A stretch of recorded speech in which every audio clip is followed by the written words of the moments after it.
Mother Nature has to be a sports car fan when every morning and every night we get Gulf 917 colours in the sky. I mean, it's just all you need to know, isn't it? This is nature's way of telling us that endurance sports car racing is the right way to go. Nevertheless, that Mini automatic was not the worst car I have ever driven. Okay, give me a manufacturer and I'll guess the model. Tata. Oh, fair enough. What, Hindustan? No, City Rover. A City. Oh, the City Rover. Yes, it's just spelled slightly wrong, the City bit, isn't it? There was a very close second was another Tata car rebadged as a Suzuki that I had as a bizarrely named courtesy car when the Jeep was in for its service, and that was Gutless McGutless from the clan McGutless with added no guts. That at least was a manual. The most gutless car I ever had, you rented for me. Excellent. I didn't want you to do yourself any harm. The first time we went to Mugello for the 24-hour, Johnny and I went to Bologna Airport. We got a lovely Fiat 500. What we didn't realise was the Fiat 500s in Italy are not the same as the Fiat 500s in the UK, and they have a much lower power version. It's all about taxation, mate. Going uphill, being overtaken by 40-ton juggernauts. Because we couldn't carry the speed up the hill. Marcus Miller says... No idea what it had. Thunder Hill, I was racing in 07 or maybe 08, racing an MX-5, a Miata in the States. Nice picture on his Kumho tyres, very good. And Greg Pickett was there with a Daytona prototype. Thunder Hill. So plenty of prototype history there. And Matt Guest, Matt, I love your stories. Absolutely in my wheelhouse. He said, I once had 4 passengers in a 1.2 litre VW Polo, taking them home after a night out. Each person I dropped off was like getting a bar and a half of turbo boost. I've just remembered, you've made me remember something. The last time I was on holiday in 2000, I did 2 holidays in quick succession. I went skiing with the guys I was about to go and working with, but before that I went to South Africa to see some relatives out there, and I rented a Toyota out there, which was an automatic, and it was the most gutless automatic I've ever had, to the point where if you wanted to overtake someone, me and my cousin had to work together so that as we were getting up to somebody, you would turn off the aircon, let the aircon spool down, then floor the throttle, get your speed up, and then as you went past, put the aircon straight back on again before you melted like an ice cream under a magnifying glass. We've got the Quadrifoglio out on the track, by the way. Yeah, just to remind everyone, this Code 60 has been caused by a problem initially for the 154 QSR Audi RS3 that seemed to have some form of just stoppage on the side of the track. I think we were surmising it's definitely motive power it had lost. Turn 6, that was, yes. Yeah, but there's been a big clean-up since then. They've taken the opportunities off from Quentic Do to have a good old spruce up, get the bits of polystyrene off the track, clear up some of the detritus from the tyres. Wasn't it the 154 that did this before? Just as we were coming off... I think it's done it twice, yeah. But that was at turn 12, and we remember we thought, all right, okay, we got within 6 minutes of having a full 3 hours without a code 60, then it ground to a halt. That took 44 minutes to clear up, and I asked Johnny what the issue was. Dropped something. Yeah, well, they put it on the flatbed, and a load of stuff, fluid fell out of it, and it took them ages to clean it up. So I wonder if there's been a... repetition. Repetition is a good word. I'm expecting to see some of the marker boards be replaced as well, the polystyrene marker boards. Yeah, I think that's happened. I think we've seen a number of course cars go around. They realise they're going to have a bit of a clean-up, and they've done a full course clean-up. The new FCC regulation, full course clean-up. But yeah, so we've been under Code 60, what, about 25 minutes now? I will tell you in the merest hint of time, 34. Oh, it's long time. See, time flies when you're talking about old British cars that couldn't get up hills. Yeah, the last one was 44 minutes. The one I was talking about. Yeah, all sorts of nationality cars that can't get up hills, but there we are. So all of them failing the hill climb test. And that used to be a big thing, didn't it? If you read the old motor magazines from back in the day. Beautiful sky, just off to the right of the commentary box, down towards turn 16. Now, interestingly, on this most recent outlap has come in, but GPX Racing have put Alan Ferte in the car, one of the AM drivers. Yeah, they've missed a trick. They could have had Alan in the car for the last 34 minutes, couldn't they? They didn't. I think none of us was seeing that car just sitting there needing a tow. Thought this was going to last as long as it has. So GPX Racing have pulled the pin, giving Alan some time. Now, you know, it's probably just, you don't lose much running down the pit lane, obviously, in code 60. They've saved some time already. So the question is, how long will they leave Alan out? Will they actually give him an entire tank full if we go green very soon? Or do they know we don't? Right, okay, that can't be right. The messages haven't updated. Under a minute to go to the end of code 60. No, that was an hour ago. That was 5:48. Yeah, that was the last code 60.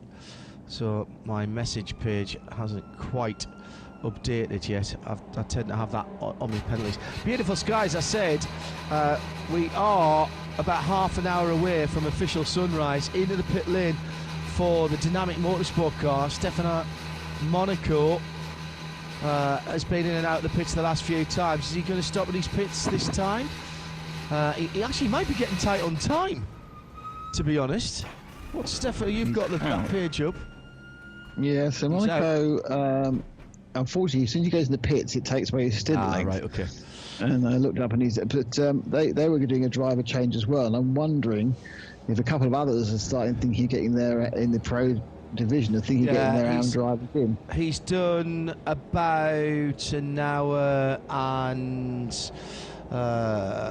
just over an hour and a half. So what I've not got anywhere is any news from race control as to how much longer this might be going on, I'm afraid. I think this is going on longer than all the teams thought it would do as well.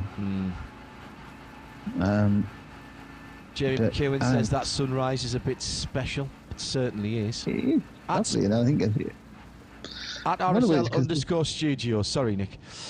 No, it's funny because there's less dust in the air, or the particular. So it seems more. I haven't, obviously, because I've been on the ground level, I've not seen this high look over shots we're getting in the long distance shots. Because obviously, I'm lucky enough to be in the pit lane at this time, and you get a very narrow view. But certainly, it's looking absolutely spectacular. You couldn't, I don't think even Turner could paint this in true colour. Well, Darren Turner is much better in oils actually than watercolours. Really? Yeah. Okay, yeah. He doesn't work in impressionism. He's much more of a realist. Yeah. He's a tactical realist. Jeez. So that last long code 60 that we had, Nick, was just before. We've had a couple since then. There was a 10-minute one a little while ago for the Audi. And then there was a 4-minute one, but the last one that we had, it started at just before one. No, that's wrong. Just before 10 o'clock UK time. I've got on my notes. No, that can't be right. Just before 9 o'clock UK time. Right. Yeah, okay, no, that could be right. Yeah, 9, 10, 11, 12. When did we come off? 1. That's right. That's exactly right. So, but that went on for 44 minutes to collect the same car that has just been collected here. Dynamic's been in and changed driver, as we thought it might. 7 car is back out again. Or at least is heading to the... No, actually it's gone out. It's Roberto Pampanini behind the wheel. So This isn't nice. I'll tell you this now. This is not nice, particularly not at this time when it's quite cold and people are losing concentration. There's a huge line of oil dry or concrete dust just offline around the far side of the circuit. Around 6 and 7 where the car went off. Yeah, absolutely right. So I wonder if it's lunged itself over there. But it's not nice for the drivers. You've got very little heat coming up through the car. You've got no exertion. You've got nothing to concentrate on. The only thing that could make it worse is if it was foggy as well. I once had a co-commentator who at the Brit Car 24, which was always plagued by overnight fog, was driving behind the safety car in a line of cars, and it was so cold and so damp and so horrible, and they were driving so slowly, he actually fell asleep driving the race car. And the only reason that he didn't hit anything was he rolled across a rumble strip that woke him up. Wow. It's awful. It's awful. You've psyched yourself up, or you've been psyched up to go racing, and now these guys have been in second gear cruising around for 41 minutes. Wondering why on earth they are when there's no car on the side of the road. Well, but they will have the advantage of passing whatever work is going on the track at the same time. The only other thing that I can think of is that there might be some problem in either in race control or in communication or something like that we're not aware of. We know that have been some connectivity problems earlier in the week with Abdullah Ali's team. Worked really hard with our colleagues at 0221 to put right.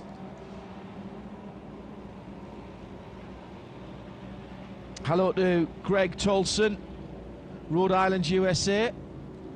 Interesting seeing the sun come up just before I hit the hay. Yes. Very good. Look how quickly the light starts to take over, though. In the same way as it went dark very quickly, it also brightens up very quickly. And we are 6:46 local, so we're what, 22 minutes before official start of official sunrise. So we should be light by then, yeah. But you're right, it is a quick turnaround. It's not like the slowness you see as you go further north. This is getting closer to the equator. Still way away, but yeah, you do get a much quicker rise. And I also think there's less diffraction of the light because of the atmosphere. So it's either on or it's off. It's not spinning around and being bent quite so much as at the top of where we are with our pollution and much more water vapor in the atmosphere. Hello to Neil Charlesworth. Good to have your company on the Radio Show Limited Listeners Collective on Facebook. Mark says, at least it's not raining this year. You are not allowed to mention that at all. We were talking to Cyril Tesh-Verlen from the Asian Le Mans series. He'll be here on the 14th and the 15th of February for two 4-hour races. And he said, if they get bad weather, it's my fault. Because I promised him they wouldn't, because we had it all forever last year. Not a racetrack. I'll say this. I know a lot of people criticise it. I've been at a couple of races that have been stopped for weather. 2 in the States and 1 in Germany, 1 here in Dubai. The rain that we got here in Dubai this time last year, there is not a racetrack in the world, whatever its drainage was, that would have coped with that. It was, how bad was the rain? It was bad enough to be closing the international airport. And it was, yes. I mean, it was extraordinary the way it came down. It was the intensity, and it just went on and on and on and on. I have not seen anything like it, even where we live in the centre of England. Crew guys are starting to get bored now as well, aren't they? the water rushing down the electrical risers underneath the track was amazing. As I quite early on walked across from the comms booth to the other side for the cars, but yeah, it was. Well, it you were was, lucky you came across whilst you could still get through the tunnel. Johnny got stranded. We would have needed an aqua lung to get underneath, and even getting out onto the track, we had to walk through what, knee deep, maybe a bit more in the pit lane. And then we set off to go and get the car Johnny. out. Yeah. We couldn't get the car out for a while, and then luckily we managed to. It was about 6 inches from not being passed. I have a message now from Race Control. Due to a safety issue, we are not able to restart at this moment. But what we I wonder what it is. Yeah, that's all I've got at the moment from Race Control. Thank you, guys. I suspected that something else was going on. Due to a safety issue, we are not able to restart at this moment. So we're heading to over 50 minutes of purple. Ambulances, do you think? Or something? I'm not speculating. I am not going to speculate. We saw the car that needed recovering on a flatbed, so it has been moved. There is, and I quote, a safety issue. We've got the course car out again. This is very unusual to see the course car. It says Stelvio Quadrifoglio, and they must be examining something on the track to be out there. So some remedial work somewhere on the track, possibly, query. But again, it is pure speculation at the moment. I mean, these cars don't really have enough downforce to rip up drains, do they? Well, where? Yeah. This is not Mugello, where it's right at the edge of the track, and through Arrabbiata 1 and 2, we were pulling them up like dominoes. How they got away with that with F1? And F1 going back to Imola, what's that about? Well, it's not a very good track to race on, is it? I think it's How can it be as dangerous as it is and still actually not provide exciting racing? Well, just goes to prove that danger isn't the reason a race is exciting. Well, that's it's just an extra added problem. Well, no, it's not. It's not how. There are unfortunately something, but I think they probably don't watch anymore because it's thankfully super safe and you don't see those problems anymore. Matt has just tweeted hopefully the picture of the pit lane looking like the Grand Union Canal, and the front stretch.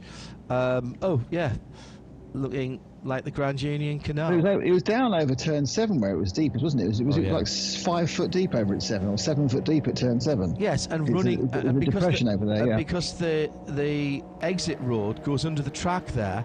It was coming over that into the underpass like a waterfall. Do you remember they had all the equipment out there, the drain cleaners that suck up the water, and even they couldn't suck up the water as quick as it was falling. Herbeth 93 back into the pits. We never got to the bottom of the 92 car, but that hasn't come back out again. It's there, isn't it? Yeah, 92 and 91 have been parked for a very, very long time. Actually, Backler's been in for 52 minutes. He must have come out and gone back in again, because it's more than 52 minutes since we've been talking about him being in the pits. So they must have done a couple more laps and come back in again. 91 went out early on with what looked like a fairly innocuous collision when Daniel Alleman chopped the 7 dynamic car. I think it was at turn 10 from memory. Might be wrong though, it seems a very long time ago. Daniel was not very happy about that at all. Wouldn't speak to Ian in the pit lane, he was so annoyed. And I don't think his demeanour was made any better by the fact that then he got penalised for it, for causing a collision. And whilst they're repairing, he got an extra penalty. Yeah. In fairness to Ian and to him, he didn't know that when Ian was trying to interview him. Still not any from 5 minutes ago, with the Berge in the distance, just beginning to be visible through the early morning haze. Oh, I love this time of day. So annoying that we haven't had any racing for the better part of the last hour. This is playing, well, if anything is playing, because it's obviously not really what we want to see, but it's playing into GPX racing. Alan Fairte now just about done 20 minutes of his 2 hours. Yeah, just about to see the Burj Khalifa in the distance. You can see 2 Burj from here. You can see the Burj Al Arab as well, the seal. For quite a long while, that was incorporated into the logo of this event, wasn't it? I think I am wearing last year's fleece, as it has got a bit chilly now. Into the pits for HRT and the Bilstein car. That's Patrick Assenheimer. So let's see who we think is going to get in now. If they got any sense, it should be Khalid Kabaisi, who is their AM, but he's already done a set. He's already done a stint, so they may not need to have too much more Khalid time, because he's actually already done in the car today. In the last 16 laps, 17 laps, Hubert Hout has done 8 of them, and Patrick Assenheimer has done 9, but all of Patrick's is under code 60. So he's just burned that time and not gained but not lost, of course, and that's the point that Nick's making about GPX, with Alan Fairte now having been out. I suspect Alan Fairte is the oldest driver in the race. He's been in the car. And the previous winner of the race, of course. One in the WRT team. Very good back point. In 16. But yeah. I'm old enough to remember Alan racing at Le Mans. Yes, Alan, of course, he's someone who's gone back on levels, not due to talent, but due to age, isn't it? So it's an interesting, it's one of those things where if you find yourself an old, fast one, it might be better than finding a standard, gentleman. Well, Martin Brundle and I were talking about this not so very long ago. He goes down to bronze this year now because of his age. Alan, the older of the 2 Fairte racing brothers, Michael, his younger brother, and the reason Nick knows all about him is because don't tell me. He raced the Maserati MC12. Oh, sorry. I thought it was going to be. I've moved on to some sort of show tune thing there. I thought it was like well known in the French cabaret circuit or something. No.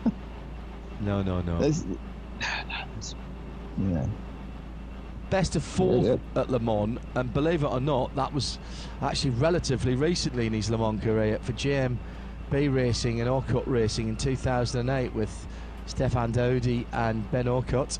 He had a 430 GT2 Ferrari. That was obviously a class finish. In terms of overall, I think his best was 1989, my first year. Yes, it was, with Alicio Salazar. Finished 8th, 7th in class. And that is comfortably his best finish at Le Mans. He had some good teammates, raced with his brother Michael and Jean Rondeau for Ford France when he debuted in 1983. DNF'd there. Rondeau, the CMM 482 next year, finished 13th. He raced for Brun in a 956 Porsche with Terry Boutsen and Didier Taze, the 2 Belgian drivers, in the top class, which was C1 in those days. Only did 89 laps, didn't finish. Raced with Anders Olofsson and Patrick Gonan in 87 in the Nissan R86V. I'm looking this up, by the way. I do not remember this. No one thought you did. No. 1990, so after his best result with his brother and Alicio Salazar in '89 in the XGR 9. He then came back the following year. Tough, isn't he? Oh yes, I mean he's had a really good career, and that's the point of going through this. He raced with Martin Brundle and David Leslie in 1990, didn't finish.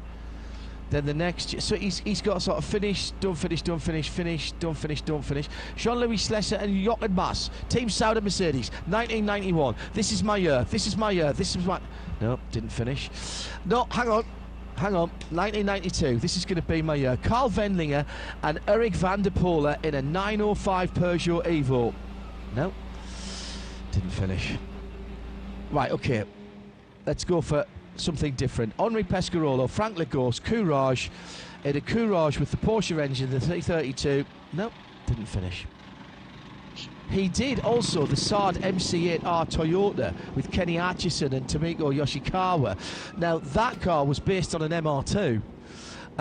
Sort of looked like an MR2. He only did 14 laps that year. That was a GT1 entry in 95. He doesn't seem to have chosen the most reliable of cars, does he? No, but then he came back in 1997 with JB Racing with Jürgen von Gartzen and Oliver Tevenant. I mean, that was a factory-supported car. That was a Porsche 911 GT1. Did 236 laps, but still didn't finish.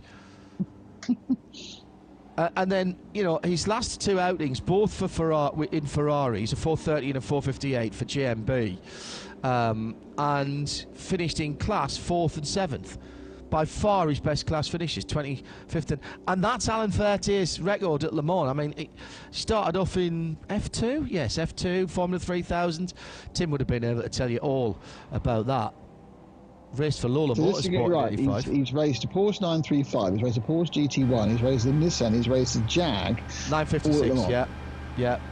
905 Evo, a Mercedes-Benz C11. Oh, and the Peugeot, sorry, and the Mercedes. He's kind of got the set, hasn't he, really? Oh, he's got all this. I hope he's kept all his overalls.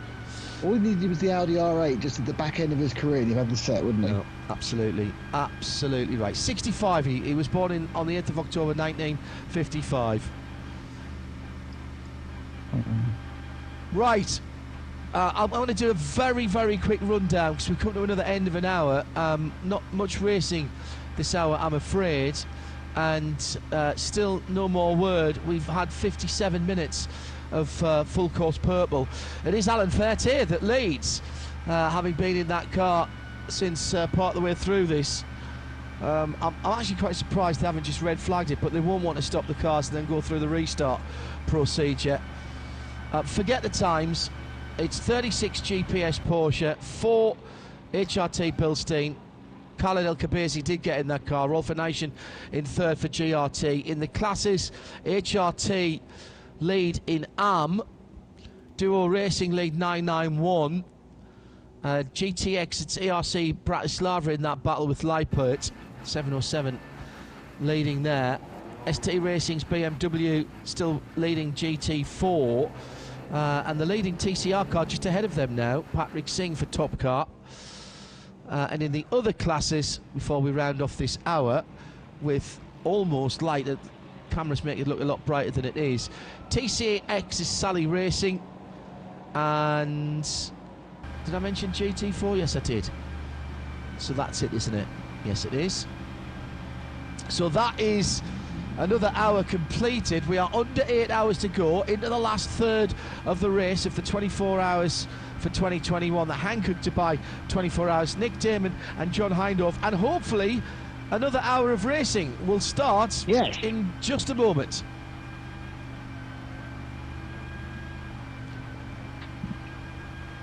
Safety issue means that we have been under code 60 now for almost a full hour. It was initiated by a problem with the number 154 Audi. That car has long since departed the scene of the incident, Nick, and we have no further information from race control, and they might be busy at the moment, so I don't really want to pester them for news, so apologies for this. At RSL_studio, if you want to get in touch with us. All we can do is hope that the pictures we're getting stay on board, and we can have a kind of see if we can see anything out of the windscreen of the 19 car.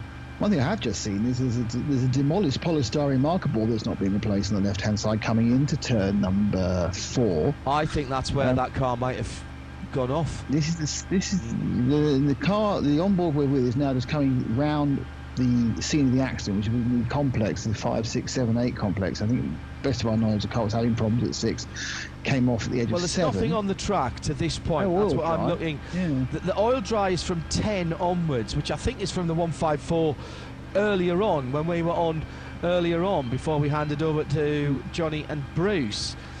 I can't see any deranged barriers into the pits. No. The 188, by the way. This is the Audi of AC, which was running at the sharp end of the field, but dropped a wee bit of time. Third now. Yeah.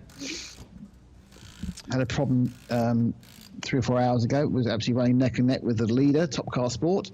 Currently Patrick Singh in the car. That's the 131, but had a little issue, lost 5 or 6 minutes. And in TCR, whilst this is a much more spread out TCR class than we've been used to, you still can't throw 5 minutes away and expect to be in the lead of the TCR class.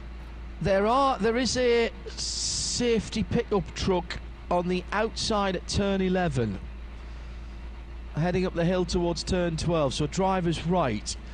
Oh, I wonder if there's a problem off the circuit that they're worried about in case somebody runs wide. But this is very unusual, and I appreciate we're not giving you any information.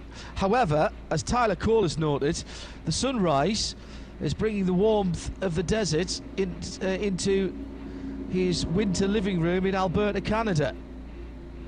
Oh, it'd be chilly there, wouldn't it? I wonder how many minus is in Alberta, Canada. I'm going to go for minus 26. There we are. So I think a lot of the England seems to be warm, isn't it? We don't have to have a medical helicopter here because we're close enough to a major hospital to do it by road. So it can't be any problems in terms of flying. I wouldn't have thought. Correct me if I'm wrong, Nick, but I haven't seen a medical helicopter here in years past. It's always been my understanding that we've got a medical centre at the track. City. Well, medical city. Also, the medical city is 10 minutes by car, and there's about 10 hospitals in Dubai. So, I don't think it's even worth trying to speculate about why this is. I can't see anything either. And I, now having done the better part of a lap on board with the various cars, 63 Grasser car at the moment coming onto the start-finish straight, just about to pass the start-finish line. Commentary box up to driver's left on the top floor of the very impressive grandstand. Looking down into the pit lane, sky brightening markedly now. In fact, we've gone by, haven't we? 7:07, so officially the sun rose 1 minute ago. We are back in official daylight, and the 13 hours and 16 minutes of darkness is now over. I mean, I've enjoyed being able to concentrate on watching the light change, but I would quite like to have seen some racing. But I'm not going to complain about it because we don't know what it is, and obviously it's not been done just for a laugh. No. So and if it's a safety issue, then no compromise ever. The teams are doing what teams do and trying to make the best of a bad situation. 3 of the top 4 cars now have the pro class of their AM drivers in. Yeah. Louis Machiels has taken over WRT, did that about 7 or 8 minutes ago.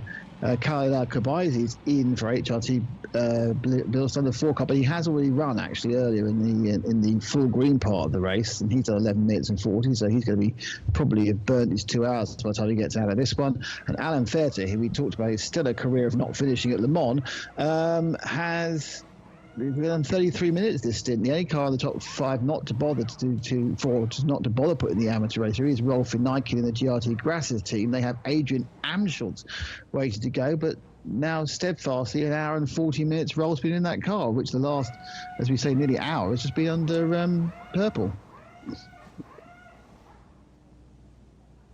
Pat McPeely, Larry Tenford, Patrick Lindsay and Tim Pappas. We were talking to Tim earlier on. I meant to mention that then Shea had dug out a testing schedule that gave us some insight into some of the TBAs for the Rolex. They're going to be together for the Rolex in 2 weeks' time. You can see and hear that here on the RSL, the Radio Show Limited Network. That'll be on RS2 IMSA Radio. Still circuit vehicles going around at various parts, but mainly off the track. That is very, very unusual, Nick, that we see that happening here in a Creventic event. So something is going on, whether it's a communications issue or whatever, we simply don't know. So no, it's perplex. This is particularly as perplexing about why the cars are just going round, and we keep seeing safety vehicles running either on the outside of the track or just doing extra laps. It's and they're of course lapping also at Code 6, so they're not having a bit of a laugh and doing a bit of racing. But yeah, it's a perplexing one here. I'll tell you what it is though. If you haven't done your brake changes, you've done your brake changes now. You've done twice probably, just to keep the guys, warm in the pit lane. Under 8 hours to go now. It's Nick Damon and John Hindhaugh with not much racing to talk about, I'm afraid, from the Dubai Autodrome. A little bit of a haze just hanging low in the sky. It's all about the temperature inversion at this time of year. But a pretty clear day in prospect. And top temperature today in the 24 to 25 Celsius. And we should get to that. Race won't finish until 3 o'clock local time. That will be 11 o'clock if you're in the UK. We're +4 GMT in Dubai.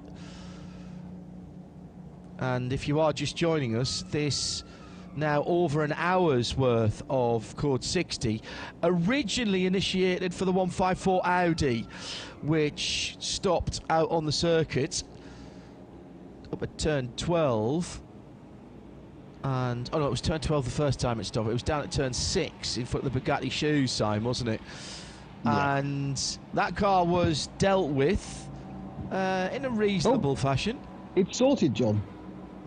Under 1 minute to the end of Code 60. Right, flex your muscles. We may never know. All right, if you are, see, somebody will be just getting up somewhere going, right, what have I missed? You've missed absolutely nothing. We're about to go back to racing.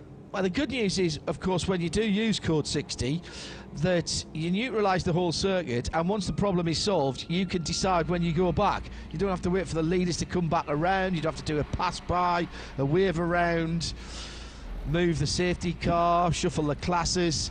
So stand by for action. So we're about to go green, and listen for the engine noise picking up. That was our 10th Code 60, and an hour and 8 minutes of it so far.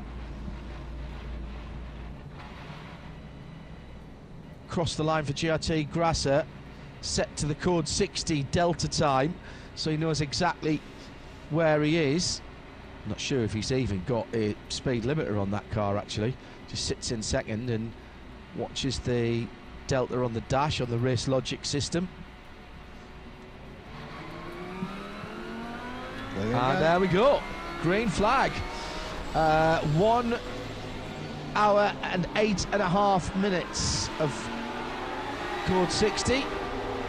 Whatever it was, well done for sorting it out. We are back to green flag racing in the 2021 Dubai 24 hours. Todd Kessler says, thanks to the 24 hours of Dubai for the Code 60, dinner dishes done, kitchen clean, cat fed, you can go back to racing now. And he literally put that out about a minute before it happened. No, I'm glad we're glad the cat got fed, that's the key point. Yes. You don't want a hungry cat. No, that would be terrible. Velosud says, just switched on the TV after putting all the groceries away. That's why Code 60 is ending. Okie dokie then. Let's get back into the groove here. We had been watching an interesting race develop in the front of the field, but let's remind ourselves now the leading car has Alan Parte, 66-year-old. Did I say he was 66? Yes, I think I did. Alan Parte at the wheel. Frenchman. He's being chased by Khalid El Khabazi. And there's 3 laps between them at the moment, which of course under code 60 makes it look like there's 15.5 minutes between them. There isn't. There's just about under 6 minutes between them. HRT, Bilstein in second, and right behind him now, Rolf Eneischen. So the battle for second and third is at 14, and Eneischen in the green Grasser GRT car goes round the outside over the top at 15, and that's a new second place. So Eneischen right back on the pace very quickly there, and is up into second place, Nick. But I don't understand the tactics of the GRT Grasser team, because Rolf Eneischen is on a 1 hour 46 minutes into his stint. He's got 14 more minutes before he has to come down the pit lane, almost certainly in full green. Why didn't they pull him in 10 minutes ago and put someone else? You know, this is a wasteful policy. The Khalid Khabazi, the amateur driver with the HRT Bilstein team, so letting Rolf pass was a no-brainer.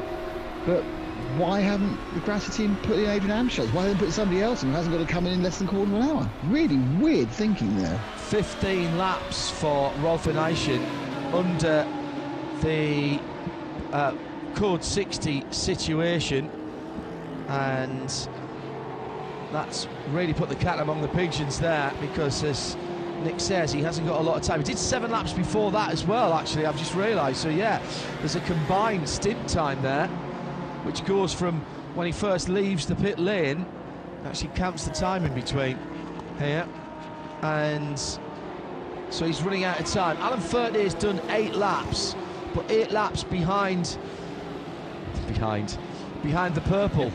40 minutes he's run. Yeah. And what do you reckon he's got to do as per the regs? 2 hours? 2 hours, yeah. Between him and any other AM drivers. And Fred Fatian, who's listed, but Fred is sometimes listed in the car and doesn't drive it. Doesn't like driving at night, Fred, in all fairness.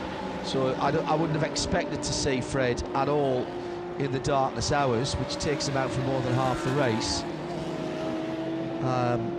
What we'll see now is the last third of the race unfolding, Nick. So GPX Porsche, Lamborghini, HRT Bilstein, Mercedes AMG, WRT Audi, that's your top 4.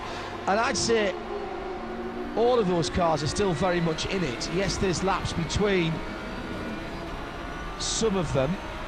The leader has just completed 399, second, third and fourth 397, fifth 396, check that, 395, and the leading GT-AM car with Florian Scholze driving that now is the HRT Abu Dhabi Racing number 5, the red AMG GT3, and they will complete 391 next time around.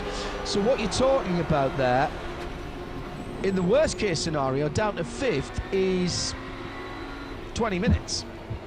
So you can't afford any major problems. Not at all. I mean, there is the Alan Furte and GPX Racing have a 3-lap lead. That is a solid 3-lap lead. That is 6 minutes. The other 3 cars, second, third and fourth, it's just where they are in the driver's cycle as to who's in the lead. So that's all up for grabs. Even without anyone having any misfortune, second, third and fourth is all up to grabs. It's all about tactics and the individual speed of your drivers. It would need some minor issue to befall the GPX Racing car to lose that 6 minutes, but it's a minor issue, could easily happen. Just short of 3 laps, actually, Nick, because Alan Furte is coming onto the back straight right now. The Grasser Lamborghini's already through turn 10 and heading with sun directly in eyes up to turn 12. And of course, they are now making time. Rolf Eneischen, 2:03.8 last time around, taking over 2 seconds out of the leader. Khalid El Khabazi, 2:05.2. So these are not the 2 minutes and 1:59s that we saw from the gun drivers earlier on. 72 Inception Racing, Nick Moss 2:08.1 last time around. Has now got Rolf Nation diving through into the right-hander at the bottom of the hill of the final corner, turn 16. And the Nation's got a bit of a wiggle on here. He's pushing that car. And indeed gets down to a 2:01.7 as the temperature comes back into the Hankooks. They've been on that car for quite a while, and they will have not really heated up, didn't get them up to temperature and pressure early. I wonder actually if they might have slightly over pressured them because they knew they were going to be sitting behind code 60 for quite a long time. Well, yeah, it's a good point. I mean, it's whether they would actually start thinking about running the cars with a slightly different trim because of the code 6. I think the thing about that last code 6, we were all very surprised how long it was. There wasn't an obvious reason why it would last over an hour. There was no barrier repair. There wasn't a big crane trying to relay a leg plant in there. So I think everyone was kind of taken by surprise, and then slowly it dawned on them it's going to last for a while. And first Alan Furte got in the car, then Carly got in his car, the amateur driver, and Louis Merkel's in to WRT. But GPX again called this best by getting Alan early. Not Alan's a slouch, he's perhaps 2-3 seconds off the ultimate pace, but if you don't have to have those 2-3 seconds, you don't have them, do you? Don't forget, we've got the advantage of seeing exactly the same messages that goes to the team, and we were seeing the same messages that they were, or we weren't, so they didn't know anything more than us. John says, can you please explain how the HRT number 4 has jumped up from 4th to 2nd, now actually in 3rd, and how second place WRT has dropped to 4th. Right. Well, Rolf Nation now for GRT, John, is up into 2nd place, courtesy of the fact that all throughout that code 60, he didn't come in. He had pitted about 7 laps before that hour-long code 60 started, and he did not come to the pit lane at all. Whereas the HRT car, which looked like it was in a good position at the start of that, in the same time that Rolf Nation has not pitted, that car has pitted 1, 2, 3 times. Now, even under code 60, you are going to lose a bit of time, particularly as each time of those 3 times, HRT have changed the driver.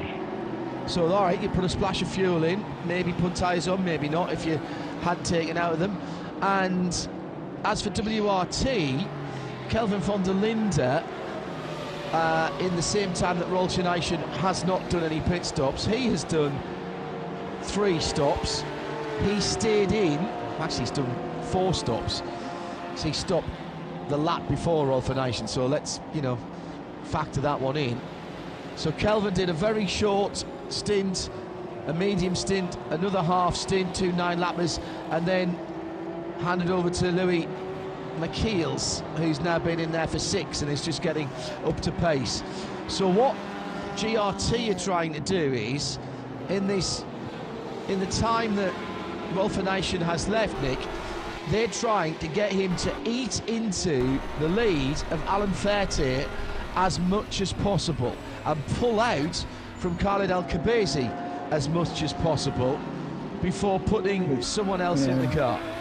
Completely flawed, because he runs out, he's going for it, but he runs out of running time. He's nearly ran into 4:38. That was the ST Racing BMW leader that he nearly clobbered the back of, coming up to 15. He has to hit the pit in 6 minutes, so therefore he can do 2 more laps. There isn't enough time to do 3 laps to be out. So he's got 2 more laps before he has to come in the pits, and at that point, to answer the question of our listener, he will drop down to 4th by quite a long way. Yeah, so it's not a real at the moment, because he hasn't done the same pit stops as everybody else. 2 minutes flat, and then a 2:03 through that traffic for a Nation. But you can see by the movement on the steering wheel from the onboard, he is pushing that car, he's hustling it. He can get this one and one more if he's lucky. I don't think you push it too far, Nick, because if he's all on track limits coming out of turn 7 to 8. If you get a code 60 on the wrong side of the track, if you've just gone across the line and it's 5 minutes to get round, you're in real trouble there. And that has happened. It has happened. For driving duration because of that. But yeah, I mean, this is the surprising thing about maybe they'll be sitting atop the step in 7.5 hours now. They go, oh, I got that wrong, but it doesn't seem like a great tactic to me when you had so much code 60 just to change the driver, and that would just give you more flexibility. I'm just quickly checking through the penalties. I would expect that everybody's served everything they need to during that long code 60. Yes, they have. So we're totally up to date with penalties. Nothing outstanding. Beautiful light at 7:25 in Dubai as the sun comes up through the early morning haze. Been up above the horizon for about 20 minutes now, and Rolf Nation will dive to the pit lane, I think this time. Oh, he's got himself on the wrong side of the HRT car, and he's putting a lap on Khaled El Khabazi. He's going to do one more. I don't like to be cutting it that fine, so he's put a lap on Khaled El Khabazi there. Yeah. Sorry, he's put a lap on car collection, Kim Holmgaard there, excuse me. Yeah. On the 88 car, but he's pulled out 8 seconds on Khaled El Khabazi. Most of the last lap, which was about penultimate, which was 5 seconds 2 laps ago, and 3 seconds, just isn't it? Yeah, and wow, it's happy hour. The track is not as fast. Well, it's not really. The track, no one's really turning great times. But Charles Espinal has just put that car's fastest lap of the racing, 2 minutes 0.7. But no one else is getting close. We've seen. I don't think a lot of the other cars have got their fastest drivers in. Yeah. Another 2 minutes with racivity with Emmanuel Collard, but even Rolf was pretty quick. So 2-1. I think the cars obviously lost all the temperature in the tyres during the code 60, so they really need a couple of laps to work up. Whether the track's now got a little bit off and needs to be reconditioned by having the cars go around at full pace. It is getting warmer, which obviously is slower. May well have missed happy hour now. The individual cars who perhaps underperformed prior may still put up a nice little green lap time.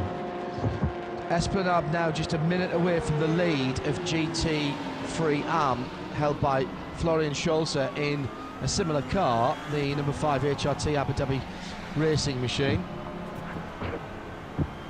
Khaled El Khabazi for HRT Bilstein in 3rd position. Car collection, Kim Holmgaard. Sun's an issue now going up the hill to 12, and it's going to be for a wee while, isn't it? Yep. Also coming out at 7 and into 8 and 9, I would have thought. Yeah, I mean, it was looking pretty bright in a couple of these onboard shots. Just to remind you, of course, that Khaled El Khabazi is in 2 cars in this race. Yeah. He's also in both the HRT. The Bilstein team is the pro team, and he's also in the Abu Dhabi racing car. So he is in the and the pro. So A, he gets more hours driving, and B, he gets 2 chances to win. Bernd Schneider, was Roberto 1st and 3rd once here? I think it was 2nd and 3rd. 2nd and 3rd. Because he couldn't actually put the feet on both of the steps, because that's what we were trying to get them to do. Again, I'm doing that from memory. I don't have to do that from memory because I've on a page here. Oh no, I think I've only got the winners. He won in 2013 with Khaled and Jerome and the much missed Sean Edwards. So you might have been right. Maybe it was 1st and 3rd.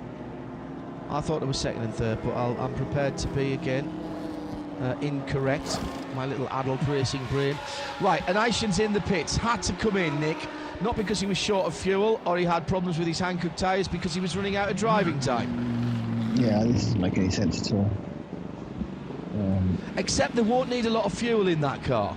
Oh no, actually, they've been out They want to fill it up to the brim to make any sort of advantage going down the pit lane on a full green situation. So a nation did 27 laps, of which 15 were behind during code 60s. He was out there for a long time.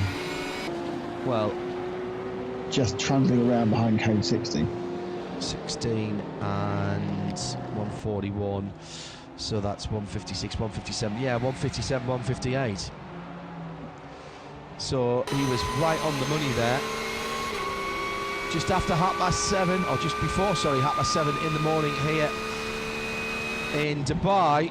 It's that time in about a minute's time when the race time to go will be the same time as the time of day, and tired commentators start giving you wrong information. Yeah.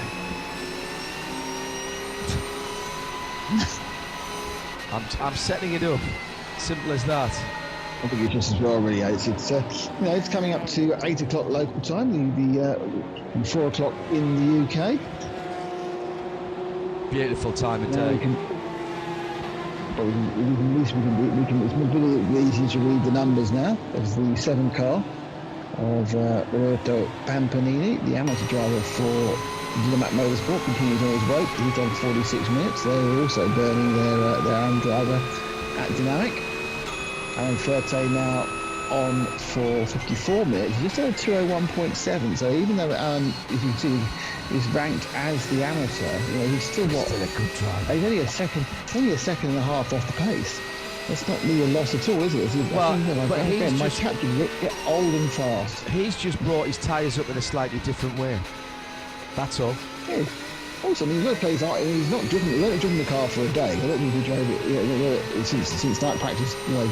For yesterday. You've got to get your eye in, haven't you? And also he's leading. He's not going to just try and nail it first corner out. Well, he's traffic. He's not going to be. Up. No, he's not going to be super brave through traffic. He absolutely does not want to do that. In the number 7 car, it's Roberto Pampanini. 203 last time. Another fastest lap for the car for Charles Esplanade in the CP Racing car. Now down to 58 seconds between him and the leader, and it's taken 3 seconds out of Florian Scholze in the leading HRT. Now, in terms of how long those two have been out, Florian's been out for 20 laps, but in 2 stints, so he's had a splash of fuel in there. Charles has been out for 17 laps since he was last along pit lane. Oh, problem at turn number 9. It's another one of the Speed Lover cars, is it? The 978 that has an issue. It's another one. 978 and 979. Poor Speed Lover guys have had a lot of work to do this weekend as the Vortex is back in.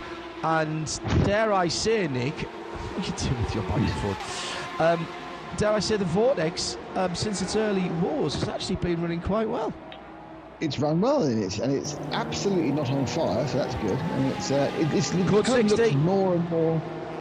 No, again. Yeah, code 60. This must be for the Speed Lover car. 978. Peter Ooms was last in that car. 488 has gone missing as well, which is the Dragon Racing car. That was live pictures of the 63. He certainly wasn't doing 60. Right. So the multicoloured 978 Speed Lover car as opposed to 979, which is the all-white car. That's on the outside of the speed bowl at turns 8 and 9. So just onto the back straight. Oh, now, you see, now, how annoyed are the GRT Grass Racing team, because they've just put Mirko Bortolotti in that to make that car talk, and he was only 45 seconds away from Khaled El Khabazi having made the pit stop and got in the car. But he didn't take fuel, John. He didn't take fuel? No. Stop length was 1 minute and 10 seconds. Right. Car 978, no contact with the barrier at turn 9. It's just pulled over. Say race control. It's got a bit tired. He was enjoying doing 60. Oh, hang on. 200. Penalty for Emmanuel Collard exceeding the speed limit. 8 seconds. Okay. Now, we've got a service vehicle out there and an intervention vehicle for the 979. The amateur HRT Aberdeen racing car. The car that's leading GT Am has come in for a splash of fuel. It's already run past the garage and just taking petrol. Well, that means... That's from 6th overall, first in class. So does that mean Charles Esplanade will do the same thing? Where is the 85 car?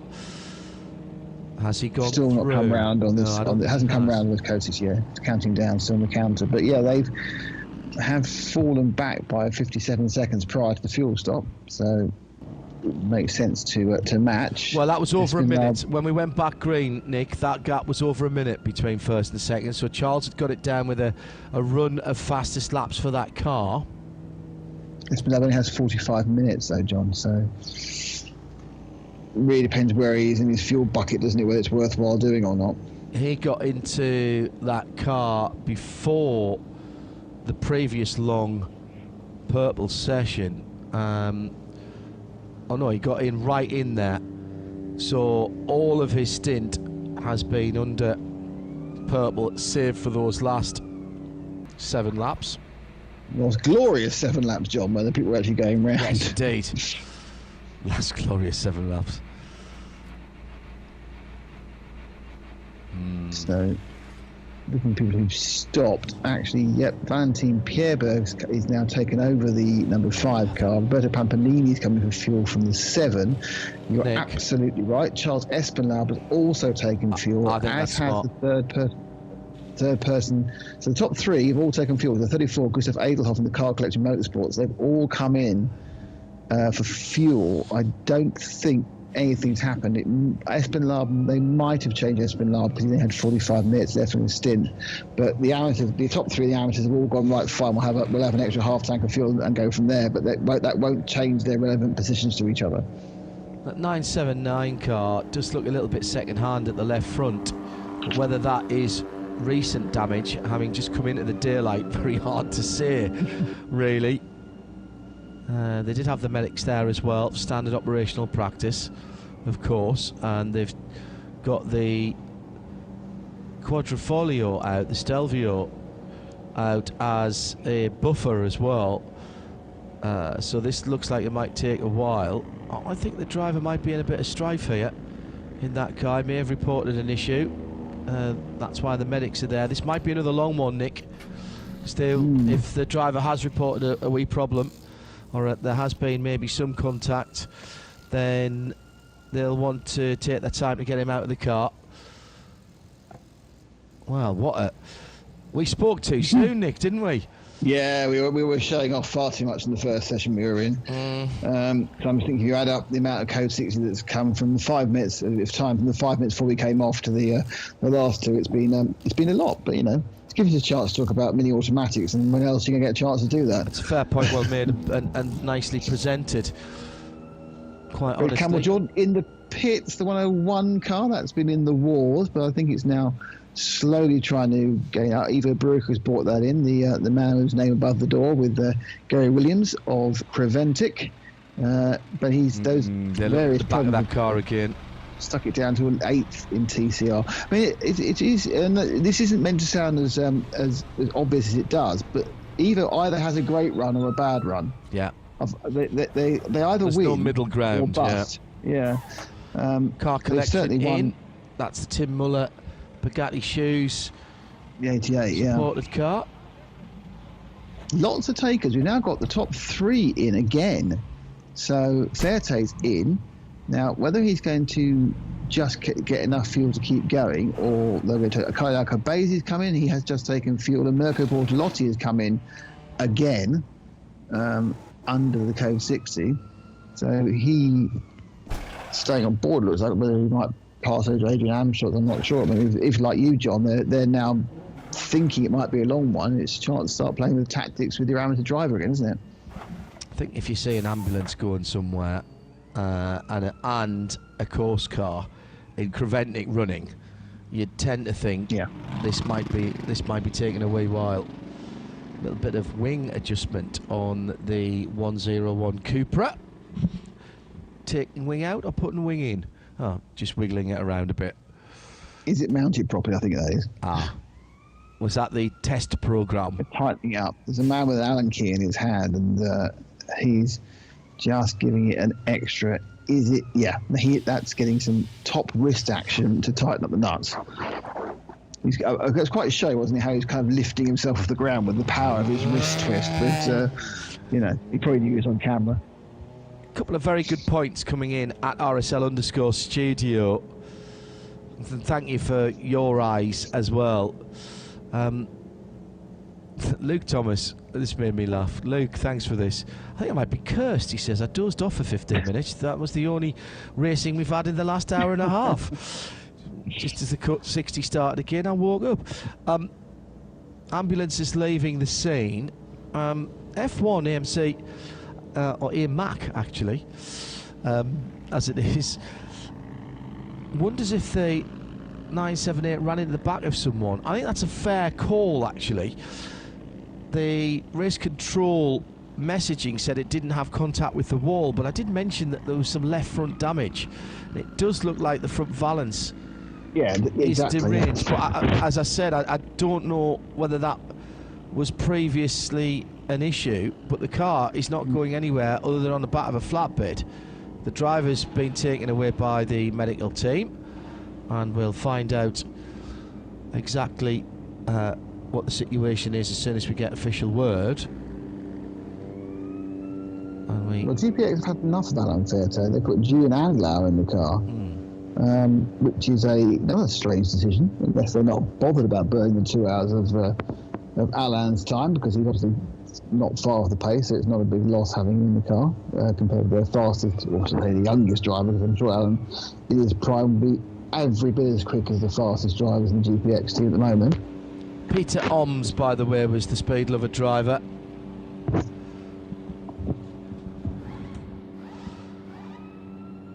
So plenty of noise coming from the pit lane.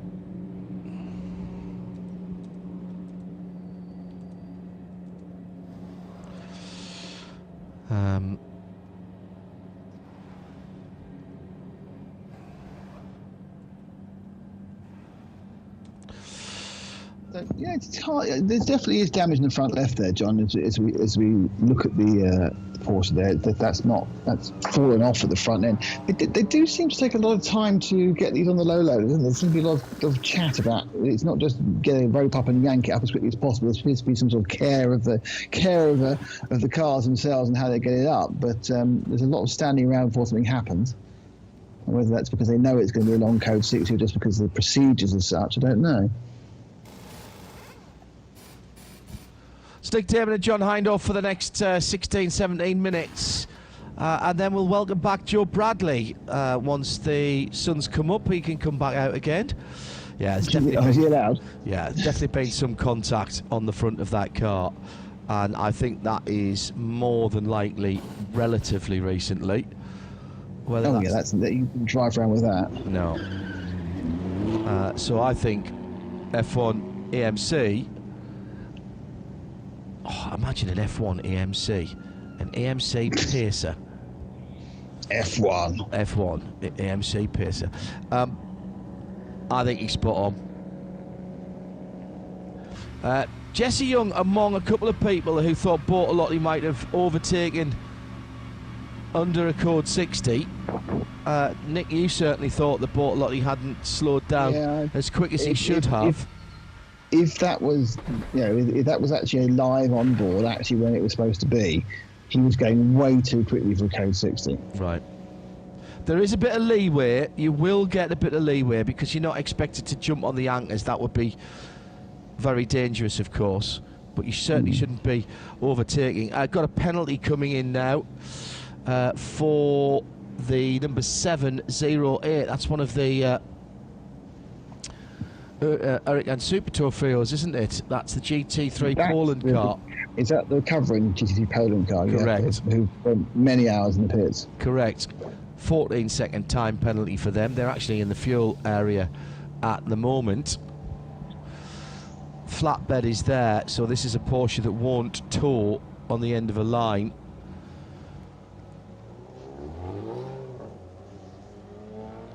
The guys here are very, very good at working out who's done what where around the track because of the GPS locators, which obviously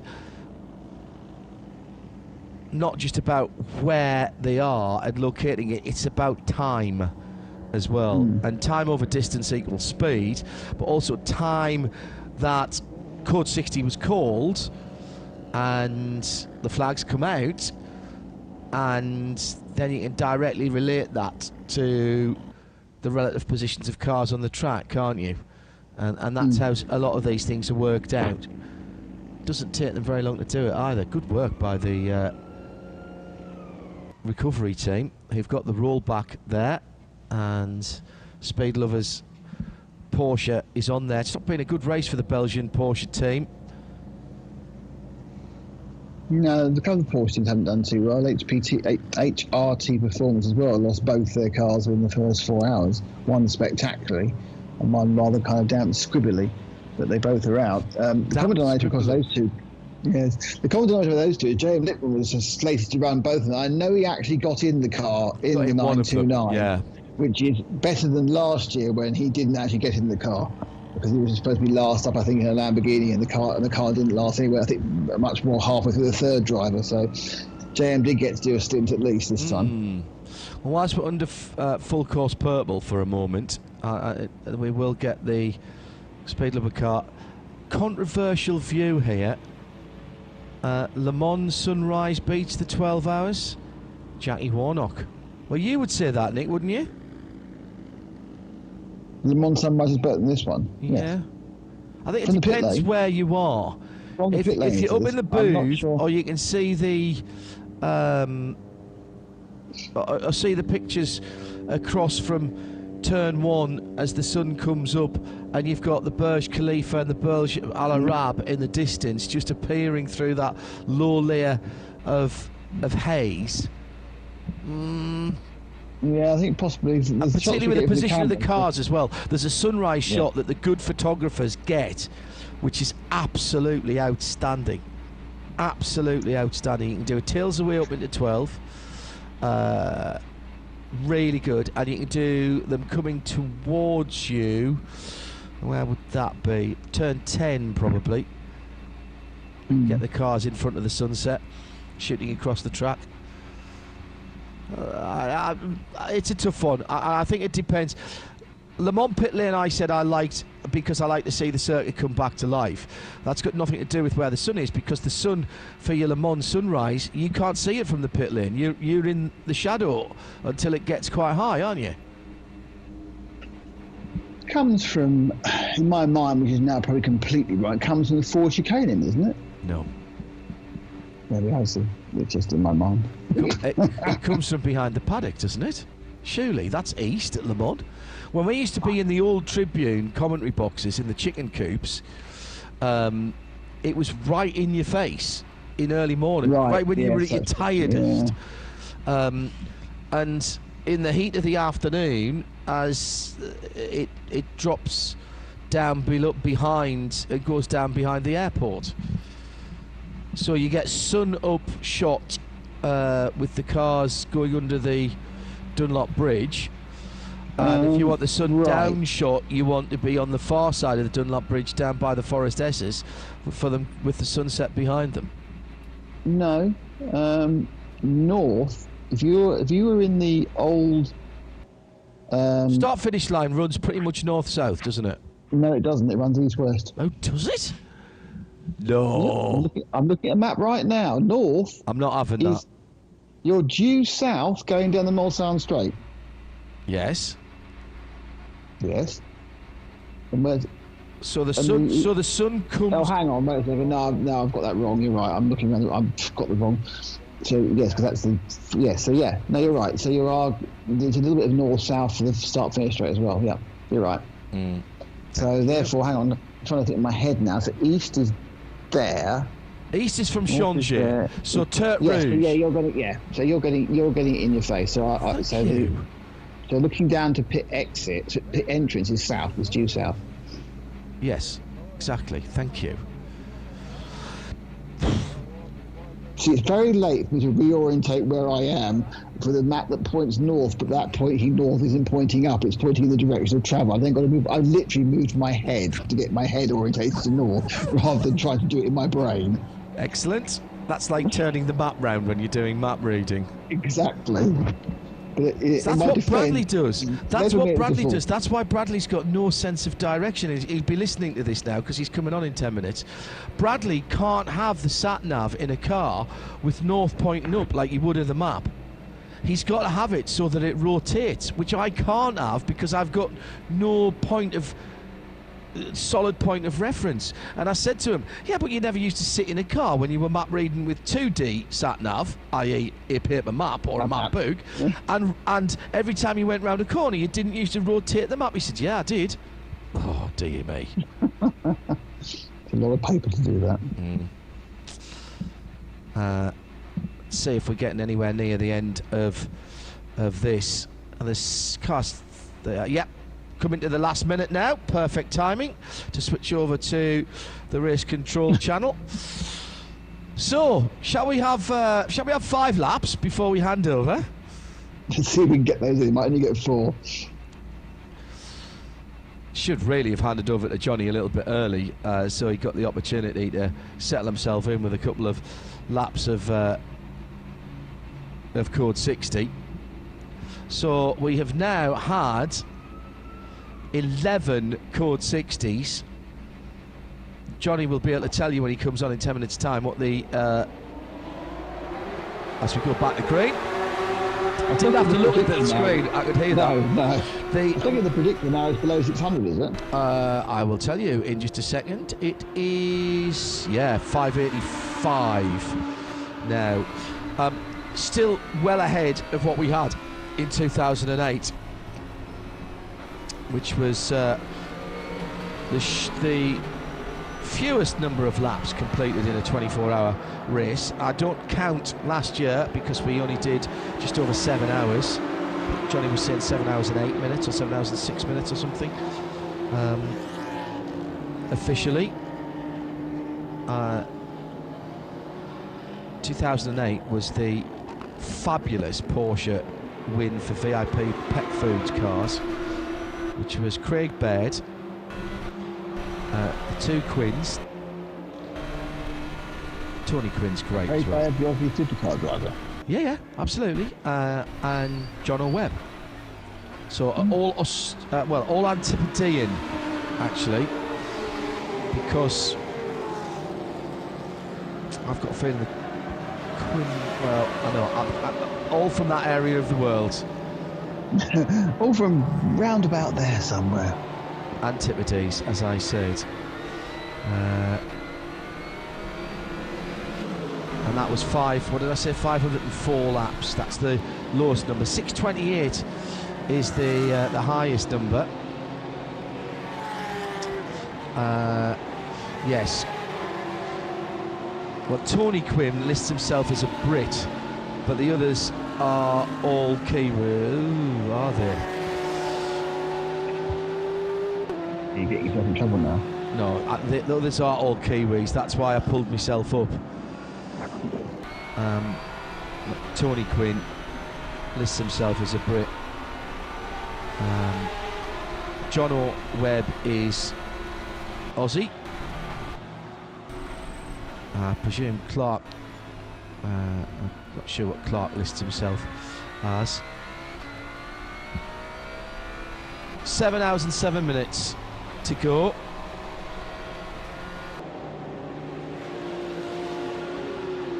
Nothing official, by the way, about the safety issue that caused that long code 60, and I'm not going to speculate. What I can say, having made some inquiries, it was not medical related, and as we said, nothing to do with any medical facilities at the track, so nothing there.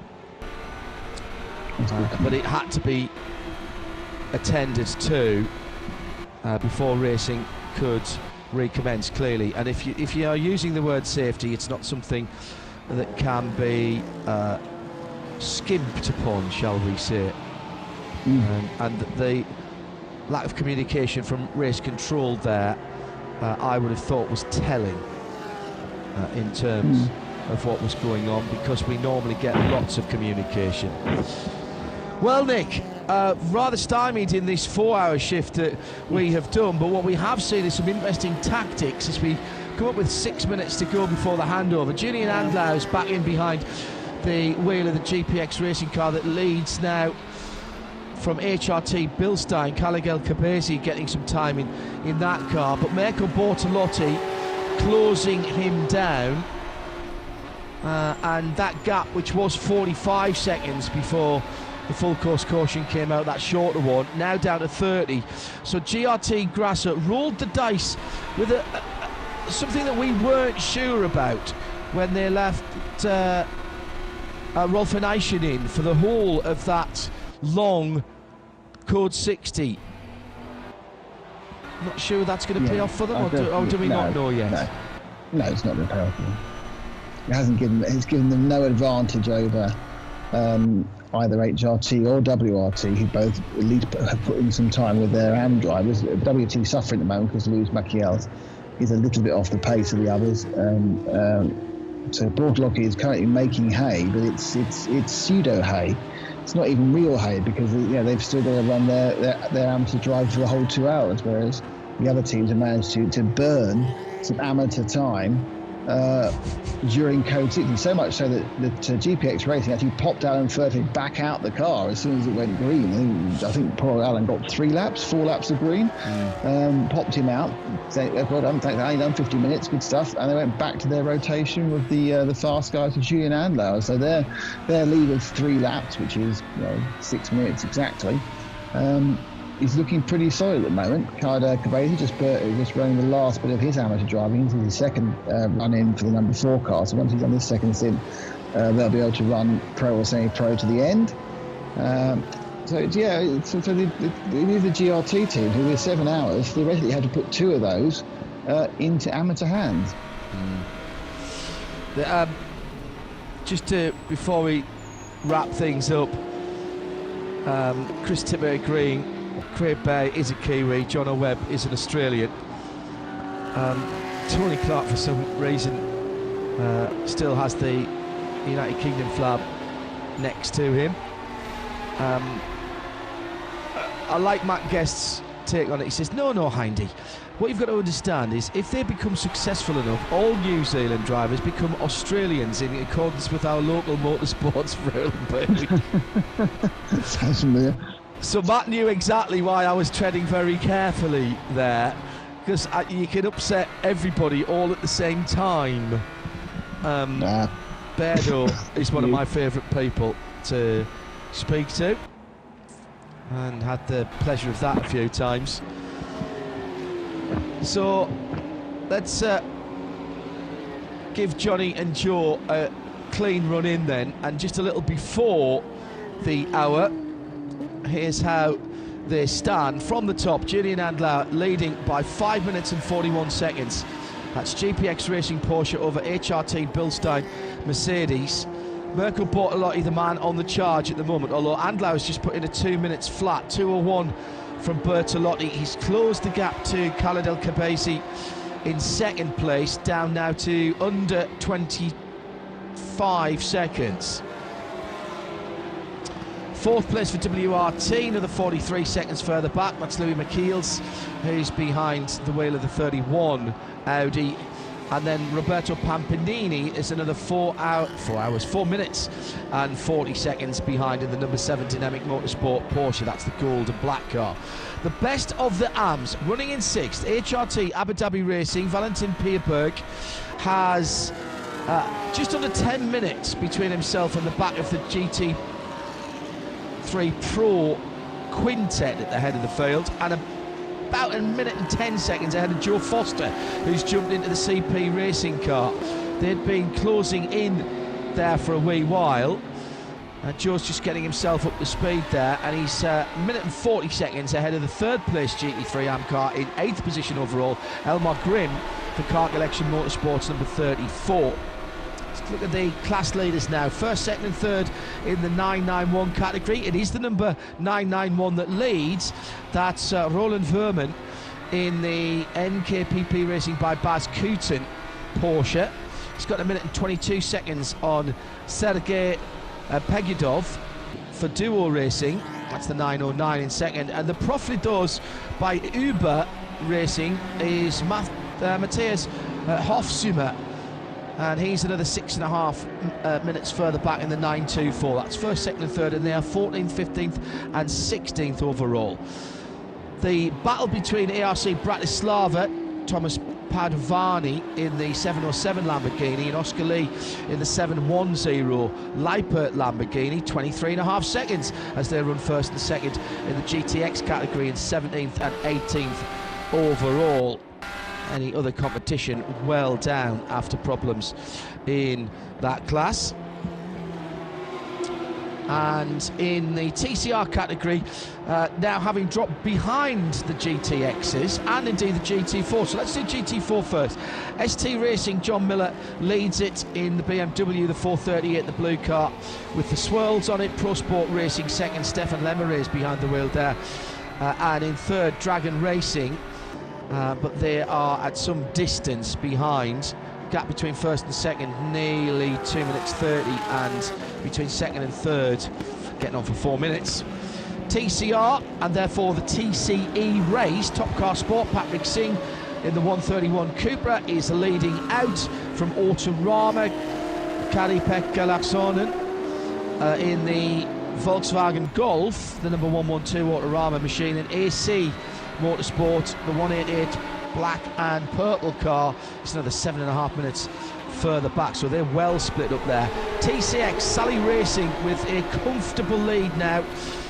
Peter Obel still running nicely, thank you very much, in the Cupra DSG, and that is the 218 car running in 29th position. CWS running in 31st is second, but well over half an hour down on the leader, and there's been problems for PK as well. They're in third in TCX in the number 208. That's Peter Gulenex in the M2 Club Sport, and he will be in third position in TCX. Everybody else with problems further down from then on. Nick, thank you very much indeed. Speak to you a bit later on. Nip off at just after 8 o'clock. Time for us to nip off for a wee bit of breakfast. Radio Show Limited, RS1, and on the video as well. And the next hour of racing, with under 7 hours to go in the 2021 Hankook 24 Hours of Dubai, with Joe Bradley and Johnny Palmer, starts now. 7 hours to go for the 16th running of the Hankook 24 Hours of Dubai. A very good morning if you're just joining our coverage, maybe returning to it after a little snooze. Many of you, though, I'm sure, have stayed up all night to enjoy the sunrise and to enjoy that mega 4-hour stint from Nick Damon and John Hindhaugh. And you have the guys that really caused that chaos earlier on in the race in the form of Joe Bradley and Johnny Palmer. Now, we promise to try and behave ourselves this time. Well, I think we were accused of little boys with matchbox cars earlier on. Joe, good morning to you. The end is in sight with 7 hours to go. Yeah, morning. Look, a beautiful morning in Dubai, sun coming up. It's the time of day when you are just, I'm not going to say chilly night, because it's less warm during the night in Dubai. It's not exactly cold, but you do feel it because of the hotter temperature, and it's, as the sun comes up, you can just feel the ambient beginning to build, and it's kind of like a mixed emotion of like, oh no, I'm going to be hot and sweaty again, aren't I, you know, as the sun comes up. But great to see, cracking battle out on the track with Mirko Bortolotti trying to get that lap back. And I think Ian's in the pits for an interview, JP. Quite right. Here's Ian Salvestri. Good morning to Ian as well. Good morning, Johnny. It's a beautiful morning here in Dubai, but it's not so good for the Speed Lover Porsche team. The 978 Porsche, he's behind me. We were trying to catch a quick word with the team manager, Andre Van Toff, who has disappeared. We'll try and catch up with him.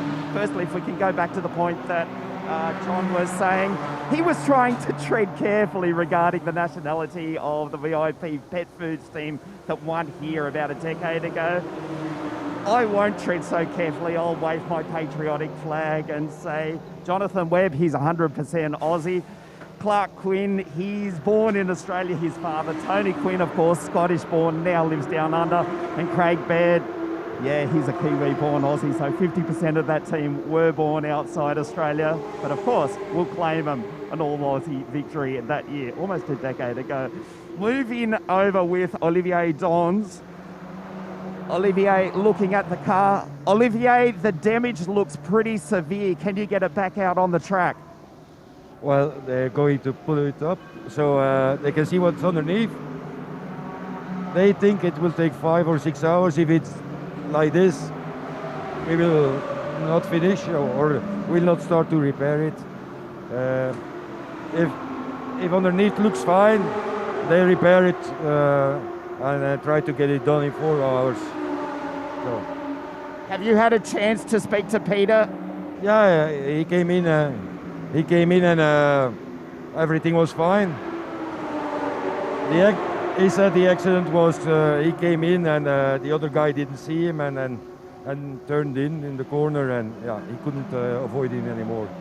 So yeah, that's racing probably. Yeah. Olivier, we hope to see you back out on the track. Thank you. Sorry? We hope to see you back out on the track. Thank you. We also. Thanks. The Speed Lover Porsche track.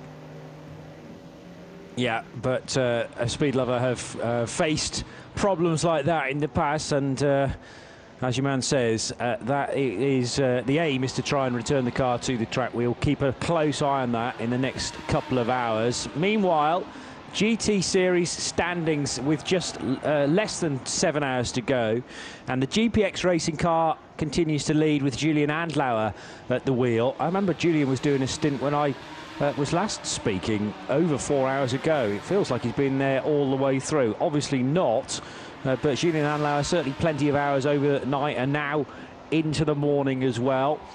Second position, and around about 6 minutes further back, is the number 4 HRT Bilstein Mercedes, and in third position it's the 63 GRT Grasser Racing Team Lamborghini with Mirko Bortolotti at the wheel. Louis Michaels for the WRT squad, the Audi that is, the R8 LMS from Belgian team WRT, is running in fourth position, number 31.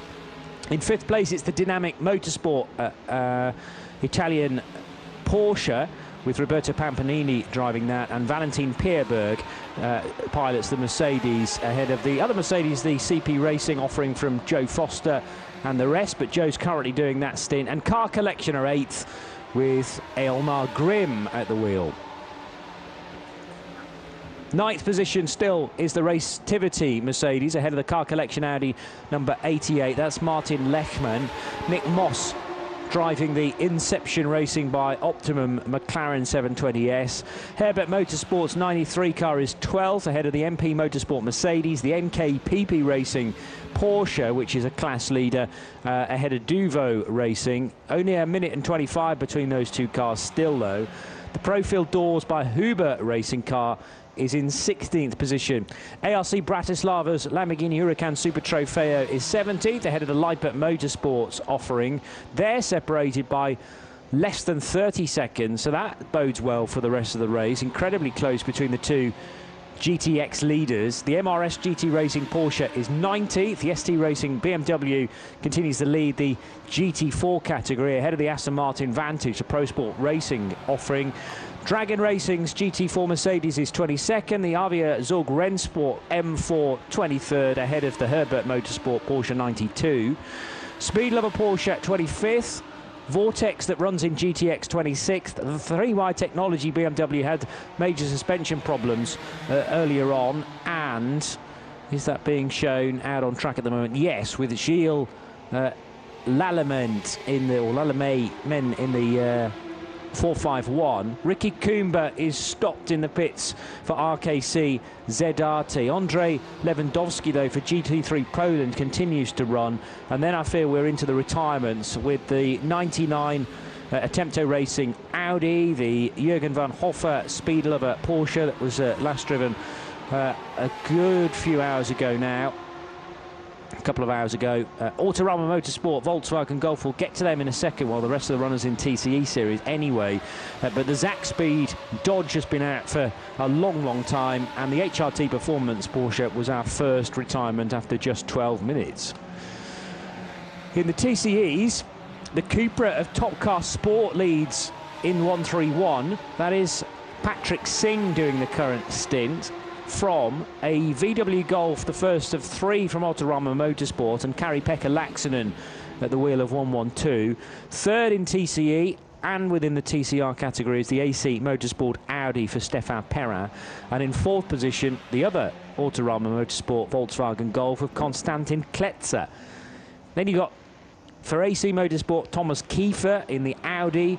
Kantanti Kasuri for BBR in a Cupra is currently running in 7th position, no, 6th place, ahead of in 7th, and the TCX leader, the Sally Racing Cupra for Peter Obel. The 9th place is PK Carsport for the BMW M2 CS Racing. Zhengo Motorsports TCR Cupra is 10th, ahead of the Red Camel Jordans.nl Cupra, which had problems just over 4 hours ago when they had major front left suspension, and that meant that the car needed to be towed back from turn 14. QSR Racing Audi is 12th, the Fun M Motorsport BMW is 13th, the Simpson Motorsport Audi 14th, ahead of the best of Colin White's Ginettas 15th, and then the Ricky Coomber, Jonathan Miller, Jonathan Simmons, Umair Khan car, which is still in the pits. And how long's that been there? 15 minutes, I make it, but they have had some difficulties prior to that as well. The 114 is out of the race, I'd say, and 279 a long time retirement, sadly. In fact, that was the one that didn't even start, wasn't it? And that was deliberately so as far as the team were concerned. So a beautiful morning. The slight hazy nature of last night is steadily clearing. Wind not too strong actually, but on the forecast there was a bit of haze expected, and a bit of just sand in the air as we typically get in the depths of night. And visibility, well, to the greater distance is tricky, but once you are down at ground level and trying to pick out the next corner on the racetrack, that's not too bad. And exactly as Mirko Bortolotti does that, he will have been presented by yellow flags at turn 7, but I noticed a car off the road on the left-hand side there. At the moment, we haven't got any yellow flags warning people of that, but I think there was a blue car to Mirko's left there, facing the wrong way, which will need to be attended to by the track officials. Mirko Bortolotti running in 2nd position then now. And it seems at the moment, Joe, about a fight between 2nd, 3rd and 4th place as well, if you lump in the Audi, as the GPX Racing Porsche just continues its dominance. 6 minutes of a lead. Well, Bertolotti, Johnny, he's had his Weetabix. He's had 3, I think, because he's on a flyer, absolute flyer. He was so determined to unlap himself from the number 36, the lead Porsche of Julian Andlauer, and they were having a cracking battle just a few laps ago. He's managed to get the Lamborghini up into 2nd place and ahead of the number 4. That's the HRT Bilstein Mercedes of Khaled El Khabaisi, and he's just wrested that 2nd place from the Mercedes. He's chasing down the leader. He's got a 3 to make up, and that's why Andlauer was very keen on keeping him back. Somewhere in the midst of that battle of unlapping himself, he's managed to get himself, would you believe, a 60-second penalty for overtaking under the Code 60. Now, where that happened within that Code 60, I am going to assume that was very early on when the Code 60 maybe came out and just caught him out because he was so in the zone. But Julian Andlauer's had a wake-up call this morning. By trying to keep that Lamborghini behind him, he almost ended up rear-ending one of the 991 class Porsches, and he was having been passed by the Lamborghini, he was still chasing after the Lamborghini, and then he nearly ended up by rear-ending the Porsche, and now he's kind of had a wake-up call, and he's settled in, allowing that Lamborghini to just go away. He's settled back. He's still got that 3-lap lead. Bertolotti easing away from the third-place car, and now the gap to just under 8 seconds in only a matter of 2 laps. Yeah, the ups and downs of motorsport when you're charging on, and you can easily pick up one of these penalties, and in the case of the 63, it's proved to be pretty substantial. But you've got to think, well, if I can get one, then so can the cars that I'm chasing as well, and therefore all is not lost, or the cars that he's racing anyway. It's going to take something to whittle down that 6-minute lead, but GPX Racing haven't had any bad luck yet, it seems. Are they due a bit in the remaining 7 hours? That's the reason why we stay tuned to an endurance race, because the moment you decide to leave it, all hell breaks loose, generally speaking. That's always what Paul Trustwell used to tell me, and the reason why he could never trust himself to leave a 24-hour race for too long for fear of missing the key moment. He never did he? Trussers. No. He could never break away from a 24-hour race the week leading up to it. Well, that's another good point. He would just embed himself into the entry list, and he would never be able to flick. He used to kind of wear blinkers and just be focused so much on the race. I've got some news, Johnny, on the you mentioned Ricky Coomber in the RKC ZRT Audi RS3. That car in the pits still. Ricky tells me the differential gearbox went last night, and now the new gearbox is not synchronized correctly, and they've broke the drive shaft as a result of this. I think what he means by that is on the downshifts there's kind of like it's not quite in sync, so it's putting an extra load on the drive shaft as the drive comes into via the clutch, and they broke the drive shaft. So just waiting to find out if the car is still being worked on. I presume so. Just a drive shaft now. They've gotten over the major one of differential and gearbox, which is all in one unit, of course. So we look forward to seeing that car back out, just to confirm. 43rd overall, so they are on a recovery drive, and 11th in TCR and TCE.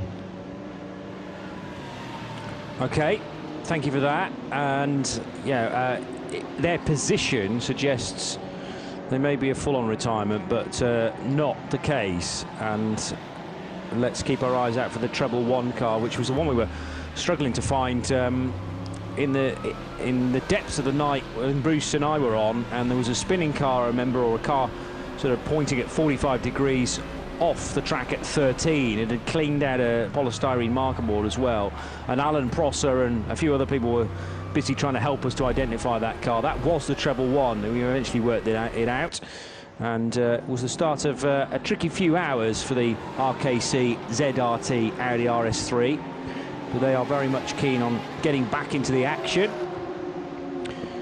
Meanwhile, up at turn 10 is the number 5 Abu Dhabi Racing Mercedes, turning right and being chased all the way by a Porsche, whether on the same lap or not.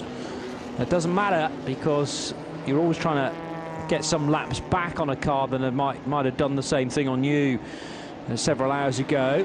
That is indeed the number 5 car now, working its way out of 15, with Valentin Pierberg at the wheel of the HRT Abu Dhabi Racing entered car, and he can clear one of the Lamborghini Super Trofeos as he turns right through 16.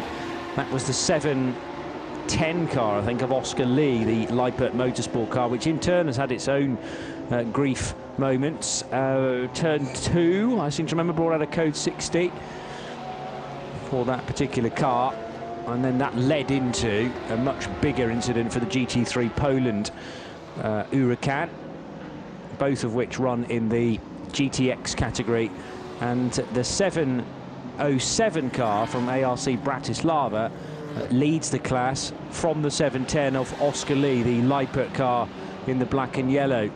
And in turn, Oscar's about to be overtaken by Julian Anlauer, his car seeming to be on rails at this stage. They're focused on the end goal, which is victory in the 16th edition of the Dubai 24 Hours.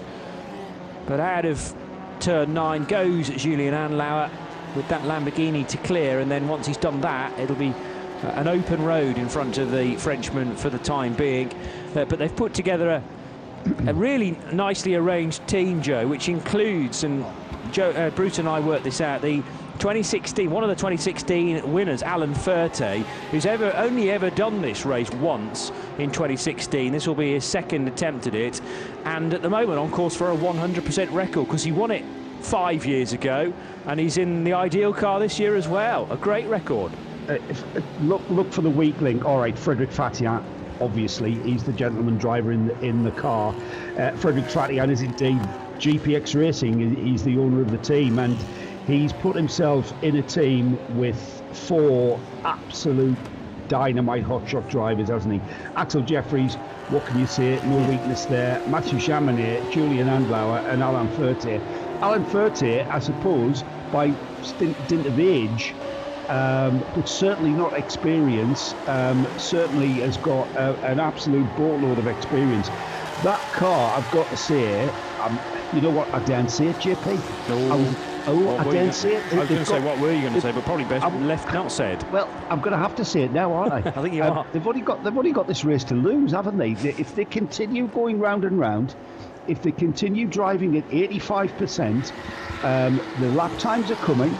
They're still very much on the pace by just taking the car around, not having moments like what I saw Andlauer getting wrapped up with, being so focused on trying to keep the Lamborghini behind him and almost destroying the car against another car. Literally, I don't know if you noticed, Johnny, it was while Hindhoff was doing the rundown just before the top of the hour, and he really did get a wake-up call, and I'm hoping that wake-up call, he remembers that. Every time he's got a car around him that's trying to unlap themselves, I hope he just remembers that moment and thinks, no, let's just let them go, let them get on with it, because the Bertolotti car, that car's going to end up losing almost another lap with that 60-second penalty, and that's 60 seconds starting in the box. That's not including the time into the pits and out of the pits. With the pit stop time, of course, everybody has to sort the pit stop time. But there's just no reason to risk now. Push without risk is Lena Gates' famous saying. I would just take off the push. Just no risk. Just go out there. Keep it. Just keep lapping like that. They've only got themselves to beat now with 3 laps. And I know there's 6.5 hours remaining, JP, and that's why I was very reluctant to give that car the commentator's hex.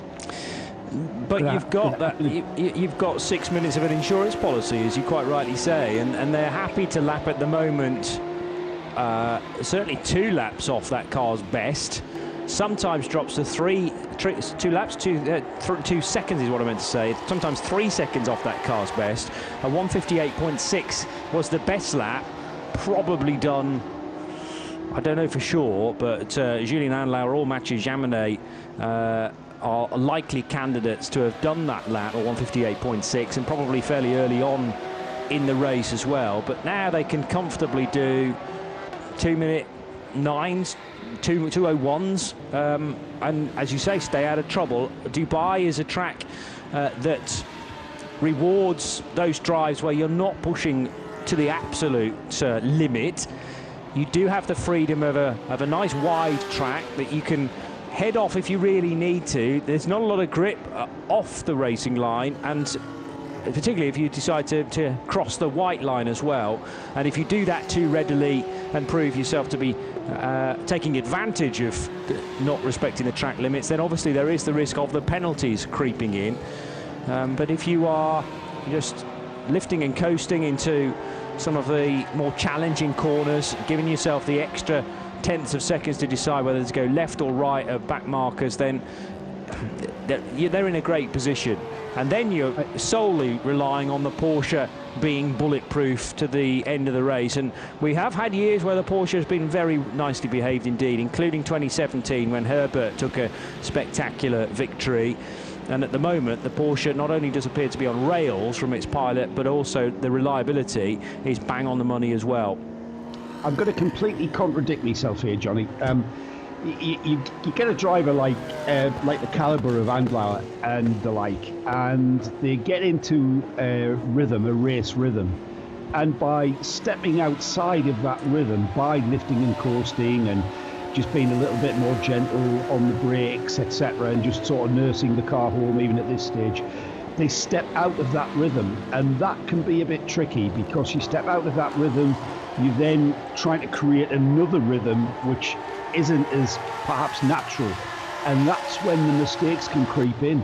And it's sometimes easier to actually go a little bit quicker and stay within your margins of being close to the limit of where you've been for most of the race, and that's kind of what we see.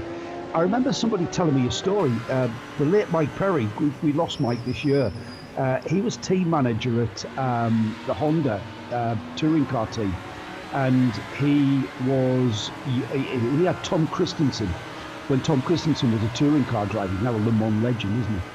And he would ask Tom for a lap time and say, within 4/10. All right, I need lap times of 1 minute 3.6, and Tom would go out and he would times of 1 minute 3.6. And okay, Tom, we need a 1 minute 3.1 now, and then bang, 1 minute 3.1, 1 minute 3.1. The drivers of the caliber of the Andlauers of this world are able to do that. They are like machines.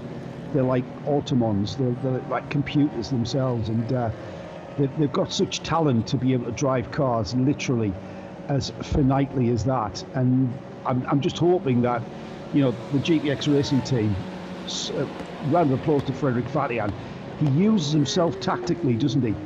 We've had this discussion before about Fatian. I think it was Nick and I talking about the use of Frederic Fatian in that team at Enna for the race around the lake.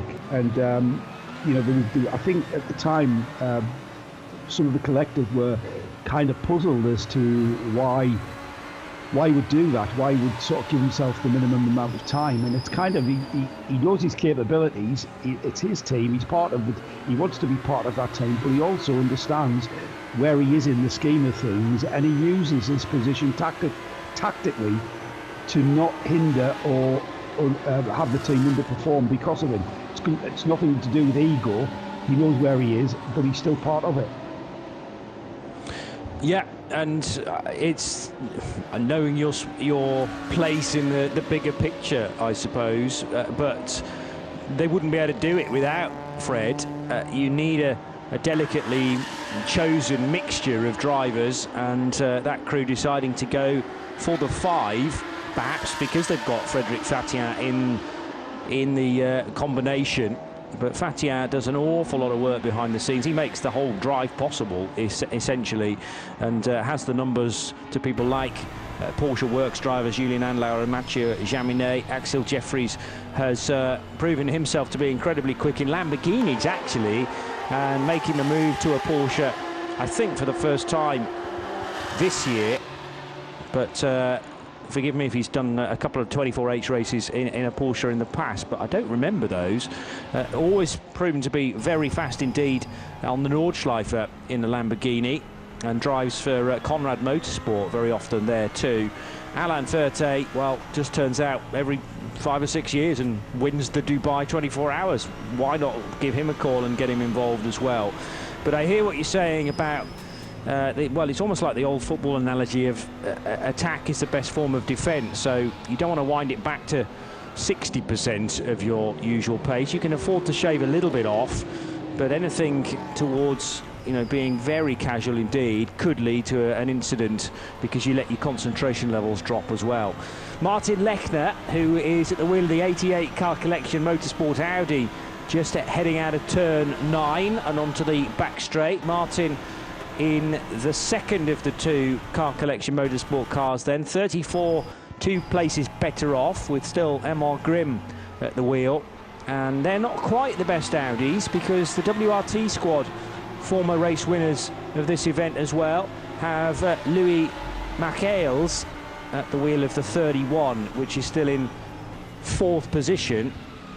And still the Lamborghini in 2nd, the Mercedes in 3rd and the Audi in 4th are just about close enough to switch positions when any of those cars pit. Roberto Pampanini in the Dynamic Motorsport Porsche has just come down pit road, in fact, for its latest stop. That'll be pit stop number 24 for the 5th place car. The fewest pit stops so far have been done by the Khaled Al-Kubaisi Bilstein Mercedes and the Louis Michels Audi. A lot of the time success in a 24-hour race is down to spending as little time in the pits as possible, but you'll remember early on the Lamborghini came in and out during, I think, the first Code 60 when they were trying to solve or at least monitor that set of Hankook tyres at the time. So if you add 4 stops on to the 21 that the Mercedes has done, that takes it to 25. So still the Lamborghini has had a couple of extra stops there, inexplicable stops, but it doesn't seem to have affected it too badly because it's still running in 2nd place. And having said that, just come in for its 27th stop now. In fact, Mirko Bortolotti appears on pit road. We'll see it soak up that 60-second penalty, don't forget as well, Johnny. Yeah, that's true. And yeah, the penalties are not listed separately from their more standard stops, of course, because they're both done in the same movement. Yeah, we'll see. We'll see that reflected in the overall pit stop time, won't we? I'm expecting to see that Lamborghini drop to, certainly not going to drop to within the clutches of the WRT Audi in 4th. He's still got a chunk of time over that car. I'm just trying to fathom out where that is. Yeah, actually, no, I'm maybe wrong on that one. He is going to fall into the sights of Louis Michels in the WRT car just because of that 60-second penalty. He's on the lap ahead, so whether that's going to actually allow the Audi to overtake, I'm not sure where they are track position wise, whilst Bertolotti now in the fueling station. I take he stayed in the car. We haven't had any change there, JP. So 63 in the pits, car 4. I'm trying to pick that out on the tracker now, and I'm going to have to do that through the follow mechanism because the gap was only 29 seconds, so that would have gone. That they will change position. No, yeah, no, I think you're right. It's just coming through turn 13 now, so hasn't quite got back ahead of Mirko Bortolotti, who, well, his car at least is in the fueling area. And it takes a good couple of minutes to get the fuel in, which is carefully restricted this year and onwards with the fuel flow rate restrictor, but you have to choose the right one for your car, or at least the refueling person does, and that's all closely watched. 4 car crossing the line now then, Joe, and getting 2nd place back again, or at least rather that lap back again. Keep an eye on the 31 track position as well. The WRT Audi number 31 now making its way back around the Dubai Autodrome towards Mirko Bortolotti, who remains static in the fueling area. So a potential change, if not a change, at this time of the day my mind can't work to do the maths. I'm thinking that WRT may just pop out as the Lamborghini pops out of fueling and back into the race. The WRT Audi might just be right on its tail or just ahead. It's marginal. 1 minute 35 was the gap, so it's hard to judge how much time. I would suspect, Johnny, that we've got a potential of the Bertolotti, the Grasser Lamborghini, dropping to 4th because of that penalty now. Well, 31's just coming out of the final corner and crossing the line, so that'll be Louis Michels up to 3rd place because Bortolotti remains in the fueling area, so that's exactly how costly it's been. Yeah, I think you should trust the old grey cells there, Joe. Yeah, I know. You know what? It's purely the fact I didn't have the confidence to call that there. It's like it's so early. Oh, no, it no matter where you are in the world, it's so early. Correct, including in Dubai, where it's still only 8:30 in the morning. Of course. But still should be in bed, frankly, at 8:30. Breakfast time at 10. You'd be saying that at 2 o'clock in the afternoon. Is it midday yet? Yeah. Especially these days. That's true. Well, yeah, particularly so. Breakfast always after midday during lockdown. Yellow flags at 15, and that's exactly where Khaled Al-Kubaisi has just gone through.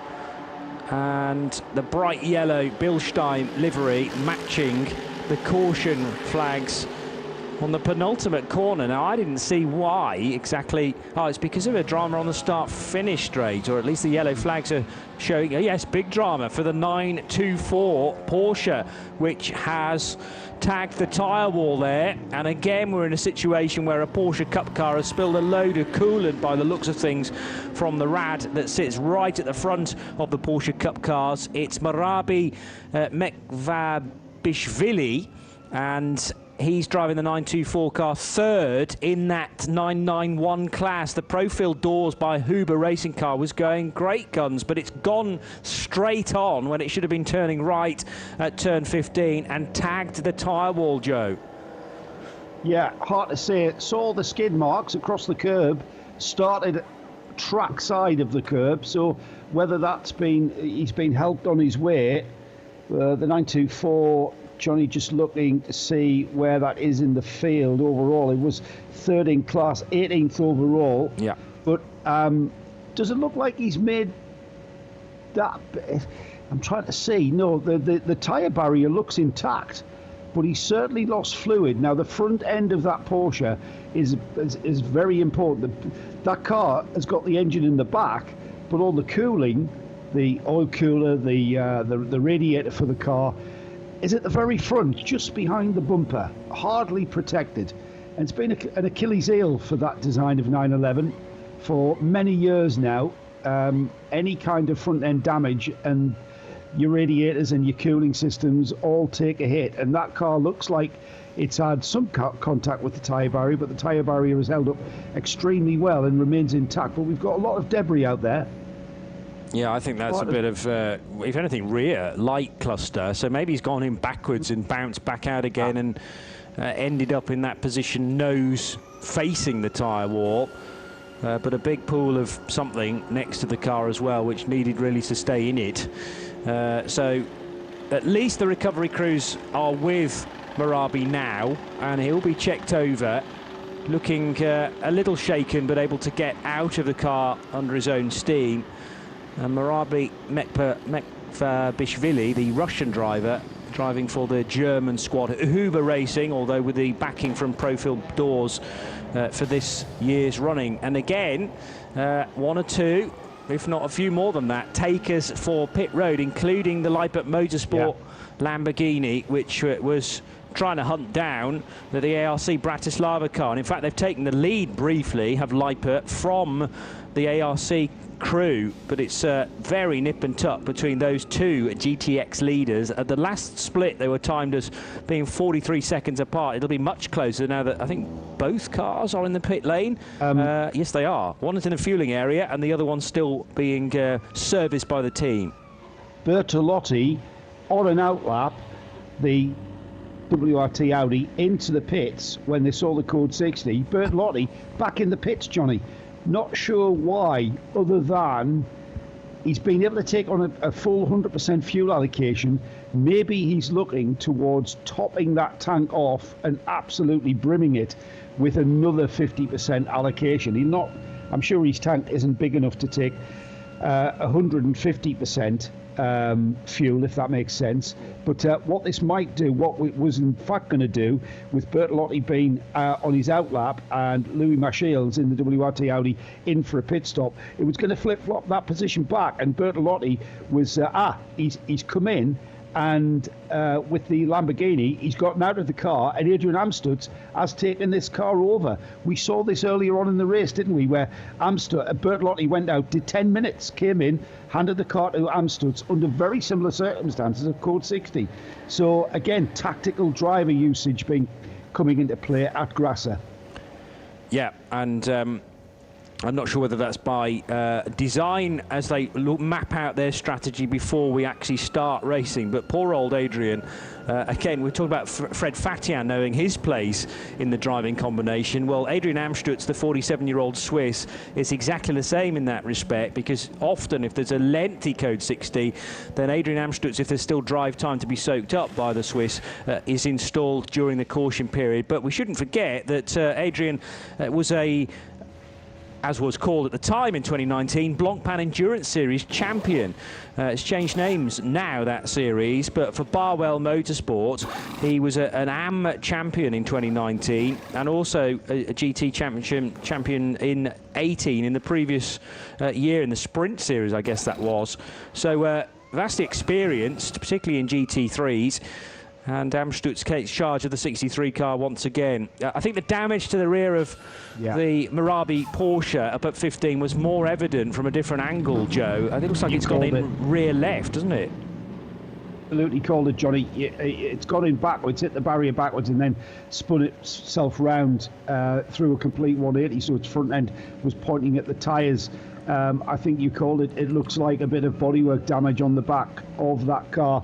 It's being recovered, so we're still going to be on a code 60 for some.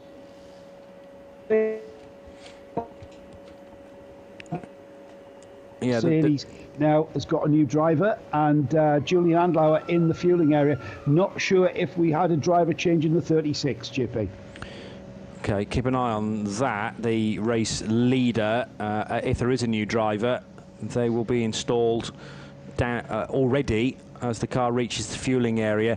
So it's very much squished the rear left corner of the Porsche car number 924 that was running so well in third position in the 991 class. And now we have to look at how close the MRS GT racing car of Saif Alameri, the Emirati that is running in 989, and he drives for MRS GT Racing, as I say. 20-odd minutes the difference under code 60 between the third and fourth place 991 class cars, and I get the feeling that the Profield doors problem here is going to take longer than 20 minutes to sort out, so we could very easily have a change for third place. The rear left wheel is very badly torn up as well after its contact with the wall, and it has bent the rear wing to a ridiculous angle now as well. They were never running with that much downforce on the rear. Take 3 months repair job at your local Porsche dealer. That I'm sure we're going to see that car out in half an hour. Yeah, it depends though, doesn't it? Depends how much of the that rear wheel has taken, because that rear wheel is connected by a drive shaft and suspension, actual gearbox, and engine compartment of that car. So whether that energy is transferred, and you can, Johnny, you can have all sorts of, you can find all sorts of things like engine mounts snapping as the energy transfers through, and you think, oh, it's just the wheel and, you know, a broken wishbone or something, and then you look further and you've got an engine mount broken because of the way that the car is hit. So yeah, I'm sure it's going to be longer than 30 minutes, but it might not be much longer. Well, Huber are very experienced in repairing cars, and they do so well to stay out of trouble for a lot of the time as well. But that, I didn't see the incident as it unfolded at full speed, but that's, by the looks of things, a quite heavy impact, because you're not hanging about coming out of 14 and then setting the car up for 15, and whether there's been some contact in the run into the corner, or Marabi maybe lost the car on his own, but it's gone skating off towards the tyre wall, which is a fair distance away from the edge of the track, and collided with the tyre wall, which has contained the car just as it's designed to do, and most of that damage ripples through the rear of the Porsche as a result, but thankfully not too badly through Marabi Mekvabishvili, who will be checked out in the medical centre. It's not been the race for Porsche 991 Cup cars, though, with one heading out of the race really early on. We had that bizarre moment on the start-finish straight when you and I were on, and now this one at 15. Yeah, we're back, Johnny, we're back, and so, as if by magic, cars magnetically propel towards barriers, it seems, when you and I sit in the commentary booth. That's true, yeah. You can be blaming us again. Just to confirm, we have had driver changes in the two leading cars. The number 36, we've mentioned him before, Frederick Fatian, he's the team proprietor. He's doing his bit now, and he'll soak up some of that drive time within the code 60, which is all about not losing track time. It's you're soaking up the driver time, but at a slower pace, when you can then hand over to your hotshot to be able to optimise your pace under green conditions. And now we've got Maro Engel in the HRT Mercedes in second place. That's car number 4. 3 laps down off the leader, that number 4, but I'm sure Mauro has been in this situation many times, and he will be just doing the job and trying to reduce that deficit to the leader. And third place, still in the pits, is the number 31 WRT Audi. Frank Bird now showing. I think that car has been out and has come back in. So the number 31, Johnny, was seen having gone out on the outlap. He's done one outlap, he's come straight back in, and that's purely to get another 50% worth of fuel. Plenty of people on Twitter, by the way, making the point that the penalty for car 63 still stands, and Matt Guest, amongst others, reckons. Now, somehow you've latched into the radio message, and I don't know how you managed to do this, Matt, but there was a radio message from Mirko Bortolotti, apparently, which said, box, box, box. This is him telling the team, I'm on my way in. I've got a puncture. We need to change tyres. So he didn't get anywhere close to the penalty box, we understand, from Matt and a few others, and therefore they're still going to have to serve that penalty. I'm just looking now, Johnny. 63, that penalty has disappeared, certainly on my screen. Talk amongst yourselves while I try and look at it again. Well, the answer may be provided as well from the pit stop time, but of course the way the timing system works, I believe that's now deleted. Previous stop. No, there is a previous stop column for car 63, which is in 4th place. And 1 minute and 13 seconds was that car's last stop, which was stop 28. But I think maybe Adrian Amstutz has been back in again for maybe a top-up of fuel, because he'll be doing well to go into the pits for only 1 minute and 13 seconds. There was a driver change included in there as well. We're back to green, by the way. But yeah, that does rather present a little bit more confusion. If you can shed some light on it, it'll be warmly received. But the suggestion from one or two of you listening, wherever you are around the world, is that the 63 car still needs to serve its minute-long penalty after an unplanned pit stop for car 63. We will try and get a bit more evidence to back that up. But Adrian Amstutz remains at the wheel of the 4th place Lamborghini Huracan, and returning to the pits with heavy rear damage is the profile doors by Huber Racing Porsche. I'm just looking on the penalty screen, Johnny, and that penalty for 63 has disappeared. Now, usually it actually shows cancelled, and the penalty was just on around the 8 a.m. mark, and it's actually disappeared now. So it's not like it's been cancelled, it's just completely, it shows served, it shows issued, and there it is, issued. Yes, sorry, I found it, it's reappeared. My screen is updated, and at 8:02, that penalty for the 63 car is still there. Yeah, so I've just confirmed that. I'm not doubting the collective in any way. But I'm just confirming that so Johnny, he lost all that track time and that track position, and he still has the 60 seconds to serve. Depending on where you're getting your timing and scoring from, a variety of places for me, but the go-to is always timeservice.nl, so livetiming.getraceresults.com, and the final column, Joe, has this penalty list, doesn't it? Well, penalties that are still outstanding, and there is a definite 60-second penalty in that final column for car 63. So it's lost 2 places. We had factored the thought that the 60 seconds had kind of put it down to 4th from 2nd place, but even that's not been taken, and therefore, well, if this radio message is correct that Matt Guest has found, then the 63 car needed urgently to come in during that code 60 to repair a punctured tyre. They decided to put Adrian Amstutz at the wheel, and the drama that Mirko Bortolotti had unfolding right in front of him prevented him from getting into the penalty box, and that therefore will hang over to the next time that stops. And although there's a little bit of freedom as to when you do your penalty, I still think it's time limited, isn't it, by the 24H series, to say you must do it within a certain amount of hours. And it's an I think accumulative thing. These penalties steadily build up. They say do it at your next stop, but if you don't do it at your next stop, then, I don't know, you're going to test the patience of the clerk of the course. I seem to remember something about having to do complete your penalties within 2 hours of the end of the race. It's as open as that, is it? Okay. I'm not, that's not in stone. For sure, but read through a lot of paperwork to confirm that, but that kind of comes to the front of my brain when I think about that really that I've got in my head that within the last 2 hours of the race. Yeah. And that's really to stop the complication of it's about being given a penalty within the last 2 hours of the race.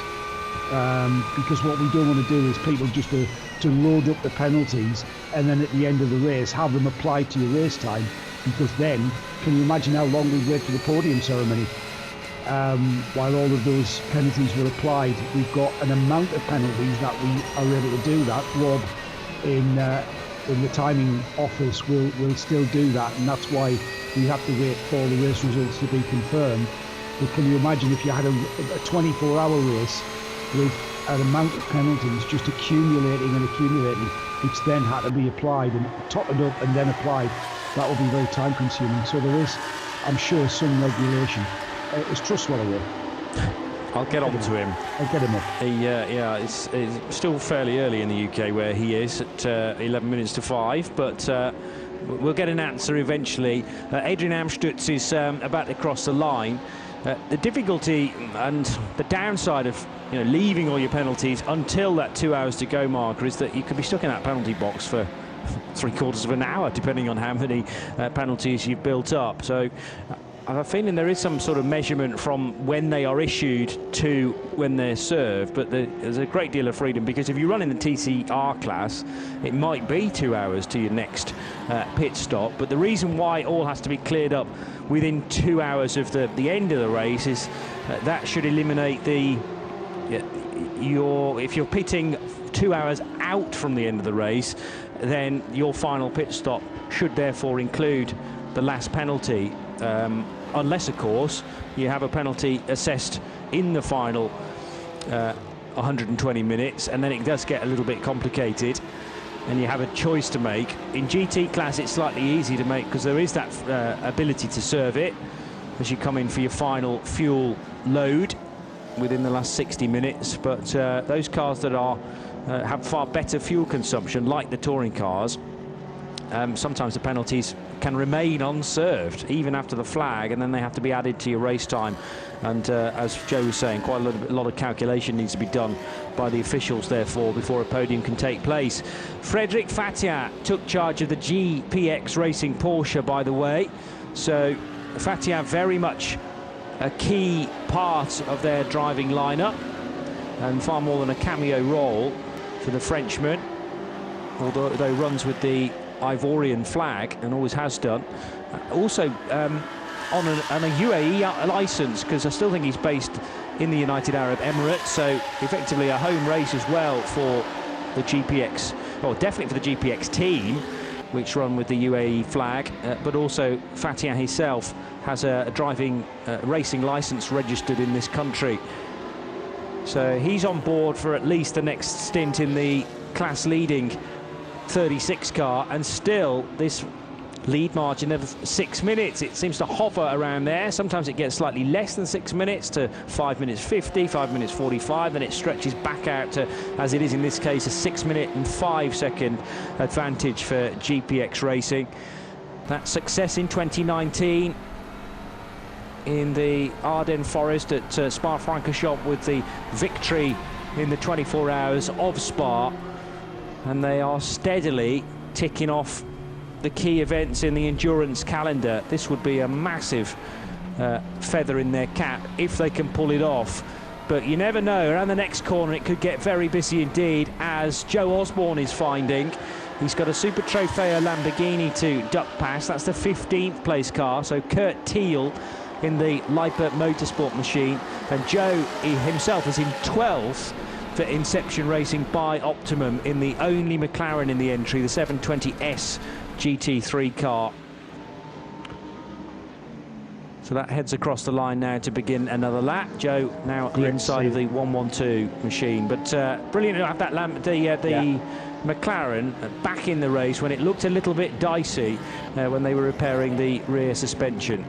Yeah, loving seeing that McLaren in a 24H series race. We talked about this earlier, didn't we? The fact that for some reason McLaren not the car of choice for a lot of people, but certainly Inception Racing by Optimum bringing that car out to the Middle East in the what is the European off-season, and really undertaking quite a programme. They were in Bahrain last weekend. This, I believe, is the same car. They were having another car shipped out to do the 24H series. That was delayed somewhat, and so they're using the same car. Whether or not they'll use this car next week for the 6 hours in Dubai, or they'll finally take delivery of the other chassis, remains to be seen. But certainly having a great winter programme, European winter programme out in the Middle East, where conditions almost perfect, not too hot, not too cold, perfect conditions temperature wise, ambient temperature coming up to 20 degrees. It's only coming up to 9 a.m. Dubai time, and already t-shirts and shorts weather. You and I would be poolside in this weather, Johnny. Oh yeah, totally. I remember a few years back when we did back-to-back weekends as part of the Creventic meeting, when there were some prototypes running on the first weekend and then the 24 hours of Dubai the following weekend. Struggled residency, didn't we? We pretty much did. I remember Monday and Tuesday was on the top of the hotel enjoying the rays, and actually everyone that we were working for struggled to get us back on the Wednesday when we needed to be back to work again. So that was very enjoyable. And yeah, those connected with Inception Racing, with Optimum, of course, very hard workers, but hopefully at least one day off was afforded to them as they made the trip from Bahrain to Dubai.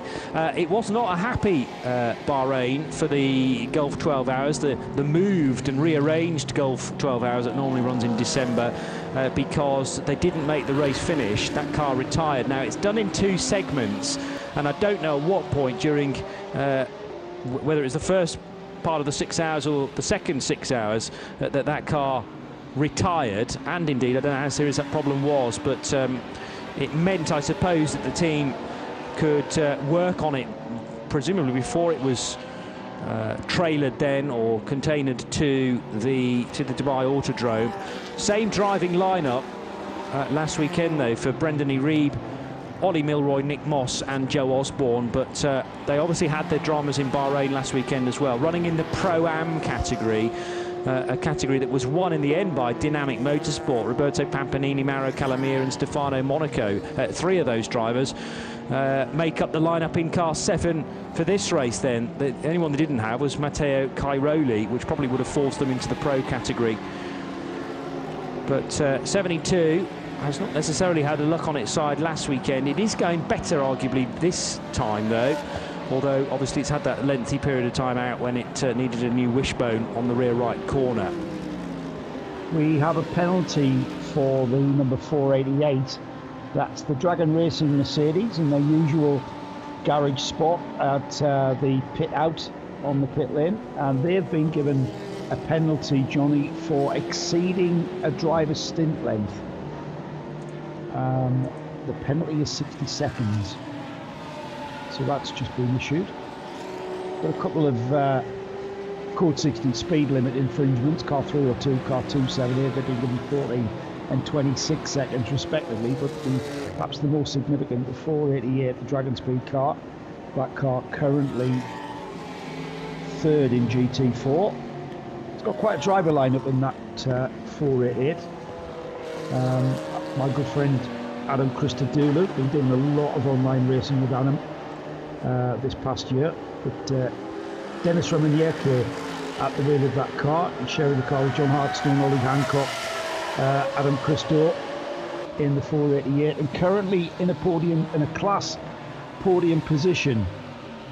That I'm not sure that's going to have any major effect on their race position, as they are quite a considerable amount of time ahead. They're on 395 laps completed, and the next car in class are on 388. So that's not going to affect their race position.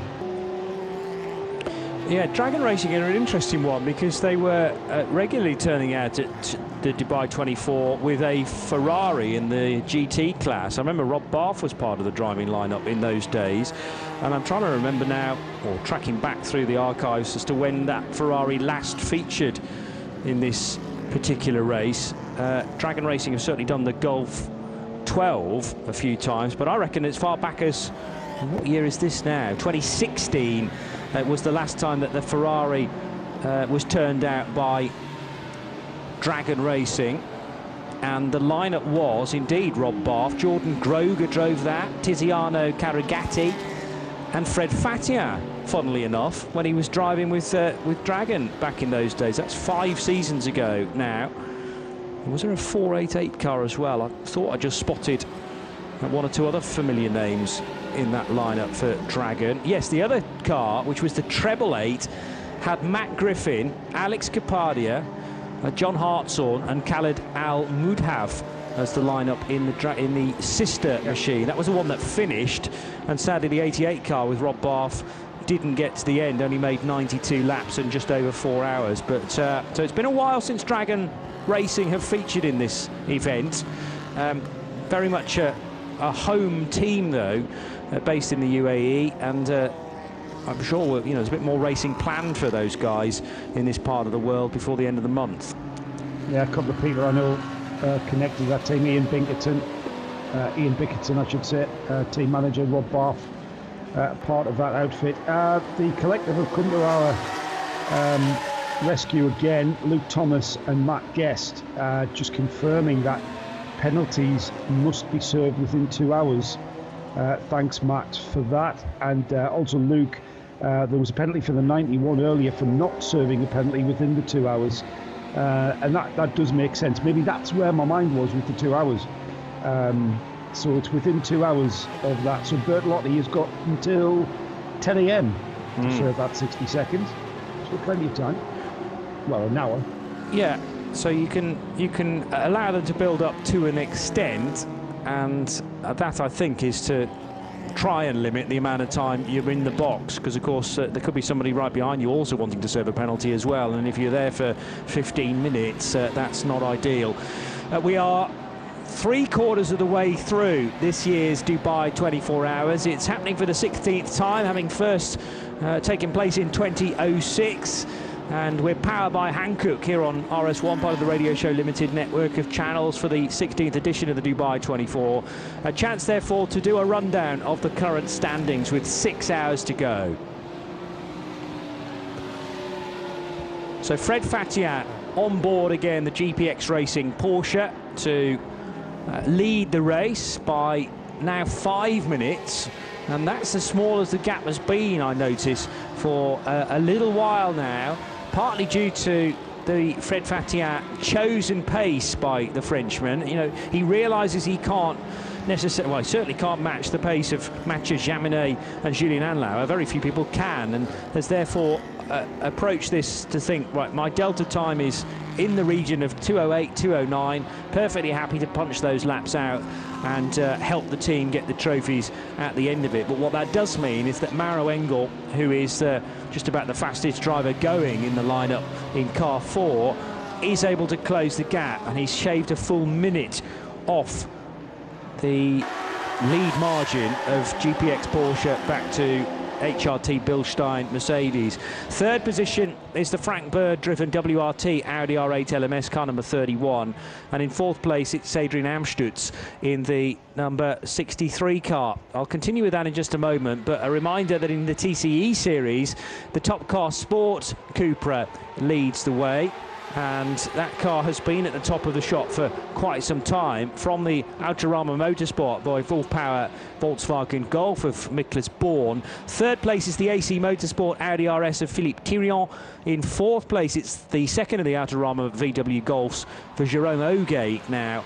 And Mark Vallenvine for the AC Motorsport Audi running in fifth place, ahead of the BBR of Thailand crew that run the Cupra TCR in sixth. Sally Racing, which is a class leader in TCX, continues to be out front in that second division within the TCE race. So Sally Racing are seventh, and in eighth place in TCE, it's the CWS Engineering Ginetta G55, currently driven by Simon Orange.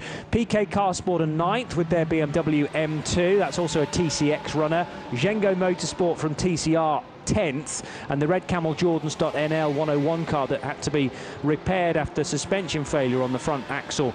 That car runs 11th, ahead of the BMW from Funem Motorsport, the Simpson Motorsport Audi car 138, and the QSR Racing Audi RS3, which was actually troubling the top five in the first half of the race, but that's had its dramas as well. For Jimmy De Broeke, Kobe De Broeke, Martin Hausmann, part of the lineup there as well. They have dropped to 14th position. The second of the CWS Engineering Ginettas is 15th.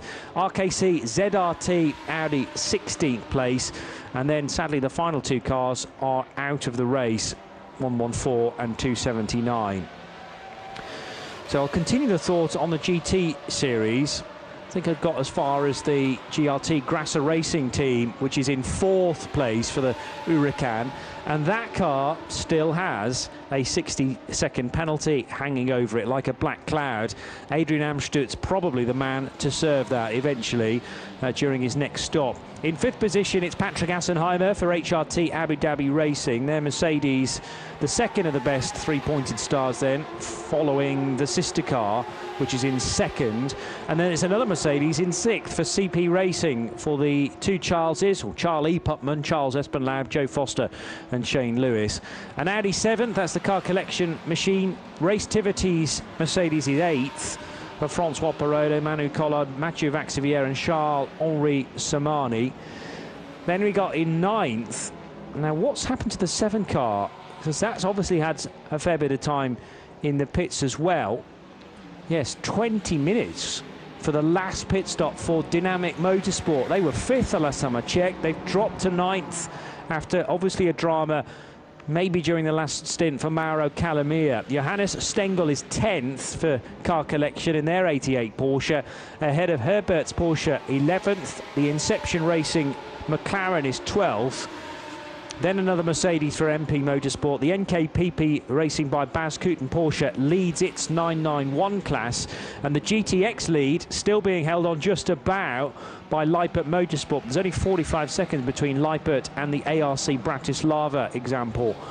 They are near identical machines, but very much prepared by two different teams, and they're still gunning for class honours in GTX. Duvo Racing second in the 991 class, and that is car 909 from the MRS GT Racing Cup car. Remember, the third place machine not so long back was the Profil Doors by Huber Racing entry. That had a big crash at 15, turn 15, and therefore is still in the pits and being repaired. It's dropped to 21st, but as you can see on the graphic being displayed as still in the pits. Dragon Racing are 22nd, the Team Avia Zorg Rennsport BMW M4 is 23rd, and Herbert Motorsports Porsche down in 24th position. That's the one now out of the race. And then beyond that, in 25th, it's the Speed Lover Porsche. Vortex V8 is another GTX car, shown as 26th. The 451 car is still running with Gilles Lallemand in the at the wheel of the 3Y Technology car. Ricky Coomber's machine I've already mentioned, of course, but Rafael Meerkut comes next, therefore, in the Lamborghini Huracan Super Trofeo for GT3 Poland. And then everybody behind Meerkut's car is shown in the pits, and therefore is a retirement. We've had final confirmation from Attempto after Christopher Mies initially told us that car was out of the race. We then saw it back out on track in the hands of Marcus Winkelhock, but I think they were just doing a quick test run to make sure that everything really was done. and ever since then the Attempto Racing Audi has not been seen. Speed Lover Porsche out of the race. The third of the three Autorama Motorsport Golfs will take no further part, and big accidents on the main straight for the HRT Performance Porsche, and also actually just beyond the main straight for teammate Fabio Citignola. The Zac Speed Dodge Viper, a fan favourite, we lost very early on, and that's been out of the race now for over 13 hours.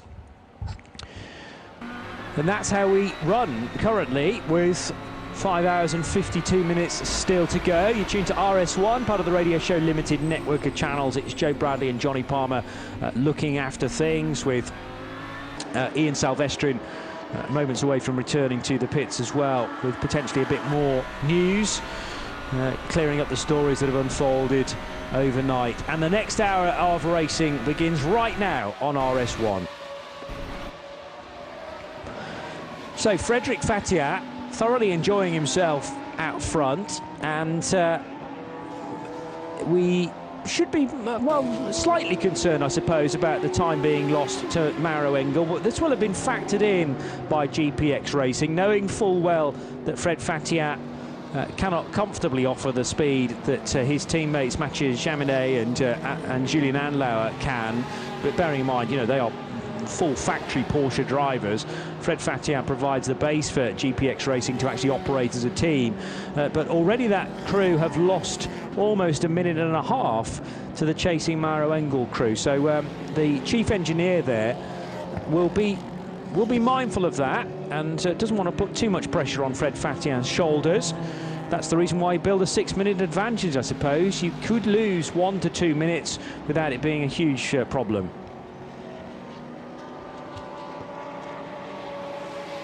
So we are not very far away from a driver change, actually, down at GPX, because Zimbabwean driver Axel Jeffries very close to another stint in the 36.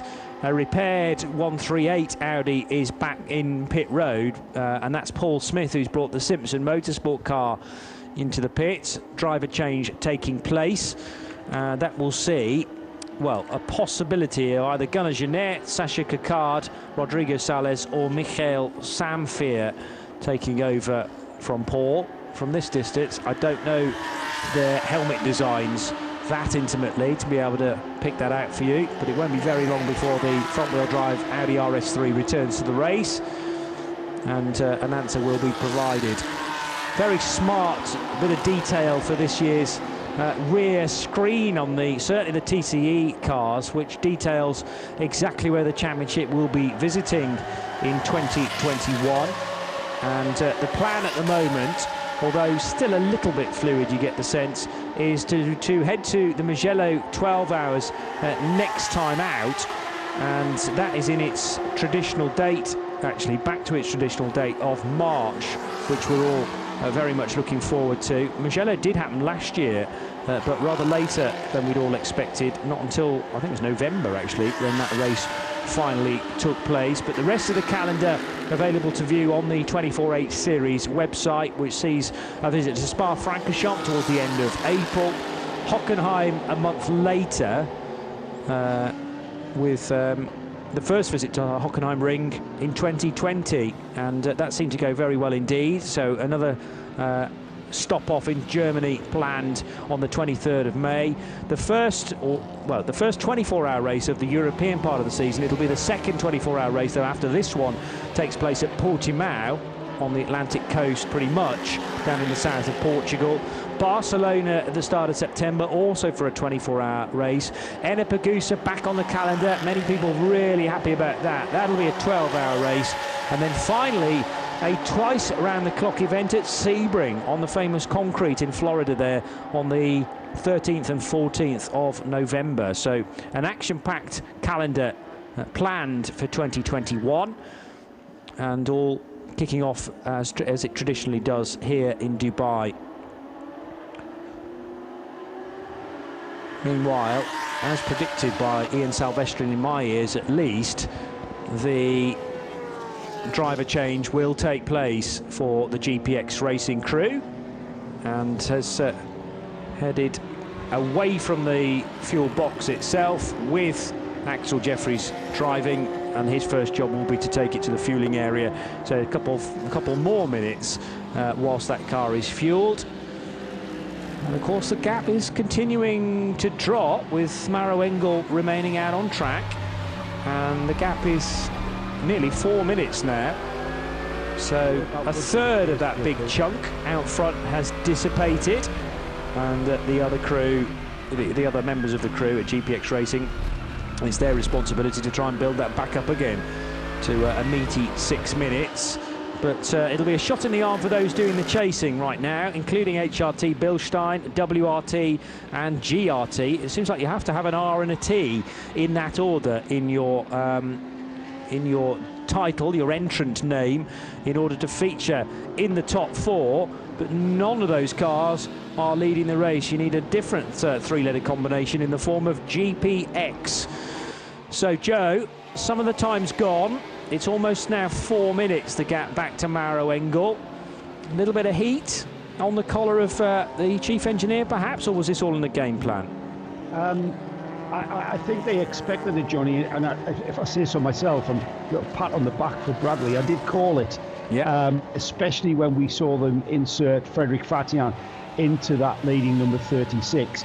That car into fueling at the moment. Did we see whether we had a driver change there, by the way? Yes, Axel Jeffries, who's got back on board. Right, sorry, I've just reconnected.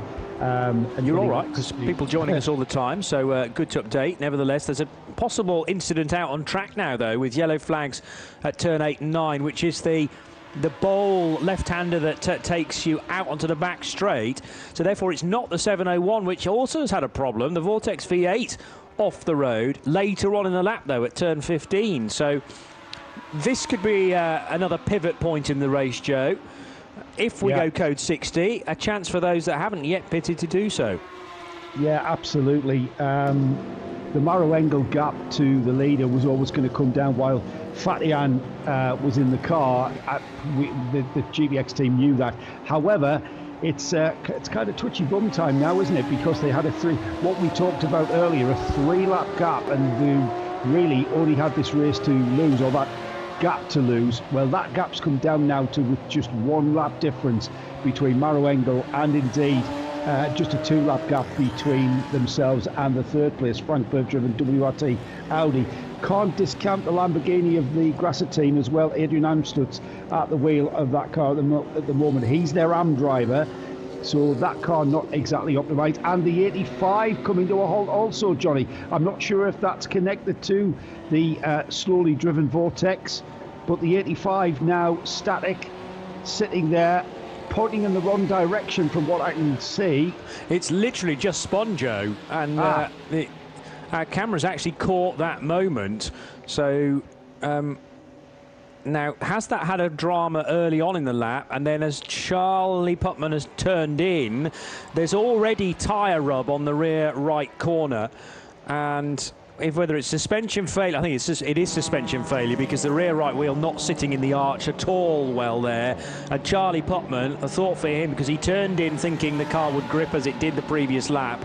And the suspension has truly given way on that 85 CP Racing Mercedes, pitched him into a spin, and he's now desperately trying to get the car restarted on the inside of turn 8.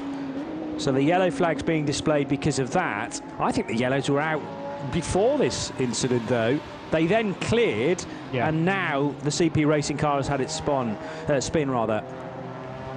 Yeah, the yellow flag was out for that 701 moving very slowly, wasn't it? And then our attention was drawn to the number 85. So suspension issues causing that spin. The 85, well up there, 6th overall, and 2nd in GT3 ARM. It's Charlie Putman, the CP of CP Racing, at the wheel of that car. It's got the hazard lights on, and the car just to driver's left into what I think, Johnny, did you say that was turn 14? I think. No, it's much earlier on in the lap. It's turn 8 actually. Oh, is it? And then that works its way into turn 9, which are the 2 left-handers that lead onto the back straight. Let's clear up the problem for the Vortex, which was actually dropping oil Alban Varuti, little choice but to pit the 701 car, but I think that was an issue much closer to the end of the lap. Caught sight of the Vortex V8 off the road, and good driving from Varuti, in fact, to make sure he didn't spread even more oil on the racing surface, or the racing line. Into the pits comes the GT4 spec Mercedes, which is the 488 car from Dragon Racing. Just checking that served the penalty, not showing that that penalty has been served, and the penalty box is on pit in here in Dubai. So that might just be the screen needing to update there. Yeah, it might reset itself once that car rejoins the race. I'm not sure when, to be honest, when a set penalty is served. I don't know when the final column on timing is reset. Is there a problem on the right-hand side of that CP Racing Mercedes as well? It looked like the inner wheel arch skin had worked loose, maybe, but it could be an optical illusion from the distance that I can see that Mercedes. 34 choosing to come into the pits. Elmer Grimm there, the distinctive shape of Elmer Grimm, just peeling himself out that car. I mean that absolutely, peeling himself. He's about 6'7". Yeah, he is. And how he even gets in that car is incredible. How he gets out is even more incredible. But he's got himself out of the car. Car running very well.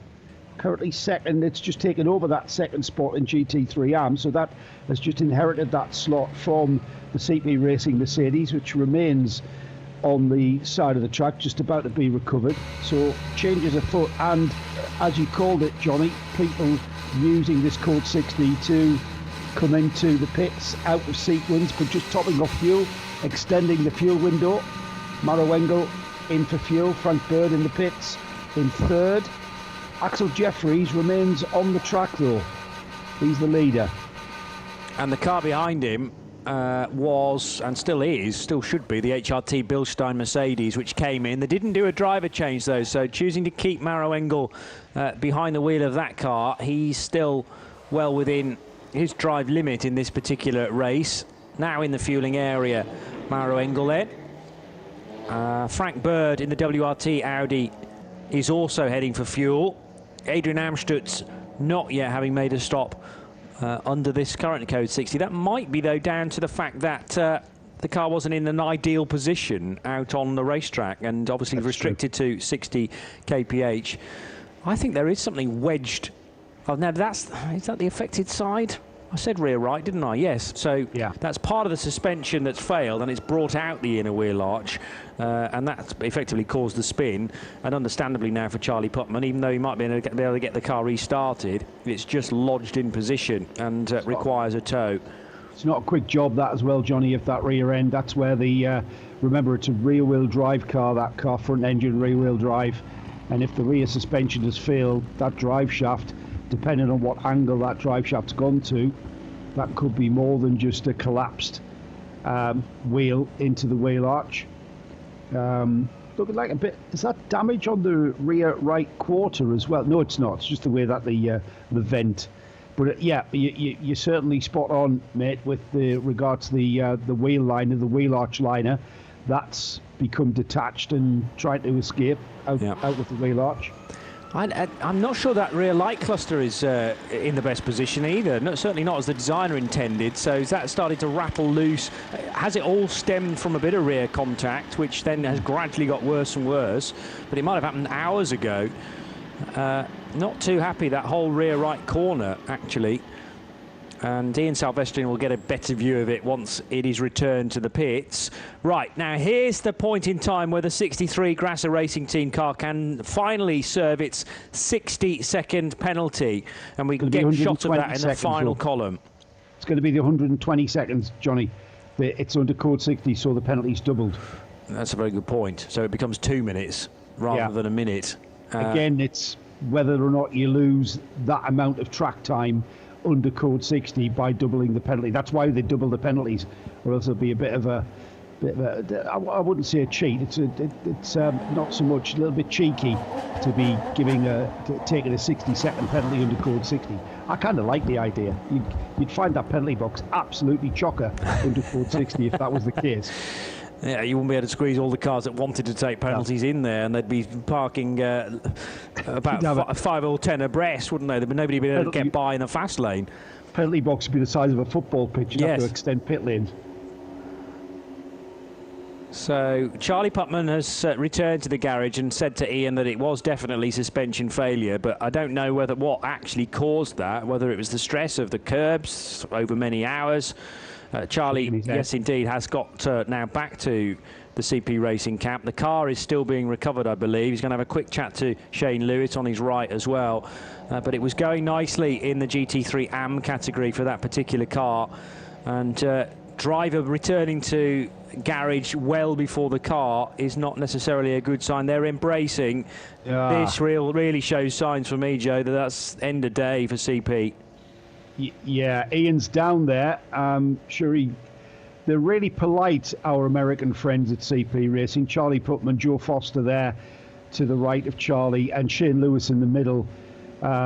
Ian, they'll be welcoming Ian and to have a chat. I saw Ian just lurking there with intent as the 63 Grasser car has completed that 120-second penalty and now making its way along to its pit garage. But yes, Johnny, I saw the body language in those drivers. Shane Lewis giving like a conciliatory hug there to Charlie Putman. Maybe Charlie's called it and said that, maybe that was just they're out of contention. Maybe. Well, not necessarily out the race. We can get an answer now, Joe, because you're quite right. Ian's on the mark and now chatting with Charlie Putman. Charles, firstly, commiserations. It was going so well. What did happen? Yeah, I really don't know. It's just an unforced error there. I came up the hill. Normally we're flat going up that hill. I was on the power. I thought everything was good, and then the rear end just came around on me and aimed me at the inside wall. So it's a pretty hard hit in there because, there's no barriers in there. It's a concrete wall. You're not really supposed to hit over there.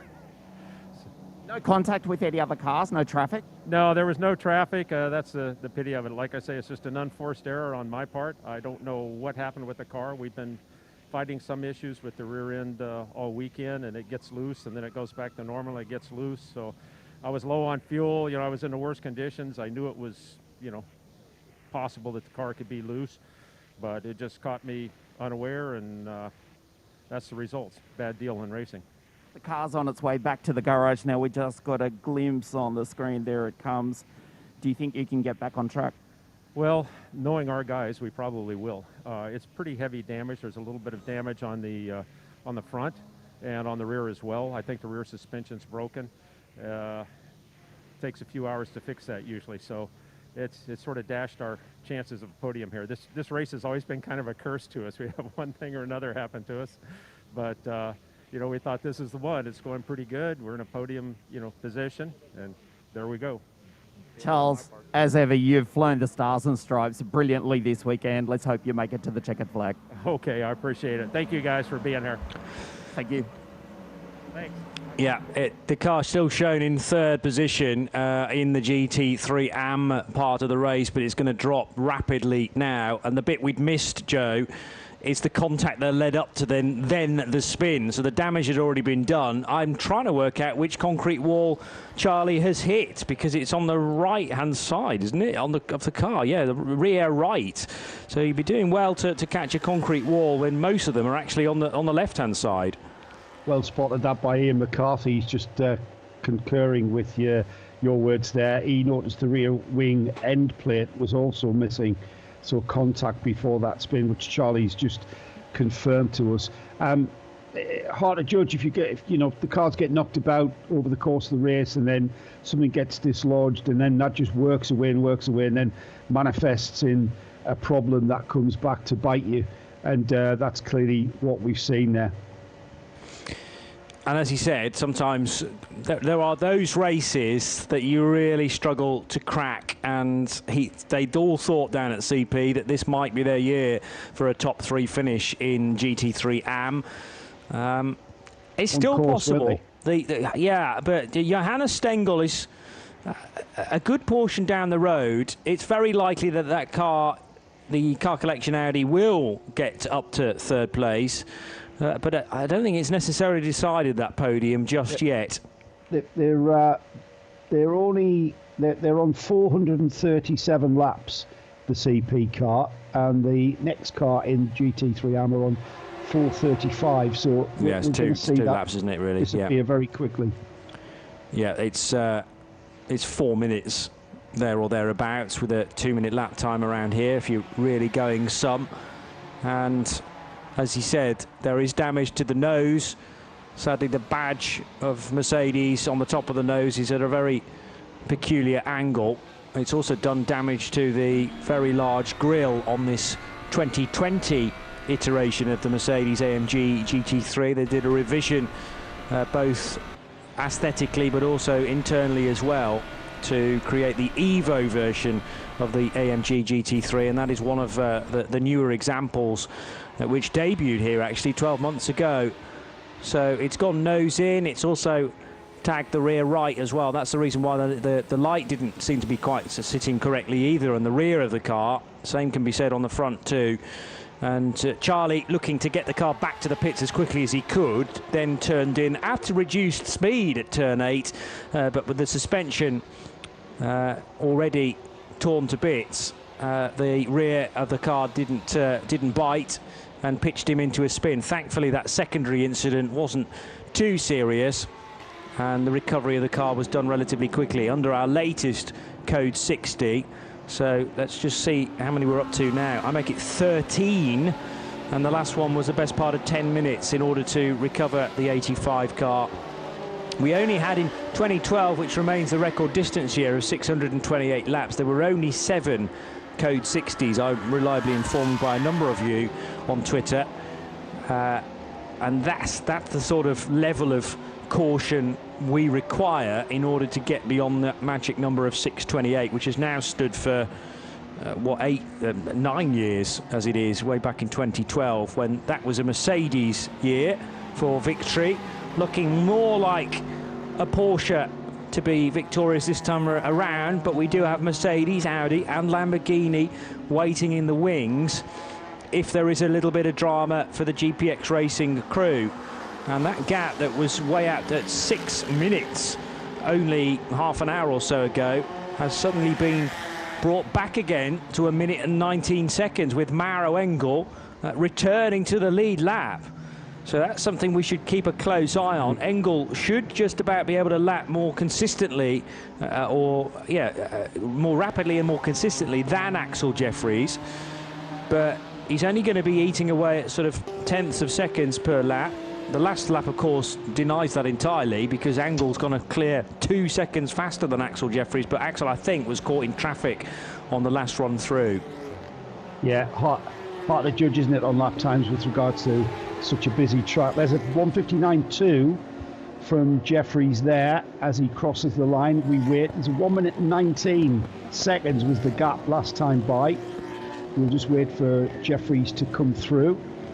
He's about a minute away now from the start-finish straight, so we'll see what lap times Engel can put in, but the 1:59.2 is certainly matching Engel's previous lap time of a 59.3. So like you say, Johnny, overall pace, I think these cars have got a minute difference of only tenths of a second in it. However, it's how you're going to use the traffic.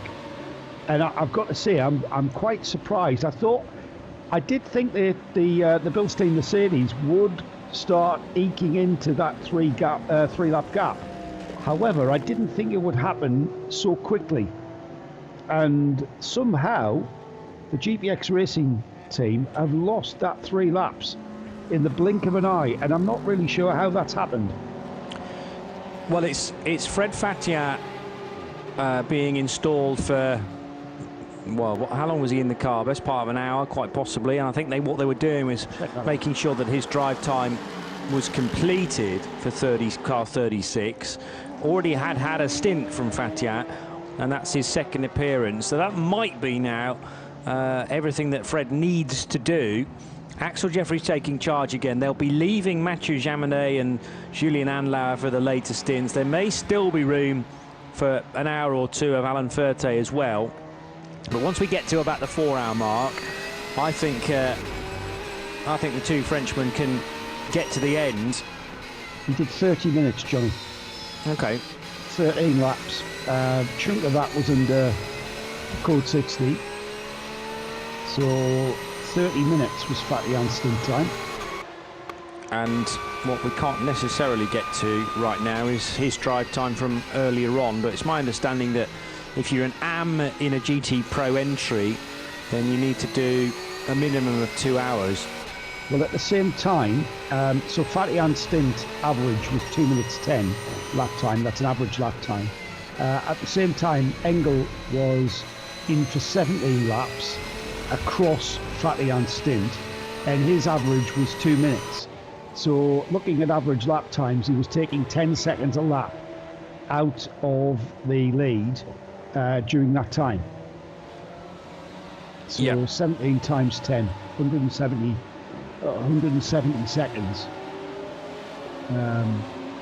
was that, wasn't it? But as you say, on average, 7 seconds a lap that Engel was Yeah. gaining. Yeah, on average, yeah. It's taken 170 seconds out of him Yeah. during that stint. So that we've said, that's where the time went. And, well, that will give confidence to all those at HRT, Bill Stein, that this race is not done yet, quite clearly, because oh so often we've seen a race that is dominated by a particular car and think, well, they're never going to catch up 6, 7, 8 minutes, and all of a sudden, within a 30-minute stint, that has come down rapidly, so much so that the chasing Mercedes is now on the same lap and almost within 60 seconds of the race leader. And this is where you have to have faith in people like Axel Jeffries, who currently pilots the GPX Racing Porsche, those that will be taking over, that they don't actually let the new context of the race affect them, and that the real good sports car drivers are driving in the moment. They're not bothering, they're not thinking about, well, we had 6 minutes and now it's down to closer to 1. It's just about the lap that they are on at the moment. Don't make any mistakes.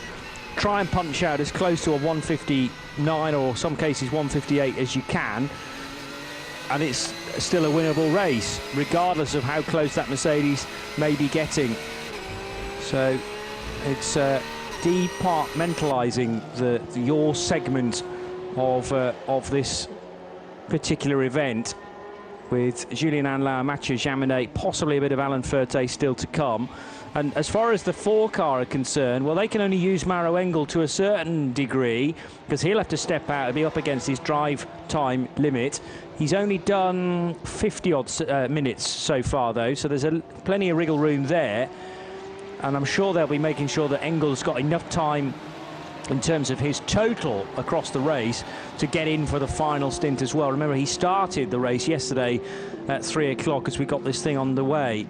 But Hubert Haupt will be raring to go as a semi-pro. There's also Patrick Assenheimer and Ryan Ratcliffe as part of that lineup. Khalid El-Kubaisi, well, maybe Khalid has now done all that he needs to do and can hand it over to his other 4 teammates. But this is going to keep us very much engaged for the final few hours, Joe. Yeah, very much so. This is what people of my age understand to be classed as a grandstand finish, Johnny. We've got a race on, haven't we? With still got a chunk of time, over 5 hours of racing to go, and it's there's absolutely nothing in that lead battle, though, is there? There's literally tenths of a second here, there.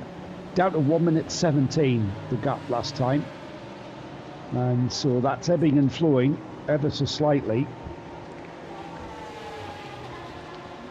So we have got a battle on our hands. We're a little bit away, the lead cars out on the circuit as a slow-moving TCR kart's the one. I think that's the class leader, Joe. That's the TCE Series race leader that has suddenly lost speed. And that car now all of a sudden cranks back up again, but it is Ronnie Yost, the Swiss, at the wheel of the Top Car Sport Machine, which has a slight hiccup on, what lap is this for that particular car? 412.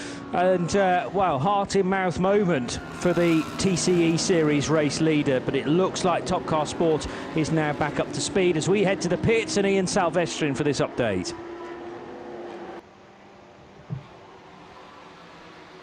not behind the wheel, but indeed as team manager this weekend. Third in class in the TCX category, Anthony Kumpen. Yeah, it's the first time I'm here as a team manager. I raced here in GT, so I knew the track. I was on the podium in GT1 here, but this weekend not racing. But it's good fun to be a team manager sometimes. I'm sure it's a little bit more nerve-wracking being team manager than actually driving in the car. Stain is behind the wheel at the moment, and Stain Longines about to get in. Yeah, exactly. So Stinas is one of our fastest drivers. He's also a regular in our team in PK Car Sport. So he finished second 2 years ago in the NASCAR Wheel and Euro Series. And you know, he's a young and good driver, so he's going to push a bit because we're still battling for second in our class. So he's going to push now. Speaking of PK Car Sport, of course, racing in the Bell Car Series, a lot of racing in Europe. Good preparation for this, one of the biggest endurance races in the world. Yeah, exactly. So it's really good fun to be here. And, you know, we have a lot of 24-hour experience. We won with our team Spa 24 Hours and then 2-9. We won 7 times Zolder 24 Hours, and first time here. So, and we're preparing, you know, getting to know the event, getting to know the race. But the team has Audi GT2, and next year we'll come back with the Audi GT2. So then we will aim a bit higher up. So I have to ask the question: will you be driving that car? I hope so. I hope so. It depends all on the sponsors. So let's see. But I think there's a big chance. Yeah. Final quarter of the race, and you're in position 3 in the TCX category. Can you hold on? Yeah, I think so. We're pretty comfortable in third position, but we want to move up to second, so we're going to put some pressure on those guys. Anthony Kumpen, PK Car Sport, thanks very much for joining us here at Dubai. Best of luck for the rest of the race. Thank you, guys. Dank u wel, Anthony. And Steen Lovetta is the man that they were talking about, driving the PK Car Sport car in third place. That's the BMW M2 CS Racing entry, and the car they're trying to catch is a much recovered Ginetta G55 that didn't have had a far from ideal start to the race, but Simon Orange, along with everybody else down at CWS Engineering, have steadily got their car back up to second position in TCX. So Anthony making it clear that he reckons his car's fairly comfortable in third, but they want second, and that requires them trying to slash down a 7 minutes and 10-second advantage that is currently in the way of the Ginetta. The class is led, by the way, by the Sally Racing Cupra of Niels Ulrich Nybo in car 218. He's joined by a great field of drivers. Sally Racing been away from this race for, I think we worked it out as being 4 years, when they used to run Renault Clios in this event, but Niels is joined by Henrik Thompson, Peter Obel and Anders Lund, and they currently lead the TCX category, which is a kind of catch-all touring car division if you're not in a TCR, although ironically, of course, Sally Racing are in a TCR. They're in a Cupra DSG, which would have fitted into TCR. But Joe, you were explaining earlier on that Sally Racing, I think that's their own decision to run in TCX rather than the more obvious category. Yeah, it came from our good friend Jimmy Peters Ennis, who's got a link to Sally Racing. I'm not sure what that is, but he's been full of information about that. And it's the first time of running in the TCR, running the TCR class car. And so they choose to not put themselves under too much pressure. I see. And go for TCX. Yeah. And maybe, you know, even get a class podium in TCX where they knew they weren't really going to be competitive with the other TCR teams who are very adept at running these cars. I mean, look at the Autorama team, you know, they certainly know what they're doing, and rather than putting themselves in that cauldron of competitiveness, they decided to run in TCX. So that's pretty much the story behind that one, Johnny. And the last time they were racing in this event, 2017, we did have TCR cars in the entry, but not strictly a TCR class 4 years ago. So the land has changed quite a bit, the landscape within the 24H series. It kind of always does, year on year. There's always massive amounts of changes. But I do like things like the new numbering system for the GT and the TCE series that was brought in, I think, last year, maybe the year before. So it's easy to identify where a car is in the field by its 3-digit number. If it starts with a 7, then it's in GTX. If it starts with a 9, it's in Porsches, and that kind of is echoed up and down the order. I think that was brought in for our benefit, wasn't it? Yeah. It makes our job a lot easier.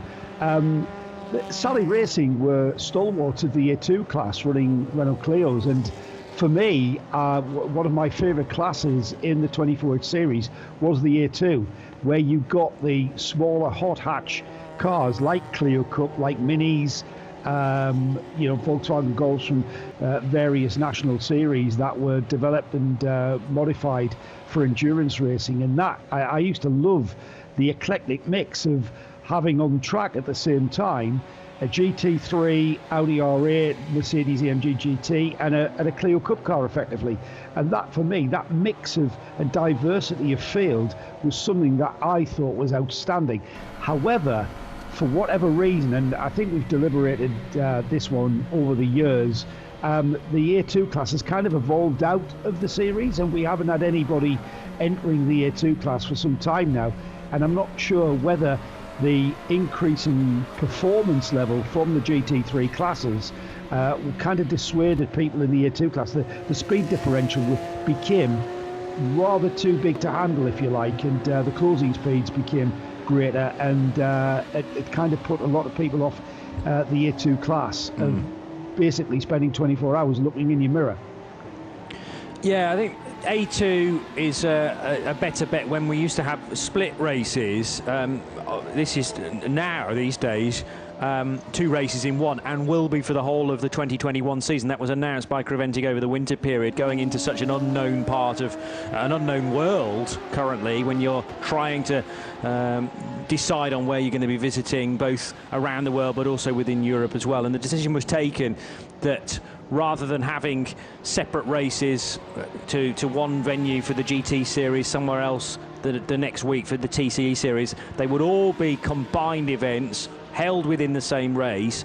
And as you say, then the speed differential really does have to be factored in, whereas when we used to have standalone TCE series races, I think A2 was slightly more relevant, and we would have had more takers towards that. But the European season will be 6 races, and if you're deciding to kind of pen those in, which you can pretty much safely do now, to make a date in the diary to watch the GT series, we can look forward to both GT and TCE entries in the same event. A combination once more of split 12 hours and 24-hour races when we get to Portimao and Barcelona, with a cracking event at the end of the year, I think. Rather than going to Kota, Creventic going to Sebring instead in November for a 24-hour race.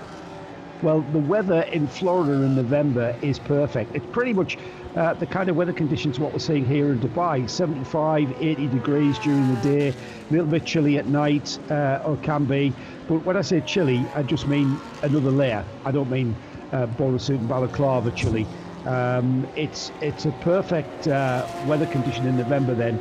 So, and Sebring, completely different challenge. In fact, in the Dubai magazine, in my column, I mentioned the challenge that Sebring is going to bring.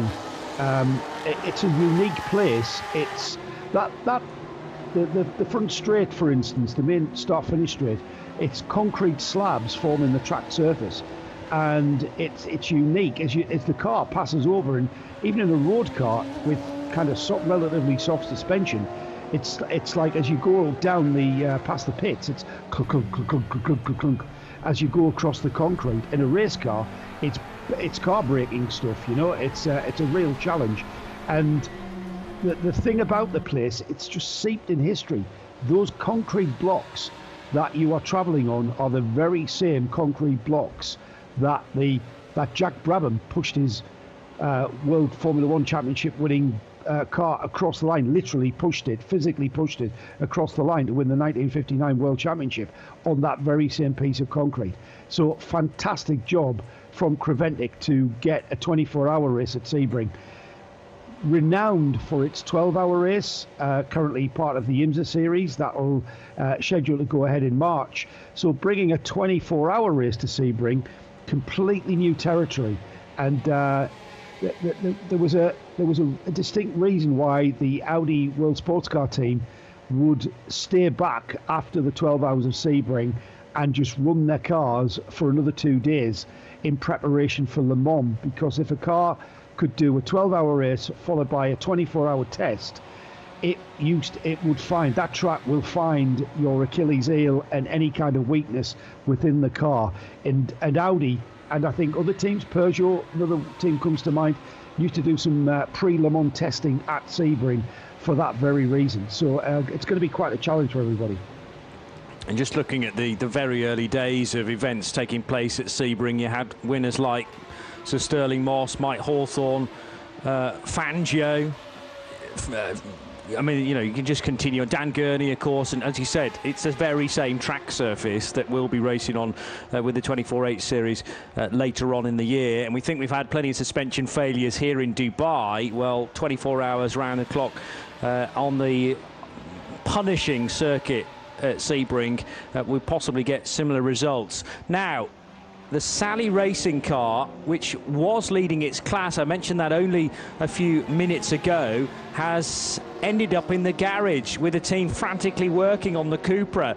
So the 218, Niels Ulrich Nybo, has brought that car in with a front left suspension problem by the sounds of things. It's all gone very wrong indeed for the moment, Joe. In the TCE series, we had that slight hiccup for Top Car Sport, who were leading the time, and Ronnie Yost looking like he's back to full speed once again now. But this is a far more significant problem for the 218 class leading in TCX Cupra.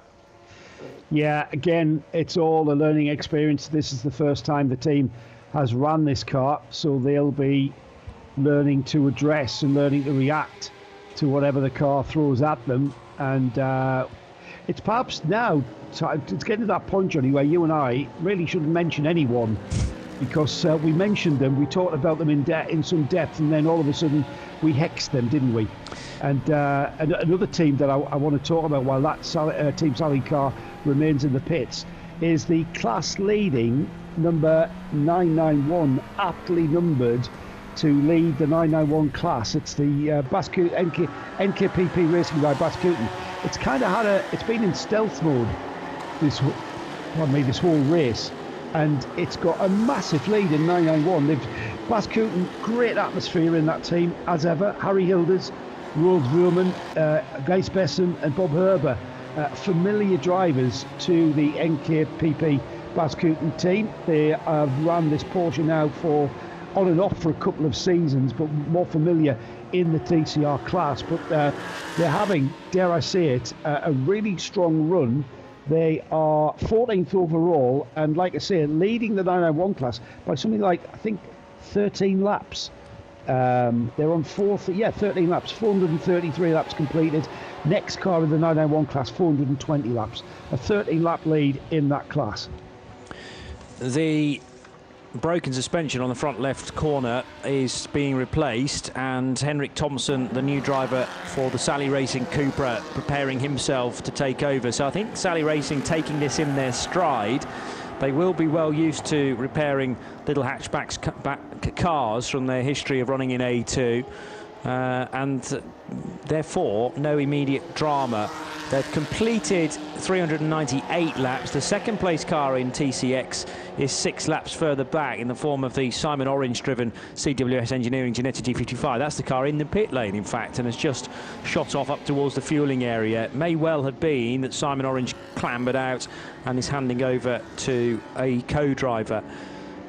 And at the sharp end of GT, it's still a gap of 1 minute and 20 odd seconds, so it rapidly dropped from the 6-minute marker down to sub 2 minutes, but now on lap 461, looking slightly better for the Porsche. They have stemmed the drop-off in time, which was always planned for the GPX Racing crew, when Fred Fatien needed to do a further 30 minutes, and I'm still not fully convinced that we've seen all of Fred Fatien's driving just yet, needing to do a minimum of 2 hours as the AM part of that lineup.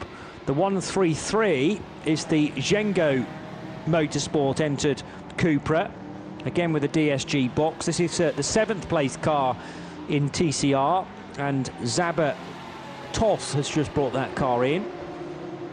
Standard pit stop. Behind it is pitting the 63 of Adrian Amstutz, and Josh Barrett making an interesting point about the gap that rapidly closed, far greater than we were expecting, Joe.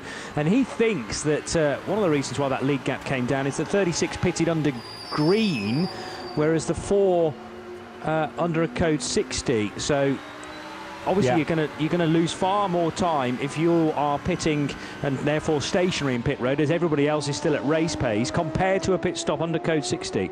Yeah, Josh has identified the missing link, hasn't he? That would explain it, losing a lot more track time. That gap between the leaders now, it was on about 1 minute 17 last time I looked. It's 1:22, so it is ebbing and flowing as we thought. You mentioned there Adrian Amstutz bringing the number 63 Grasser Lamborghini in, Johnny. That car now into fueling and a driver change. Amstutz, the AM driver, and he was inserted in that car when that earlier, that code 60, the previous code 60 came out. He's had a lot of green flag running, and I'm not sure who in the cycle of drivers will now be taking over the 63, but yeah, thanks for that, Josh. You've identified that missing link that had puzzled me a little bit. I've been trying to work that out, but that does figure, yeah. Nail on head, I would say. Josh, thank you for your contribution as always. With Axel Jeffries then, mindful of how close Maro Engel is getting. It's sort of fluctuating here and there, with a slight advantage to the German, and then Axel Jeffries can punch out a lap equivalent to the HRT Bilstein pilot. But with just over 5 hours to go, they'll be paying close attention to that gap for the leading car, as over the line goes the all-green Porsche Cup car, which is the 991 machine being driven by Gijs Bessem. That's the NKPP Racing livery, green front and orange rear. Very much a Dutch team, and run by Bas Koeten Racing, who often has a couple of cars in the entry. I think that's the only one actually for Bas this year. But logistically, it may have been quite tricky to get, well, we have had 3 or 4 TCR cars sometimes run by the likeable Dutchman. Well, it was Harry Hilders and Gijs Bessem who got this car sorted and purchased the car. Have been running with Bas Koeten's outfit for a few years now in the TCR class, and then they moved into Porsches. And I think it was 2 years ago that they debuted this car here at this race, and they had a bit of a nightmare race with it, and on and off the next through 2019 and 2020, they kind of reverted back to their Cupra. Great to see that car. This is the car that I've just mentioned, 13 lap class lead, I should say, and that car's been in kind of stealth mode, just getting on with it, sticking to the program, going round and round. And if you look at that car, Johnny, it's hardly got any blemish, any damage from anything, and that the experienced driver lineup really does pay off, because it's all about staying out of those niggly little situations, and discretion always the better part of valor in a 24-hour race, and that's really showing on the number 991. Pretty much spotless, isn't it? And therefore no surprise for it to be the class leader in the 991 division, a class in the GT series exclusively reserved for Porsche Cup cars. Some of them with, I'm sure, many with plenty of interesting histories, run at Porsche Cup level around Europe at the very least, and possibly further afield as well. But most countries in Europe these days have a decent Porsche championship, or if there are smaller countries, then they get together and develop the Benelux Championship, for example. Germany's always had a massive Porsche division, as has France as well. And in the UK, the Carrera Cup GP still going strongly too. And I often enjoy, I think it's on a 3-year cycle currently, when those domestic championships get together at Circuit de la Sarthe to provide the support race at the 24 Hours of Le Mans. That was the case in 2020, with a couple of guest entries as well from the Middle East Championship, I remember, and one from Down Under as well. 199 AC Motorsport Audi is the lower of the two on the timing screen. Or I've said that, you know, and let's just make sure that that is the case. 188, yes, just outpacing the 199. Philippe Thirion is third in the TCRs, and the sister car 199, being driven by Mark Wallenvijn, is in 5th position. And AC Motorsport, I think, have been as high up as 2nd place. I don't have a memory of them actually leading the class, and often they do that at Dubai. So it's been a tricky run so far for the Belgian outfit, and they have still got, with the slightly better place, 188, 6 laps to try and find on the TCE Series leader, who is Ronnie Joost. But any more semi-dramas for the 131 Top Cat car? We caught a glimpse of one of those only about half an hour or so ago, when the car seemed to go into limp mode briefly. It was off the track, it needed a quick reset, which Ronnie Joost did comfortably, and returned the car to the race. And they have kept hold of their race lead fairly comfortably. Little lock-up then as the rear left became completely unweighted heading into 14. It probably happens every lap, though, for 199. 3-lap lead, Johnny, for the top car TCR leader. And as we've seen at the front of the field, the overall field, that 3 laps can dissipate very, very quickly. So they'll want to be keeping on top of the pace at the front of the TCE part of this race, and class-leading TCR. Mirko Bortolotti retook the responsibility of driving the 63. We mentioned Amstutz coming in, having done his driver slot allotted allocation, and that gap down to 119 again between first place car 36 and second place car 4. That hasn't really moved between 1 minute 17, 1 minute 22. It's kind of ebbing and flowing as those cars make their way through traffic. Ian Silvestrian's just had a quick chat with Nico Bastian, who's due to take over the number 5 car imminently, and some confident remarks from Nico in that he still thinks it's going to be possible potentially to catch the GPX Racing Porsche. And bear in mind, their number 5 car is down in 5th position, but the Fred Fatiak car is, well, rather the actual Jeffries driven car, GPX machine, still due, it is Nico Bastian's understanding, for another stint from Fred Fatian. So I think he's talking from the perspective of the number 4 car rather than the 5. Still thinks it's entirely possible for HRT to catch GPX. So that's some statement. Well, but I can see where he's coming from, because you know, if Fred's due back in the car again, maybe for another 30 minutes, then that will definitely put the number 4 car back in the game. Yeah, that's what I was about to say. As far as I can make from the data, Frederick's only done 30 minutes of his driver time, so we need another 30 minutes from Frederick, and we saw if they, at the same time you've got somebody like Amaro Engel at the wheel of the second place car, that gap is going to reduce by, on average, as we saw over a 17-lap stint, 10 seconds average per lap difference in lap time. So that is going to deplete that gap. So I can see why he's so keen and so confident. Another hour gone here at the Dubai Autodrome. 5 hours remain, and the GT Series is topped at the moment then by the GPX Racing crew, number 36, and the 911 Porsche is out front by 1 minute and 19 seconds ahead of the HRT Bilstein number 4 car. The sister car to the 5, which is the Nico Bastian-driven machine, or will be very shortly. And remember that Nico was referring to the number 4 car, saying this race is not done yet. Well, that's what Joe Bradley and I were trying to suggest as well. Alain Ferte, we think, will be next into the race-leading Porsche, with a stint or half a stint still to come for Frédéric Fatien. And then I either think Julien Andlauer or possibly Mathieu Jaminet in for the final stint. I'm not thinking that necessarily there's enough time left in the race to squeeze both of them in, unless they did an hour each, which is possible. But then again, why would you do that? You'd choose one and stick him in for the final 2 hours of the two Frenchmen, with Alain Ferte set up for the next stint. We'll continue with the standings. WRT's Audi is in 3rd position. Who's driving that right now? It's Frank Bird at the wheel of the 31. The 63 GRT Grasser Racing Lamborghini with Mirko Bortolotti at the wheel is 4th. And he's ahead in turn of Patrick Assenheimer, which is moments away from its next stop, Mercedes number 5.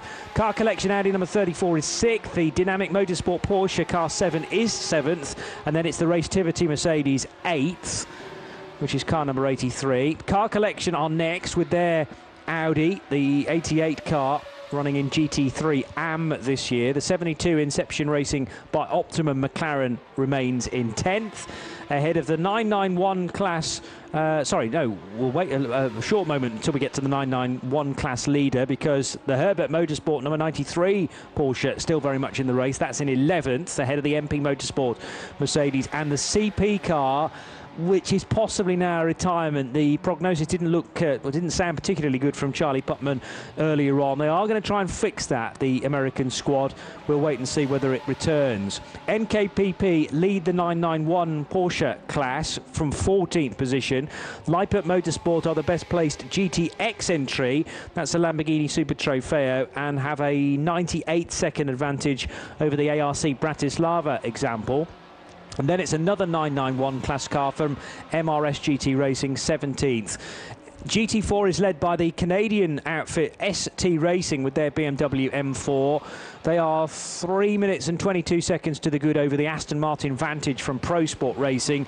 Duvo continue to run their 991 class car. The Dragon Racing GT4 Mercedes is still on for a podium in that class and fighting for that versus the Team Avia Zorg Rennsport machine. Profil Doors by Huber Racing had a big crash when Bishvili left the road at turn 15. That's a likely retirement, I'd say. Last time we heard about the Vortex V8 down in 25th, it was dropping oil, which didn't bode well for the remaining 5 hours of the race. Speed Lovers Porsche is 26th, the 3Y Technology BMW 27th, the GT3 Poland Lamborghini is still running, but then everybody else has had major dramas and are retirements, with the Attempter Racing Audi, the Speed Lover Porsche, the HRT Performance definitely a retirement, and Herbert Motorsport. Though we did see that car back into the pit lane, they've been out of the running for quite some time, Alaman Bone and the two Renauers. And then in 33rd place in the GT part of the race will be Henrik Still, or he last to appear in the Team Zack Speed Dodge Viper, and the HRT Performance car, a very early retirement indeed. TCE led by Top Cars Sport, despite a heart-in-mouth moment for Ronnie Yost, where the car stopped on the track and he had to recycle, do a Control-Alt-Delete to get the power back again. That seemed to work, and the lap times look very impressive indeed. A 5-minute advantage now for Top Car over Autorama Motorsport and their Volkswagen Golf. And a third different manufacturer in the top three is the Audi from AC Motorsport for 188. Currently driving that is Philippe Thirion. Then the other Autorama Golf, 4th. The AC Motorsport Audi is 5th, the sister to the 188. BBR Cupra in 6th position, ahead of, despite it being shown still in the pits, it is still the TCX leader, the Sally Racing Cupra. They are repairing the suspension on the front left corner there, and lap after lap, the TCX lead is being whittled away, with Adam Hayes trying to make up about an hour and a half as a deficit in the number 278 Ginetta G55. 9th position for the 208 PK Car Sport BMW M2 CS. Zhengo Motorsport's recently been in the pits, 133, but has returned to the racetrack now. 11th position for Fun M Motorsport, and 12th for Simpson Motorsport with their Audi. CWS Engineering Ginetta G55 number 280 is still running.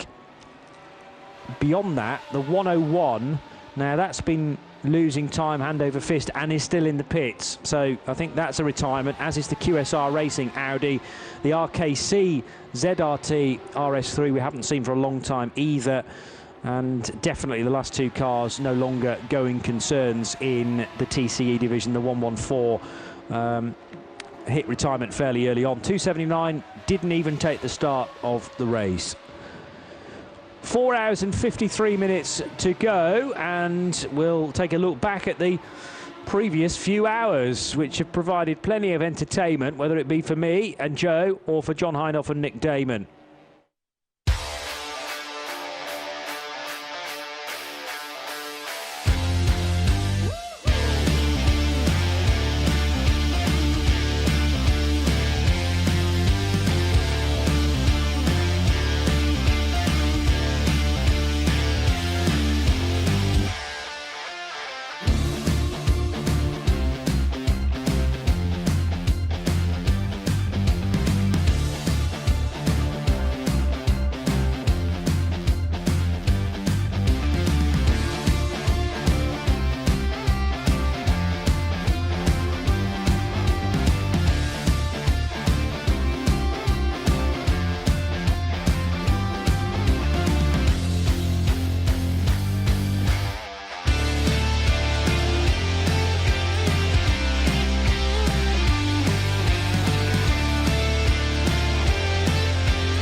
First, and you could be forgiven for thinking the Kennedy Space Centre is just a stone's throw away from Dubai, but that can be said about the Sebring racetrack that we will be at later on in the year. But for Dubai, it's a slightly longer trip and not advised in the current circumstances.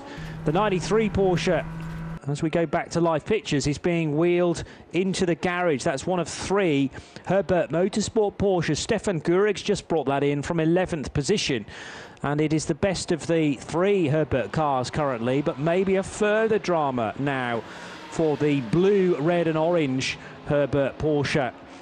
You bring 3 cars to a race and you hope that luck will fall on at least one of those. Herbert, rather uncharacteristically, have really been up against it this year though, Joe. We look at this team being able to produce bulletproof prepared cars, but that's not the case in 2021. Yeah, this team, of course, championship winners in the 24Hours series and race winners here in Dubai. They are just pouring a lot of mineral water from bottles into a big container.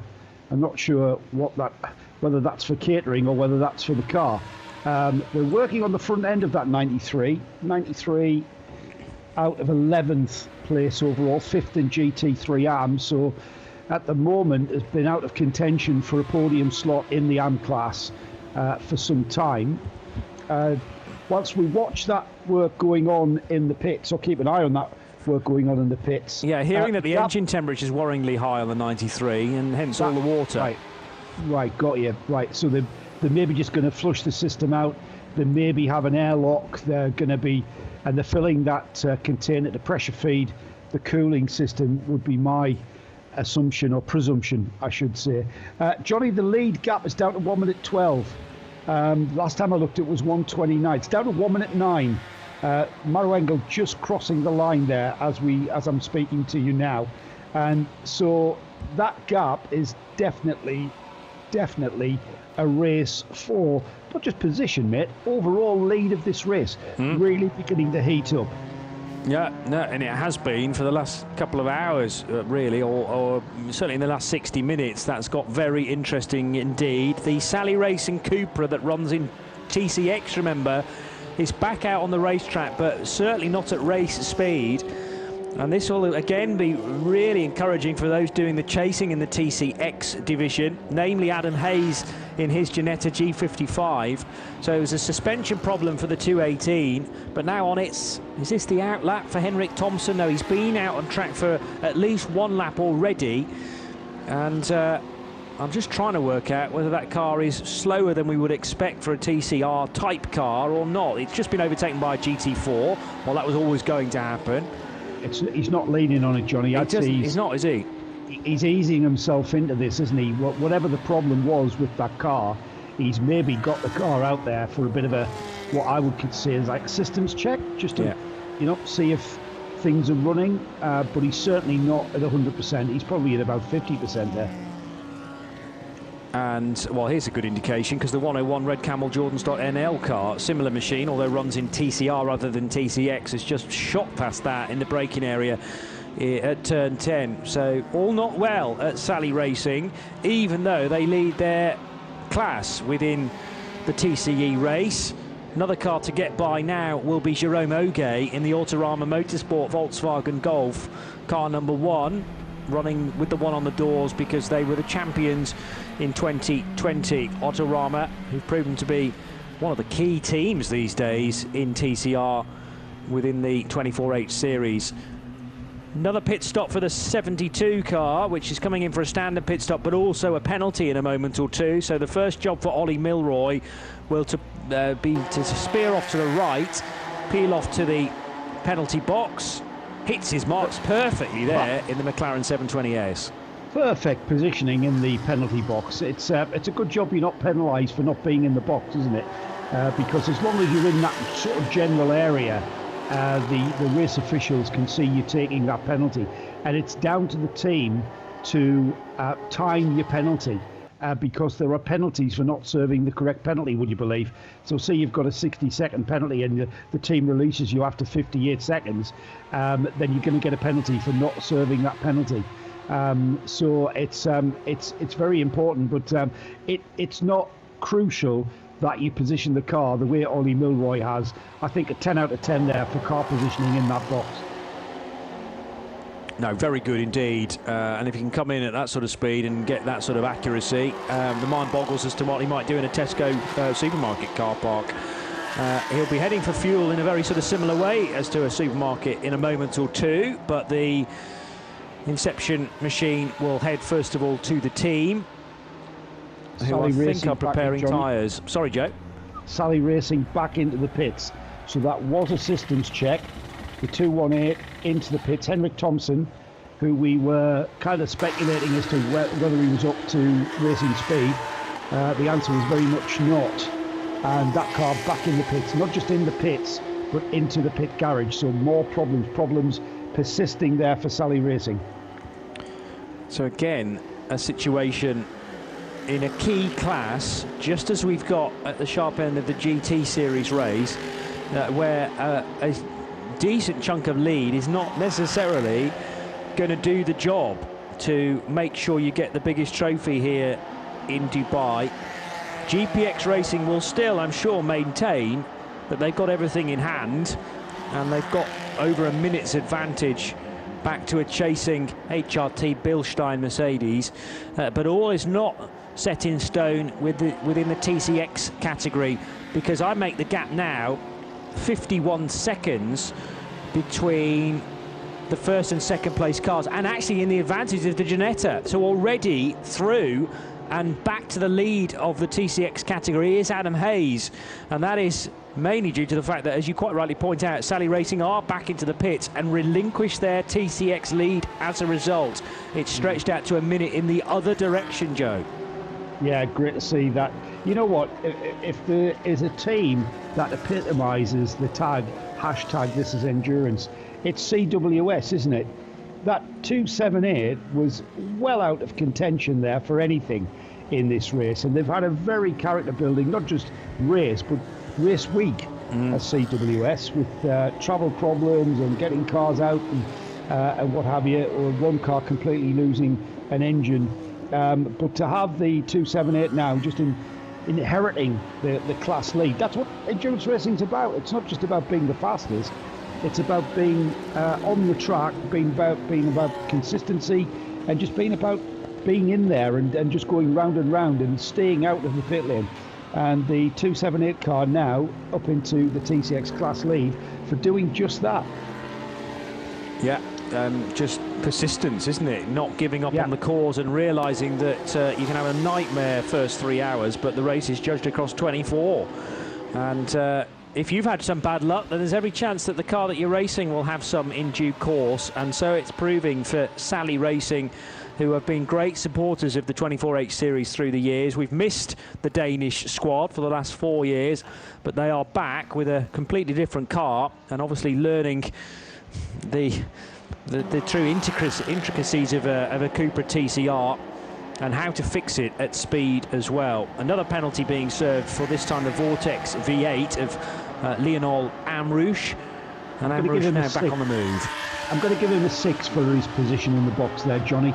3/4 of the car, 2/3 of the car in the box, the left-hand side just out. Lionel Amrouche not quite as accurate as Ollie Milroy was in the McLaren. He got nowhere close to Ollie's effort, did he? Let's face it. No, well, it was a good effort. Okay. The majority of the car was in the box, but I've seen some cars that have not been in the box at all, just soaking up a penalty there. So if we do have to award points, I've got the 6.0 board up at the moment in ice skating styling. Very good. Nico Bastian about to get on board the number 5 car, as we suggested he might. He'd been waiting just outside the HRT car, then HRT garage, for a little while now, and he'll clamber on board the 5 car, which would have been much closer to the top of much closer to the front of GT series, were it not for Patrick Assenheimer's a car being stopped out on track because it ran out of fuel very early on in the race. Sally Racing again with their Cupra in the pit road, and I'm afraid that's going back into the garage again. So is that a replay, Johnny? No, these are live pictures as far as I know, but it feels like a replay, doesn't it, Joe? It does. I don't even know if that car actually did a lap. They've pushed it out onto the apron, it looks like, and now we're pushing it back. Maybe they pushed it out and it didn't fire, and it's going back in. If Ian, I mean, I know Ian's listening to us, maybe he can find out just what is wrong. It's great, like you said, Johnny, it's great to see that Danish team back in the series, and we hope to see them back for the rest of the season. I'm just intrigued. You see, you can't take the lad out the pits, can you? I'm intrigued to find out what exactly the problem is with that Sally Racing Cupra. 6 minutes in the pit, so I think what they've done is brought the car out onto into the lane, and then realised still the problem's not sorted, or they've just suddenly remembered maybe we need to attack this problem this angle instead, and it's been wheeled back into the garage. So yeah, bizarre moment where it's brought back out and then pushed immediately back in again without doing a lap in between. Meanwhile, the number 4 cars come into the pits. Maro Engel has clambered out, and new driver Hubert Haupt getting in, whereas for the GPX crew, Alain Ferté, definitely the next driver. He is patiently waiting, but at the moment Axel Jeffries very happy to continue on as the 93 car reappears into the working apron in the pit lane. So this is the 93 Herbert Motorsport entered car. Busy time down in the pits right now as new driver for the number 5, Nico Bastian, has made it to the fueling area. But concern certainly at Sally Racing as to how long this problem's going to take to sort out. And another penalty being served by, this time, the 488 Dragon Racing Mercedes AMG for Dennis Romagnac. 8.9 for positioning for the 488. I'm trying to find out what that penalty's for, because as far as I can see, the 488 has already been... there's a 60-second time penalty issued for exceeding stint time, driving time. That was issued at just before 9 o'clock. That's the last penalty issued for the 488, so that must be that one. They were issued a one just as we came on, took over the commentary booth, Johnny. Yeah. Yeah, at 8.9, their nose was sticking over the box, so good effort, but not quite the Ollie Milroy. Well, that means that maybe a little bit more practice is required for driver of the 488, who, as I said, is Dennis Remignaco. But in order to get more practice, you will have incurred more penalties, and we don't want to see that for the 488. So better that you steer clear of that box at the very start of the pit lane. Fun M Motorsports BMW 240i is in. We have a class full of these cars at every Nürburgring 24 hours, and they always do pretty well in the NLS as well. But great that Creventic have found that car a class to run in, which again is the TCX division for Fun M Motorsport, and John Corbett has just brought that car in, the Aussie. Meanwhile, 101, which was third only a few hours ago in the TCR division, now finds itself down, sadly, in 14th position in TCE, 9th place when you look at the TCR division within the TCE race, and Stephen Licorice just bringing that car in as well. Third in TCR into the pits, that's the 188, and that car, Sebastian Lajou bringing that car in. Not sure who got in that. I thought that was Stefan Perrin getting into that. Yeah, could well have been 188. I'll check that in a moment. But sorry, Philippe Thiron. Philippe Thiron brought it in, I think. Yes. We've got a moment to catch up with Mauro Engel though now, who's with Ian Silvestrin in the pits. Here's the German driver. The German car, a storming drive here this morning, Mauro. You're not far off the lead. This race is far from over. Yeah, we really managed to close that gap down. Had a few Code 60s that came our way, and just trying to put maximum pressure on these guys at the front because, yeah, it's not over yet. The car's obviously running superbly. Yeah, it's handling beautifully. I mean, we have seen that over a stint, probably the Porsche is a little bit stronger, but this is a team sport, you know. I mean, it's endurance racing, so all the way through the drivers, through the team, the strategy's been good, and my co-drivers have done a great job and got us back into contention. So yeah, now we need to try and keep that pressure up. Speaking of co-drivers, you've just handed over to Hubert. Yeah, Hubert's been doing a mega job, so hopefully he feels as well as he has been all race, and we can keep closing that gap. We're here in Dubai, but we've got German cars in first and second, the Porsche and your Mercedes. You've been driving Mercedes-Benz race cars for as long as we can remember. One of the more interesting cars you drove was the V8 supercar Mercedes AMG down under a few years ago. Loyal to the German mark. Yeah, absolutely. I mean, it's my racing family, and I owe my career to Mercedes AMG. So yeah, it's an honor. It's fantastic to race these beautiful cars and be part of the factory team. Yeah, big thanks to these guys, and hopefully we can get them another win. So they were doing the strategy out back. The question is, can you catch the leading Porsche? We'll try everything. I mean, you know how this game goes. Swings, the pendulum swings with Code 60s, so I think we need one more to come our way. We do believe that they've had less bronze driver time in the car, so we feel like there's a chance to capitalize on that. Mauro, will you get back in the car, or is your race now done? Yeah, no, I'll be back in the car. Gonna lie down because I haven't had much sleep so far, so gonna lie down a little bit and then be back in the car later. We'll let you do that. Thanks very much for your time. Best of luck for the remainder of the race. Cheers. Thank you. I reckon Mauro are being reserved for the final run to the line, pretty much, and depending on, well, everybody else in the driver combination, he might even get 2 hours to the checkered flag. He needs, importantly, 2 hours off now. Although normally it's 50% of the drive time you've just completed, but if he's short on sleep, better to have a fresh Mauro Engel to really attack that final 120 minutes. And the talk about German manufacturers, whether it be Porsche or Mercedes or indeed Audi and BMW, we've never had any other manufacturer from the big four from Germany win this race ever since it was first run in 2006, when it was more of a touring car affair. That was the year that a certain Toto Wolff took victory with Hans-Joachim Stuck and Dieter Quester and Philipp Peter in their M3 CSL. The following year was the BMW Z4, and then ever since then we've had Porsches, Mercedes, Audis, and nothing else outside of Germany take victory, Joe.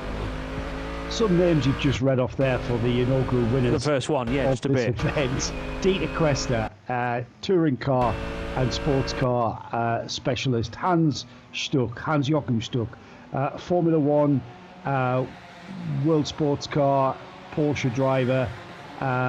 Who else was it? Philipp Peter. Philipp Peter, yeah. Another touring car and sports car stalwart, and Toto Wolff, who at the time was kind of a guy who worked in the finance world, didn't he? At that time, he wasn't connected to any, or overtly connected to any kind of motorsport, and I'm sure he still keeps a wary eye on this event. As he's a pure racer underneath these responsibilities for winning the Formula One World Championship, isn't he? But yeah, I mean, it seems like a million years ago, 2006, and when have a look at the footage and photographs from that event from 2006, and the surrounding area outside of the Dubai Autodrome is clear. It's just desert. This racetrack was built outside of downtown Dubai, in the middle of nowhere, and in the oncoming years the urban sprawl has just engulfed it. We've now we've experienced this place so many times, Johnny. We've got some beautiful shopping malls and cafe bars just surrounding the place, haven't we, and lovely restaurants out here in Festival City and the like. It's a great place to be, and it just shows the size and the rapidity of the development in this part of the UAE.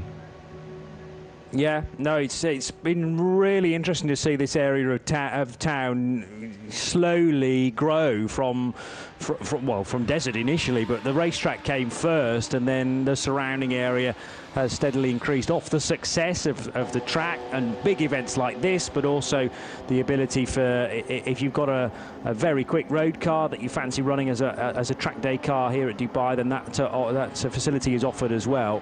And the sort of main strip that you drive down just prior to turning right off the main road and into the circuit has really been bolstered by all sorts of eateries, and there's a surfboard shop along there as well, and all sorts of interesting places now to entertain you just off the racetrack too.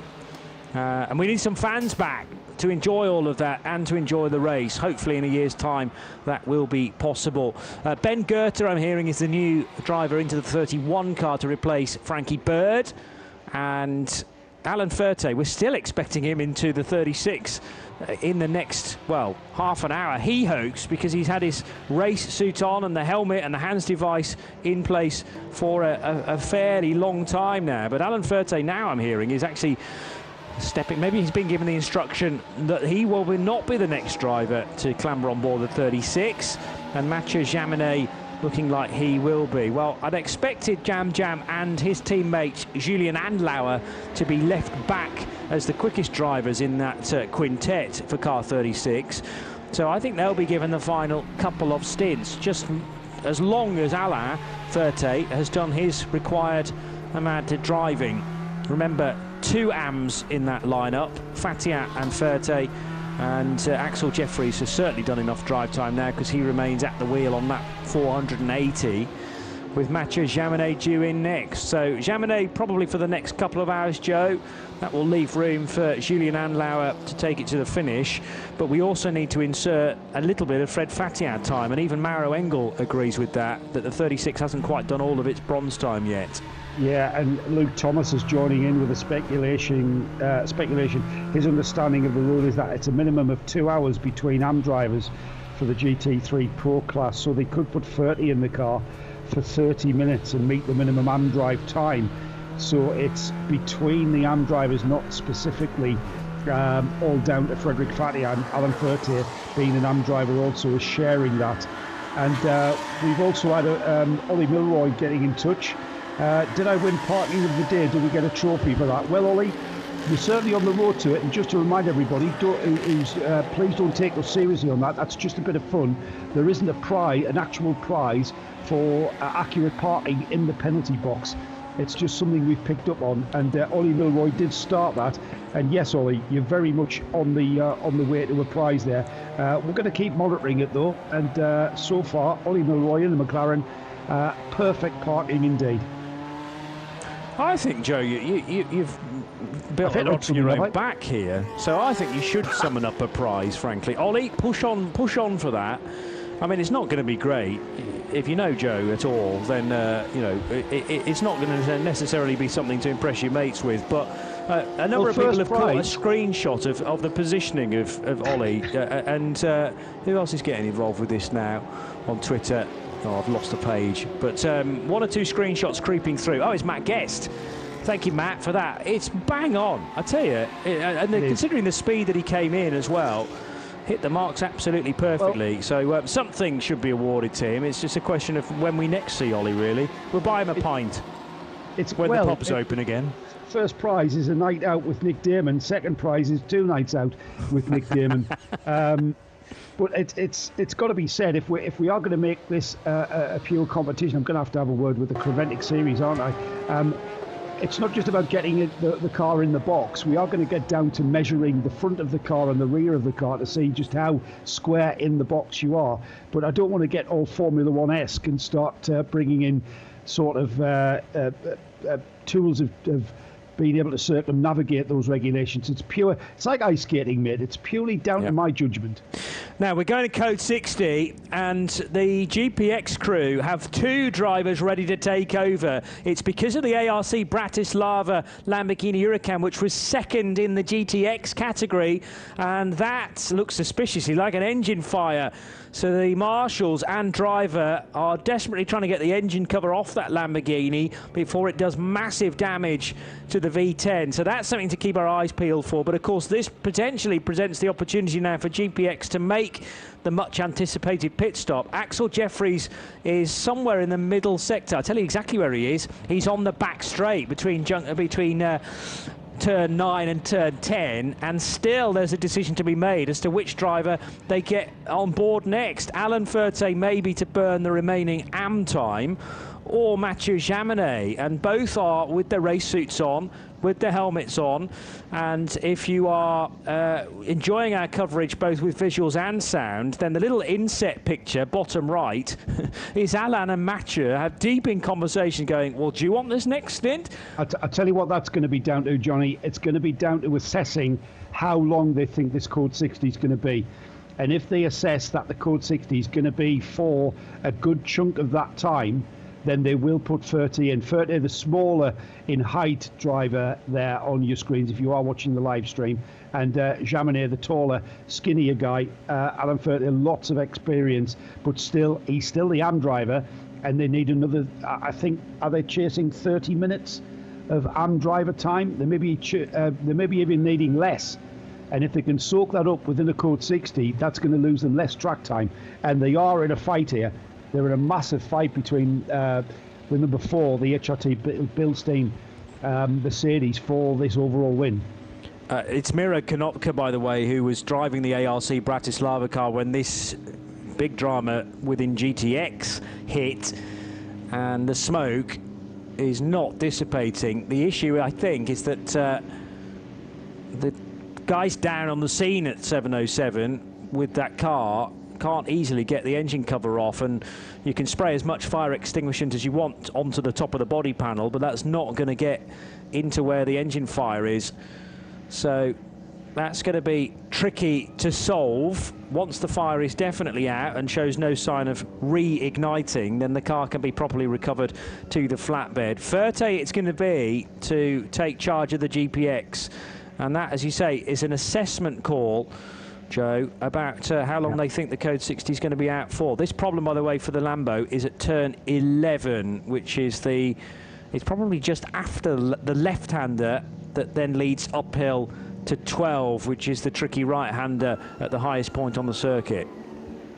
Yeah, definitely. We're going to need to recover that Lamborghini. That looked like an engine bay fire, not uncommon on the Lamborghini Huracan to see that, and so that's going to be a recovery job that's going to take more than 10 minutes, I would think. They're very, very efficient here at the Dubai Autodrome, and certainly in the Creventic series, very efficient in getting the cars returned to the pit lane, usually with a view of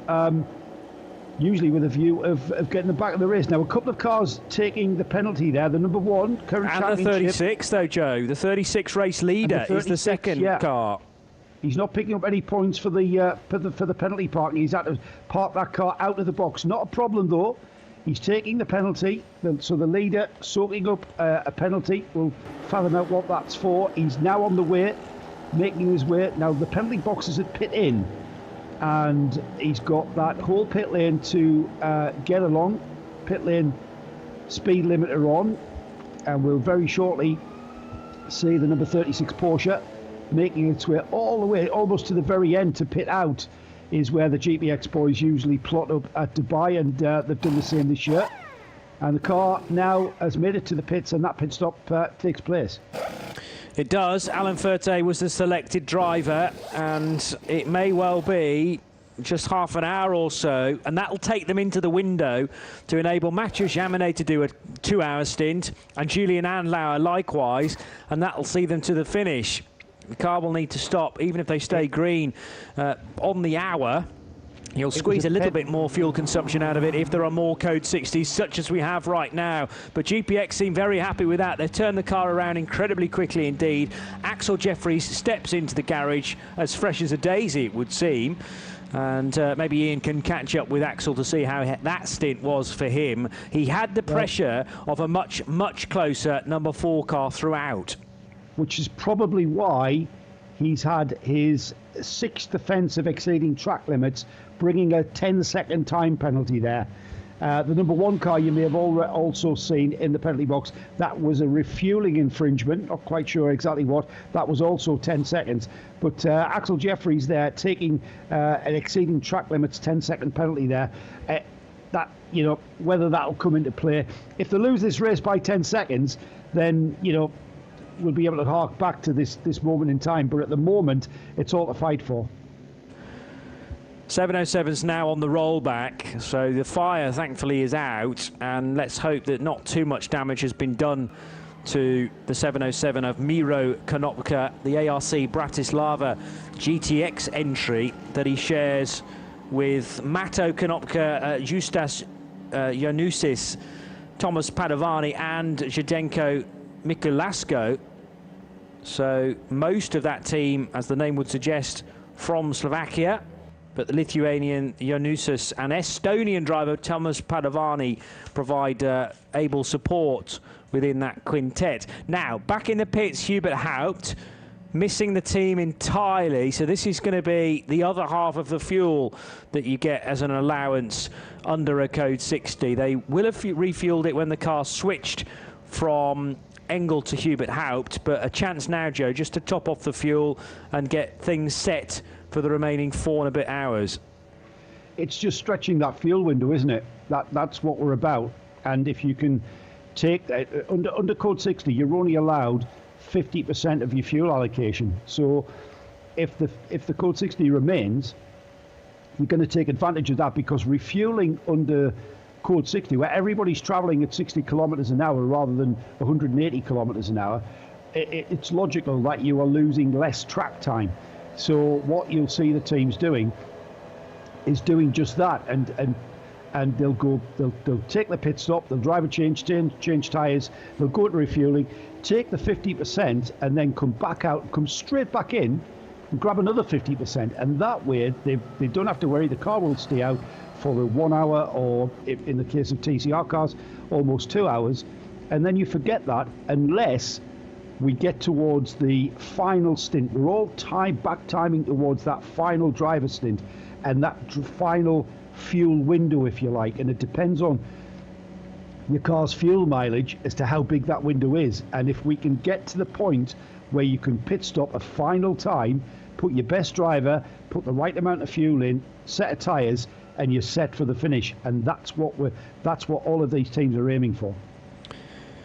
Yeah, all about the back timing, and they will have been doing that from a long, long way out, but deliberately so. You leave your quickest drivers to the end because you never know when there may be a late race caution, and you need a very fast pedaler indeed to deal with that situation, deal with that scenario, and keep their head to the finish, along with producing the best lap times potentially of the whole race late on. Although we did sort of have magic hour and happy hour, as it's often called, late last night, when I remember one of the Porsches was producing some really good times.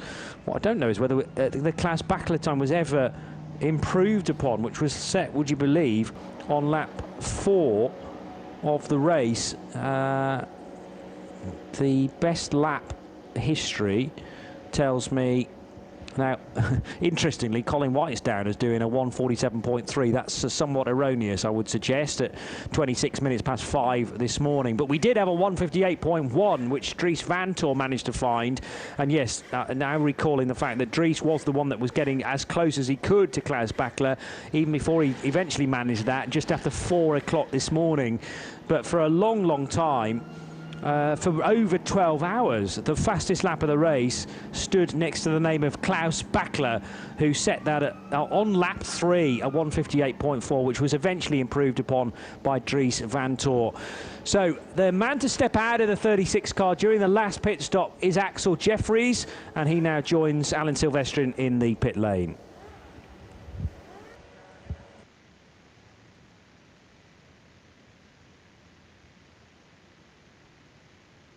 That stint. Yeah, it's going really well. I mean, it's very tiring, not going to lie. I think we've done about 9 hours now, so starting to feel it. But team's done a fantastic job, no mistakes so far. We just got to keep it that way till the end. Axel, you've just got out of the car, you're sweating, you're hot, you're exhausted, but still very fit. All those years of racing in the top categories of motorsport, GP2 Asia also, it's bode you well for this, possibly the biggest race victory of your career, potentially. Yeah, I mean, let's not get too ahead of ourselves. So we still have a couple, what we have now, 4 more hours left, so we still have a long way to go. But let's keep it up. The Porsche working superbly. Very well. To be honest, over a long stint, it's quite good. Strangely, we thought we would struggle with a bit of oversteer, but it's the other way around. We have quite a bit of understeer, but I mean, it's easy to be consistent, and we're plugging away.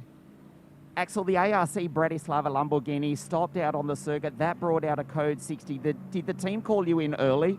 To be honest, we were actually supposed to box that lap, so it was a win-win. Very fortunate. And finally, Axel, you are from Zimbabwe. You are from the very south of Africa, flying the flag for Zimbabwe. I don't want to preempt you again. I don't think a Zimbabwean driver has ever won a race of this level, certainly not for a long, long time. Yeah, it would be great. I mean, let's finish the job. But so far, everything's going well, and hopefully we can make it happen. Alain Furte got back in the car. Mathieu Jaminet was ready. A last-minute change. Did you know about that? Yeah, it's just with the code 60, we'll try and get our bronze driving time over, and then we'll go to the end, me and Mathieu. Axel Jeffries, the GPX Porsche, best of luck for the rest of the race. This is going to be a nail-biter. Thank you, man. See you later.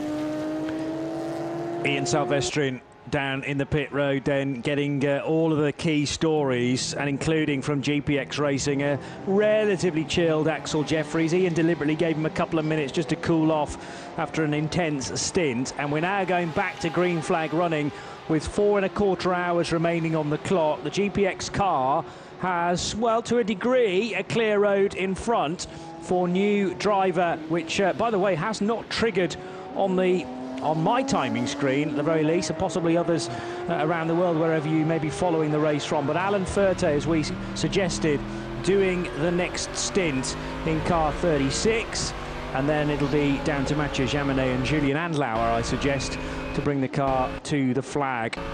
Axel Jeffries, clearly a fit young man, Johnny. He's just done a 1 hour and 22 minutes in that car. It was a 38 lap stint for that car, and you know what? The gods have come to interfere with this, because, as he said there, they were due to box on that lap when the Code 60 came out, and that is just manna from heaven, quite literally. When that happens, it's played so much into your hands. And we speculated, and Josh Barrett was on the nosy with the fact that it was similar circumstances that enabled the number 4 second place Mercedes to close the gap from 3 laps and get that car onto the lead lap. Well, the opposite has happened this time, and it's gone the way of the 36. The lead car has had the advantage of that Code 60 coming out right when it needed to pit. And a great stint from Axel Jeffries there, putting in the work. Yeah, very impressive. Even more so because I wonder whether that's actually a Porsche debut for Axel Jeffries. I can't see any record of him racing Porsches in the past. When he started his career in the Formula BMW Pacific Championship for Eurasia Motorsport, that was way back in 2009, and since then he's been a triple Lamborghini Trofeo Middle East champion in 2017, 18 and 19, and I far more recognise him as a Lamborghini driver for Franz Conrad and the Conrad Motorsport establishment. So he's raced regularly in the NLS Championship, also in the Nürburgring 24 hours, again for Conrad. But this, I think, is his first, maybe his first experience of a Porsche. And there's always the suggestion that it does take a bit of adjustment just because of where the engine is placed in the car. It's like a pendulum when all things go wrong, because the engine hangs rearward of the rear axle. But he seems to have taken to that very naturally indeed. And as you make the point, Joe, a lengthy stint, and it doesn't really show any signs of it. Concern certainly down at ARC Bratislava for the recovery of this car, and to make sure, well, to have limited the damage. Still the discussions are ongoing about actually where the car is placed from the flatbed. This very manoeuvrable rollback. And Michaela from the ARC Bratislava team has already had a lengthy chat with Ian earlier on in the race, now determined to make sure that the car is put in the correct position so that they can work on it as frantically as possible to get it back into the race. A spin there for the 280 Ginetta G55. That's the Paul Hill driven CWS Engineering entry, which runs 5th in TCX. But the sister car going great guns now. Adam Hayes has got that to the sharp end of TCX after the earlier dramas for Sally Racing, Joe. Just to add to the ARC Bratislava saga, I'm not sure whether we're deliberating as to whether to take that car around the back of the paddock rather than deposit it on the pit apron. I'm not sure whether the marshals were concerned with the fluids that were running off the back of that. We saw signs of that on the low loader, the recovery truck. That car is being put back, or the flatbed now being put back in position on the truck body proper, and it looks like that was what the deliberation was about. I'm pretty sure that's a catastrophic failure on that car. It certainly showed signs of that, and I think that's as far as that car's going to go. So it's probably as wise a decision, if anything, to deposit that car into the back of the paddock, where it can be just simply thrown into a container, or I'm not sure what the plans are, whether they're going to have to get that car ready for next weekend and the 6 hours at Abu Dhabi. Plenty of time to do that, as long as they've got a spare motor. Ian's made his way down to the team and can probably shed a little bit more light on the conversations being had at ARC Bratislava. A little bit more light, but not a whole lot, unfortunately. I just had a quick word with Michaela Torchikova, the team manager for ARC Bratislava. They actually don't know what has happened yet. They are trying to take the car around to the back. What she did say was They had an issue with the alternator earlier in the race. The driver, Knocker, at the wheel, said he heard, and I quote, a bang, and then the fire extinguisher went off in the car. That explains the mess at the back, and then it rolled to a stop. They suspect it is an engine failure, unfortunately. They will try and work on it if it is possible, but we are getting near the end of the race. It may be game over for the leading car in the GTX category. Thank you, Ian. I was hearing you then. I'm not convinced everybody else was. So just to relay the message, an alternator problem, I understand, was the initial issue. And then it progressively got worse through the next few stints. And obviously now with only 4 hours to go, I think Joe's summary that probably too much damage has been done internally to that car. They won't know for sure until the engine cover is off, and probably better to do that round the back of the garage, where if they do write this race off, and it's a real shame to do that almost 20 hours into it, then I suppose it's much better rather from a logistical point of view to be able to just put the car straight in the container, as Joe was explaining. The containers that brought the cars here are all positioned right at the back of the paddock, just the other side of the garages, and you kind of work out of your relevant container for the whole of the weekend. Once the car's taken out of there, sometimes beds, chairs are left in so that that's a space, a little open area for the teams to get some rest during the race. There's often a barbecue or two next to the mouth of the container as well, and that's basically the home for the team for the whole of the weekend. MP Motorsports Mercedes heading down the back straight between turn 9 and 10. I keep saying junction, seem to be harking back to my reporting of travel days. That was a long time ago. The brain's getting tired now, as so many people's are through the course of this race. But I just think, when we get to a point where you're within, let's say, a European Le Mans Series race distance from the end, you can really start to mentally attack that now, rather than 24 hours, which seems like a massive distance away. You think, okay, 4 hours, we can really work to the timing of that now. It's basically 2 more driving stints, or 2 individual drivers, and 4 more stints to the finish for the GT cars, Joe. 4 hours is still a long race, I mean, yeah, true. They've latched that on the back of 20 hours. And I was going to say, Johnny, it's always a shame and devastating that with 4 hours to go of a 24-hour race, you have a catastrophic failure like that. I always prefer to have catastrophic failures an hour or two into the race, and then you can all convene at the pub and crack on with your weekend and go poolside the following day. Now everybody's tired. We've been up all night. We're sweaty. We're hot. We're dirty. We've been addressing all sorts of adversity, and now catastrophe. And the car just needs to be put away, and now you need to tear down the garage, and it's just so devastating. It's so psychologically tiring for these teams, but you know what, that's racing, is what they say. And like you've just said there, Johnny, 4 hours of this race remaining. Now this is where the important bit is. It's like the final quarter of a basketball game. You've been getting points, 2 points, 3 points. The other team been getting 2 points, 3 points. This is the time where you've been back time. We're getting towards the time where we've been going the whole race back timing, utilising your driver time, stretching that fuel window. Now you want to be focusing on that, getting that car to within that final stint length, and then fueling the car to the finish with your top driver in it. And now we're in very much the realms of that sort of territory tactically.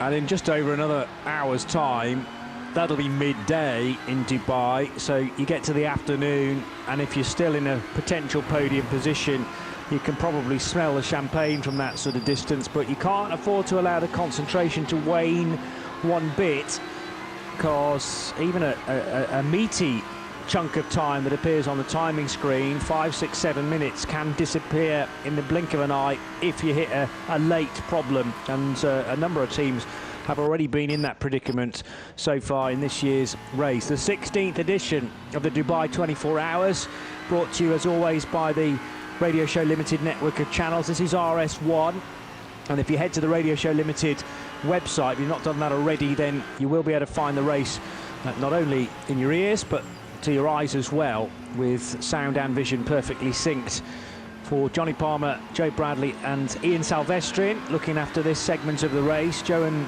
myself will stay on air for the following hour. Then we'll have a couple of hours again from John Hindhaugh and Nick Damon. And then I believe it's Nick, Joe and me to the finish from 2 p.m. through till 3, following up with some post-race reaction as well in the post-race tech show. So still plenty to come. And from a narrative point of view, this race is definitely not finished yet. Although Alan Furte making the GPX dominance of this race slightly more secure again. The gap's back to 4 minutes and 9 seconds. Hubert Haupt punching out some decent times. Last time around, slightly off the pace, but that'll be, I'm sure, down to him catching some of the slower TCE traffic. It was a 2:01.1 for Hubert Haupt. He is the H in HRT, rather Haupt Racing team, and the Bilstein backing on the number 4 car, and Abu Dhabi Racing are the backers for car number 5, now driven by Nico Bastian, and that car on course for a class victory as well. So what HRT are trying to do here is to achieve 2 big trophies with both the AM and the Pro victories. On course for one of those with 2.5 minutes as an advantage over the car collection Audi of Max Edelhoff. The other one is much more questionable though, and 1.5 laps still separate the chasing 4 car from the 36. In TCE series, that is settling down fairly well, and to the same amount of time actually, 4 minutes 13. So it's just about to the tune of 4 seconds, the same leading margin in TCE as it is in the GT series for the Top Car Sport Cupra, driven by Adrian Specher once again in the 131, with Jasmine Pressig driving the Volkswagen Golf Autorama Motorsport, and she's doing the chasing there in the 112 car. Still conversations ongoing at ARC Bratislava. Are they coming to terms with the fact that their race might be over? Difficult to tell. They're all down at Pit Inn, which is where the race officials' office is. They may have a team representative have gone in to. I think they're deliberating over where the car has been recovered to. Maybe the pit marshal, who was deliberating just outside the pit garage. That is a strange one. That is a strange one, and I'm not sure, because we had pretty much all the drivers standing there just outside the race official's office, and Ian, I know, is in the pit lane, and maybe he can shed some light. I know he spoke to the team earlier, but that's a funny one, because we put that down to a catastrophic failure, and so the car, we think, has been retired. So that doesn't really figure. I can't fathom out what that little meeting was all about, John. No, it's a strange one, but some puzzled looks certainly on the faces of those involved with ARC Bratislava, including Michaela from the team, and just seemed like they were waiting for a decision to be made, or maybe for a car to appear. So, and we're also getting news on the number 4 car as to who still needs to drive that, and yes, Khaled Al-Kubaisi still needing to do 22 minutes in the number 4 car in order to qualify for the race win. So remember that it is very much crucial to your run as a GT3 Pro car to get the prerequisite 2 hours in for the AM driver. Now, the 36 has a choice of 2 drivers, and I think you're right in the point that you raised earlier on, with thanks to the collective, Joe, that if you've got more than one AM driver, it's shared across that bank of non-pros, if you like. So in the case of the 36 GPX Racing Porsche, it can either be Fred Fatiat or Alan Furte doing the 2 hours as a joint effort. In the case of the 4 Mercedes, it's all on Khaled Al-Kubaisi. A Porsche Cup car has come to grief on the racetrack. Now that's the 959, no, because we haven't got one of those. 989, thank you, Joe. 989. Yeah. Tim Pappas back at the wheel of the MRS GT racing car, and that was second. Second, yeah. In the 991 class, is still second with 7.5 minutes as a cushion back to Duvo Racing and Dylan Pereira. But we need to see a bit of life in that Porsche to really make sure that it gets home in second place, Joe. That 7.5 minutes is going to just disappear in what will feel like an instant. That car remaining static on trackside. Yeah, just trying to work out the amount of drive time that is still needing to be done in each of the leading cars. It is all about a fight between 4 and 36, really, unless a major drama at the head of the order brings in the Ben Goethe-driven WRT Audi, which is 2.5 minutes further back. Let's deal with the standings, because another hour has gone. 20 hours now completed, and 4 remain. Top Car Sport lead the way then, with who's driving that car currently? Adrian Specher, as I've just mentioned, in the 131. Second is the Autorama Motorsport Volkswagen Golf for Jasmin Pressig. And then in third place, the AC Motorsport Audi of Sebastian Morales, car number 188. Fourth is the second of the Autorama Golfs, car number 1. Fifth, the AC Motorsport Audi RS3, also in the TCR category, car 199. And in sixth place, it's the second of the Cupras, this time from Team BBR, although Monla Competition preparing that car for the Thai outfit. CWS Engineering lead the TCX division with their Ginetta G55, car 278, and currently at the wheel of that is Adam Hayes. And then outside the top 8, Zhengo Motorsport with their Cupra runs 9th. The Sally Racing former class leader in TCX, let's not forget, is running in 10th place, car 218. I want to say is back in the race. No, it's not. It's still in the pits. And how long has Henrik Thompson's car been there now? 40 minutes, I make it. 48 minutes, so nearly approaching 50 minutes for, sadly, the Sally Racing car that earlier led the TCX category. Fun M Motorsports BMW is next in the order in 11th. The Simpson Motorsport Audi is 12th. The second of the CWS Engineering Ginettas 13th. Red Camel Jordan's NL car sadly into retirement, as is the QSR Racing Audi, and the RKC ZRT machine has been out for some time. 17th position, no longer running the Autorama Golf, and of course we didn't see the start taken by 279. In the GT series, well, it's still very much up in the air. We're under another code 60, by the way, as we hit the 21st hour of the 16th running of the Dubai 24, and Alan Ferte running through the remaining amount of AM time that he needs to do at the head of the order. And of course, this is helping GPX because it's preventing Hubert Haupt from getting any closer. Everybody is limited to 60 kilometers per hour by virtue of the code 60 indicated to the drivers with the purple flags. Ferte leads in 36, Hubert Haupt second in the 4. And now at this moment, the WRT car of Ben Goethe decides to pit for the very least fuel, and possibly a driver change as well, depending on where they are on their stint cycle down at WRT. Fourth is the GRT Grasser Racing Lamborghini. In fifth place, it's the Abu Dhabi Racing prepared HRT Mercedes, and in sixth place, the Car Collection Audi number 34 in sixth place. Dynamic Motorsport is seventh with the Porsche. Racetivity, the French squad with their Mercedes, are 8th.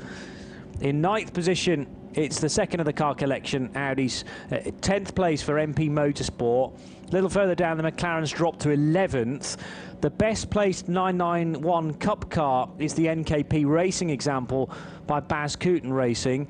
GTX leader is Leipert Motorsport, still with the Lamborghini Huracan. Then 2 more Cup cars for MRS and for Duvo. So that's the top 16 in the GT series. 17th position, and further down from that, actually exactly in 17th position, is where we find the GT4 race leader from ST Racing, the BMW M4 for Samantha Tan, Chandler Hull, John Miller and Nick Whitmer.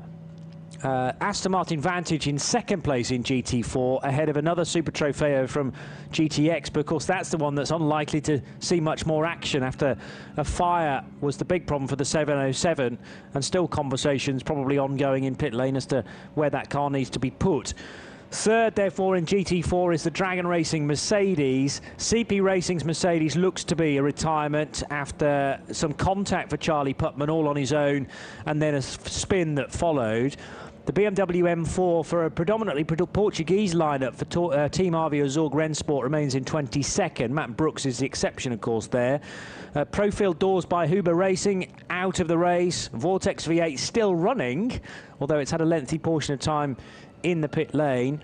The 3Y Technology BMW still being shown as out on track, but the next couple are retirements: Herbert Motorsports Porsche and the Speed Lover Cup car. The GT3 Poland GTX runner, I make that as the last runner and the lowest down on the screen, if you like, because all around that car are retirements, including a Tempto's Porsche, Audi rather, the Speed Lover Porsche and the HRT Cup car that we lost on the main straight. And the sister machine, outside of the top 32, was our first retirement inside the opening 15 minutes. The thunder of GT engines again echo around the Dubai Autodrome, because we're back to green once more. There is confirmation of, sadly, two cars that no longer run in the order, though, the Dodge Viper from Zack Speed and the HRT Performance Porsche. So, 3 hours and 53 minutes to go. CP Racing Mercedes is definitely out to confirm my thoughts during the standings rundown. Charlie Putman saying that the team would look at the car, but it didn't sound too hopeful when he reported that to Ian, and so it proves. Sadly, they are out, and the bad luck for CP at this particular race continues for another year. But they'll be back in 2022, finally to break that hoodoo here in Dubai. Alan Furte stays at the wheel of the 36 car, Joe, then. And, sorry, you were talking about the CP car. Yeah, I'm just saying they are stalwarts for the series, Johnny. They'll be back for the rest of this season. No problem. I know they're chasing this Dubai 24 hours like the Holy Grail, isn't it? And it seems that CP Racing always seem to soak up all of their bad luck at this event and then go on to have a class season. And that's been the case for the last 4 or 5 years, from what I can remember, back in the days when they ran in Porsches even. We're getting back to Alan Furte now, Johnny, is the interesting bit where we've gone green. We're going to see what Alan Furte's lap times, what sort of lap times he can produce. We're going to have a look at how he compares to Hubert Haupt in the second place, number 4. And not, I would say, massively out of contention, let's not forget. Ben Goethe in the WRT Audi in third place. He's only a lap down off second place, and a further lap down off that one is Rick Breutner's currently in the Grasser Lamborghini, the 63. So all it takes is for a slight mishap, and I mean slight, and all of those 4 cars pretty much in strong contention. With you know, just under 4 hours, anything can happen. And we're about to talk about driver times, aren't we? Yes, and how much AM time still needs to be soaked up by the 2 leading cars. Yeah. So we've calculated that the number 4 needs another 21 minutes from Khalid Al-Khabaisi. And we need 10 minutes from the 36. Now, I think we've got that from Alan Furte. It's either Furte or Fatia. And I think we've just achieved that. I'm just going to check on what Furte has done, but I think he's well inside that 10-minute requirement of what we need to. Yeah, he's done 11 laps in that car. Would you believe, Johnny, he's been in the car 28 minutes? Really? It's gone, hasn't it? It's just gone. Very much so. What are you talking about? Yeah. It's just got in. But, yeah, once your focus is elsewhere, then half an hour of the race can easily escape. And in another 20 minutes' time, we'll only have 7 of those half hours still to go. The end of the race rapidly approaching. I understand that ARC Bratislava, the news not good from that Lamborghini car 707. The left bank of the V10 failed. That's what caused the fire, and oil in the exhaust now as a result. So that's got to be a write-off. If it was earlier on in the race, they might have entertained an engine change, but with now just under 4 hours to go, that's why there were a lot of forlorn looks, both outside the ARC Bratislava garage, but also in other places in the pit lane as well, when they were trying to work out where best to put the car. Then I think Michaela from the team lost track of where her car was entirely for a brief period, and they were waiting for it out front. But Graham Goodwin, I know, is going to investigate exactly what they intend to do next, but I think that's pretty much it for the GTX runner. And the 707 that did flirt with the race lead within that division will steadily drop down the order. The class is now led and dominantly by the Leipert Motorsport example of the Super Trofeo. Now, there might be a bit of concern from Leipert, thinking, well, if one 5.2 litre V10 can go, then ours is being stressed to the same degree. Let's just take it easy, because the 710 has a firm advantage now at the head of the order within GTX. Its nearest rival, once you take out of the equation Miro Konopka's car, will be way down in 38th overall for Lionel Amrush. So I think that what that's done, you know, you get a bad news story in the respect of ARC Bratislava, but it's very much a good news story for Leipert Motorsport. That should ensure that they will get at least a podium and very likely a race win. They've just got to get the car to the finish. And remember, Johnny, that Super Trofeo car, that car was designed and built to pretty much do sprint racing, you know, 30 laps in the Lamborghini Super Trofeo.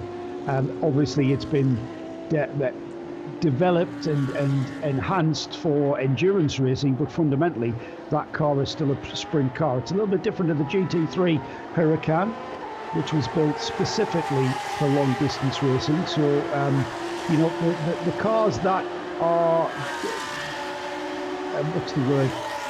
Improved, developed, modified, that's the word I'm looking for, modified for endurance racing, they can be a little bit more susceptible, a little bit more fragile, slightly more fragile than the more robustly built cars. Like sort of just getting a slight knock on the suspension from a bit of contact can have a completely different effect on whatever car you're driving. Some cars very firm, other cars very robust like tanks.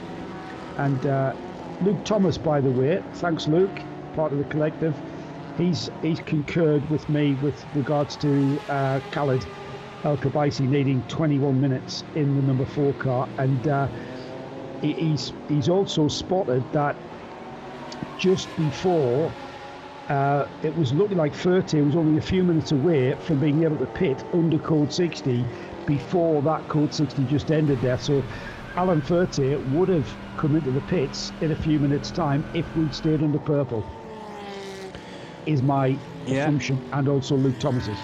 Yeah, I concur with that. So the questions now as to when that stop may take place then, with Alan Ferte. Well, he'll be perfectly happy out front, vastly experienced and still showing a lot of speed. The only other time he's done this race was 5 years ago when he won it, and he's on course to repeat that feat once again. The 111 RKC ZRT Audi being wheeled back into the garage again.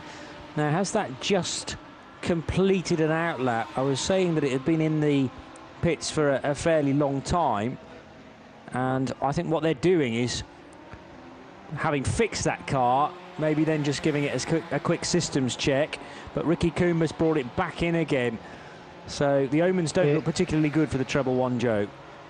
They had a problem with the transmission and they replaced the gearbox, and the gearbox was out of sync, and what that means is the software is out of sync. So when it's a paddle shift gear change, so when you go to change gear, the gearbox is just not synchronized, and it only has to be literally millimeters out, and it can have a catastrophic failure. It's been then doing drive shafts, and as the drive comes in, it can affect that, and they've had a problem. My last conversation with Ricky was they were suspecting it was the intermediate shaft in the gearbox, and that's pretty much something that you basically just take the gearbox out and put a new gearbox in if you've established that it is something like that. So still problems with some kind of gear shifting issue, it looked like, on the 111. But Lucky Ricky strikes again, doesn't he, really? He's had some rotten luck over the years. It's a good job. Keep smiling, Ricky, and hopefully we'll see you later on in this season. It's great to see Ricky Coomber bringing that car out to Dubai. He needed to top up his time, though, I would imagine. Lockdown was that's true. A massive effect on his Absolutely, time. yeah, indeed so. Ricky running actually on a UAE licence, to give you an idea of how much time he spends out in this part of the world, although very much an Englishman, joined by Irishman Jonathan Mullen, fellow Englishman Jonathan Simmons, and Umair Khan, who hails from Pakistan originally, but again drives on a UAE licence. So the majority of that field, that lineup, is based in this part of the world, or at least that's where they tend to do most of their racing. And if you're signing up for the full season of 24H Series, that's generally done, I suppose, here at the start of the year. So that licence stays the same for the rest of the racing year. 112 for Autorama, heading through the sweepers at 4, 5 and 6. Tricky double right-hander then follows. And then out of 7, you've got to muscle the car from one side of the track to the other to get it aligned perfectly into turn 8. And of 3 Autorama entries, the 112 is the best placed now, running second in the TCE race behind the Top Car Sport Cupra. And it's 2 laps, or more like, I was going to say 18 minutes. That wouldn't be borne out by the amount of laps completed by the TCE leader that's done 4:49, soon to be 4:50, and then in second place the 4:47 laps completed for the Autorama car. So it'll be closer to probably 3 minutes as an advantage for that leading Cupra, as the Lippert Motorsport car heads the stand out of the way, which indicates to the driver exactly where it needs to come to a halt. But stopped on its marks, and that stand, the metal board, is deliberately designed to be smacked out of the way. Just make sure that you're not standing next to it if you're part of the pit lane personnel. New set of Hankooks going on to the Lippert car then, which is now in the clear, I would say, in GTX. It had a lot of heat being blown down the back of its neck for a little while from the 707, but that's no longer a going concern, the ARC Bratislava Lamborghini, and therefore Lippert, it's really their race to throw away now in GTX. Fidel Leib brought the car in, and I wasn't paying close enough attention to see whether there was a driver change there, but nevertheless the car's made its way to fueling. Shh, Johnny, don't say that. I can say that. For me, that class is 1, and you can hashtag blame Johnny if they don't get it. I've really run out on a limb now, haven't I? You really have, yeah. 3 hours and 40 minutes remaining. Yeah, it's the last of the GTX runners. They'll love me down at Lippert. What's he saying, the madman? Yeah, I know. It was like Ian when he was interviewing Axel Jeffries, and Ian was talking about his Zimbabwean driver winning the race, and Axel Jeffries was kind of like, you could see his face underneath his face mask. I could even tell he was going, hang on mate, not so quick. Let's not, still a long way to go. And it's like, it's you're damned if you do, and you're damned if you don't say anything as a commentator. You want to say that, yeah, the Lippert car pretty much has the GTX class in the bag by dint of it being the last GTX runner, but still it's going to be classified with the class win, isn't it, Johnny, even if it does retire towards the end of this race? Yeah, I mean the rules within the 24H series events dictate that you don't even have to be running by the end, unlike at the 24 Hours of Le Mans, for example, where you have to cross the line and within a certain time period of the checkered flag as well. Here you don't. It's down to the amount of race that you've run prior, and if you are still leading, even if you're parked up in the pit lane, by the end of the race, you could still have a trophy coming your way. 36 is in now with 4 hours left. There'll be this stop together with, well, it doesn't quite fit in neatly when you're mapping it to the end of the race. If this 36 car is doing hour-long stints, it'll probably pit, well, if we stay green, that is, with about 40 minutes to go then, I reckon. But that was a nice, neat pit stop with a driver change, and it'll head to fuel for car 36, the race leader. Parte's done 14 laps. He's done a 38-minute stint there, which was more than was actually needed, and they were probably thinking, shall we wait for a code 60 before we bring Alan in? Now, that all depended on what we were kind of doing lap time wise, and I'm just going to have another look at that and see just what sort of his average lap time was 2 minutes 16. But remember that a lot of that stint was under code 60. 2 minutes 15 I've got as an average, but that average will have been depleted massively by Alain driving under a lot of that. I think about 20 minutes of that stint was under code 60, Johnny. So hard to judge where he would have been and how that is in comparison to that chasing number 4 Mercedes.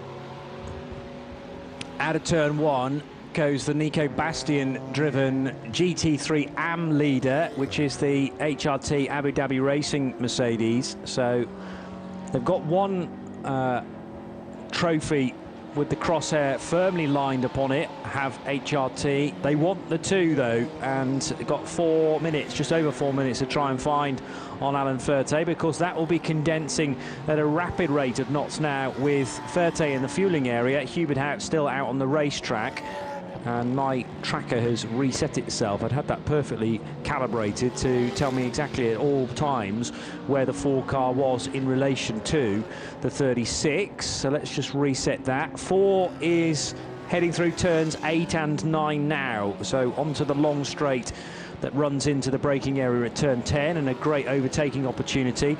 Car 5's just headed out of turn 10, in fact, through the left-hander at 11, and now climbing up the hill to 12, which is awkward on approach, particularly if you've got a bit of slow-moving traffic to deal with as well. It looked like the 5 car had, relatively speaking, a clear road in front though.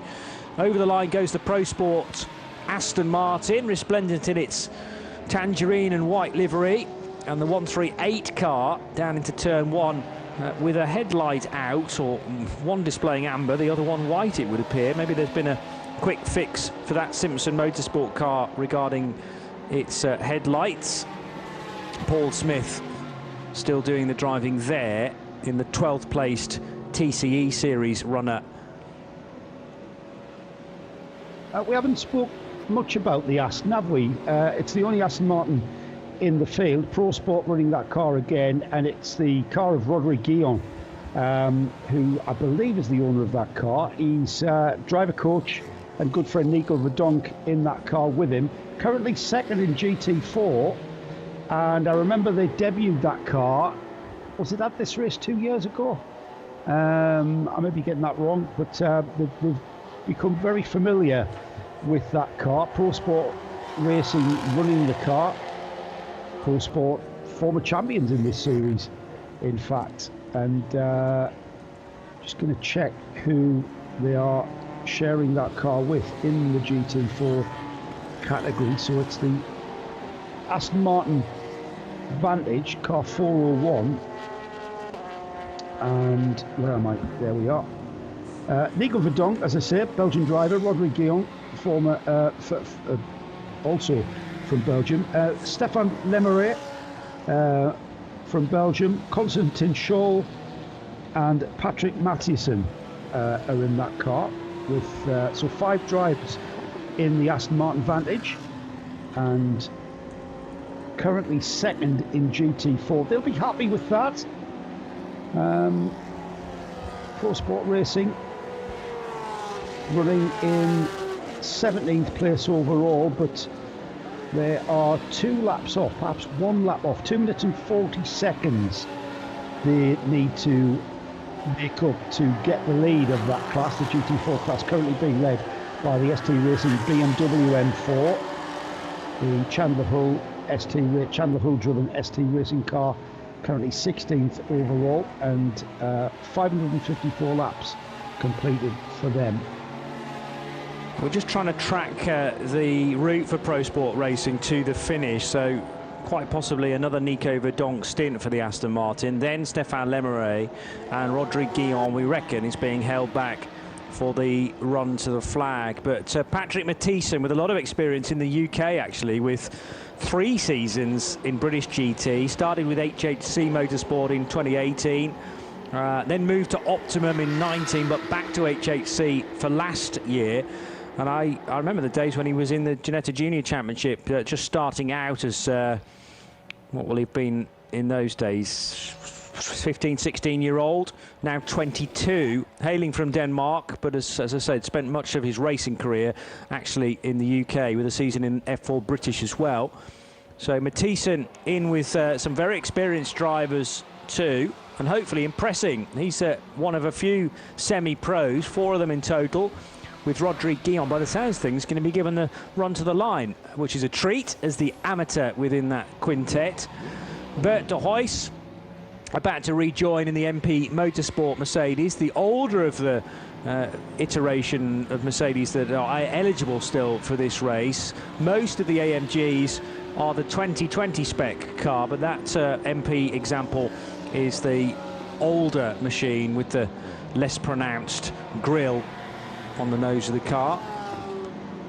Out of turn 12 goes the 5 machine. Nico Bastian settling in nicely now behind the wheel of that bright red Abu Dhabi Racing Mercedes. Sorry, Joe, you were going to say? I was going to say not the Gullwing version. That was the first of the Mercedes AMG GTs that we saw in this series, wasn't it? The Gullwing doors. That was the first non-Gullwinged iteration of that car. In fact, that was the first AMG GT that we saw. Familiar team to the 24H series. And it made me think and wonder where are Hofer Racing? We haven't seen them since 2019. That's a good point. Yeah, but yeah, you're speaking about the SLS AMG. Yes. That was the term I was looking for, the SLS. Which has been a race winner at this event. 2015, when Abdelaziz Al-Faisal won with Jelmer Berman, Hubert Haupt, who's back again for 2021, of course, and Ollie Webb. I think 3 separate occasions we've had an SLS at the on the top step of the podium. On each occasion, run by Black Falcon. Black Falcon won here last year as well. But strangely absent from this year's entry list, and that seems to have happened in a lot of the big races in 2022, with HRT sort of taking up the mantle and adopting their race numbers as well. There always has been a little bit of crossover with Hubert Haupt and the Black Falcon team. As the 701 Vortex turns right now at turn 10. Right behind, I was about to say, is the race leader in the GT series, and briefly I caught sight of that car. There it goes past on the left-hand side of the Vortex. So Mathieu Jaminet, having now completed, not him entirely, but as a combination of drivers, that car has now completed 500 laps. This will be 5:01 the next time they stream across the line, but the gap has dropped to well below a minute. This is the smallest it's been for many, many hours, Joe. It's 26.5 seconds between Mathieu Jaminet and Hubert Haupt. Massive pressure on now for GPX. Yeah, absolutely. And Josh Barrett has had his slide rule out. He's worked out that Alan Furtier's average lap, his median lap, was 2 minutes and 2, which isn't that slow. He's worked that out with regards to taking in the code 60 as for example. Yes, Johnny, the fact is that Alan Furtier's job is done. The AM driver's jobs are now done, concluded. We're now in the hands of the pros, and we have got a pro fight to the final few hours of this race. 3 hours and 31 minutes to be exact. And the gap, Johnny, 26 seconds. I've got to say, I haven't seen that gap under a minute for a long, long time. So we came on air at 8 a.m, didn't we, race time? Yep. And we've been on air over 3.5 hours, and that's the first time I've seen that lap time under a minute. And it's half a minute under a minute, Johnny. So yeah, that lap time that gap is absolutely flying down. Well, I remember when I stepped away at 4 a.m.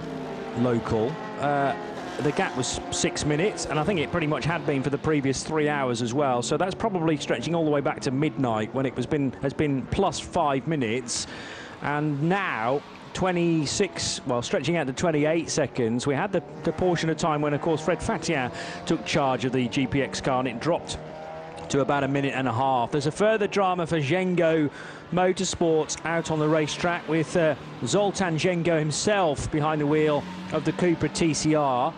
1 or 2 problems like this have been seen in the TCR field, quickly rectified with a Control-Alt-Delete. Is the car down? It's down on the front left, isn't it? So that's at the very best scenario, a punctured Hankook tyre.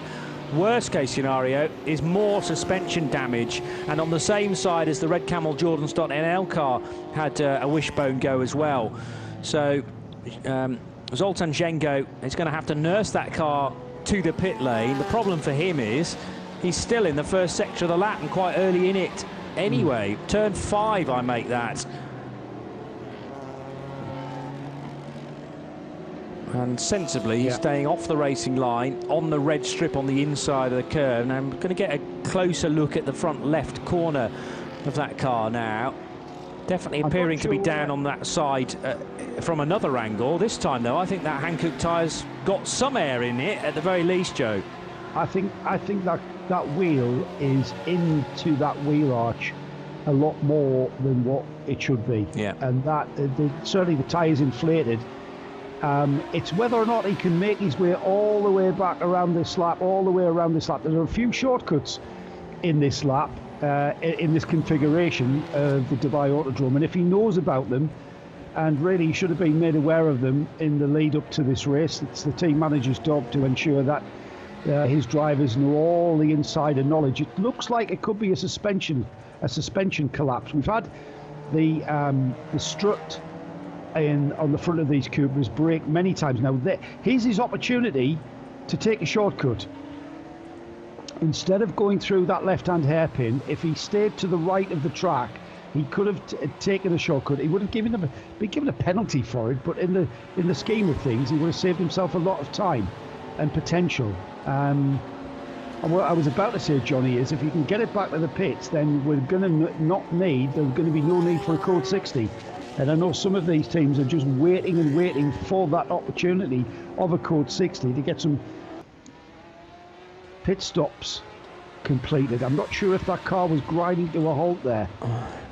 The cutout he's looking for, I think, is a bit further down the back straight than that. You're right that there is a right-hand turn just at turn 8, but that would feed you back into turn 3. Early. So too early, you just keep going round and round in circles. But about a third of the way down the back straight, as you say, there is one which is slightly uphill, and Zoltan might struggle with that, but you're going to have to travel uphill anyway out of turn 10, 11 and 12, so you might as well do it early. And why that feeds you back in is to driver's right, approaching the hairpin at turn 14. So you'll miss out all of the rest of the middle sector and rejoin with about 3 corners to go. So that'll be ideal. And then you can run nice and high and wide around 14, which will give you the ideal line into the pit road then. He's still going. He's still on the back straight for the time being. He hasn't stopped. I think he's missed that turn off. That might be the one, Johnny. Yeah, I think that was the one he's just passed. He's on the back straight, which is really, really long. And that right-hand turn in the middle of the back straight was what you were referring to there. He's driven past that. The good news is, though, he's still going. He's still creeping his way back to the pits. And if you look at the comparison between the right-hand side front wheel and the left-hand side front wheel, the right-hand side wheel, you can see there's a bit of a gap between the top of the tyre and the bodywork of the wheel arch, whereas on the left-hand side, the top of the tyre kind of disappears inside the wheel arch. So my visual assessment on that one is that it's had some kind of suspension failure. Yeah, there's much more travel than there should be on the front left corner. Agree with that. But he's persisting with staying on the racetrack, so some credit for him for staying, well, I can say within the legal boundaries of the regulations, but there's nothing to prevent you from turning right. Maybe the problem is, I suppose, you need to put plenty of steering lock in to turn right and uphill, but the same can be said for turn 10, which he will have to negotiate in a moment or two. The same goes for turn 12, a few corners later as well. So that's going to be a very big challenge for Zoltan Djengo to get the car at least to the end of the lap, and then for the team to work on it enough to return it to the race. Djengo Motorsport 133, who I remember were in the top 5 in the early stages of TCR, have descended to 9th position now in that part of the race. Finally he gets to turn 10 and is well on the inside of that bend now. Hearing in respect to the number 4 Mercedes, the Bilstein car, that it'll be Khaled Al-Kubaisi heading back on board for a short stint next, and that should then clear the way for certainly Maro Engel, who said he's going back in the car, but bear in mind he won't be able to get in prior to about 2 hours to go to make sure he doesn't breach the driver time limit. Djengo continue to trundle their way to the end of the lap, but still got the whole of the final sector to do and a couple more corners before they even get to that point. The 101 Red Camel Jordans.nl bright orange Cupra is also back into pit lane. How's that doing? Stephen Licorice literally just bringing that car in. It's down in 14th position because of all sorts of dramas along the way. We're much more used to seeing that car often lead its class, actually, be a regular feature in the top 5, but it's not a happy Dubai for Ivo Breukers and the rest of his crew, sadly, in 2021 for Henry Littig, Stephen Licorice and Willem Meyer. The target surely now for those guys is to make the race finish, and the same can be said for Djengo Motorsport. Maybe next time you see Zoltan Djengo, Joe, you can tell him that there are shorter ways to get to the end of a lap than this, particularly when you're virtually down to 3 wheels on the wagon. But you get points for credit, for patience, I should say. Sorry, what did you just say? Bad team prep.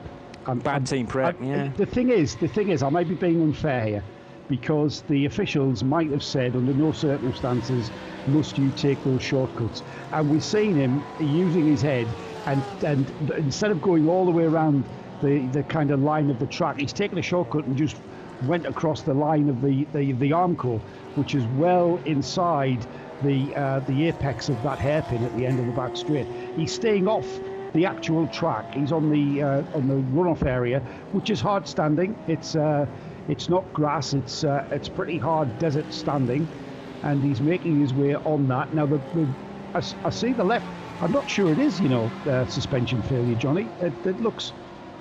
It looks like, now Jimmy Peters-Ennis has thrown a spanner in my works and says it could be in limp mode, and you're quite right, Jamie, it could be. The car's travelling rather slowly, as if the driver is kind of nursing it back, completely aware there is a problem, and at times it looks like the car's about to stop, doesn't it? But he's keeping it moving. He's keeping it moving. It is about momentum, and I'm impressed that actually the car found the required traction to haul it up the hill. It is a steady pace, so I agree with Jamie in that respect, in that these cars are designed, once there is some electrical glitch, to still provide enough power to get it back to, well, wherever you need to be, and thankfully it's always it's going to be just less than 5 kilometres often, unless your problem hits right on the start-finish line. More fluids going into the 278, by the way. Yeah, overheating there would be my assumption on that 278. It's just lost the GTX class lead, and there's the system. Just as they're putting the water in, it's spewing the water out. There's some kind of pressure issue there, an airlock in the system.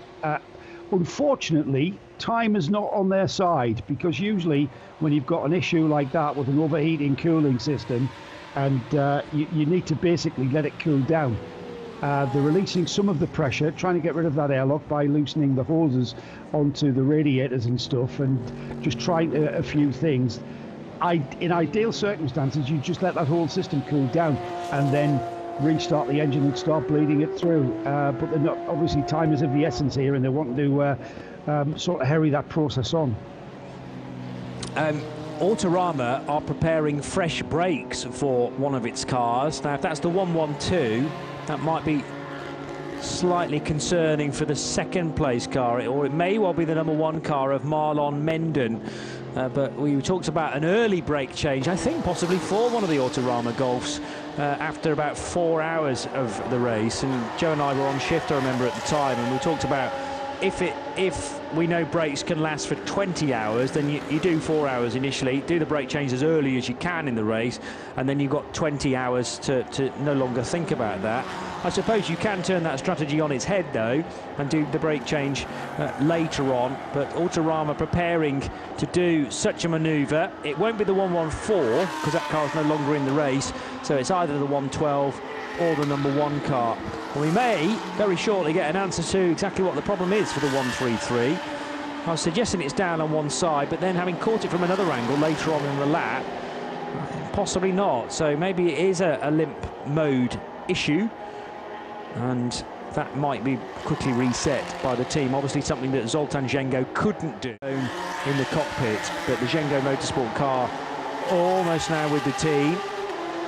They're obviously positioned a long, long way down pit road, and that 133 car is going to be directed, I think, straight into the garage where they've made room for it, yes. So not allowed to drive into the pit, Johnny, you'll notice there. The car has to be stopped and it has to be pushed into the garage. That's to stop people basically screaming in at 60 kilometres an hour. So that's why that rule was there, and that causes havoc with your garage flooring, of course. Yes. Well, if team members aren't ready for it, then it could spell disaster. So an obvious regulation to build in, and you can at least angle the car under its own steam for the garage, and then leave the team for the last few metres to push you in safely. 18.5 minutes to go before another race hour is completed. So we are 2/3 of the way through hour 21 as Henry Littig works his way through turn 12 at the wheel of the 101 Red Camel Jordans.NL Cupra. And you can hear that VW derived 2-litre engine, turbocharged, working very hard indeed. Out of 12, through the gears he goes, allows the space for the McLaren 720S to slip up the inside into the braking area for turn 14. And the McLaren, I think, is back into the top 10 just about. Yes, it is. With Nick Moss at the wheel, it's now 10th. Uncharacteristic race, I think, Johnny, for the 101. The Red Camel Jordans team have won some of these races. They know how to win in the 24H series, but they've had a myriad of problems, haven't they? And that car currently down in, I just had it a second ago, at 9th in the TCR class. Not quite the final runners in TCE. We've got a few cars behind them because of various problems, but usually it's quite common to see that 101 running at the front of the field as the McLaren into the pits. For Joe Osborne to take over, so thanks to Ian for offering me that update. So Nick Moss out, Joe in. He'll be able to do a maximum of 2 hours, so that won't be anywhere near good enough to take this car to the finish. But Ollie Milroy, I suppose, waiting in the wings, and Brendan Iribe potentially as well. Although I would think that both Brendan and Nick have done their required time now. And this is a car that's entered, remember, in the GT3 AM category. The suspicion rather from Zoltan Zhengo, who's just got out of the 133, is that he thinks it's a drive shaft failure for car 133. So not an electrical issue, therefore not a limp mode problem. Something far more mechanical that needs to be rectified. There's a big old ding in the right-hand side of the RKC Audi, I noticed, for the first time. The Treble 1 car, which was spreading some of the polystyrene marker boards earlier on in the race. Umair Khan has just brought that into the penalty box, Joe. Yeah, that's the car that's had the gearbox issues, way out of contention now. I'm going to give that a 6.8, I think, for that penalty box there. It was, you're not really in the box at all, wasn't the front of the car sticking completely out, and that car just they're basically going through the motions. I think Ricky said that they are staying over there for the 6 hours of Abu Dhabi, so this has turned into a test session. They're going to continue to try and rectify the issue and continue to try to get to the bottom of that gearbox, whether it's a software issue, the gearbox not quite synchronized with the electric, so they're getting a bit of a disjointed gear change there in the 111, which has presented them with all sorts of problems. So that car out, systems check, back in, and I think that's just basically turning into a test session in preparation for next week, 6 hours. The 278 Colin White engineering car heading back into the race with Colin actually at the wheel. Chose not to fuel it, I notice, but just send it back out again. Second place now in TCX. It's been a real up and down affair for the best of the two Ginetta G55s that started this race. Was chasing in the TCX category for a long time, hunting down the Sally Racing Cupra that seemed to have the class sealed, and then they had an issue, which means that the Sally Racing car may still be in the pits. Let's just have a look. Yes, it's been there for a lengthy period of time now, over an hour and a half for car 218, which remains in fourth position in the TCX category. But with the latest dramas with that overheating engine for the Ginetta, it puts, I think for the first time, the PK Car Sport BMW M2 into the lead of the TCX category. So heard from Anthony Kumpen from the team not too long ago, suggesting that it was certainly not race done yet in terms of their chances of getting a race victory, and the 208 has risen to the surface for the first time. What a great time to be able to do that inside the final 4 hours. Can they stay there with Steines Longin, the Belgian driver, piloting that car for the team from Belgium, now on an out lap? Matt Guest has confirmed that the regulations do say that taking a shortcut when leaving the circuit will result in a penalty, and that was indeed my speculation as to whether or not the penalty was worth taking in comparison to the time you would save getting back to the pits. As the 199 enters the pits, just a bit of an update from with regards to the Team Sally Cupra, the 218. Joe, that's actually, we get a fine chance now to see an engine change being done on the 218, Joe. I'm not sure if it's an engine change I'm or hearing they've it had is. the gearbox off. It is. Full engine change, yeah, that's where they're well, unless it's engine out to get the gearbox changed. This is what I'm thinking. Yeah, maybe. Because I'd heard it was a clutch problem. Because the easiest, you've got to take the engine out of these cars to get at the clutch, and that's what we're seeing with the Sally Racing. They haven't replaced the engine; they've just basically whipped the engine out the front of the car to gain access. The gearbox off, and to get that. Just being told you lose a lap if you shortcut, and I'm sure that's probably worth it in regards to that car that we saw limping back with the drive shaft failure. Why did I not think of drive shaft, by the way, Johnny? I don't know. It's a good question. Unfortunately, it's proven to be a bit of an Achilles heel at times for the TCR class. Again, a type of race car that is designed for sprint racing, really, and turned into an endurance racer for across 12 and 24 hours. So, confirmed, Joe, that the gearbox is new, but the engine is the same engine being now replaced. That's a great idea, isn't it? That if you're going to do the clutch, you might as well put a new gearbox on there. Yeah, takes whilst away you're in there. That issue Indeed. as well, if you've got one standing there. It's just great to see that Danish team back. Not the work of a moment, and sadly for Sally and the Cupra, Sally Racing and the Cupra, it has lost the TCX lead as a result and tumbled down to, well, at the moment, fourth in TCX. It's going to be a little while longer before the fifth place car in TCX is able to get in front, which is the other Ginetta G55 from CWS Engineering. But CWS might have thought, well, TCX is our class now to lose. They've slipped to second place. Old gearbox on the ground, by the way. That's the car that's the gearbox rather that's been taken out of the car for Sally Racing, and the new one now fitted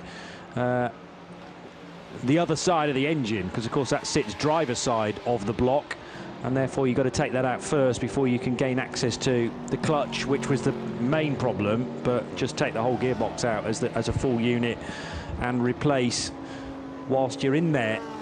think they're about 8 grand. The gearboxes. That unit there, what we saw.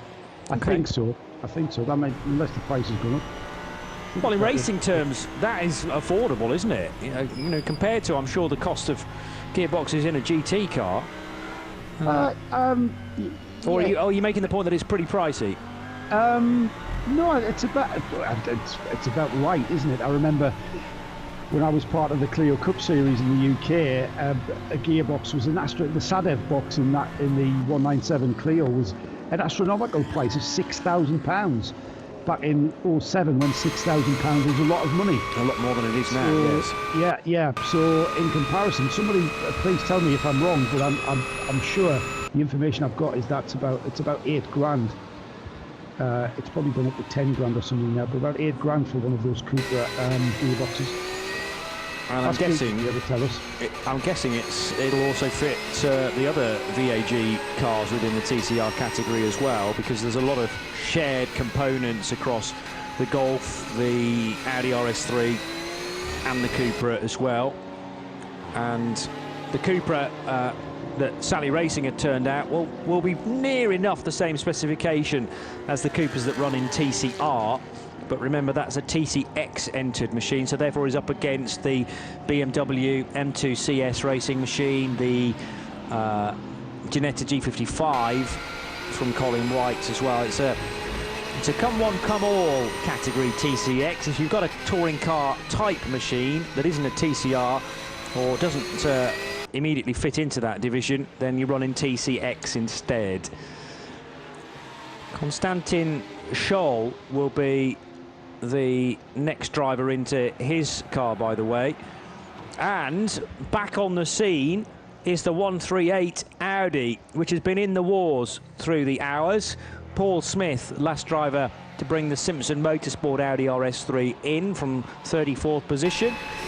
And Paul still displayed as the driver. They may well have switched to pilot, actually, in the garage. We'll get to know that for sure once it heads back into the race, but the first job will be to fuel that 138 car, which is entered into the TCR category and is currently 8th in the all-silver liveried machine. So TCE series still led by Ben Leuchter, and the 131 machine is 18th when you compare it to the GT series cars. But remember, TCE series a race in its own right, so they lead from the Volkswagen Golf of Autorama Motorsport. Jasmine Preissig doing a cracking job, because the gap now first to second in TCE is under a minute, I make it. So that is still set to be a grandstand finish between Cupra and Volkswagen in the TCE series. We've got the lead margin in both GT and TCE pretty much the same, Joe. 56, 57 seconds. This is spicing up very nicely. Incredible, and also a battle out on track for 10th and 11th overall. It's a battle for 4th and 5th in GTM. We've got the 72 Inception Racing Optimum McLaren, Joe Osborne at the wheel, and he's got Bert de Huys in the MP Motorsport Mercedes breathing right down his neck there. Last time across the line, less than half a second in it, and I'm not sure whether that was Joe. It is indeed. Joe Osborne has moved ahead of the 19, and you can see quite clearly that the McLaren has moved away and increased that gap. This brake change that might be imminent, by the way, on the Autorama car seems to be the number 1 rather than the 112, and they're not definitely going to do it either. They'll be checking the brakes first, but the discs are ready at the side of the car if that car needs them. And I'm talking about the 4th place machine in TCE currently, driven by Marlon Menden, but it's less of a concern for the 112, I understand, and that's the one with a far greater chance of taking victory in the TCE series this year at Dubai. I was just about to say, Johnny, we are very much due a pit stop from the number 4. He's been in that car an hour and 12 minutes now, and he's done 32 laps as Hubert Haupt. And so he's kind of, I was expecting him in around the 1 hour 10. He stretched that to 112. Of course, that's probably my calculations all askew because of that code 60. But we had 2 laps of code 60. So that's why he's a little bit over the 1 hour 10 mark. So Hubert Haupt, who's currently dropped to a minute behind Jaminet, leading still in the GPX, into the pits has come the number 19, just mentioned Bert de Hoyt in the MP Motorsport Mercedes, just having been overtaken by the McLaren. He's now in the pits. Let's, Joe, let's take this opportunity to head into the battle for GT4, at the moment headed by ST Racing, and here is Samantha Tan with Ian. The battle for GT4, that's the correct explanation. I'm sorry, it's very tiring down here in pit lane. But it's been a brilliant battle in GT4. Samantha Tan, ST Racing, you currently lead just over the Pro Sport Racing Aston Martin. Can you hold on to the finish? Really hope so. The team has given us an amazing car, and I know the boys can bring it home. It's an all North American outfit, 2 Canadian drivers, 2 drivers from the United States. That's a huge logistical effort just to get here to Dubai. Yeah, definitely was a bit tough, but you know, we made it here. We're really happy to be here. Samantha, your story is quite interesting. You've been racing in the Canadian Touring Car Championship, various one-make challenges. How does that prepare you for the Dubai 24-hour race? Well, for the past 2-3 years, I've been in Sprint X doing more like endurance type races and just practicing all those driver changes, making sure we get them perfect. I think it's really set us up well for Creventic. The car's working well. It is run by your own team, ST Racing, Samantha Tan Racing. You must be very proud. Very, very proud and very, very happy to hold the Canadian flag out here today. Okay, so the question is, you're watching the Aston Martin. Nico Verdonk behind the wheel. He was catching, I think, Nick's behind the wheel at the moment, 2 seconds a lap. Yeah, we are going to try and stretch these last few stints here, but we're putting our fastest drivers in, and I have a lot of faith in them. I'm very confident that we can keep the car in P1. Who will take the car to the checkered flag? I believe Nick Whitmer. Best of luck. It's been a fascinating battle for the last almost 1 day. Just a few hours to go. Thank you so much. Thanks, Samantha.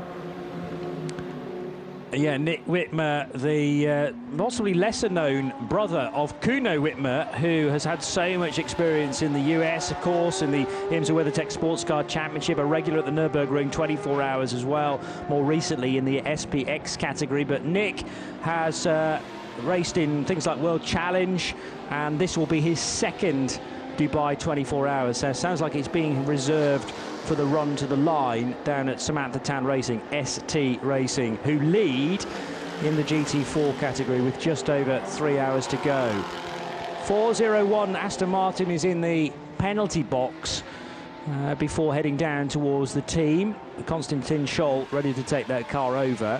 And the number 1 car, now we need to get to the bottom of whether they did do the brake change or not, but the Volkswagen Golf of Autorama Motorsport has returned to the race nevertheless. And Autorama, with 3 cars entered into the race, Joe, have got 2 very neatly placed. Mainly that Jasmine Pressig-driven car, then, that is now a minute away from Ben Leuchter in the 131. But Autorama Motorsport will have started as many people's favourites as the defending champions. Very much can't discount them. They've had a bit of a character-building week, haven't they? They started off the week with writing off, I think it was the 114 car, having to then source a local Volkswagen dealer in Dubai to reshell the car. They're the sort of team, though, Stefan Tanner, one of the major players behind the team and the organisation of the team, and he has in fact himself driven in this series, very much a big part of this team. They've won championships, they know how to win these races.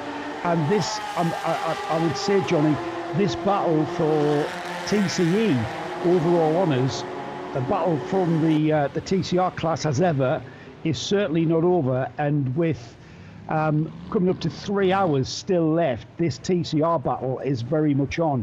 And we're going to keep an eye on that battle. They're currently 18th and 19th overall. Benjamin Leuchter in the top car, currently holding the lead, but you can't discount the 112, which has currently just come in the pits. As has the 401, and Nico Verdonk stepped out of it, now with Ian for a quick chat.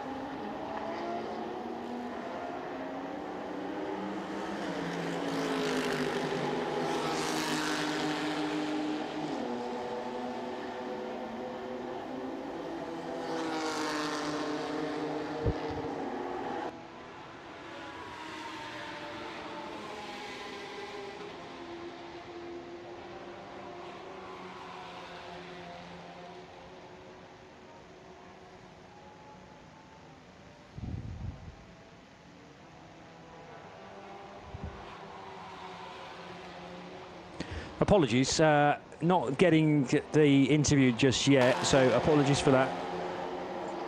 Let's see whether that's rectified the problem. This is Nico Verdonk with Ian Silvestri. It's nice to be here this time of the year, and I drove quite a bit during the night, so I still have to get used back to the temperatures, but no, it's fine. I mean, the Aston is really comfortable to drive. Sport preferred as a really pleasant, comfortable and reliable car up until now, so you know we can't complain, so we just have to keep our fingers crossed and stay focused. Dankjewel, Nico. Best of luck for the run to the checkered flag.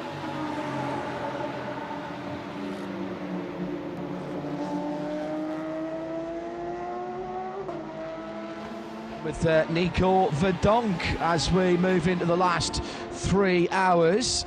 Good afternoon from Dubai. Here's how it stands at the sharp end of the GT field. Remember, 2 different races with the GT cars running in their own point scoring event effectively here at the Dubai Autodrome. 2 classes here, GT and GTX, GT, GTX and GT4. And at the sharp end of the field, GPX Racing Mathieu Jaminet for Porsche, and for GPX, that number 36 car. With 1 minute and 10 seconds. But actually, in reality, more than that, because Mathieu Jaminet has still got 20 minutes to run, whereas Hubert Haupt in second place for HRT Bilstein will be in the pits in a lap or 2. In fact, he has been in and out. Ryan Ratcliffe has just taken that car over whilst we were hearing Nico Verdonk. Benji Gota in third place for WRT and for Audi. He's been in that car just over 90 minutes in 3 separate stints out of the pit lane, and he's probably got about another 3 laps in the tank, maybe a little more of that car. Then Rick Broikers trying to chase him down, roughly speaking on the same strategy, in 4th place in the GRT Grasser Racing team. He's another minute and 47 further back.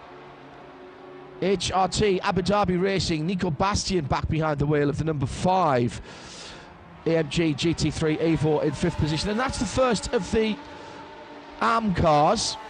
He's got Max Edelhoff about 1 minute and 50 seconds behind him.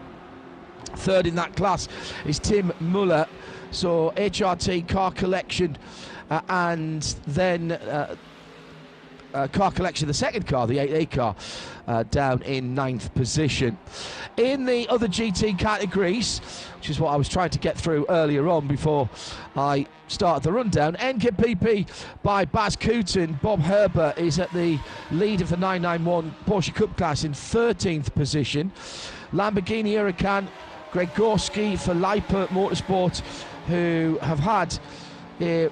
were having a race-long battle, but now they're left on their own in 14th position in the 710. GT4 leader Samantha Tan Racing, Chandler Hull, BMW M4 GT4, the 438 in 16th position. And we heard that Nick Wittmer will take that car through to the end. Everyone else has had problems, including ARC Bratislava, who were the car battling for the lead in GTX, now dropped down to 21st position and still in the pit lane. You can see a few people that are still in the pit lane, including the Pro Sport Racing Nico Verdonk car. That car dropping down to 17th position, but still second in class. Konstantin Scholl brought that car in, but they are losing a wee bit of time to Chandler in the ST Racing car.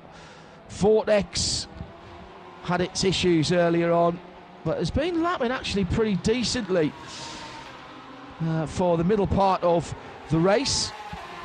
Let's go to the TCE part of the race. Big retirement early on for Herbert Motorsport and the 91 car, and the Zach Speed Viper with problems of their own, gearbox related for the most part, although they did get out and do a single lap after they changed that gearbox. That was many hours ago now. Seems like, I don't know, another day, as it was. TCE then, Top Car Sport, TCR, the two Swiss teams, in fact 3 out of the top 4 teams from Switzerland, lead from Autorama Motorsport by Wolf Power. So Cupra, then the VW, then the Audi, and the Autorama Miklas Born in second place. Some well back down the road, a couple of laps back down the road now, so just over 10 minutes in fact when he came into the pit lane. In third place, one of the cars I thought would be challenging, but they've had problems. It's the AC Motorsport 188 Audi, that's the black and purple car, and the rest of the TCR field following on behind. Good to see AC Motorsport second car, the 199, making up a bit of ground in 5th position in that class. In TCX PK Car Sports, Staines Longin leads for the BMW M2 Club Sport, competition sport rather. 28th position overall for them. That's the number 208. CWS Colin White, now many laps down. 9 laps down on the leader in class in the Fun M Motorsport BMW, which had problems of its own earlier on after running actually rather well in the opening stanza of the race. George King behind the wheel of the 302, third in the TCX category. But again, tales of war down there, including the red Camel Jordan car, which had to be recovered at least a couple of times. Had that very odd suspension failure, remember, the 101, which locked both of the front wheels, and it was rather unceremoniously tugged back to the pit lane in the overnight darkness hours. The 279, if you're just joining us, that car was the replacement air freighted car. The two substantive cars for CWS, in common with a number of cars, actually, unusually with the Creventic Logistics, that were delayed in transit. So that car was air freighted out so that Bradley, Michael, Paul and Michael Stephen could get some early running in the week and then withdrawn before the start of the race, although indeed that had some engine problems as well, in common with one of the team cars. So that's how it stands, with 2 hours and 50 minutes or thereabouts remaining. Bruce Jones is with me, John Hindorf. You can get in touch with us at @RSL_studio. I'm informed by Alessandros Anivas that a DSG gearbox for the VAG Group TCRs is just €8,715.28 plus the dreaded VAT. So that's almost exactly Bruce Jones' fee for this event. Good afternoon, Bruce. What, the 20?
They've done the night, they've done the hard yards, but of course they've still got, half a day of racing ahead of them, and I think they sometimes take their eye just off the ball. Let's go down into the pit lane and say good afternoon to Ian. We're on the home stretch now, Ian, under 3 hours to go. How are you feeling?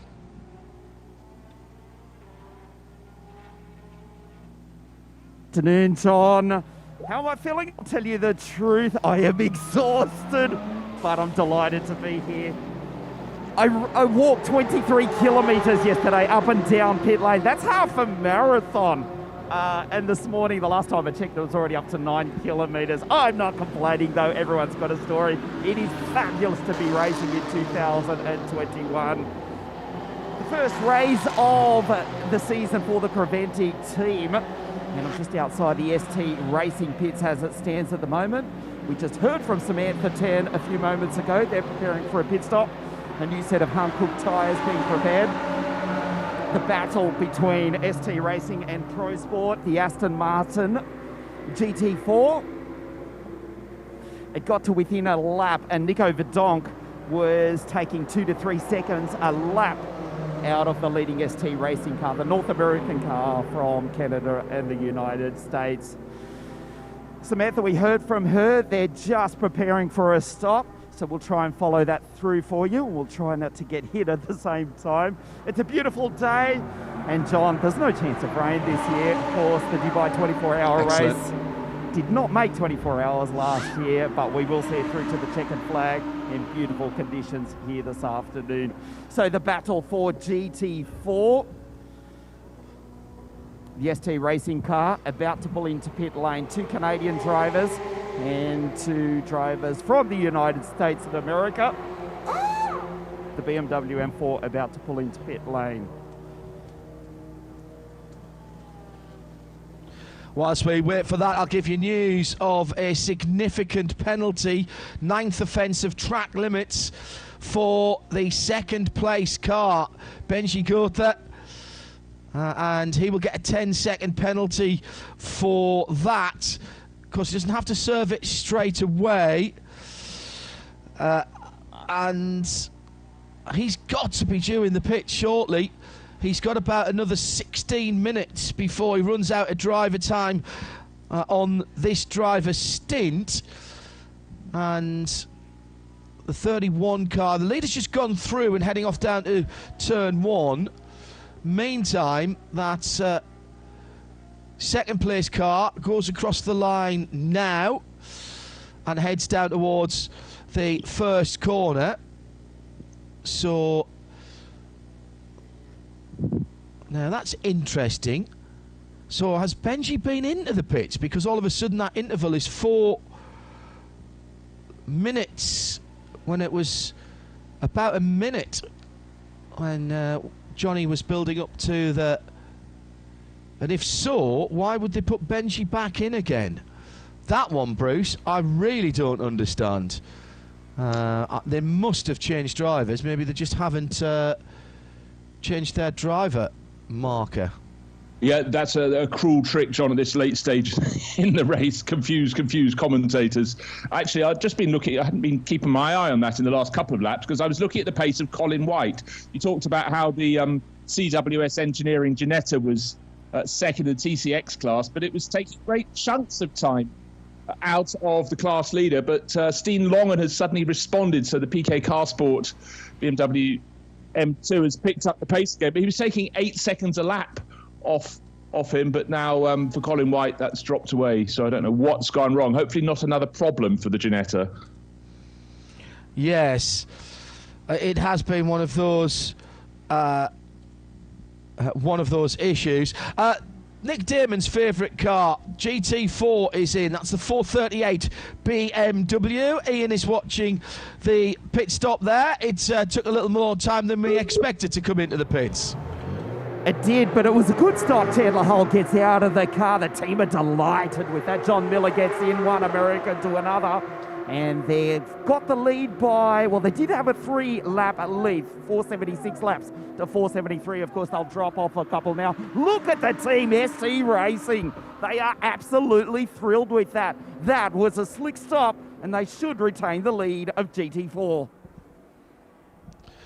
High fives down there in the pit lane from the Samantha Tan Racing team. It was into the fuel station, of course. The car they're racing is the Post-Sport Aston Martin of Konstantin Scholl, and that is the 401 car, which is just going past the start-finish line. In fact, now, as into the pits comes the number 83 into the pit box. That's parked up very nicely, almost exactly. That's parked up very nicely, almost exactly perpendicular. I reckon Brad for its pit stop. That was the Racetivity Francois Perraudot car. They were burning a 10-second penalty there for overtaking another car outside the track. About actually, it must have been towards the end of the session. The stint there for Francois.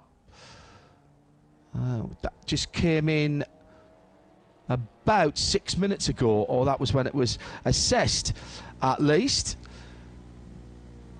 Worth noting, John, very tidy at getting into the pit box, but hasn't been very tidy on staying on the circuit. 15 offences so far. So for the Racetivity crew, if they're coming back again in 2022, they'll need to do better because they are wasting time with their excess lines around the circuit, and 15 across the course of 20-odd hours isn't a very good record. Nick was speculating earlier on, opining earlier on, Bruce, about the number of off-track penalties we'd seen and how many times people were being recorded for being off-track, that wondering if Race Control had additional reporting methods this year, whether there was a timing loop or a new camera somewhere. I noticed they weren't seeing at which corners people were doing these offences. We sort of thought yesterday that maybe the outside of turn 1 through the kink at turn 2 and 15 and 16 were the most obvious places that you would gain advantage by going off the track. But I know we've had offences before, but I can't remember so many penalties for them. It may just be that I'm paying more attention to the Race Control channel this year, but it does seem as though that Race Control have been particularly hot on that, and I don't have a problem so long as it's consistent, and it seems to have been. Yes, and I think as long as the team it's specified where their car has been transgressing, because if it's, as you say, if they know it's turn 1 and turn 10, for example, then they can do something about it. But I'm sure with Creventic, they wouldn't leave just a bald exceeding track's limits. They will let them know. I noticed the 31 car, Benjamin Goether, in the pits. That's just served a 10-second stop-and-go penalty. Well, they're all getting them. Yeah, and that was a 33-lap stint for Benji.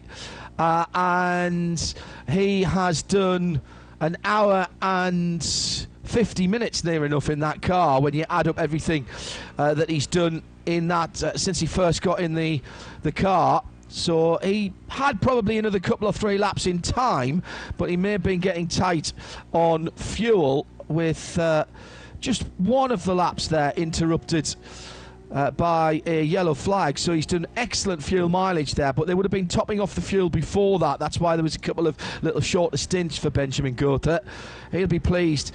That was an average in those 35 laps of 2 minutes 2.9, and his fastest at 2:01.3 in the major part of that stint. I think he'll be pretty pleased with that as his career is developing.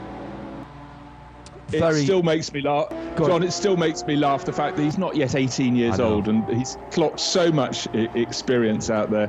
But Luke Thomas at RSL Studio has just pointed out, in terms of minimum drive times, the only car in the top 5 which hasn't satisfied rules for AM drivers is the number 4 HRT Bilstein Mercedes, and Al-Kubaisi owes us another 21 minutes to complete his drive time in that car. It's running 3rd at the moment, and just under 50 seconds down on 2nd place. Of course, slightly artificial time because the 31 Audi is still having fuel put on board at the moment. Yeah,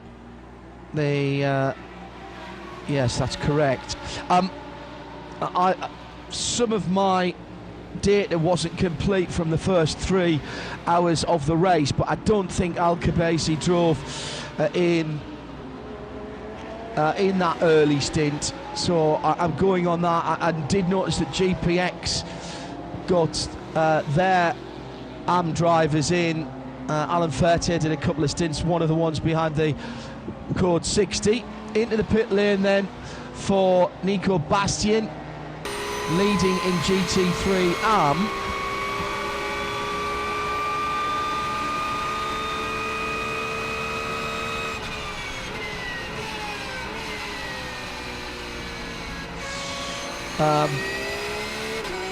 Yeah, he'll hold on to that position as Elmer Grimm is the next car back in the AM category. This has been a proper endurance race, Bruce. We say this quite often here at Dubai Autodrome, but once again the Hankook 24 Hours of Dubai kicking off the season, thank goodness, a little bit of normality, whatever that is nowadays in terms of what's going on the track. More than 50 cars started, bit of attrition, mechanical problems, some strategy playing out, particularly in the driver timing. This is there's been a bit of side-by-side racing, quite a lot in fact. This has been a very good race. John, I defy you to find an endurance race that isn't a very good race. They all have different facets, different characters, and if you come here looking at Herberth Motorsport in particular, they've been the gold standard for seemingly many years in the 24H series, and they've had their problems, and it shows it's an endurance race. Maybe the rest of their season will be golden and glorious, but for a team that's so on top of its racing, incidents can occur, and that took out one of their cars very early on. They brought it back into pit lane at 6 o'clock this morning, and soon it was parked all over again. But it's a proper endurance race, as you say, but again, it's that transition from day to night, and fittingly, suddenly we've got the Vortex on the screen. That has scars of battle, but you commented, it's going very well. It always goes very well. It's just the bits in between that don't work for them. It's true enough. And the crew can never just think, I'll just pop off to have a coffee, because that car is frequently in the pits. But I still love it, and I still love the variety that puts in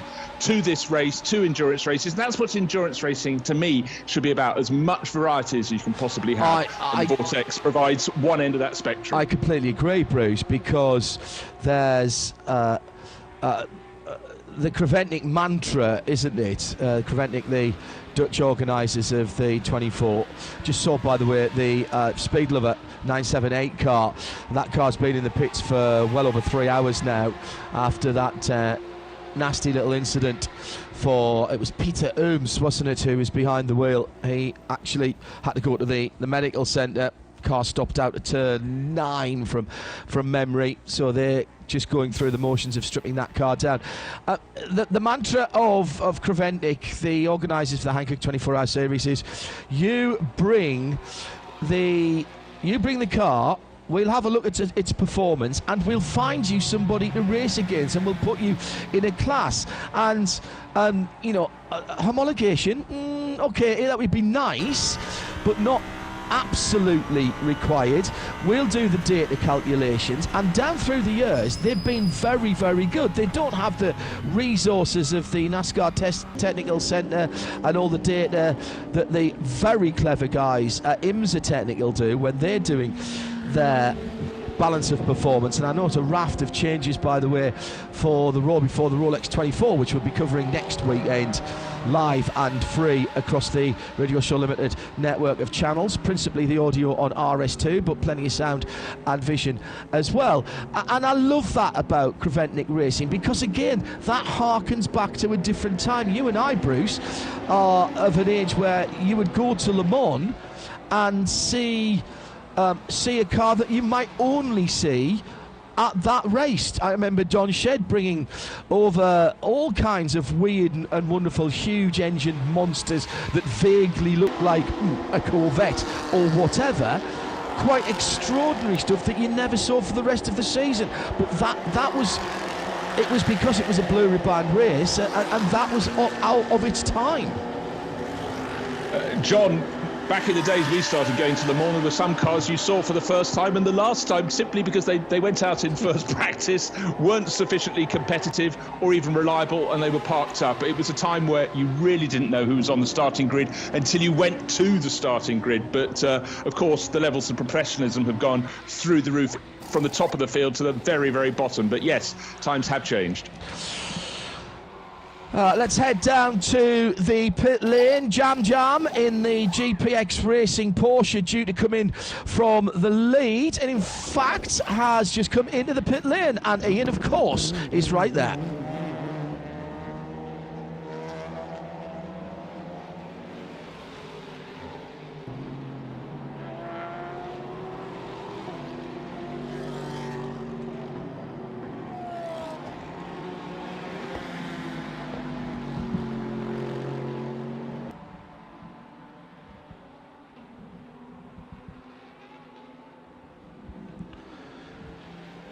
Well, not hearing Ian from the pits, I'm afraid.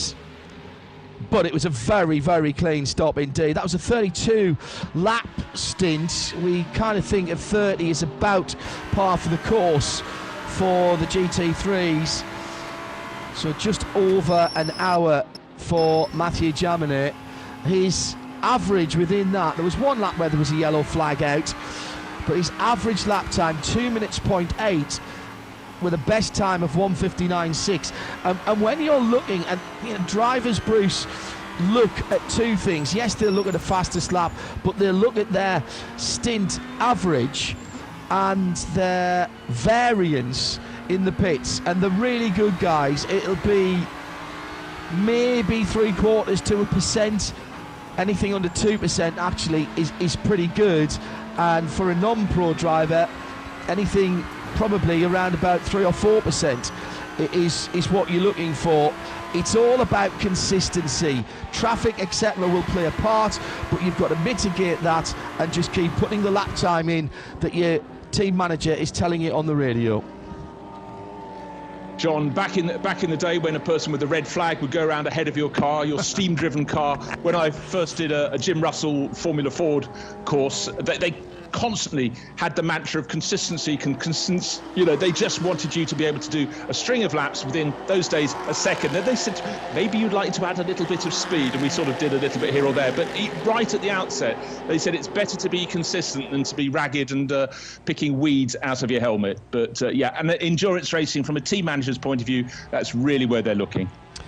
Pampanini comes in after a 37-lap stint.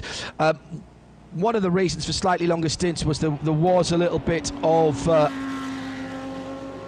code 60 before the drivers who are coming into the pits now got in the car. Therefore, there was a bit of jiggery and, if you will, pokery in filling the cars up. Remember, you can only fill half of your normal fuel allowance under code 60, so quite often you'll see a couple of stops in quick succession, and then or you'll get somebody coming in early.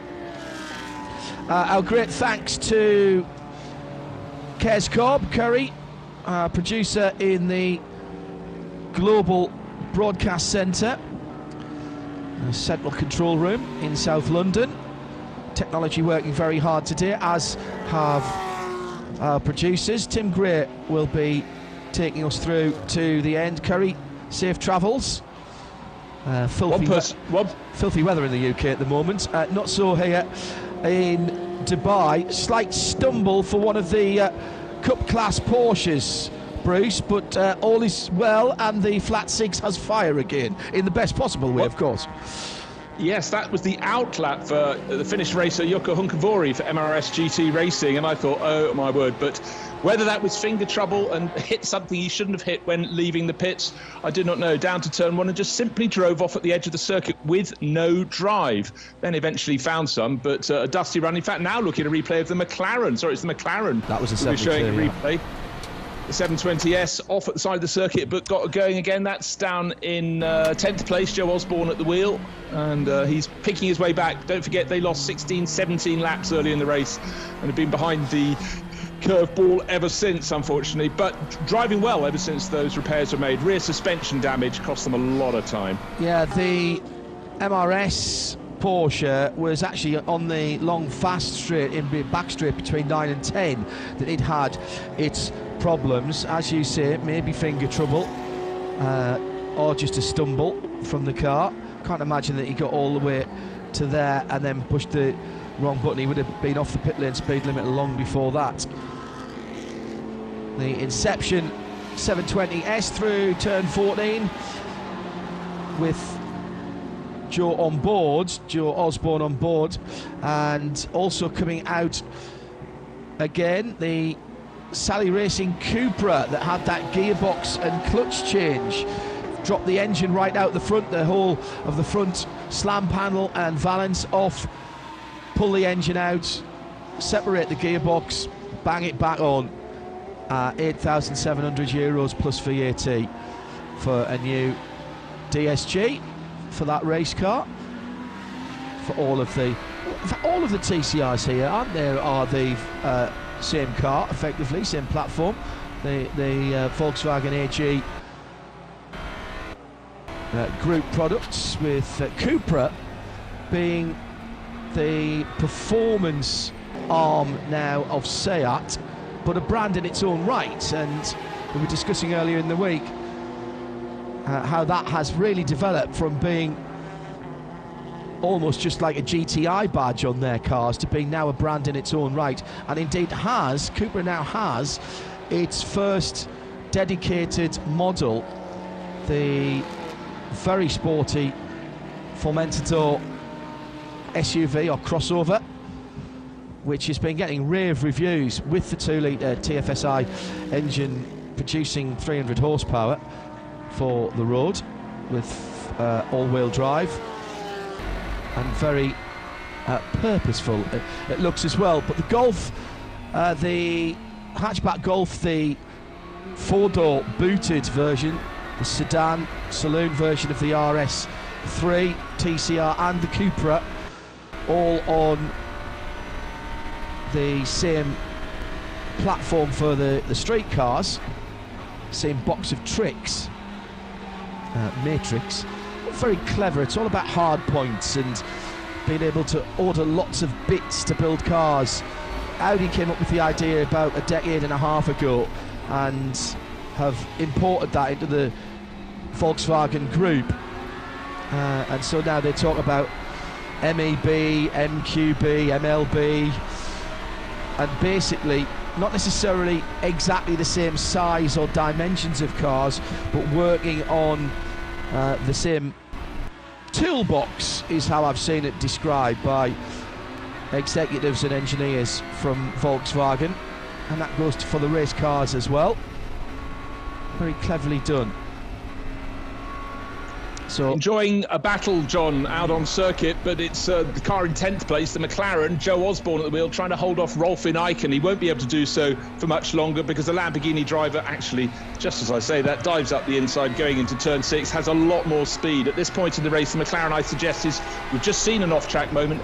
I think it's being nursed around the circuit. It's not the sort of vim and vigour we saw from Joe Osborne earlier in the race. 2 minutes 4.6 his lap time. The Lamborghini slashing past 2 and a bit seconds faster. So hopefully it's not too much of a problem for the McLaren, and it can get to the end of the race. Inception Racing by Optimum, but fingers crossed for them. They came here with the only McLaren. They've still got the only McLaren, and it's still going, but not at its finest, I don't think. So confirmed that Mathieu Jaminet stayed in the lead GPX racing car. He's got, when he came out of the pits, he had 58 more minutes to go if he wanted them in his stint.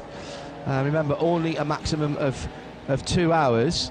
They've been pretty canny down at GPX to get through their drivers, and we had Fed Fatian in for half an hour as well earlier on in the race, and Alan Fertier's done 1 hour and 40 minutes near enough, so they've got through their AM driver time, that is for certain. Axel Jeffries, Julian Andlar and Mathieu Jaminet doing the bulk of the work until one of the long Code 60s actually. That was the first time either Alan Ferté or Frederic Fatian got in to the car. They were very clever the way they got Alan into the car during that, so he had a bit of time when he could not lose, could not gain either, but could not lose.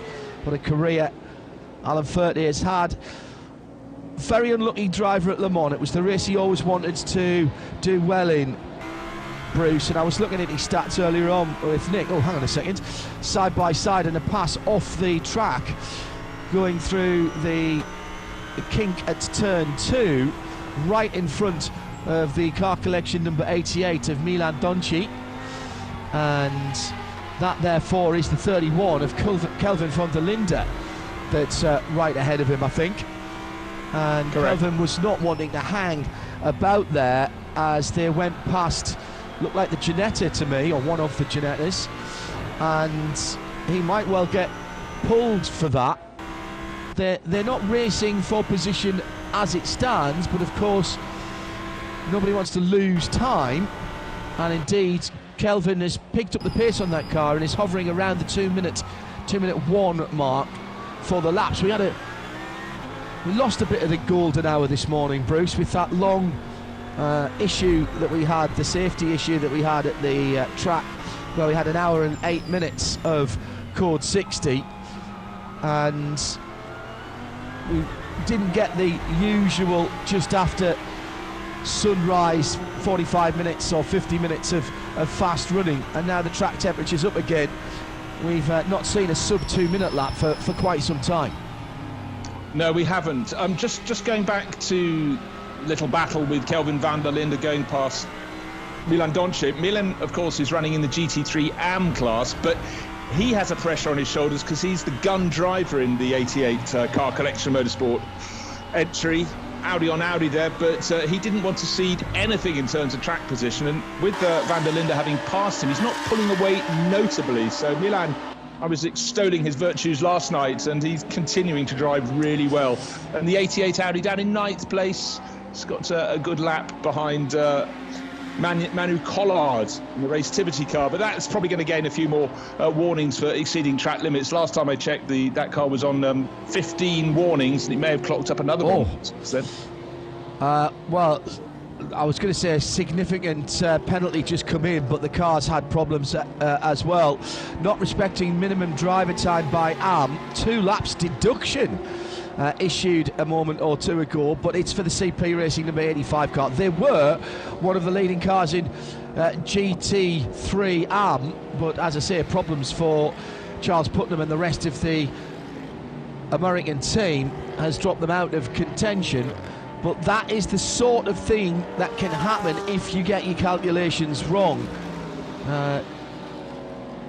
Being looked at all the time, go over the 2 hours, or you don't do the minimum driving time by the amateur drivers, and being able now, as we get into closing stages, to know, for example, if you needed to have done 3 hours by the driver and he's only done 20 minutes and there's only 2 hours and 40 minutes to go, then it doesn't work, does it? So race control being and timeservice.nl can say, well, hang on a minute, he hasn't done his time and there's not enough time left for him to do his time, so I might as well give them the penalty now, which I quite like actually. Yeah, I think so too. It's like financing a building project, John. How do I know that?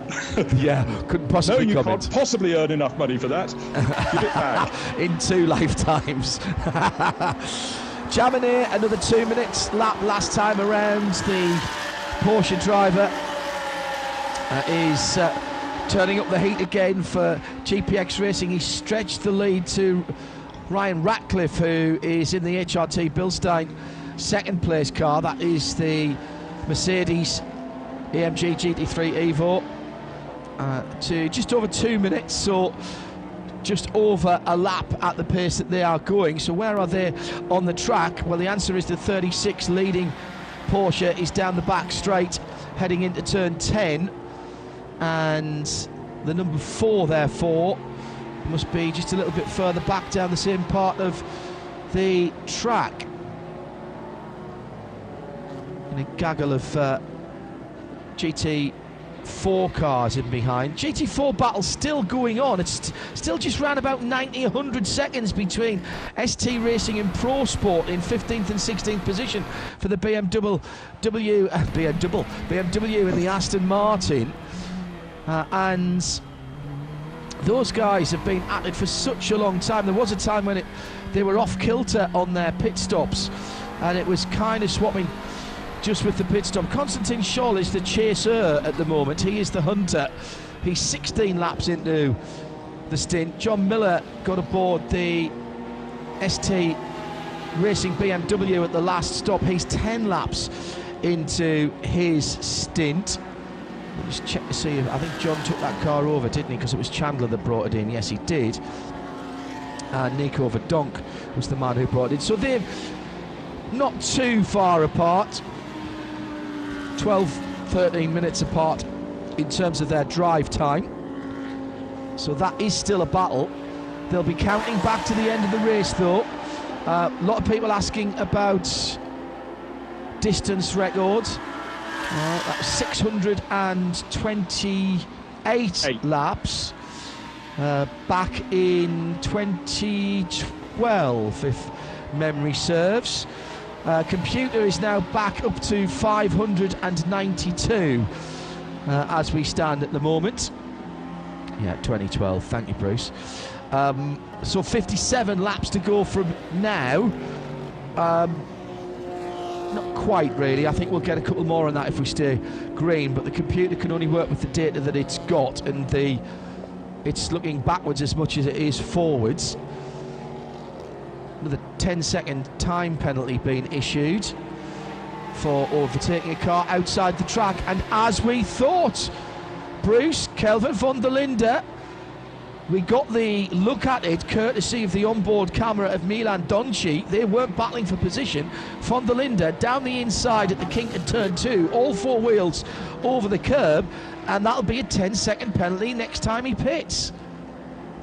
Well, of course, that undoes all the good work he's doing. He's taking chunks of time out of Ryan Ratcliffe, but for Ryan in second place, he's lapping about 4 seconds slower at the moment. That's a gift. He's been given effectively 2.5 laps of attack, completely wasted by van der Linde, but it was a moment at turn 2 he had to make a decision, and rather than have contact, he went off the circuit. The team will understand. He's in that car to put on a charge, as is Dries van Tor whenever they're putting the 31 WRT Audi, so he's just doing his job. There was no contact. They've had to take it on the chin, take the 10-second penalty, but I think all's fair within that, John.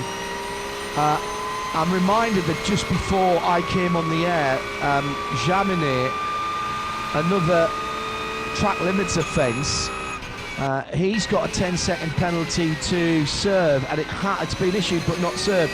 The great thing about having that long 1 hour, 8 minute, possibly the only good thing about that, other than the fantastic reminiscences from Nick Damon about various motor cars we've used and owned down through the years and interacting with the audience around the world, was that we got all the penalties out the way, and we had everything that had been issued was served. We've still got a few to come, but the 36 Matthew Jaminet leading car also has a 10-second penalty when it comes into the pit lane. And again, if you're just joining us, maybe coming to us, checking the chatter out on Twitter and other socials, thank you very much first of all. At RSL_studio, penalties do not need to be served within the 3 laps that you would normally see in other motor races, and you can serve it as you come into the pit lane for a scheduled stop. You can even serve your time penalty in the penalty box if we are under code 60 when the race is neutralised. However, if you do that and come in whilst the purple flags are out, then you double the time penalty that you have been assessed. So a 10-second becomes a 20, a 14 becomes a 28. You get the idea. Engine noise and gearbox noise in the background is that of the Dynamic Motorsport Porsche. More gearbox noise than engine noise, because that's quite a long way back from our onboard microphone on that car as he heads up to the TCR number 131 around turn 16 and actually managed to get down the inside and crosses the line. Stefano Monaco behind the wheel of that car. If I'm honest, I said this earlier on to Nick, Bruce, but I think Dynamic will be disappointed with their run here. 7th place and well off the lead lap, some 13, 12 laps away from the leader, made worse by the fact that that's another Porsche, so they're not even the best Porsche at the moment. And after a very good run in the region in the double six race last weekend, I think they'll be not so happy with that. I couldn't agree more, John. I thought having had the advantage of that shake-out, that sort-out just down the road, things would come good in the early stages of the race. It looked fine. They lost a few places on the grid. They should have started second due to, I can't remember what infringement. It was something really minor, but they got a 3-place penalty. But the early laps, they were fighting 5th or 6th place. But it's a 4-car lineup, and that was with Matteo Cairoli at the wheel. There've been some good laps from Stefano Monaco, but unfortunately the level of quality in this race is that much higher. The Dubai 24 Hours is making them fight a lot harder. They picked up silly little penalties early in the race, a 10-second penalty here, a 10-second penalty there, and they do start to add up. But overall, they've been found wanting in terms of pace. So that's just how it is. That's racing. Bruce Jones, I'm John Hindhaugh, RS1 for the audio. We've got sound and vision, enhanced timing with the strategy as well, and thanks to Harold from Time Service NL for giving us access to their data for that as well, to enhance your experience of this 24-hour race, all at the new look www.radio-show.co.uk. Next weekend, Florida, Daytona Beach and the World Centre of Racing, with the precursor to the Rolex 24 now just a week away from the main event. It is the Raw before the Rolex 24. Jeremy Shaw, Shea Adam, Johnny Palmer joining us for that as well, and some good guests being lined up for that even as we speak. New format for the Raw this year, with the WeatherTech Sports Car Championship having its qualifying and then a qualifying race. So the normal qualifying sessions for each of the categories, an additional category this year for LMP3 cars in the main IMSA Championship, and then a 100-minute qualifying race at the Raw, which will set the grid for the following weekend's Rolex 24 Hours.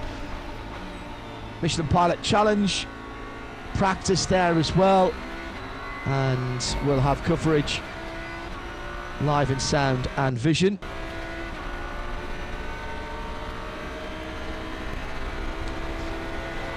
Grasser Lamborghini being hammered at the moment. Bit traffic last time around, so 2-3-3 for Ralph Nation. And Rolf doing his best to try and close the gap down on third place in a podium. Sits just under 2 minutes away from Kelvin van der Linde, who's put another 2-minute lap in, almost 2-minute one. And Mathieu Jaminet, and Bruce, you said it, the gun drivers. Jaminet, very well thought of at Porsche. Van der Linde, Audi or VAG group driver.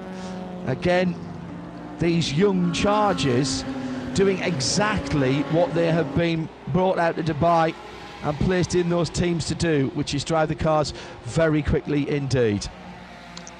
Yeah, and I mean, it's been really the story of the past decade that some very, very good young driving talent has been picked up as GT racing has grown and grown and grown, and they're making careers of it. But every year they have to keep on their toes, keep delivering, because there's always another young buck coming into town. They'll be keeping an eye on the pace of young Benjamin Goethe. There are a whole host of young guns, and just when you think you're on top of your game, you may find there's someone who's younger and quicker. Charles Weerts is another name that springs to mind. He's just sort of moved into the works, Audi driver, the ranks thereof. So constantly changing, but it means the drivers at the top, like Mathieu Jaminet, Kelvin van der Linde, Dries van Tor, they really, really are supreme in this class of racing. And it's a great delight to see them going about their job. And particularly if they're in a GT3 AM combination, just the amount of experience and information they can add to the AM drivers in their car. It really does help raise the overall standard, because it makes the drivers who aren't as fast faster, and that's to everyone's benefit. Not even discounting the boost to ego for a driver who can listen, learn and pick up the pace, because at the end, John, we know in racing the stopwatch doesn't lie. 138 into the pit lane. That's the Simpson Motorsport RS3 LMS DSG. Not the car they were expecting to race. That turned up late. The car that James Kay debuted, that model of TCR car a few years ago here at Dubai. It was the car that was the show car. It was doing triple duty that weekend. Show car unveiled at the Welcome Barbecue. Chris Renke talking us through the technicals. It then raced in the TCR Middle East, and then a quick change of one or two bits and pieces, but not very much at all, although notably the tyre manufacturer. So the setup was slightly different because the tyres weren't exactly the same specification, although the wheels were the same size. The tyre sidewalls weren't. That necessitated a bit of a right height and setup change, and it raced in the Dubai 24 as well. That car was shipped out here for the Simpson team to race, but was one of the 3 or 4 cars that were slightly delayed in transit, so a local replacement was sourced, but I am reliably informed that the original car is back in the paddock. I have pictorial evidence of it going in the container from the UK. I haven't seen a picture of it, but at least now I know what it looks like.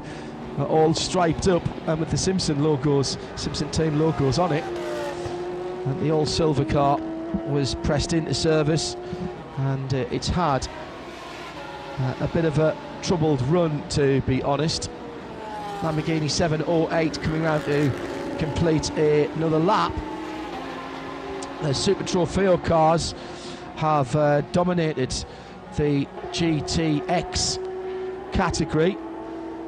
It's really only the Leipert Motorsport car though, Bruce, the number 710, that is still running at the sharp end of that. The others have sort of fallen by the wayside. The last one that was really in contention and they've been having a great battle with was the ARC, the Arc Bratislava, the bright yellow car, and that car had its mechanical woes during the night. Yeah, well, it's good to see the GT3 Poland car still going, because that was the one that tried to bite the wall on the start-finish straight. But you're absolutely right, that class has rather gone to the well, it's the tortoise and the hare. I'm not calling Leipert Motorsport a tortoise by any manner, but they have kept it between the white lines, and that's been critical. On screen at the moment, the 93 Herbeth Motorsport car, not looking as pretty as it did at the start of the race, because we had a very unusual degree of damage to the rear of the car. Rear bodywork was punched in the middle of the night, and it split upwards and downwards, and it shattered the wheel arch lining. So they had to take the I don't know, we never worked out who hit the 93 Herbeth Motorsport car, but good to see it still going, albeit with running repairs. And for Herbeth Motorsport, it's good news. It's still going, because the sister cars in the traditional black livery are out of the race. But yeah, things can be thrown up and can bite you at any point in a 24-hour race. Just want to pick up a message at RSL_ studio from Luke Thomas, who's helping us out again, listing some rules here. The penalty for any other teams that fail to meet minimum drive times rules for an AM driver, we're referring to the 85 CP Racing Mercedes, is 1 lap deducted for every 30 minutes the team are below the 2-hour minimum for the AM driver. They've had 2 laps deducted, so John, we can do the maths on that one. They were some way short. Yeah, they have, in fairness, had some issues with the car in the pits for a wee while as well.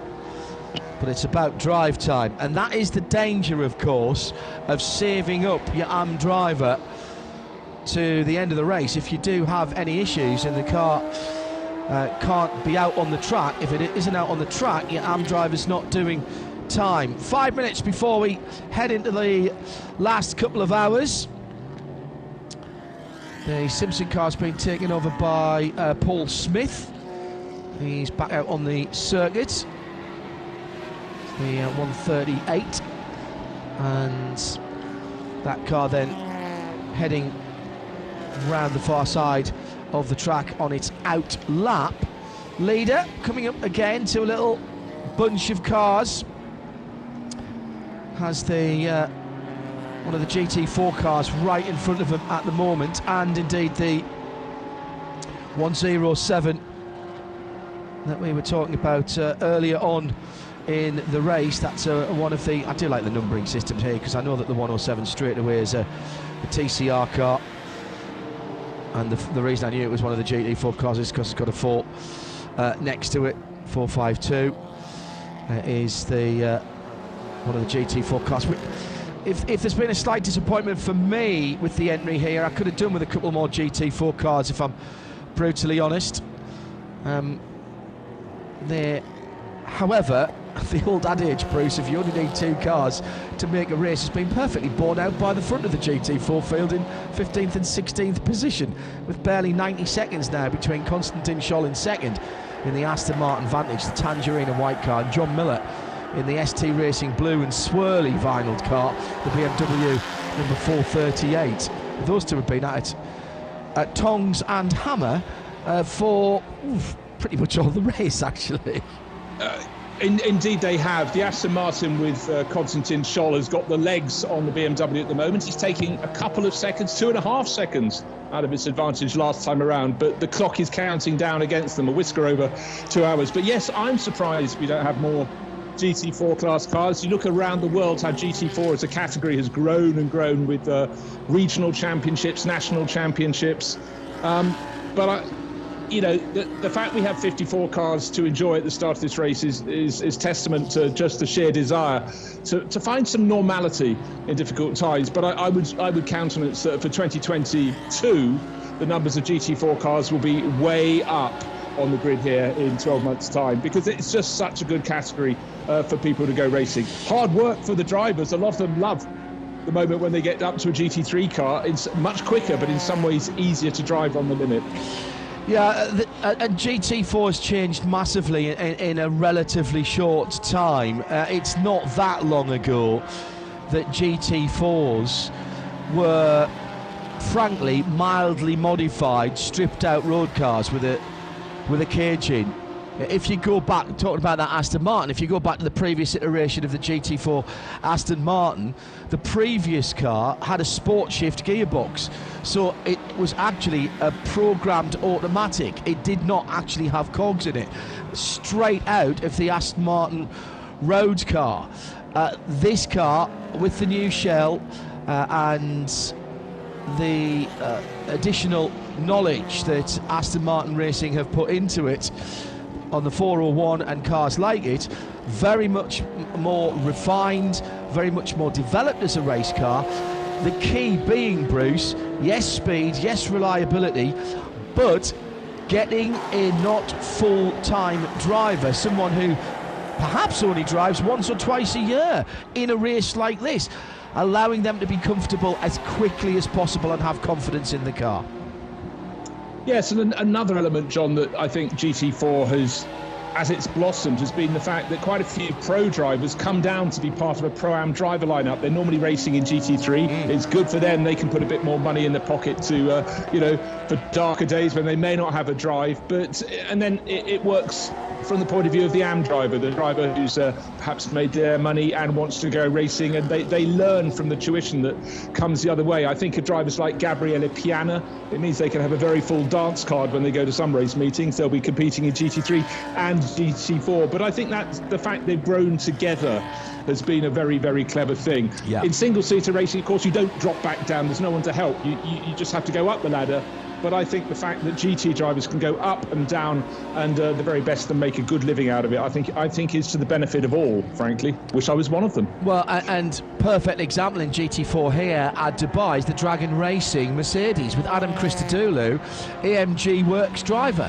He's in that squad, and that is absolutely a Works driver. He knows that car inside out, and in fact, the AMG GT4 in particular, there's a huge amount of GT3 technology in that car. It's much more like a backwards engineered GT3 than a upwards engineered Cup car. We'll continue our ramblings here on RS1 and across the Radio Show Limited network in a moment or two's time. But let's give you the rundown as we head into the final couple of hours. We'll start with the TCE race, which has two categories in it. TCR dominate the top of the timing and scoring with Top Car Sport. Benjamin Leuchner is driving the Cupra number 131, and he's got a little over 4 minutes in hand over the Autorama Motorsport Golf, the 112 in second place. Miklas Born driving that. Jose Perez is behind the wheel, one line further up, Hindhoff. The Autorama in third place is Emil Heyerdahl in the Golf in third position.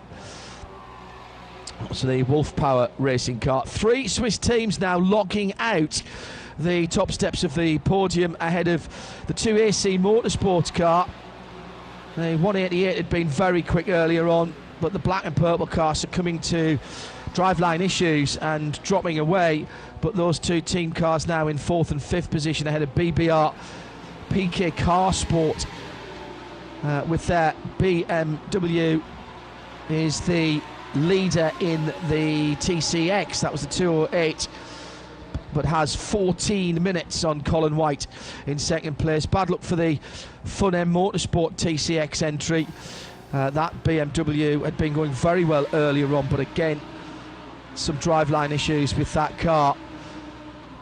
The Hankook Motorsport TCR car, they had their issues earlier on and have dropped out to 10th in the overall of TCE, and we've documented the problems for the CWS Ginettas, although I think the last time I looked the 280 was back out on the circuit. Yes, it's running again with Bradley Scorer behind the wheel of that car in 33rd position overall. That puts it in 11th position.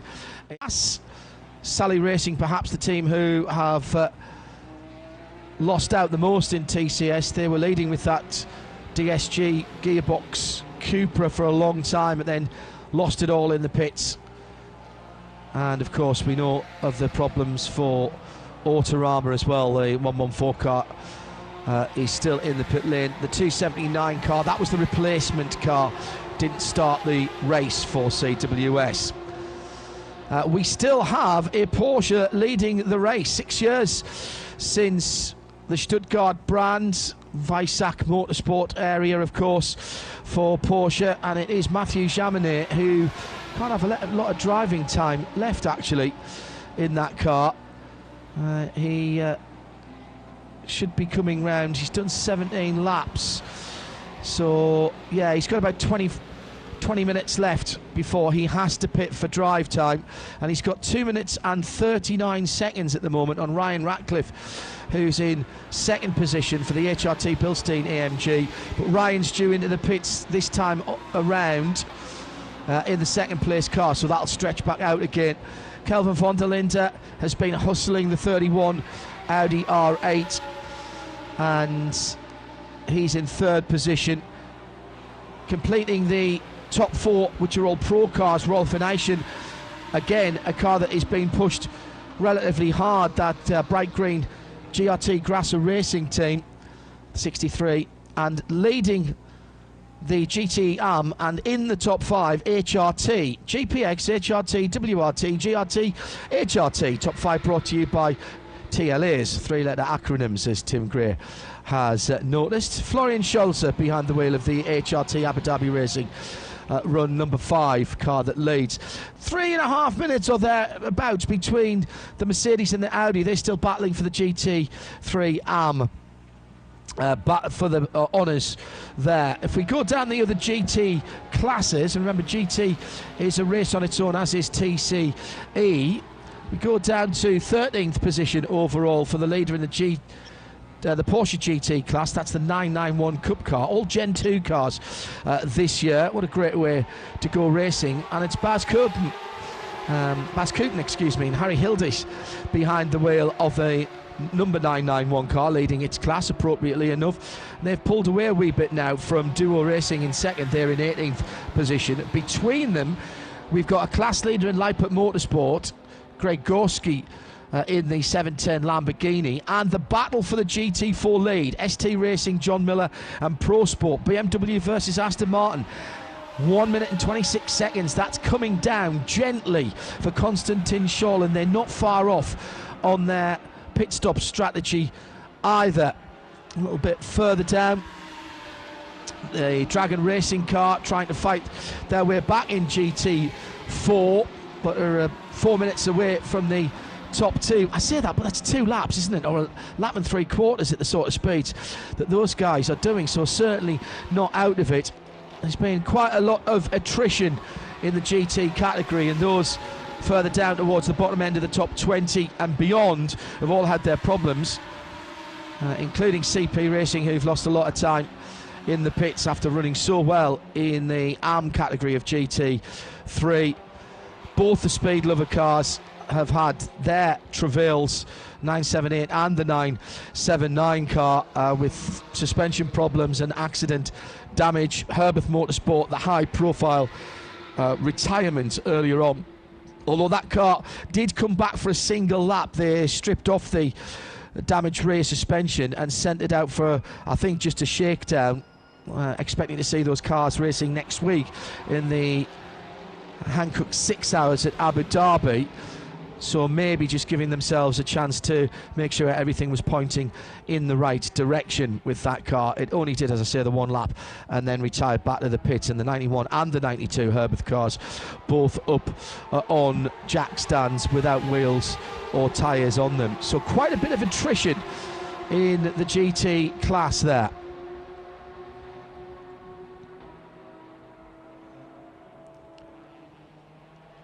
So inside the last couple of hours, it's Bruce Jones and John Hindhoff. Triple One is back in the pit lane, and that's about on time, I think, for those guys. That's the RKC ZRT Ricky Coomber Audi. And again, a car, well, they'll have plenty of stories to tell, and the mechanics have been working very hard. No, actually, that Umar Khan brought that car in some time ago. My apologies for that. It's still showing on the track at 20 cars now showing in the pits. Not all of those have got problems. Indeed, the 280 and the number 4 from second place, Ryan Ratcliffe, just coming into the pit lane, and he's managed to eke out 1 extra lap than I expected from him in second place. But otherwise pretty much spot on time. The story of that last stint, John, was the fact that Kelvin van der Linde was catching him little by little, but unfortunately just picked up another 10-second time penalty for exceeding track limits. He had the one for all 4 wheels off in that overtaking manoeuvre at turn 2 we saw probably about an hour ago.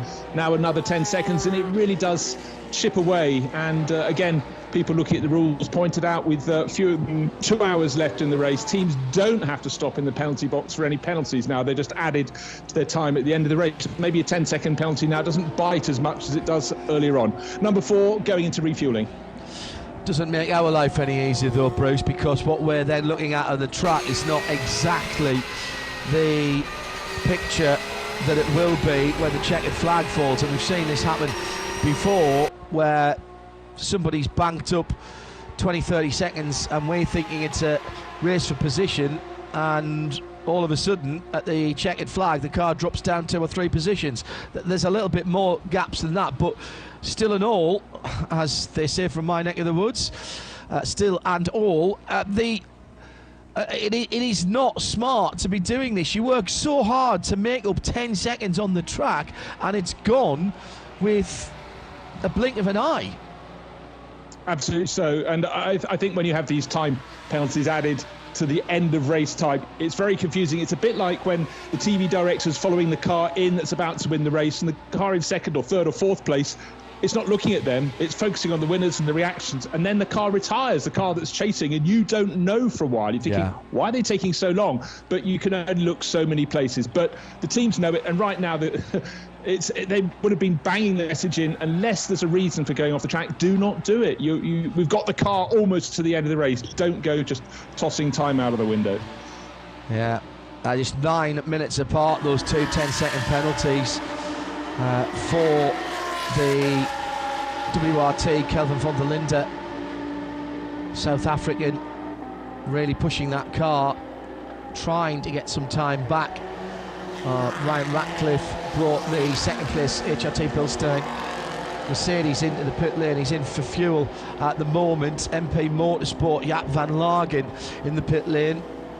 Jaap always entertaining when he's behind the wheel of the car. I think sometimes he forgets he's not a touring car driver when he's in these GT cars. The amount of room that he gives some of the slower cars when he's going by, I know the onboard camera compresses that a little bit and makes the distance look shorter, but there's been many a sharp intake of breath from commentators around the world when watching the onboards from Jaap, and whether it's touring cars or GT cars, his style of driving is certainly entertaining.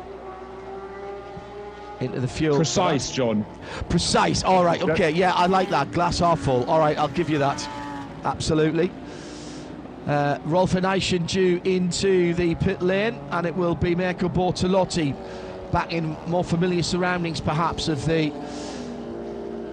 GRT Grasser Racing team. He went and played with 4 Rings of Audi for a little while, but he's back with the Raging Bull VAG brand now, and Mirko has been the driver throughout the race who's probably got the most out of that car, and Rolf now in the pit lane.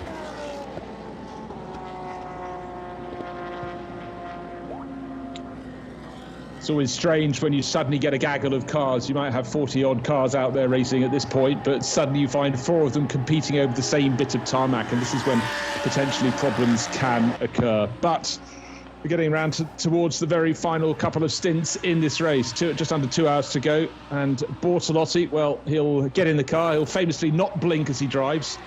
It's funny, when you watch an onboard footage of Mirko, he's so focused. I don't know what he does for keeping his eyes moist, but anyhow, it's always, you think, come on, you've got to blink sometime. But it's always been a bit of a joke in the commentary box for SRO races when we watch Mirko over the years.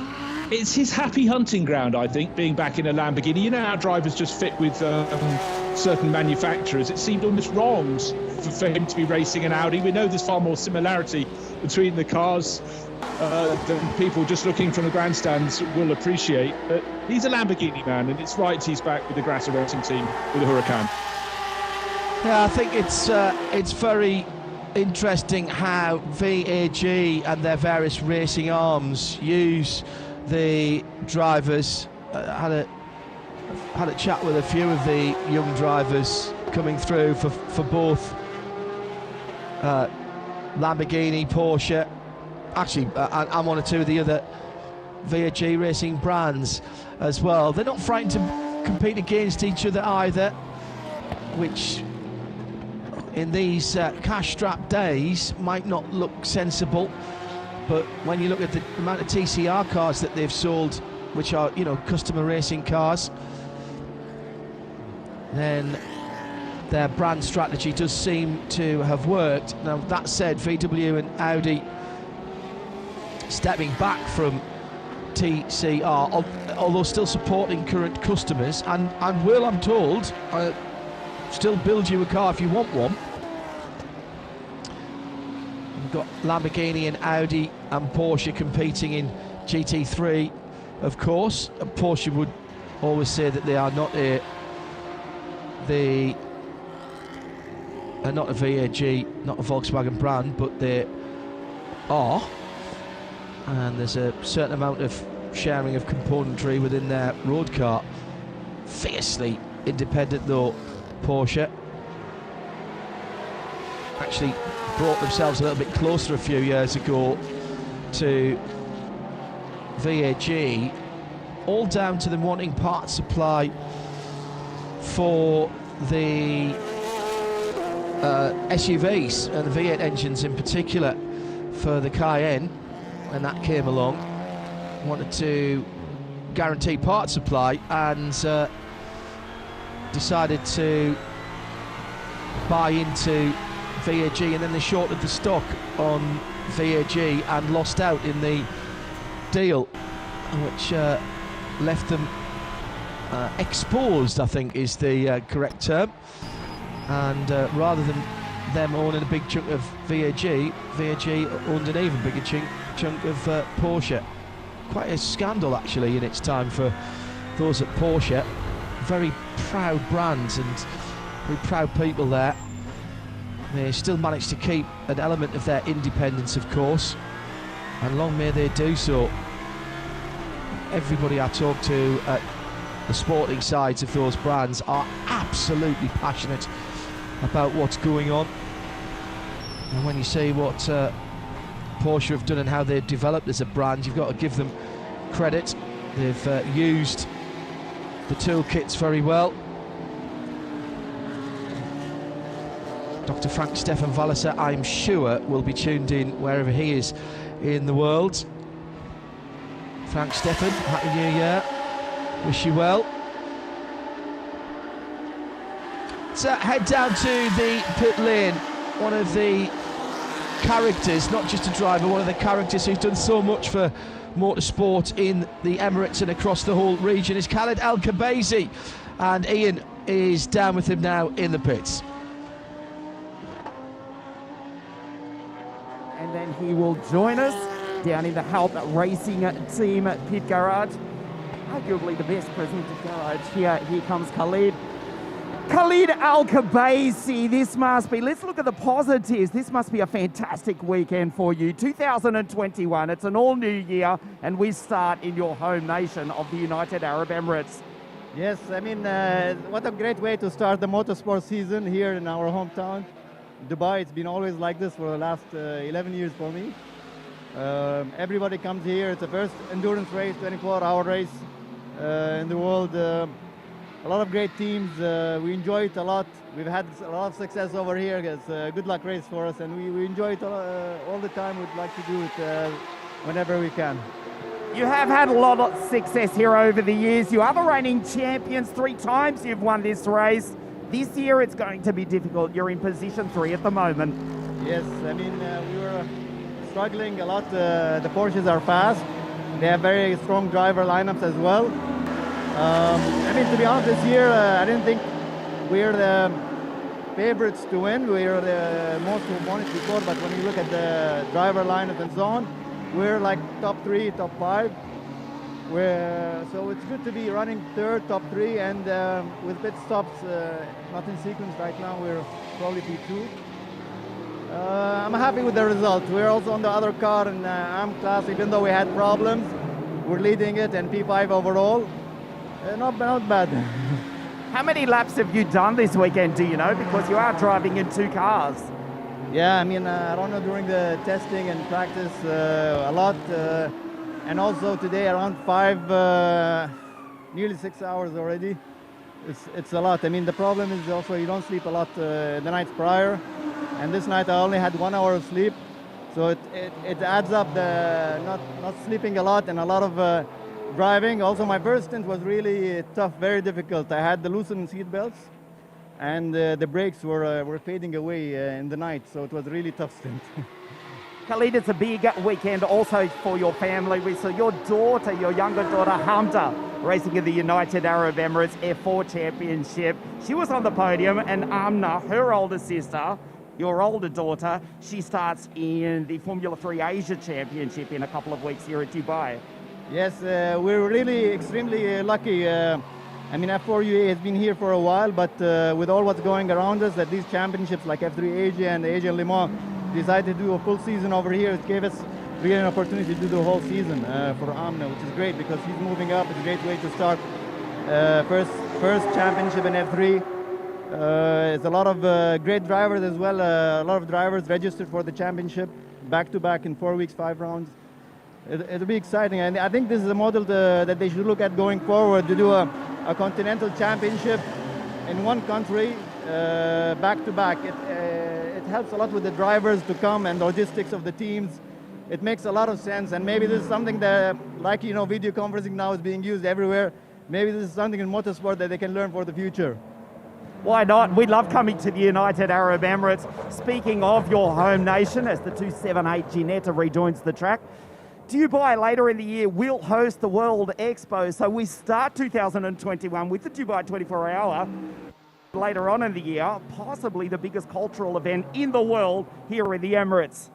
Yes, I mean, the country, the leadership, the government has been, handling the situation really well. It was supposed to happen last year, but it was not possible given what's going around us. But it's a great thing that they've been able to pull it off and bring it back this year. And right now with the situation over here, with lockdowns in many other countries, we don't have lockdowns over here. The situation is under control. Vaccines are being rolled out. I'm vaccinated in September. So we're vaccinating 1% of the population every day. By then we'll have herd immunity, and we can resume normal activities for the economy. We're already resuming normal activities because we're racing the 16th edition of the Dubai 24-hour race. Khalid Al-Khabazi, thank you so much for joining us. Thanks to your home nation, the Emirates, for hosting us. Best of luck for the remainder of the race. Thank you. I've been enjoying you commentating in Italy, and I'm really glad to see you here in Dubai. Shukran, Khalid. Bye. Take care. Thanks, Ian. Just under 100 minutes of racing to go in the 2021 season opener. A magnificent 53 cars on the entry list. And yes, it's endurance racing, so we won't have 53 finishes, far from it. But a little bit of attrition is all in the game. 218 Sally Racing Cupra sorting up a penalty. The teams time their own penalties. That car has had its other issues. Every time I see that car from the side, it's got LA17 on it. I keep thinking, Bruce Jones, and you'll understand why, I keep thinking it's a well-known photographic agency. I keep thinking it's LAT because it's a very similar typeface. Once you thought that, John, it doesn't go out of your mind, does it? Absolutely right. Absolutely right. You forget the important stuff, remember the trivia. That's life. That's all I've got left at my age now. Only the trivia. Oh, we've got the dynamic car in the pits and pushed all the way to the back of the pits as well, as if it's going to need quite some remedial work. That one sneaked in, Stefano Monaco. So that car has been in the pits for a wee while. How long did that? Just a couple of minutes. Hold on, I'm just seeing if I'm reading that time. Yeah, a couple of minutes. Right. It's only just been pushed back into the garage, but it's fallen to 7th place. So when it looks the top, no, it hasn't fallen to 7th place. It was running in 7th place. Of course, we joked earlier, John, about it's all acronyms, the top 5 crews. But if you call Car Collection Motorsport CCM, the top 6 crews.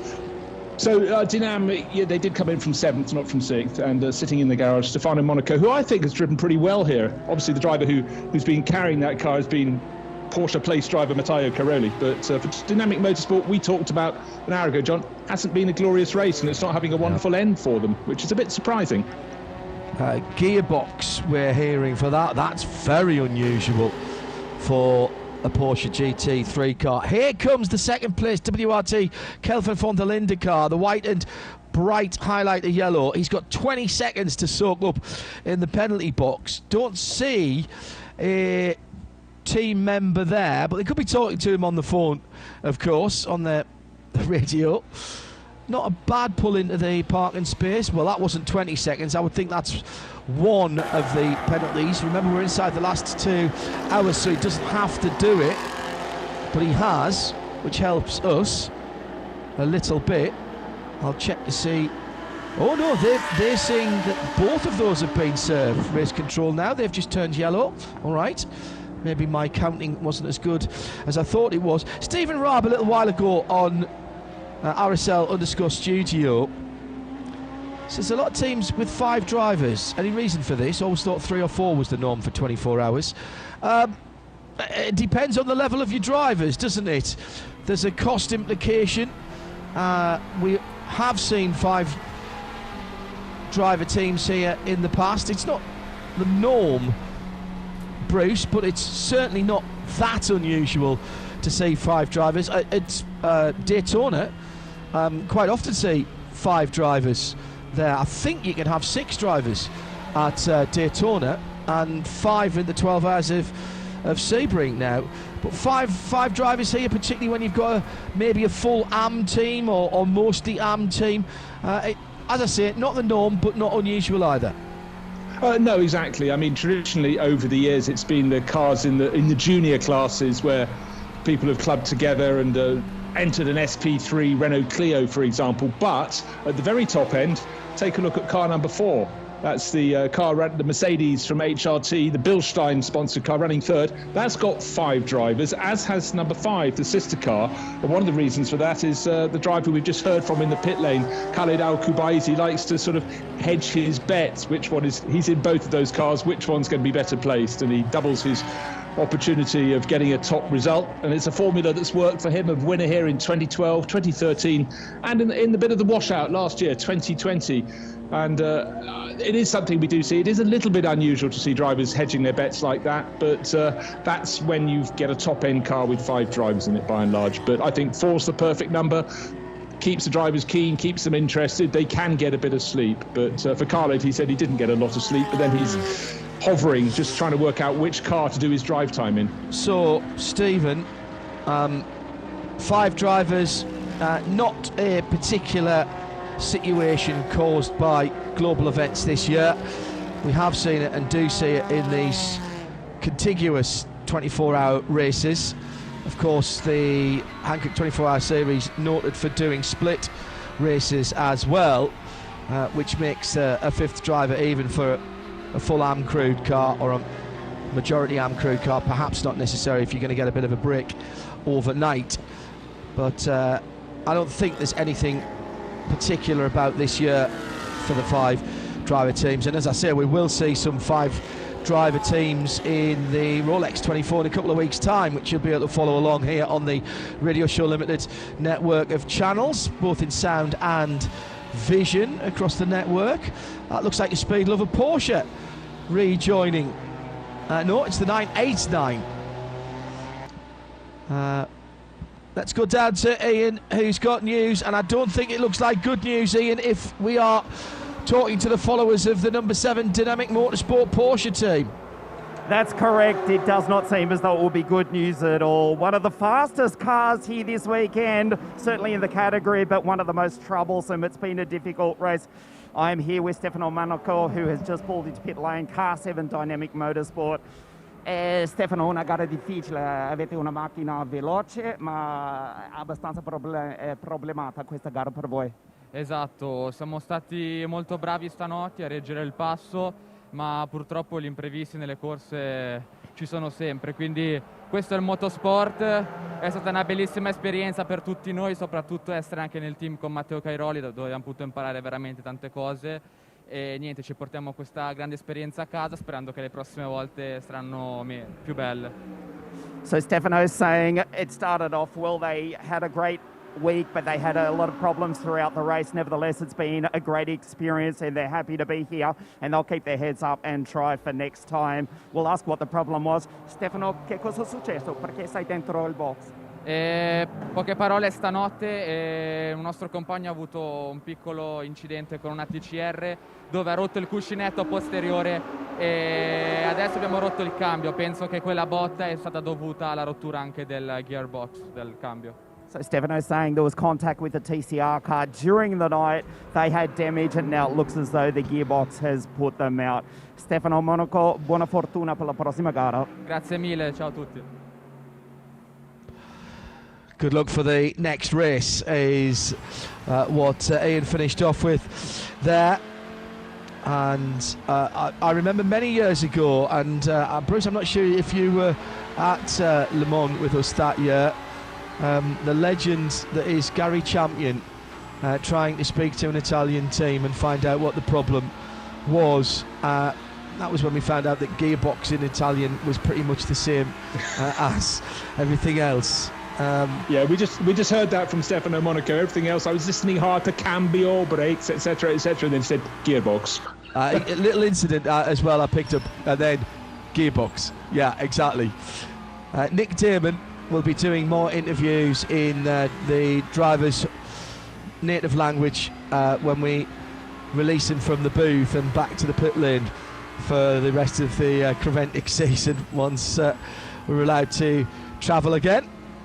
Under 90 minutes now then. Bruce Jones and John Hindhaugh at RSL_studio. Good to have your company wherever you are in the world. Live in sound and vision as well. Flag to flag. Thank you for staying with us. There are people. Ian McCarthy was trying to go right through. I haven't seen Ian tweeting for a little while, so he might have had a wee snooze, which is fine. That's all right. It's not a competition. Unless I win, then it was, and I've won. Obviously. We've got half an hour left together, 30 minutes as in comes that's the HRT Abu Dhabi racing car, I think, coming in to the pit lane. Florian Scholzer made what looked like a late decision. Was that the car that I saw diving in? It was. Let's see. No, he's certainly on time in terms of how many laps he's done. He just was trying to take as much pace into the pit lane as possible. He's having a battle with the car collection Audi behind him, 5 and 34 at the front of the field. So let's keep our eyes open for the 34 car coming around. Bruce, we've got half an hour together before we hand over to JP to go through to the end. Because of the way our broadcast works here with our TV colleagues, we've never been able to do a sort of post-race tech show, so that won't happen this afternoon either. But your thoughts, obviously not completed because we don't know what's going to happen, but thus far, happy with what you've seen in terms of this race having its a genuine character and an authentic character of the Hankook 24 Hours?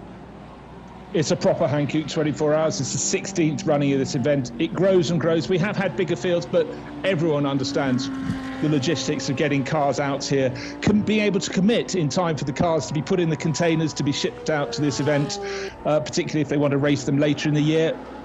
Let's sort of gloss over, if we can, the effects of the pandemic, but the fact that everyone still has that desire to go racing. In fact, for many people, it's the normality. It's what we did before. It's what we try to do while the world finds its feet again. I think it's been a really good race. It did seem to be a little bit full of incident about 4 or 5 hours in, with some rather unusual moments when drivers quite frequently on their own were getting it wrong. But look, we're racing, we're commentating, we're doing what we like, we love, and for that, I heap as much praise as I possibly can on everybody who is involved, and it does give that normality back in our lives. And there's been some cracking racing, but for me, GPX Racing have just not put a wheel wrong. 2 years ago, was it last year? No, it was 2019, I think. Their car was off after 3 laps down at turn 1. So this very much is the flip of that coin, the flip side of the coin, and I think hats off to them. So yeah, good job, and it's launched 2021 for me. Yeah, a lot of people saying kind things about our coverage last year, Bruce, whether it was the full metal racing, your terminology, which has been picked up by all of us now, or the online virtual racing, trying to bring a bit of normality, an escape from world events for a few hours here and there. And this is a great way to kick off 2021. I'm not sure we need very many more cars than this. A few more GT4s, yes, possibly, but you can't argue with the quality and the depth of the GT3 Pro and AM field. TCRs, could we have done with another 5 or 6? Yeah, maybe. But we're not talking another 20 or 30 cars, another 10 or 15 cars, Bruce, and this would have been an even better field. But I feel I'm being churlish even saying that. No, I agree. I think 15, a dozen would do, but I think you're quite right. Spread the quality in some of the classes that are less well supported. And I think GT4, we discussed this a short while ago, their numbers really do need to increase. Because I think for a lot of those crews that are going to be racing GT4 through the rest of the season, this is such a good way to launch any racing year. You get so much time on the track with testing before the event, through the practice, the qualifying, and then of course through the race. And it doesn't just keep the team, the drivers sharp, it's the team as well. Great. I think it always sets everyone on a very good stance for the rest of the year. A couple of bits of housekeeping. Ian McCarthy has been up. Brilliant first 24 hours of the year, been glued throughout, in no small part due to the coverage. Well, that's very kind of you to say. What we should say is thank you so much to Natasha, to Fabian, to Seb, our cameraman in the pit lane, and indeed to all of the technical crew from 021, our TV production partners in the compound, the TV compound on the paddock side of the front straight at the Dubai Autodrome. We've worked with them for quite some time now on the Creventic events. Great people to work with, and their logistics I wouldn't have liked to think about either. We think about the cars, the drivers, the teams, but let's not forget that they've had to get out from Holland and Germany and Europe, and again they had to pack their kit a wee while ago and send it out there. And some trying circumstances at the circuit as well, and they've been brilliant. And the pictures this year I've thoroughly enjoyed. Sun up this morning with a little bit of haze in the air with the temperature inversion. We weren't racing at that time, it gave us time to really enjoy it. Nick in the booth rather than down in the pit lane got to see it from a whole different angle as the sun came up. Absolutely stunning. The high camera at turn one, looking down across pretty much the whole of the circuit with the Etruscan orange as the sky began to brighten, was just absolutely breathtakingly beautiful. We have got a fire in the area, thick black smoke from just the other side of the main roads to drivers left on the back straight. It's not that close to the Autodrome, but a couple of the drivers mentioning it to the pits, and we've been able to see it from the onboards as well as the static cameras. Not an issue at the moment. The wind is blowing the smoke in opposite direction. I can't imagine it's doing much for the visibility on that highway, which at points is, from memory, Bruce, at 5 or 6 lanes either way. Just off to the left of the circuit. The smoke is now drifting across the track. It's not giving us any visibility problems, though. Drivers might, if they haven't noticed the smoke, might actually notice the smell of the smoke. And that's something that always worries a driver, particularly as you get towards the end of a 24-hour race. But it's I've been trying, whenever we get a high shot over turn one, looking down towards turn 10 at the end of the back straight. It's off to the left beyond there, and I would say a good kilometre away, if not slightly more. But it's thick black smoke, so have no idea what's caused that, but hopefully it won't cause any interruption in the race. Look, we're sitting with 1.5 hours remaining, under 1 hour 21 minutes remaining in the race. GPX Racing leading by that tidy lap. 3 minutes is their advantage over Maro Engel in the number 4 Mercedes. Top GT3 AM car back in 5th place. It's Nico Batian in the sister car from HRT, the team that was created last year, effectively from parts of Black Falcon and the Hout racing team, and fittingly, of course, Hubert Hout out competing on the circuit. Chris Suku's up and around in the UK, 20 minutes to 10 there on a Saturday morning. Hashtag bacon o'clock, he says. We are 20 minutes before 2 at the circuit. Hello, Chris, and everybody back in the UK. Heading towards Johnny Palmer, Nick Damon and Joe Bradley for the last hour with Ian in the pits. The running order that I have still shows the pomp and circumstance at the end of the race. We didn't get the podium ceremonies for F4 UAE series over the weekend, but at the moment at least the timetable is showing the traditional the traditional pomp and circumstance at the end. And camels. Well, socially distanced camels, presumably, yes. Never forget Nick Damon doing his closing link one year from the back of a camel. It just conjures such images, doesn't it? Oh yeah, yeah. A slap of the backside, and he'd have been off over the horizon, hanging on for dear life. Yeah, he was back on the BBC yesterday evening, back in the UK, on the comedy show Not Going Out. First time in a long time. That's fitting for the age, isn't it? Well, indeed so. As I said yesterday, when he was mentioning it was the episode that he, Rachel, and two of the family were in. Oh, spin at the final corner. It's the Lamborghini. That's the 710 car. And that is the leader, Gerhard Watzinger. Leader in GTX. Gerhard just losing it at turn 16. We've seen some big accidents there, but he's gathered it all together. Gerhard, who's done prototype racing and GT racing in the States, US driver, but has been an insert driver down through the years, done prototype challenge and such like. Yeah, Nick, as I say, back on telly in the UK for the first time since I think his best ever role, which was in another BBC comedy programme, and he was credited as Louche Man in a Sports Car, which, if that's not typecasting, nothing is. GT4 leader is into the pit lane. John Miller in the BMW from ST Samantha Tan Racing, the 438 car. A favourite of Nick, actually, the livery on that car. Fairly standard stop, going for a new set of Hankooks. No tyre regulations here, so changing pretty much at every stop. It's quite nice to know what they're going to put on Nick's headstone. Not wishing that to come across, but if it just says Nick Damon, the years, Louche Man in a sports car, you know, what an accolade to last the test of time. Oh, he was good in it. He was very good in it.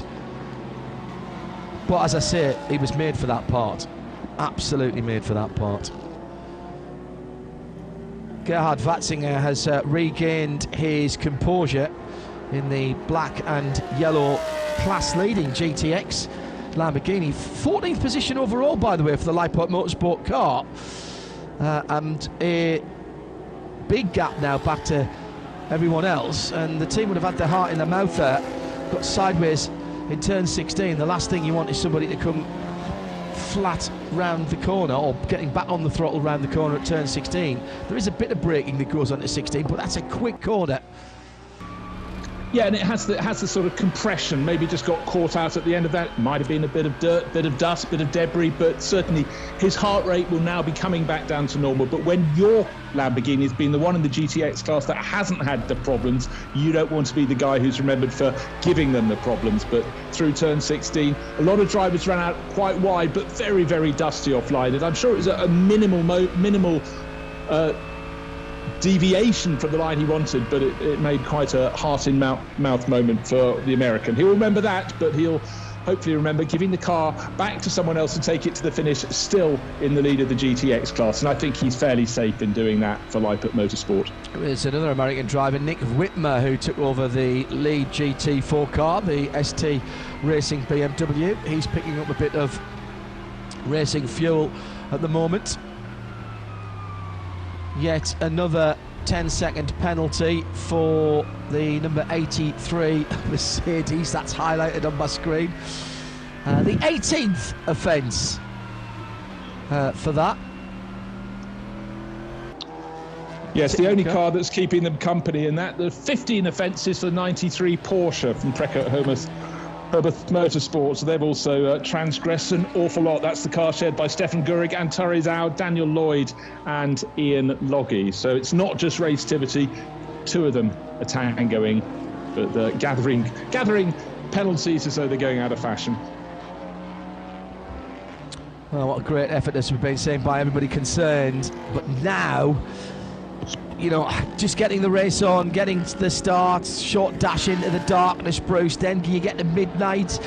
Then you get to 7 o'clock in the morning, the sun's coming up, you're ticking off these little parts of the race, get to midday, which we did an hour and 45 minutes ago, and next, I suppose, is your last pit stop, and we're getting perilously close now within the next 15 or 20 minutes for all the cars to be close enough to make just one more stop to go to the end. So probably a good idea to look to see where they are in their fuel run. Julian Andler, who took over the leading GPX Racing Porsche from Mathieu Jaminet. Mathieu, when he came in, had fuel left in the car, but he was running out of drive time, so he had to get out. Julian has been in that car for 12 minutes. He will have possibly 18-20 laps in that car, which is maybe as many as 40 minutes. So that will get him, well, actually, he probably only needs 7 or 8 more laps, so he is easily going to get into the window, into the final hour, to take that car to the end.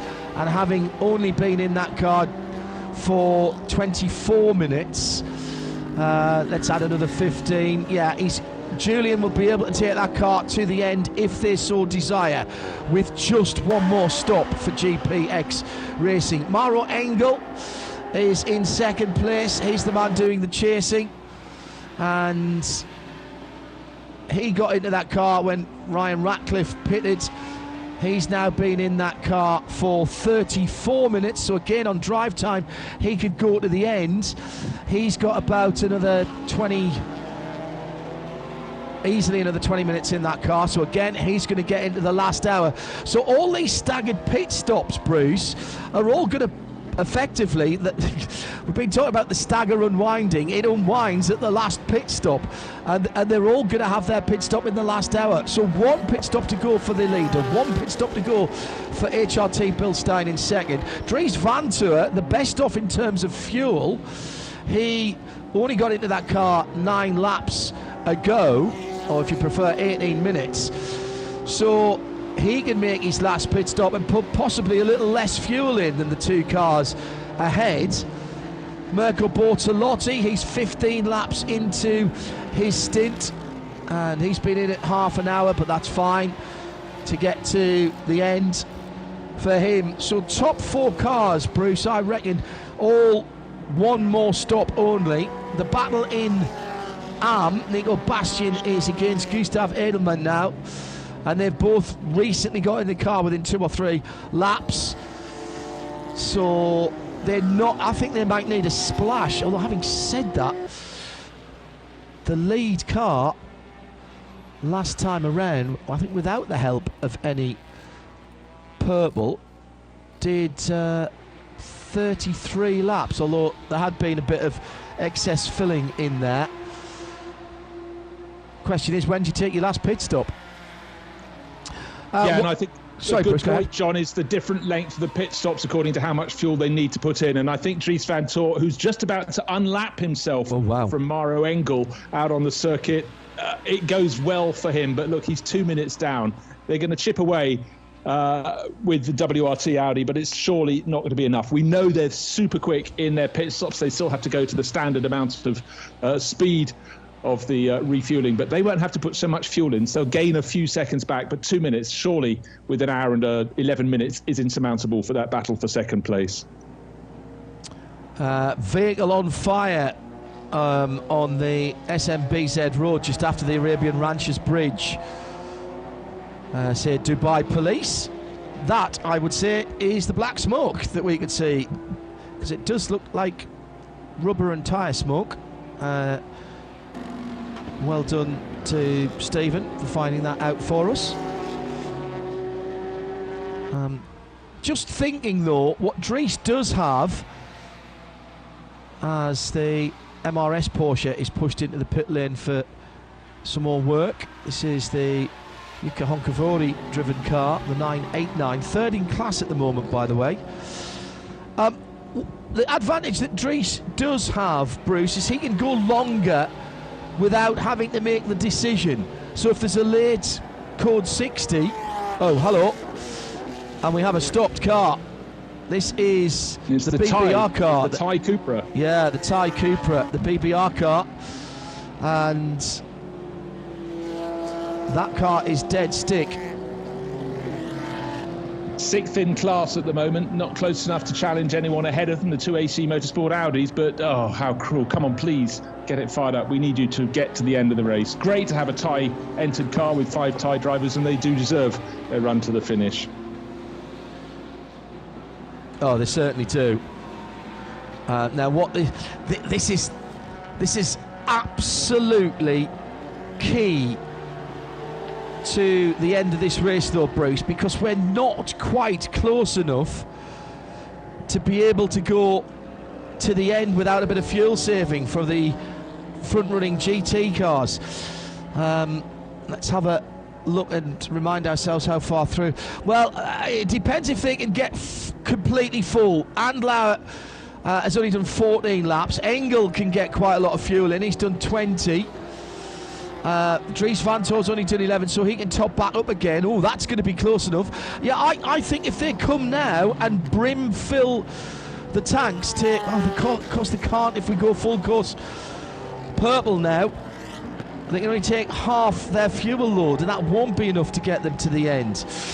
Yeah, well, just a thought, John. That car is stopped part way down the back straight, just by the cut-through, where one of the circuit derivations. I don't know if they're going to have to... It's not like it's spun coming out of turn 9. He just lost power coming out of turn 9. If there's a code 60, it could really change the complexion of this race. Just to top up MRS GT Racing, we saw the 989 Porsche in the 991 Cup class pushed into the garage, and apparently it smells of burning rubber. They've had their problems in this race. And unfortunately for Johan Bleekemolen, Timothy Pappas, or Tim Pappas, Saif Alameri and Jukka Hunkavori, this isn't good news at all. And don't forget, we saw Hunkavori, remember he was on his outlap and we saw him off the side of the circuit. Then he got it going again. Something went wrong. So all is not good for that MRS GT Racing Porsche, unfortunately. I wonder if your WRT, if you are too late. I was just going to say, I wonder if you roll the dice and bring him in while it's green, so you can use as much fuel as you want. Actually, he's the one for whom half a tank might do it. So I think they've all got to come in. The top 3. So where is the leader? Bad news for the leader, just going on to the back straight at the moment. The number 4 HRT Bilstein car. WRT are just coming round to the end of the lap, and they will be able to dive in before anybody else. So Vanthoor could get half a tank of fuel here, and he's in. Vanthoor's in. To be clear, and Maro Engel's in from 2nd place as well, John. Right, they must have been just in the right place to take advantage of that, Bruce, and that's the bad luck about code 60. The pit lane stays open. You call code 60 when you need it. You don't wait for the leader to come round, and the leader is probably 2 minutes, a minute and a half away from the pit lane entrance at the moment, and Vanthoor might just be able, if he goes straight to fuel now, which I presume is what he'll do, Bruce, to get enough fuel to get him to the end, because he's used the least of the top one. No, he has taken tyres. Vanthoor's taken tyres. HRT right in behind also took tyres. So did 5 of the fuel pumps are occupied. It's going to be a bit of a gamble. One car just, I think, leaving. So for Dries Vanthoor, he might get a pump, but for Maro Engel, he might have to wait. Only about 3 seconds apart in the pit lane. Small things. You have to feel for GPX Racing. The pages are flying off the Hollywood-style calendar as they dribble slowly at 60 kph on their way back to the pits. So unlucky for them, but they did have that three-minute margin, but that's being eaten into big time. Depends how long, of course, the code 60 is. Also crucial, Vanthoor got into fuel before Engel. So he is just a lap down. And if he has to go all the way, I think he can probably do it. from here. I really do, without much fuel saving. Let's hear from the series sponsor who've done a cracking job this weekend. Their logistics will be interesting to hear. No rain tyres needed this year, thankfully, from Hankook. Julian Rizzo from the tyre supplier and series sponsors with Ian down in the pit lane. Yes, he is. We'll take this quick moment while we've got the code 60. Giulio Rizzo, the marketing manager for Hankook Motorsport Europe, joins us. Giulio, we're coming down to the end of what has been a fantastic race. It's great to be here in Dubai. Of course, it's great as always, as every year, but more this year with this shitty COVID situation. The guys from Cavendish did an amazing job, and big thanks to all the teams which line up such a beautiful grid, and they're showing such great performance here in Dubai. Hankook, of course, is well known for its support of motorsport. You were telling me that you support 48 different categories all around the world, including DTM probably at the top of the tree. But this is a big one as well, the Dubai 24 Hours, a huge logistical effort. Of course, yes, there's a small mistake. 48 series only within Europe, plus, of course, those in North America, Australia, Asia, and so on. And yes, it's always a logistics challenge to be here in Dubai. We brought 12 containers, more than 5,000 tires, including wets. We know that last year was very wet here. Luckily, the sunshine welcomed us here for this edition, and all looks good. Giulio, big news for the company next year. Moving into open wheel motorsport, an announcement very recently. Electric-powered racing cars. What's the news? Yeah, that's true. We have just been appointed as new Formula E tire supplier, a World Championship, which is our first World Championship. We are relatively young as a motorsport department, but we are very proud to have grasped it. So starting from next year with Generation 3 cars, we will be the unique tire supplier for the Formula E. And as you said, we're also partner of DTM. We're proud partners of Cavendish, and plus all the other series Europe-wide. It's big business, and we're happy for it. We're delighted that you support the series as well. I think just over 1 hour remaining for this race. It has been a brilliant event. Unfortunately, no spectators, but nevertheless, this has just been fantastic. Always great to be here in Dubai. Yeah, this place now, it's iconic. Iconic for motorsport. The 24 Hours Dubai is well known. You can see from the level of the crews, of the teams, from the level of the support that the manufacturer are giving to these guys. So once more, we shall just put our hands together for Cavendish and his guys. They made a brilliant job, and of course, to these teams that are year after year competing here in this truck. Giulio Rizzo, thank you for your support of the event, motorsport in general, and thank you for supplying us with more than 5,000 race tyres here this weekend. Thank you guys, and well done. Bye-bye. Very nice Carrera 12 Tag Heuer on his wrist as well. Great effort from them. Right, let's get back. Oh, off-track incident there for Khalid Al-Khabazi, overtaking on track. Now, he had to get back in that car because they were about 20-21 minutes short of the amateur drive time. So he's had to get back in that car, so that's worked quite well for them. I think they can probably go to the end now. In fact, I think the top three can, so what we've got is a proper race. The bad news for Axel Jeffries, who's now taking over the 36 car, is that they didn't get all of their stop, Bruce, done under code 60, where the two chasing cars, HRT and WRT, did. Vantour will go to the end for WRT, and he will be in full attack mode with brand new Hankook tyres into the last hour.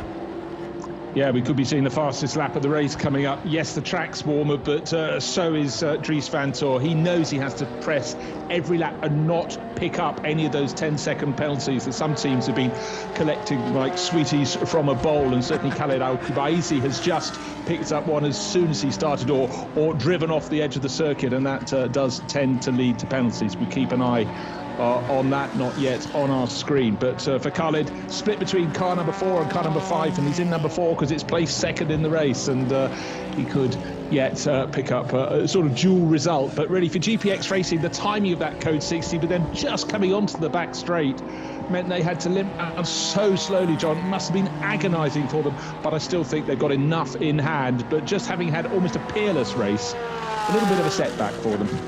So Kabezi back in that car. He'll take it to the end.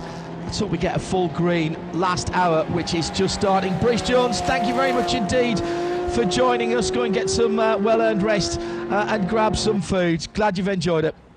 Cheers, John. I heard the words bacon o'clock, and I shall apply that ruling. Excellent. It is the last hour coming up in a moment or two. Joe Bradley, Nick Damon and Johnny Palmer. I'll give you the rundown as we head into the last 60 minutes. In TCR, the 3 Swiss teams, first, second and third. Top car, Autorama, the 112, and last year's champion car, proudly wearing the number 1 in third position. Ahead of the 2 Belgian AC Motorsport cars, 4th and 5th. BBR with late problems in that car in the pits.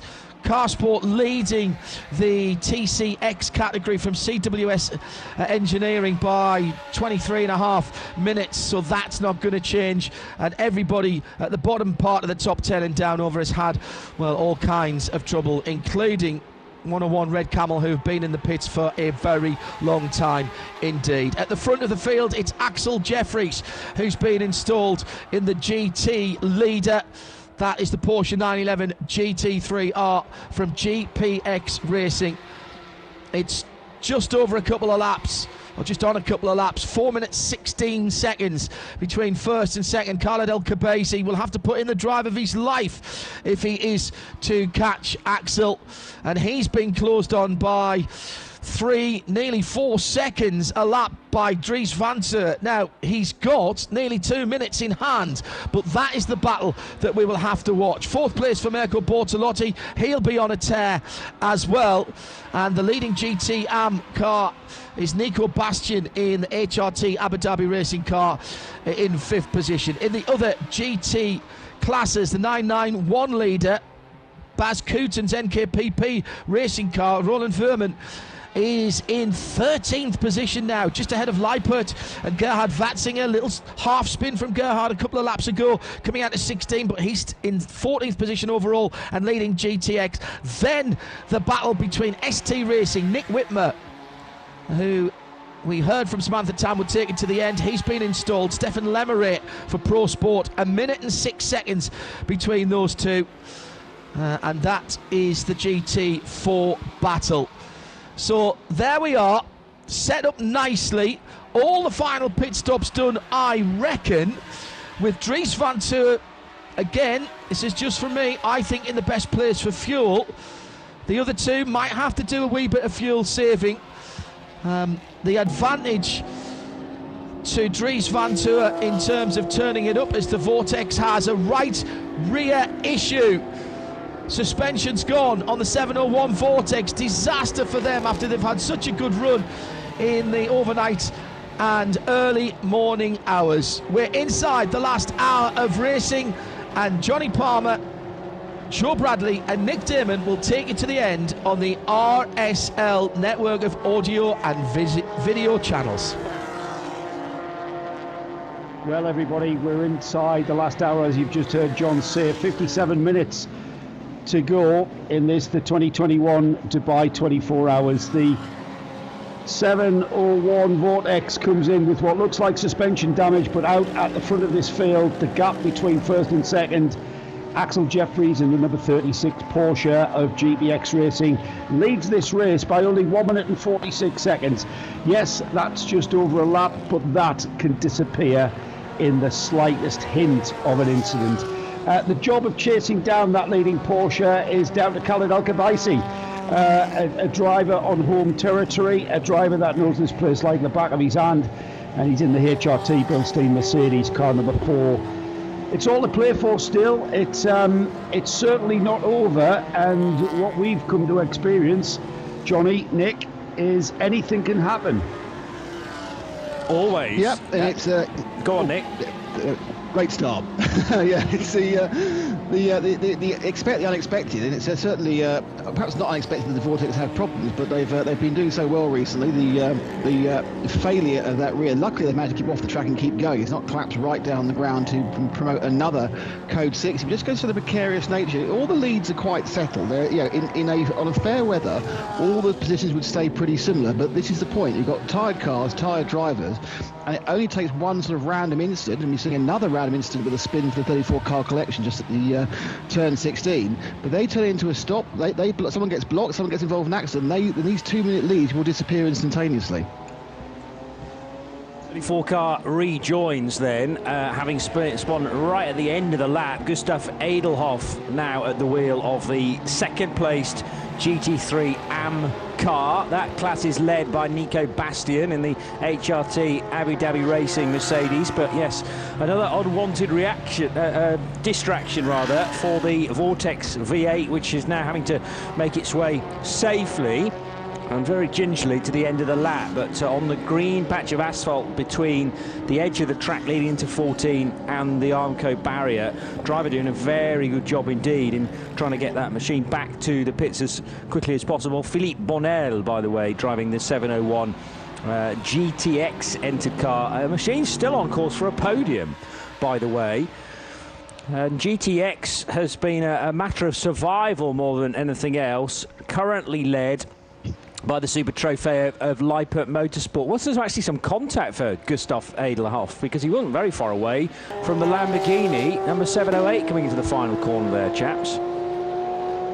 I'm not sure who he did contact there, Johnny. All I saw was the Audi come into view, and certainly not pointing the way he was travelling, and certainly not pointing the way he should have been travelling, just a sideways on car collection Audi. When that car gets to the pits, if indeed he does get to the pits, if he doesn't, then we know for a fact that he hasn't had contact. I'll tell you what car that has made it to the pits though, the 701 Vortex onto pit lane now. It looks like it's had a suspension problem, that I think it was right rear suspension car, the right rear wheel had a really silly camber angle, and that to me shows that some kind of suspension joint has failed.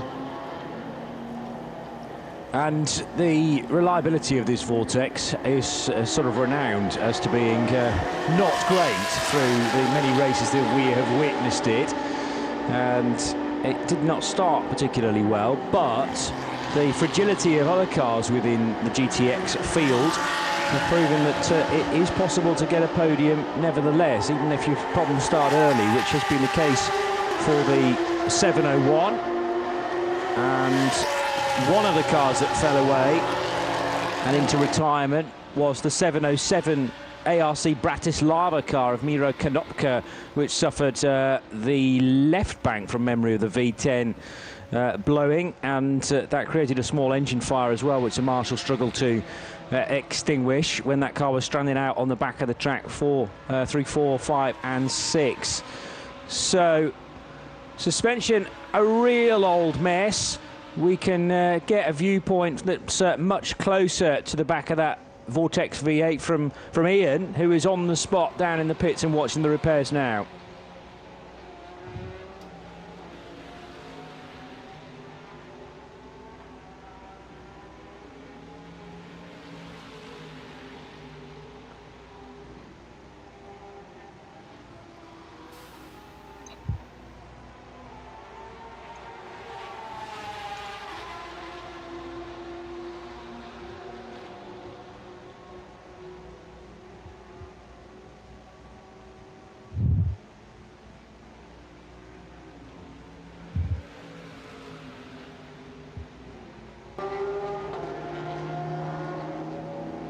They're desperately trying to get the car to the end of the race, quite clearly. They've got this far and into the final 60 minutes now. So close and yet so far away. That's an awful lot of damage though, Nick, to be repaired. Looks like both sides potentially have failed inside the final 60 minutes. Yeah, it's cool to have after all the work they've done, to have that happen to me. Yeah, interesting, because I was thinking to myself, it very obviously, as we saw it on picture, a right rear failure. The car right down, scuttered around the outside of the track. But it looks like the left's given up in sympathy, doesn't it? I mean, obviously, with a low running racing car, when you lose one side, it does tend to make the other side look flat, but it also tends to make it look lopsided. That people look like they've given up and sitting down going, that's it, I've had enough, I'm going to leave it out. But yeah, I mean, the Vortex has had a Vortex run, hasn't it? It's had a lot of problems, but they've kept on striking, and it's a weird car, because it looks fantastic, it sounds fantastic, it's got a really ebullient a team who really push that car, but every year it comes here, and every year you just know it's not going to get close to lasting 24 hours. We've just seen the number 4 take avoiding action, and in doing so he did have to step outside the track limits. Well, the officials were watching that, and the number 4, Khaled Al-Khabaisi, has picked up a 10-second penalty. Now, we do know that car has to pit again, and he will have an opportunity to take that, but that seemed a little bit sort of unfair. It was a little bit force majeure. He is pushing hard, and instead of perhaps being a little bit more patient, he used the off track to get past the car, and I'm sorry, but that's just not in the rules, is it?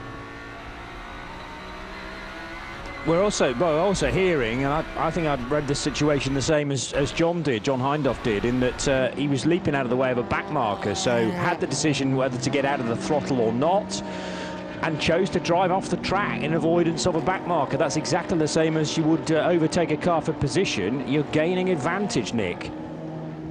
Yeah, but remember, of course, we've got within the final 2 hours of the race, so you don't actually have to take the penalties.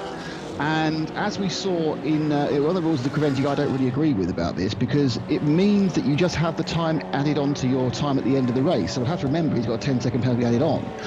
But of course, if you get a big enough penalty, you still get the extra lap. So say he'd done 501 laps, and he'll have the time added, say 10 seconds or something else, a minute, you still have 501 laps. But if you've taken the penalty, you'd only got 500 laps, and therefore the other car might have overtaken you. So no one will take the penalty the last 2 hours, but it's actually more race efficient just to have them added to the end of your race time, because you still get over the lap, which you wouldn't do necessarily. You actually sat there in the pit lane taking the penalty.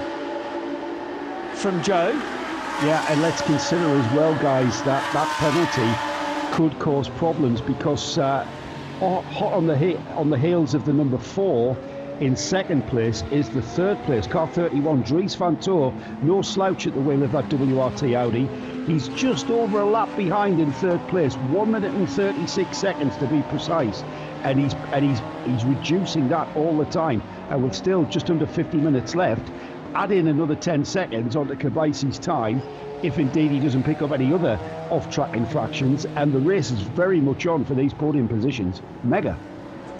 Yeah, it's really nicely crescendoing into the final stages of this race, where we've had at times a gap of 6 minutes for the race leader, the GPX Racing Porsche, back to the HRT Bilstein car, but it is much closer than that now. However, Khaled Al-Khabaisi having to work through some more time, or maybe just a decision from the team, is can have to drive the wheels off that number 4 car in order to catch Axel Jeffries, who is a real talent, and on the average lap times consistently quicker than Khaled, with 1.3 seconds an advantage this time for the Zimbabwean driver.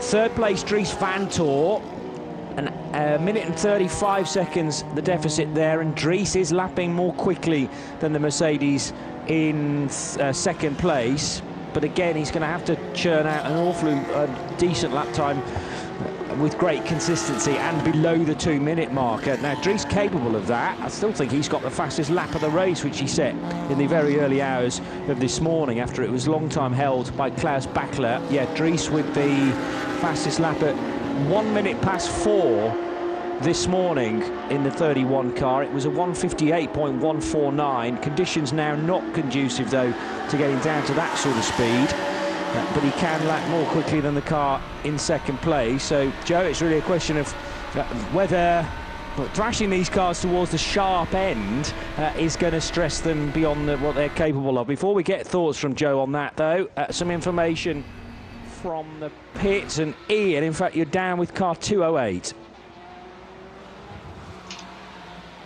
Leading car, this is Tina's launch, and we spoke to the team manager Anthony Kumpen earlier in the day. when the car is in position 3. We're into the final hour, and Stines Longe looking very good here in his speedwear racewear, fresh as a daisy, and the car is in position 1. Yeah, it's really good news. We had some bad luck in the beginning because of a fuel pump issue, but then we knew we have to get fast to the front, and then during night we also had a small collision, so we had to do small repairs. But the car is really reliable, so we're really happy. It's the first time for this new BMW that it's out, and it's performing really well. Who's driving in the car now? Who will take it to the finish? My father is now driving. He's almost at the end of his stint, and I will do the last 30 minutes. So we're about, 20 minutes away from you jumping in the car? Yeah, that's right. We will see if there is a code 60. I will go in a little bit earlier, and otherwise, it's the last 25 minutes. So you've gone from 3rd to 2nd. Now you're in the race lead. Can you hold on position 1? Yeah, we are a few laps in front, so I'm not worried about that. With our pace is now lower than we normally drive, so yeah, we're happy with the speed we have to do. So just we have to take care of the car and also the traffic, because it's the speed difference is really big. Stennis, it's been a fantastic recovery after the problems you mentioned in the early part of the race. Best of luck to the checkered flag. Thank you very much. We're at the stage of the race where, whether we push or not, I think these guys have been pushing for the whole 24 hour, the 23 hours and plus. We've got a situation now where you can't, certainly the top 3-4 drivers cannot afford to pace themselves. They've got to drive flat out, and to be honest, they've probably been driving these cars flat out for, like I said, the majority of this race. They've perhaps been very circumspect on getting through the back markers, but certainly at this stage there's no option to fuel save or try and nurse the car, unless of course you're driving around an issue that you're aware of. Maybe your gearbox isn't changing gear as well. There's nothing you can do really. You're in the lap of the gods or the mechanical gods, and you've just got to basically keep the rhythm, keep the discipline, keep on pushing on, and you can't afford to slacken off at all.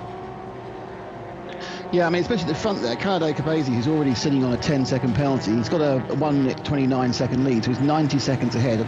With 43 minutes to go, plus the final lap, there's probably 21 or perhaps 22 laps left.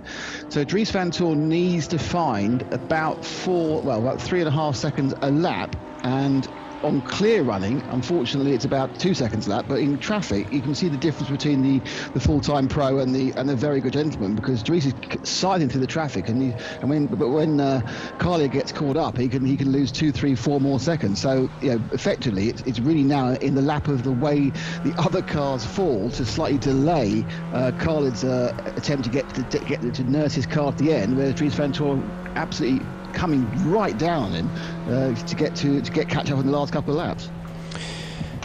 Well, pressure's on here, and not so much for the lead of the race, but more like for second place, as the Mercedes, the only one to feature in the top 3 now, has prioritised trying to get that lead back again from GPX Racing, and with I think 5 hours to go, Mauro Engel fairly confident that it could be done, knowing that there was still some bronze time to be burned in the GPX racing team, or more AM time, more accurately, for a Creventic race. But of course that can be shared in the 36 car between Fred Fatian and Alan Furte, and that's exactly how they did it in the end, whereas it's all on Khaled Al-Khabazi in the 4 car, with other drivers in the combination being semi-pros and pros, and Engel has been back in the car, but handed it over to Emirati driver Khaled Al-Khabazi, who already has 3 wins for the Dubai 24 Hours to his name.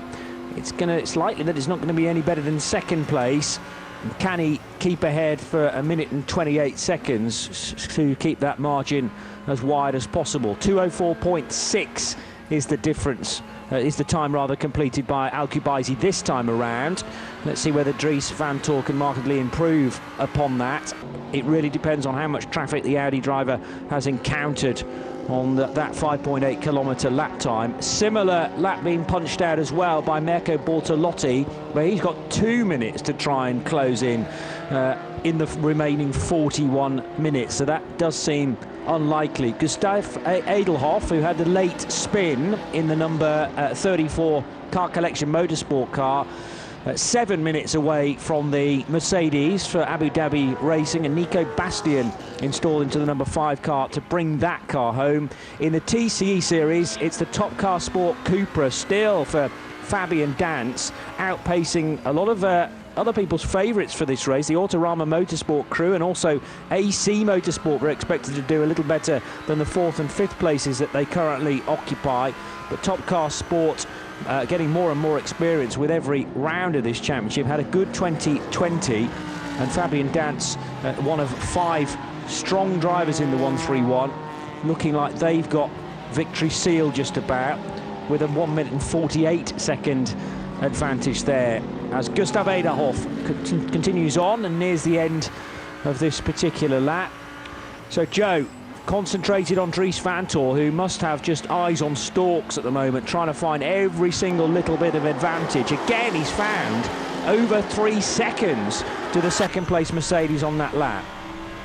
He will do, and no disrespect to the very experienced and very capable Khaled Al-Khabaisi, he's not a Dries van Tor. You know, Dries is a young driver. He's an Audi sport driver, a contract and manufacturer driver. You can't be a slouch when you take on those roles, and that is totally showing. He's lapping consistently quicker, sometimes, like you said, Johnny, 3 seconds a lap quicker, and that is going to eat into that gap between 3rd and 2nd. It might be poignant as well to mention Luke Thomas has helped us out here. It's worth saying that the rule on penalties, that anything over 30 seconds that isn't served in the pits gets doubled and converted into laps. Now, at the moment, that's not going to affect anything that we're talking about with regard to this battle for 2nd and 3rd. But if we see more off-track infringements, that 10-second penalty could end up being 20 seconds and 30 seconds, etc., and then that will come into play. At the moment, though, it's a straight, pure fight on the track, which is great to watch. The other thing, hot topic on Twitter at the moment amongst a few of the collective, at RSL_studio, is the unusual high rate of attrition. Now, I'd say unusual, not necessarily connected with Dubai, because always in the early stages when we have a big entry, cars do fall readily, but this was a smaller affair this year, and Nick, it's been a strange one. We were talking about this earlier on, in that a number of accidents with cars just on their own getting into trouble. Is that maybe just a bit of rustiness that has crept in the period of time when those haven't been racing? Yeah, I mean, it's a really good point there, because we constantly heard the complaints from the faster cars and the slower cars in the halcyon days of entries of over 90 cars here, that it was a traffic nightmare, it was an accident waiting to happen, the closing speeds were too much. Well, we now have just about half the cars starting initially. The closing speeds considerably reduced because, of course, all the cars, the slowest car is much faster than the slowest car was. But we have had these accidents. I think what's happened is it's engendered a different mindset in the drivers, because they aren't constantly having to overtake things or being overtaken. There's that, you've effectively got twice as much time when you're not involved in an overtaking manoeuvre or a being overtaken manoeuvre. I think there's been more pushing. I think the track's been in exceptionally good conditions, as Joe's been saying, from the moment they dropped the cars off the containers, and that's given the drivers confidence, and perhaps they've bought into overconfidence, which has led to mistakes. They've not been driving in anything like the level of defensiveness they would have had if this had been a full 90-car race on the dusty surface before. So I think it's kind of that perhaps joie de vivre and frisson, perhaps, rather than rustiness, that suddenly they can actually go and push these racing cars around Dubai, perhaps the first time since the early years. Yeah, shackles off can sometimes result in pushing a little bit beyond the limit, which is a valid point. Khaled Al-Khabaisi, late in the piece. We're inside the the last 40 minutes now, needing to make one more stop. Now, I have a memory of that Mercedes stopping with about 3 hours and 40 to go, and I suggested at the time that should we stay green, which I believe we have predominantly, then it would need to come in for something slightly longer than a splash to ensure it could get home in the final 40 minutes. So it's basically just gone down to the fueling area. I'm not even sure Khaled stopped with the team. They haven't got a moment to lose in terms of changing tyres. But I'm just hearing actually that maybe there was a quick stop with the team, and then Khaled Al-Kibaizi moved further down to the end of the pit lane to turn right into the fueling quadrant. There'll be a team member from HRT Bilstein ready to receive the car, and this is a well-rehearsed procedure now, it being the 29th stop and final stop, you have to hope, for the Bilstein Mercedes, which will be back on the move very shortly indeed, and still under pressure because, Joe, I'm not sure whether the Dries Vanthoor-driven WRT Audi will have to make a stop. This is going to rate things very, very close for second and third. Well, they're very close on laps, Johnny. Dries Vanthoor's been in that car for 14 laps. Khaled Al-Kibaizi has completed 13 laps, and now he's coming the fueling. So I would suggest that Vanthoor is also going to need fuel. Hard to judge. I'm trying to find a clean, fully green run to see just what we've got lap-wise in comparison to time with regards to fuel windows, and it's hard to judge. Axel Jeffries has done 13 laps also in the lead Porsche, so hard to judge, Johnny, but I think Axel Jeffries is going to be right on the actual edge of whether or not he needs fuel, and that's all dependent upon whether or not he got a full tank and a full quarter of fuel.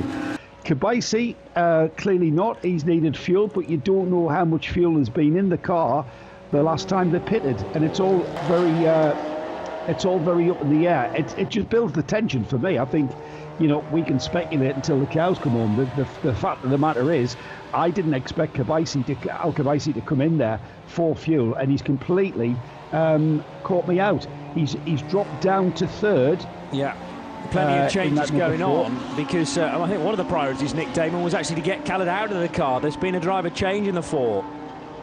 Yeah, I mean, the car needed to do an extra few minutes to get that 2-hour limit. They've put Mara in the car. My guess is they probably did need a splash. It was quite a short stop, so with driver change it was 2 minutes and 7 compared to like a 3:50 you would normally get if they took a full tank of fuel. They've obviously taken a few litres of fuel, and they've sat going out, yeah, we need to stop. We have to get Khaled in absolutely when his 2 hours is up, because he was bleeding time to Dries of 3-4 seconds.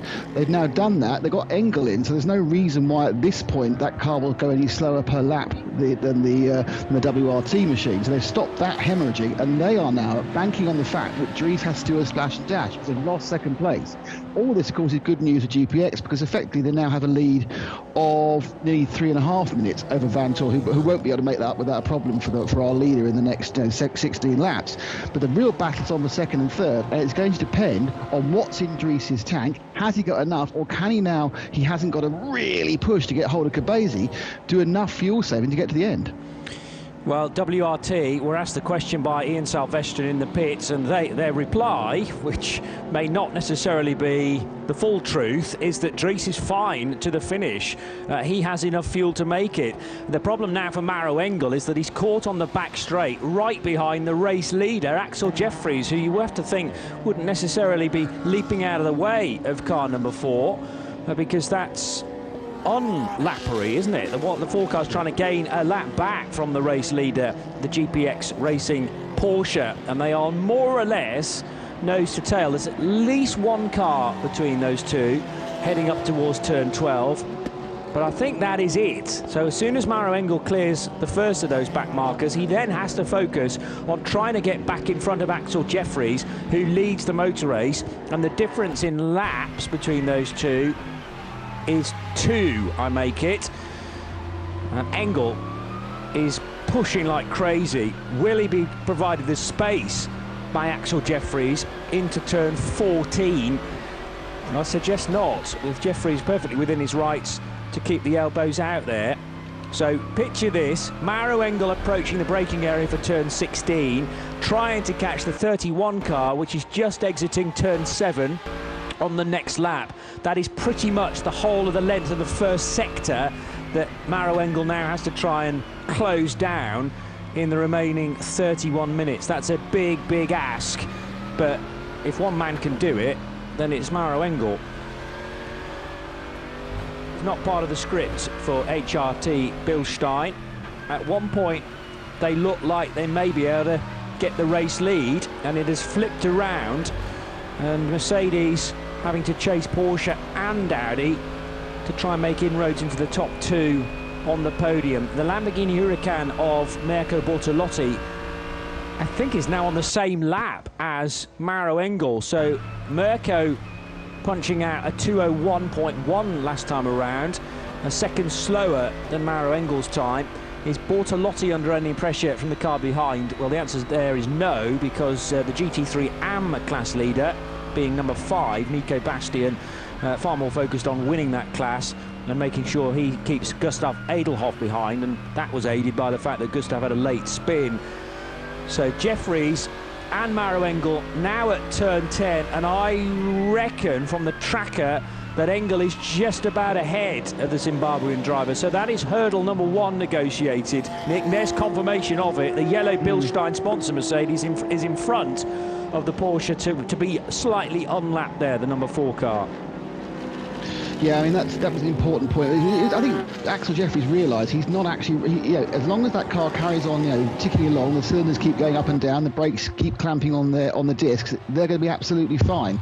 They have enough of a lead now with just half an hour to go, but the battle is between second and third, so he's not going to get involved in that, because obviously Engel will get a bit fighting. There could be a coming together. Let him go. Let Engel chase after Dries van Toorlen, who I noticed did a 2:02 last time. Now, we don't know about the traffic situation, but is he already into lift and coast mode? Because he lost actually 2.2 seconds to Engel, but he can afford to lose 2 seconds a lap. And if they are in any way on the edge, well, as Joe knows, that kind of lift and coast will save you those 2 seconds. I watched a lift and coast masterclass last weekend when Joe and I were racing an iRacing event at Petit Le Mans, and Joe, I was very impressed by your lifting and coasting. How do you lift it? But what do you do to lift and coast and save that fuel, mate? Well, it's quite a simple process. When you're driving flat out, you go right, you're on the throttle till the very last instant of going onto the brake, and it's basically immediately you come off the throttle, you're on the brake, and you're braking at the very last point, right, hitting your marks. When you lift and coast, you basically just blend off the throttle, and you just kind of, as you come off the throttle, you then go on the brake, and it's all much more a gentle approach. And instead of braking at the 100 meter board, just to give you an example, and this is not definitive, of course, you lift off at the 200 meter board, and you brake at the and you use the brakes at the 75 meter board, because by lifting off, you're already scrubbing off a little bit of speed. I'm not a fan of it. I much prefer to just drive hard and drive flat out, because, like I mentioned earlier, you can kind of get into a rhythm, but when it's needed, that's pretty much how you do it. It's not hard, and it's amazing how much fuel you actually save and don't use just by lifting off the throttle and closing the throttle off. Because once you lift off the throttle, of course, the system's not throwing a load of fuel at the engine, so it's quite logical. But it just takes an age just to save a third of a lap of fuel, and there's no point in saving a third of a lap. I need a full lap of fuel before there's any point in doing it. And it's balancing that against your lap time and losing time in doing that. It might just be quicker to drive flat out, take the fueling stop, and then continue. Do you think the team are constantly on the radio to Dries then to say, you have the freedom to fuel save now, but when the gap closes to, let's say, 20 seconds, you can answer this in a minute, Joe, that's the time to up the ante again and get back on it. But the amount of fuel you've just saved, you might well lose by doing it in that process. I'll give you a moment to think about that whilst we head to the pit lane, and Ian Salvestrian with this update for us.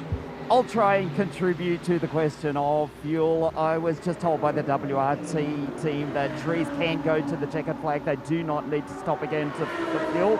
And then I went into GPX Racing and asked Julien Andlois, do they need to stop again? And he says, no, they don't think so, barring some disaster. No, they can go to the end. To which I informed them that WRT said the same thing. Julien's reply, perfect, let's race.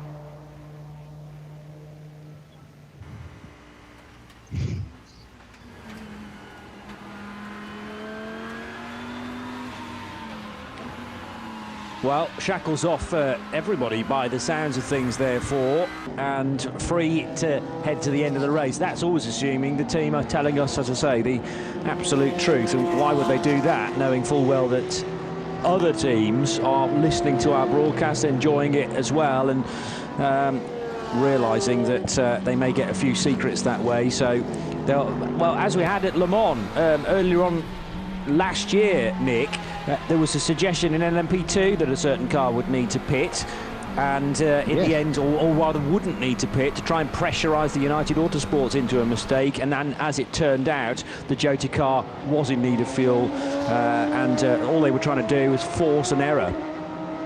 Well, I always go back to the Profumo scandal, which is obviously being old, but it has recently been on television, because the famous quote from Andy Rice-Davis is, well, they would say that, wouldn't they? As they were all denying involvement. You're not going to say, yeah, we need to fuel up, yeah, we haven't got enough. You're going to, it's all part of the game. It's very likely they're fine, but you're certainly not going to turn around and go, yeah, we've got to stop, it's a nightmare, because effectively at that point, the WRT go, yeah, they're stopping, right, okay, push, or ease back. You don't give information to your rivals, and even the rivals are watching what you're doing because of the vagaries of the tank, because you never know how empty the tank is when you actually come in for a particular stop, because of course all these tanks are bigger than their fuel allowances. No one can say with accuracy, unless you know to the millimetre or sort of milliliter how much fuel they're using, what's in the tank when they fill it up, especially when you've had such a lot of selection of code 60s and half fills. So yeah, no one really knows, and the only thing you're going to say, yeah, we're fine. That's what I do anyway. That's my team manager idea. I would have left Khaled in. Yeah? I know, yeah. He wasn't catching him to the extent that I think Vanthoor wouldn't have caught him. He was only 1 or 2 seconds a lap when the traffic suited him. And Al Khabaisi is a driver with lots of experience. Unless, of course, they needed the fuel. And if you're going to do that again, you could have saved quite a bit of chunk of time from driver changes and no tyres and just refuel. So I'm not sure. We think they took fuel. So I'm not sure what the reasoning behind taking Khaled out. I would have rolled the dice and kept him in.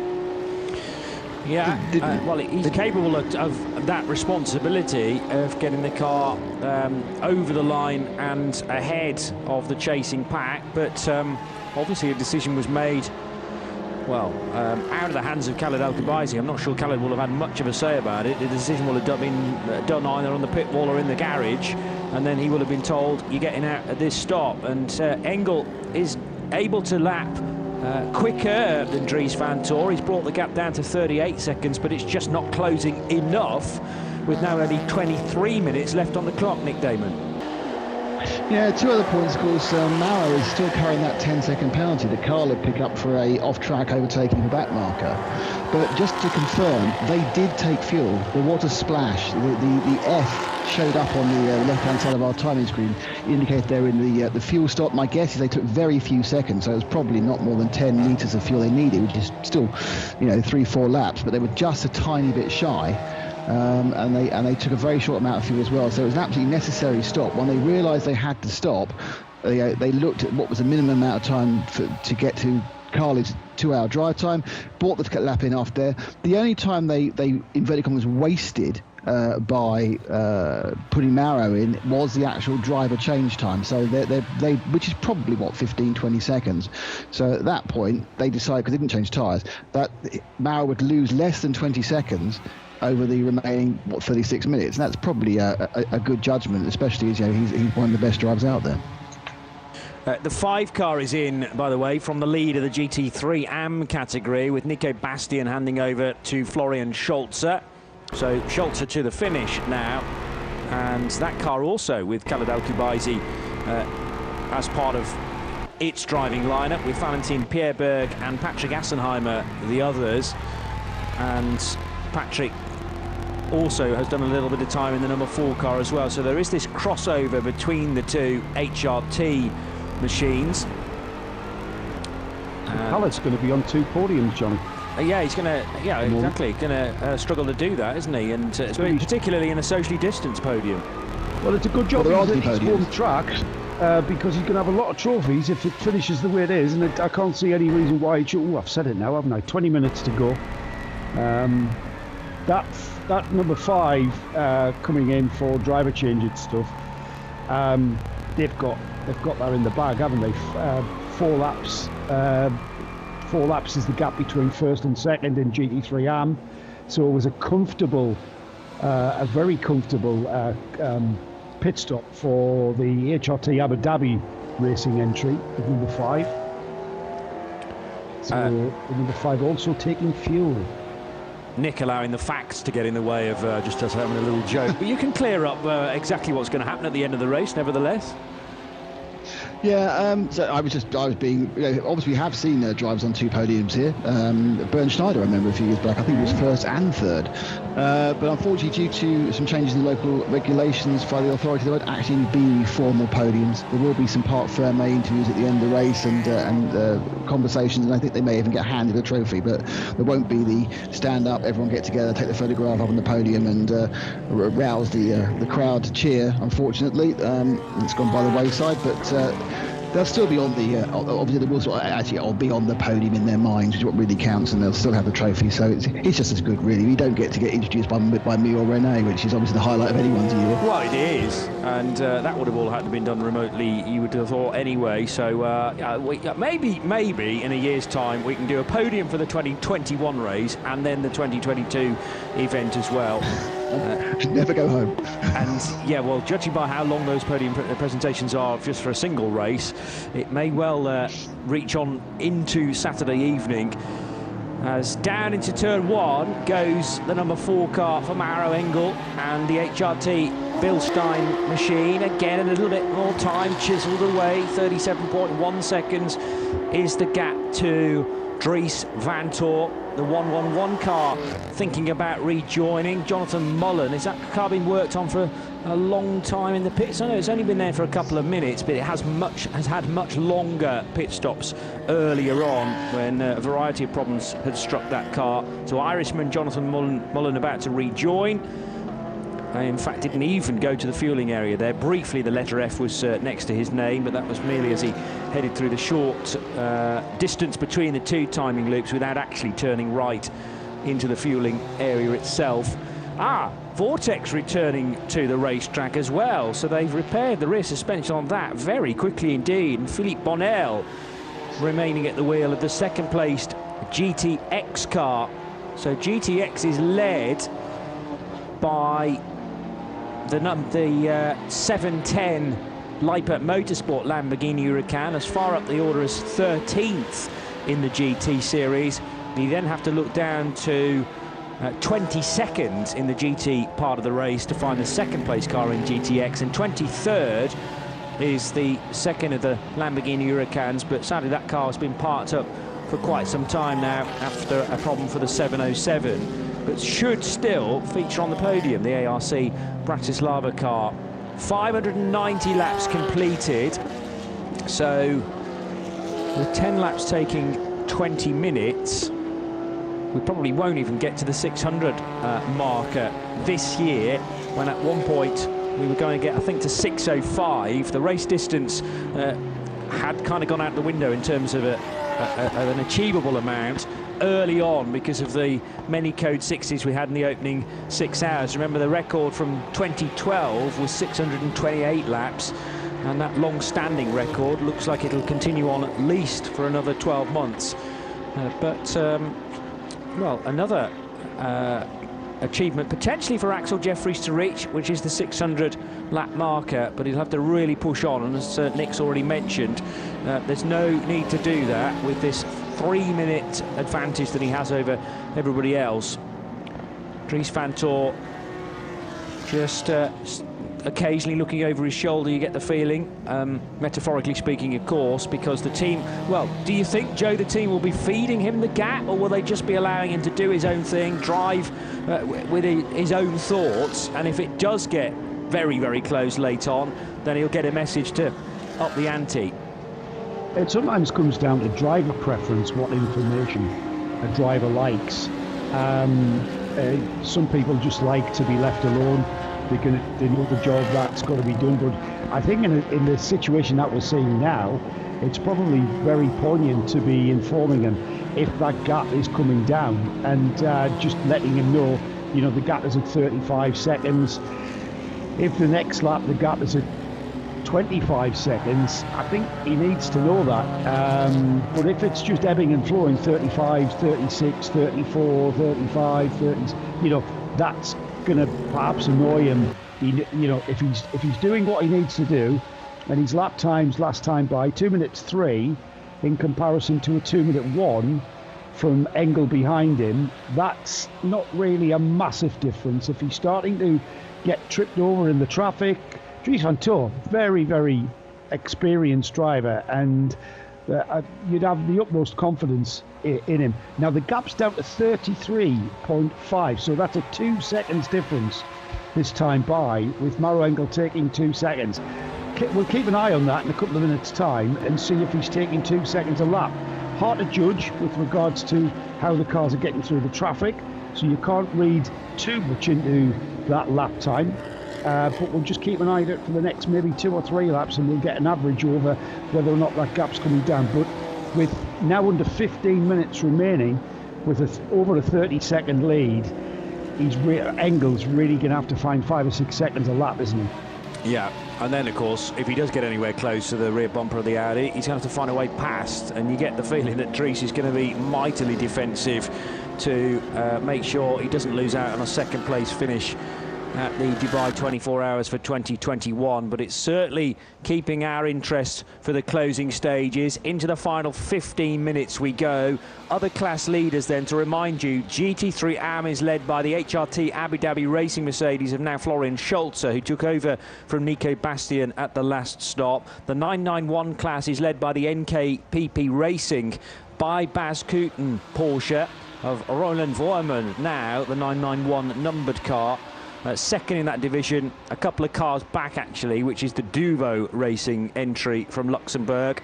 GT4 is led by the BMW ST Racing. Heard from Samantha Tan a little while ago chatting to Ian. It's now Nick Whitmer, brother of Kuno, doing the driving there for 438. We knew that Nick was going to take charge of that car late in the piece and bring it home. 8 minutes they are leaning on as an advantage, so doesn't look like it's going to be a better result than second for Pro Sport Racing with their Aston Martin, the only Vantage AMR, or the only Aston Martin full stop in the field. TCE still led by Top Car Sport and the Cupra for Fabian Dance. Second place is the Volkswagen of Autorama Motorsport for Kari-Pekka Laaksonen. And in the TCX division, the BMW M2 of PK Car Sport took the lead a couple of hours ago, and Steines Longin is there still, leading the race, the 208 car.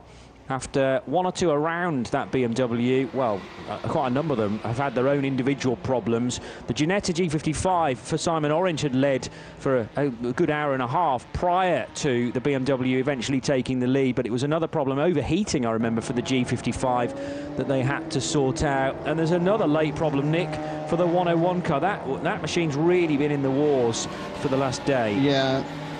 It's looking quite good about 4 to 6 hours in. They were steadily climbing after a bit of a rocky start up to second place, but since then they've had suspension failure after suspension problem, after wheel issue, and now it's something in the engine itself.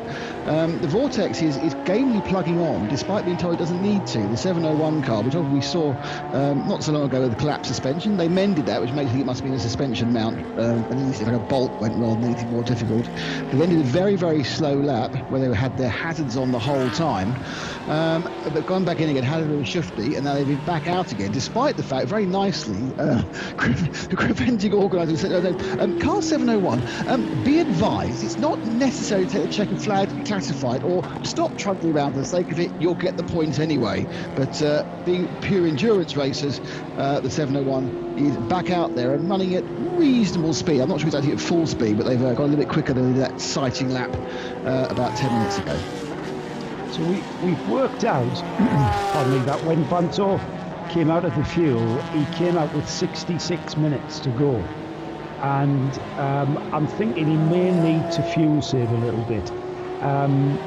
He's probably got about 32 laps of fuel. which is about 68 minutes. He might want to not risk that extra lap, so he may want to manage that, but he's not going to get too confused. I think he's completely, given up with just under 11 minutes now. He's given up chasing down. It was no point in chasing after the GTX car that's leading. So it's still a bit tense in that WRT Audi, and the gap's pretty consistent. It's now, to be exact, 34.6 is the gap. It was 35 the last time we said we'd monitor it. So there's no real concerns there from Vanthoor. So from that, guys, I would say he's not even fuel saving. I think he's just driving that car the way he needs to drive it and not have to consider any fuel. So we may be completely wrong on those calculations. Well, the final 10 minutes will reveal the answer, but you have to think Dries is really leaning on that Audi, and if there was any concern at all that there wasn't enough fuel left in the tank, then it would be showing more of a sign of backing things off, exactly as Axel Jeffries is doing, down into the 205s now for the race leader, and comfortable to drive at about, 75% of what that GPX Racing Porsche is fully capable of. We were talking mid-race, Joe, that that is a dangerous strategy when you've got 6 or 7 hours to go, winding back the wick, because your concentration levels can drop, and there's always the risk of something happening that you didn't quite expect if you'd been at full speed. But I really think when we get this close to the checkered flag, you can start to afford to punch out 205s, 206s, just to ensure you get to the finish. Yeah, I think so, Johnny. I mentioned earlier, didn't I, that when you step out of the rhythm, for whatever reason, fuel saving, nursing the car, it can kind of trip you up, because you get basically out of the rhythm.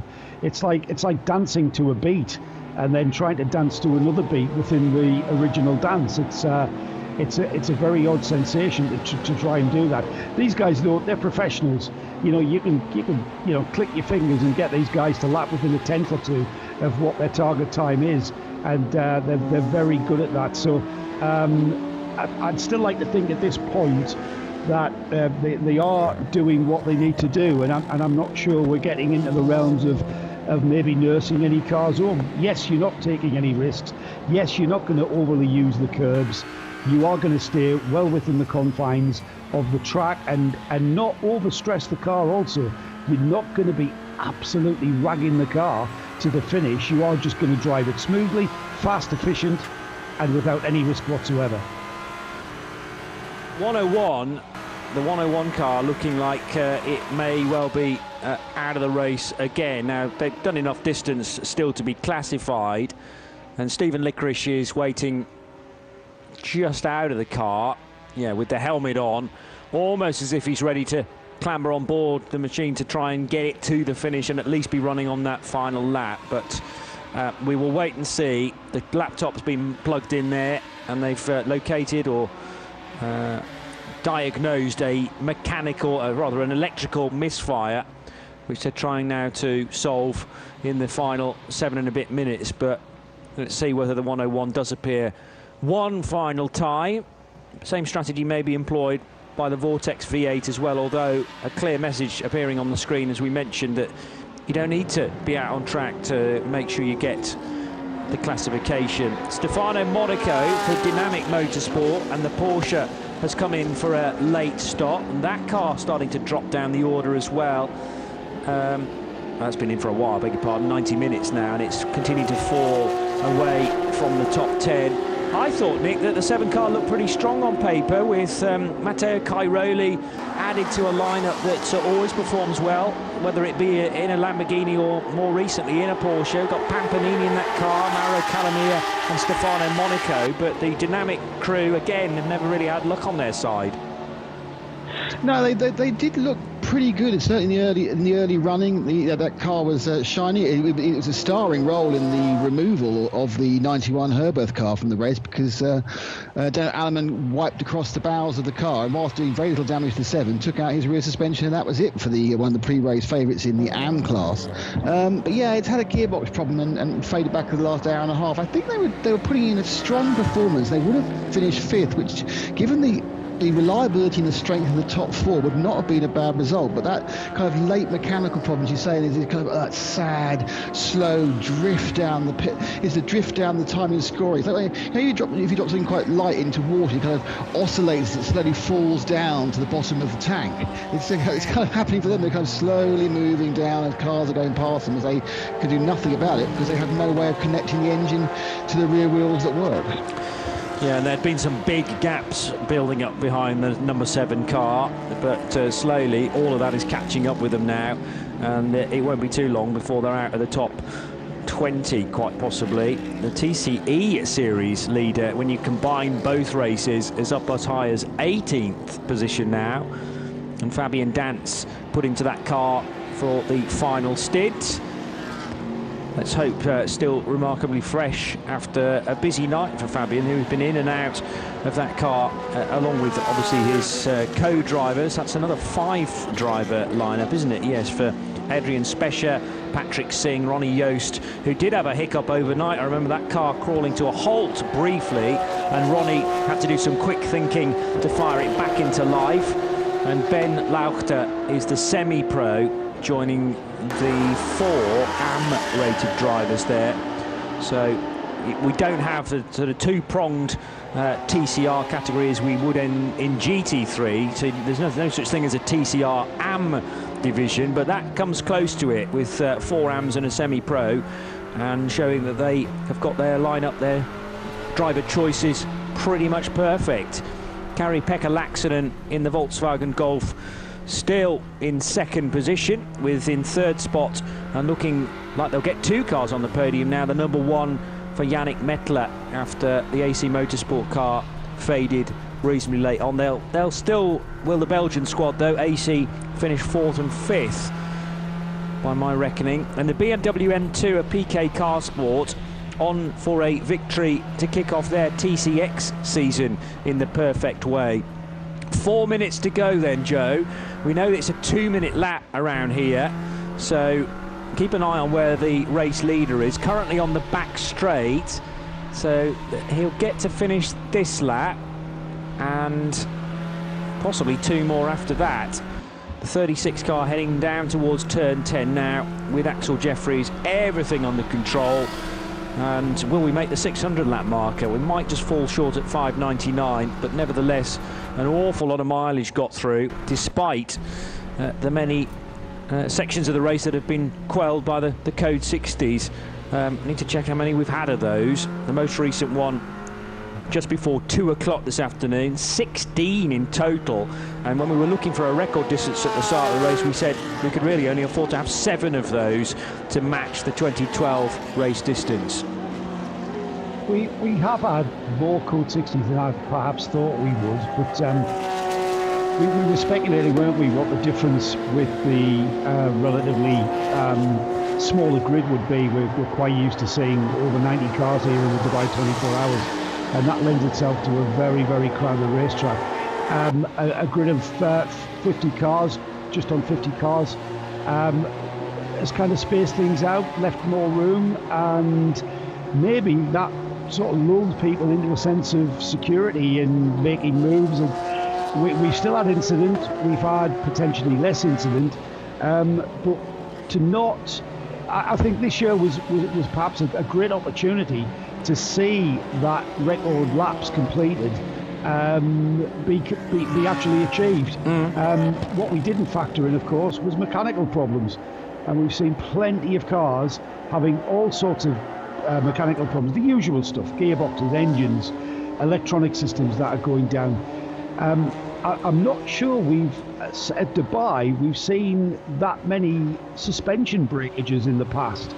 And I'm not really sure why that is the case, but we've seen more than enough suspension issues on cars, drive shaft issues, and I'm not really sure. My memory serves me that we've let drive shafts from using curbs has been an issue here. Well, as a suspension, I think it's a fault.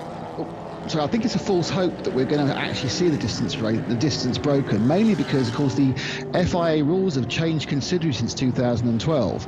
And whenever a course vehicle is on the track, you are supposed to throw a race neutralising flag. That wasn't the case back in 2012. So what we've seen is some of those cars which would have just been towed back from the outside of the concrete boundaries of Turn 7, towed back into the service roads. That wouldn't have thrown a Code 60.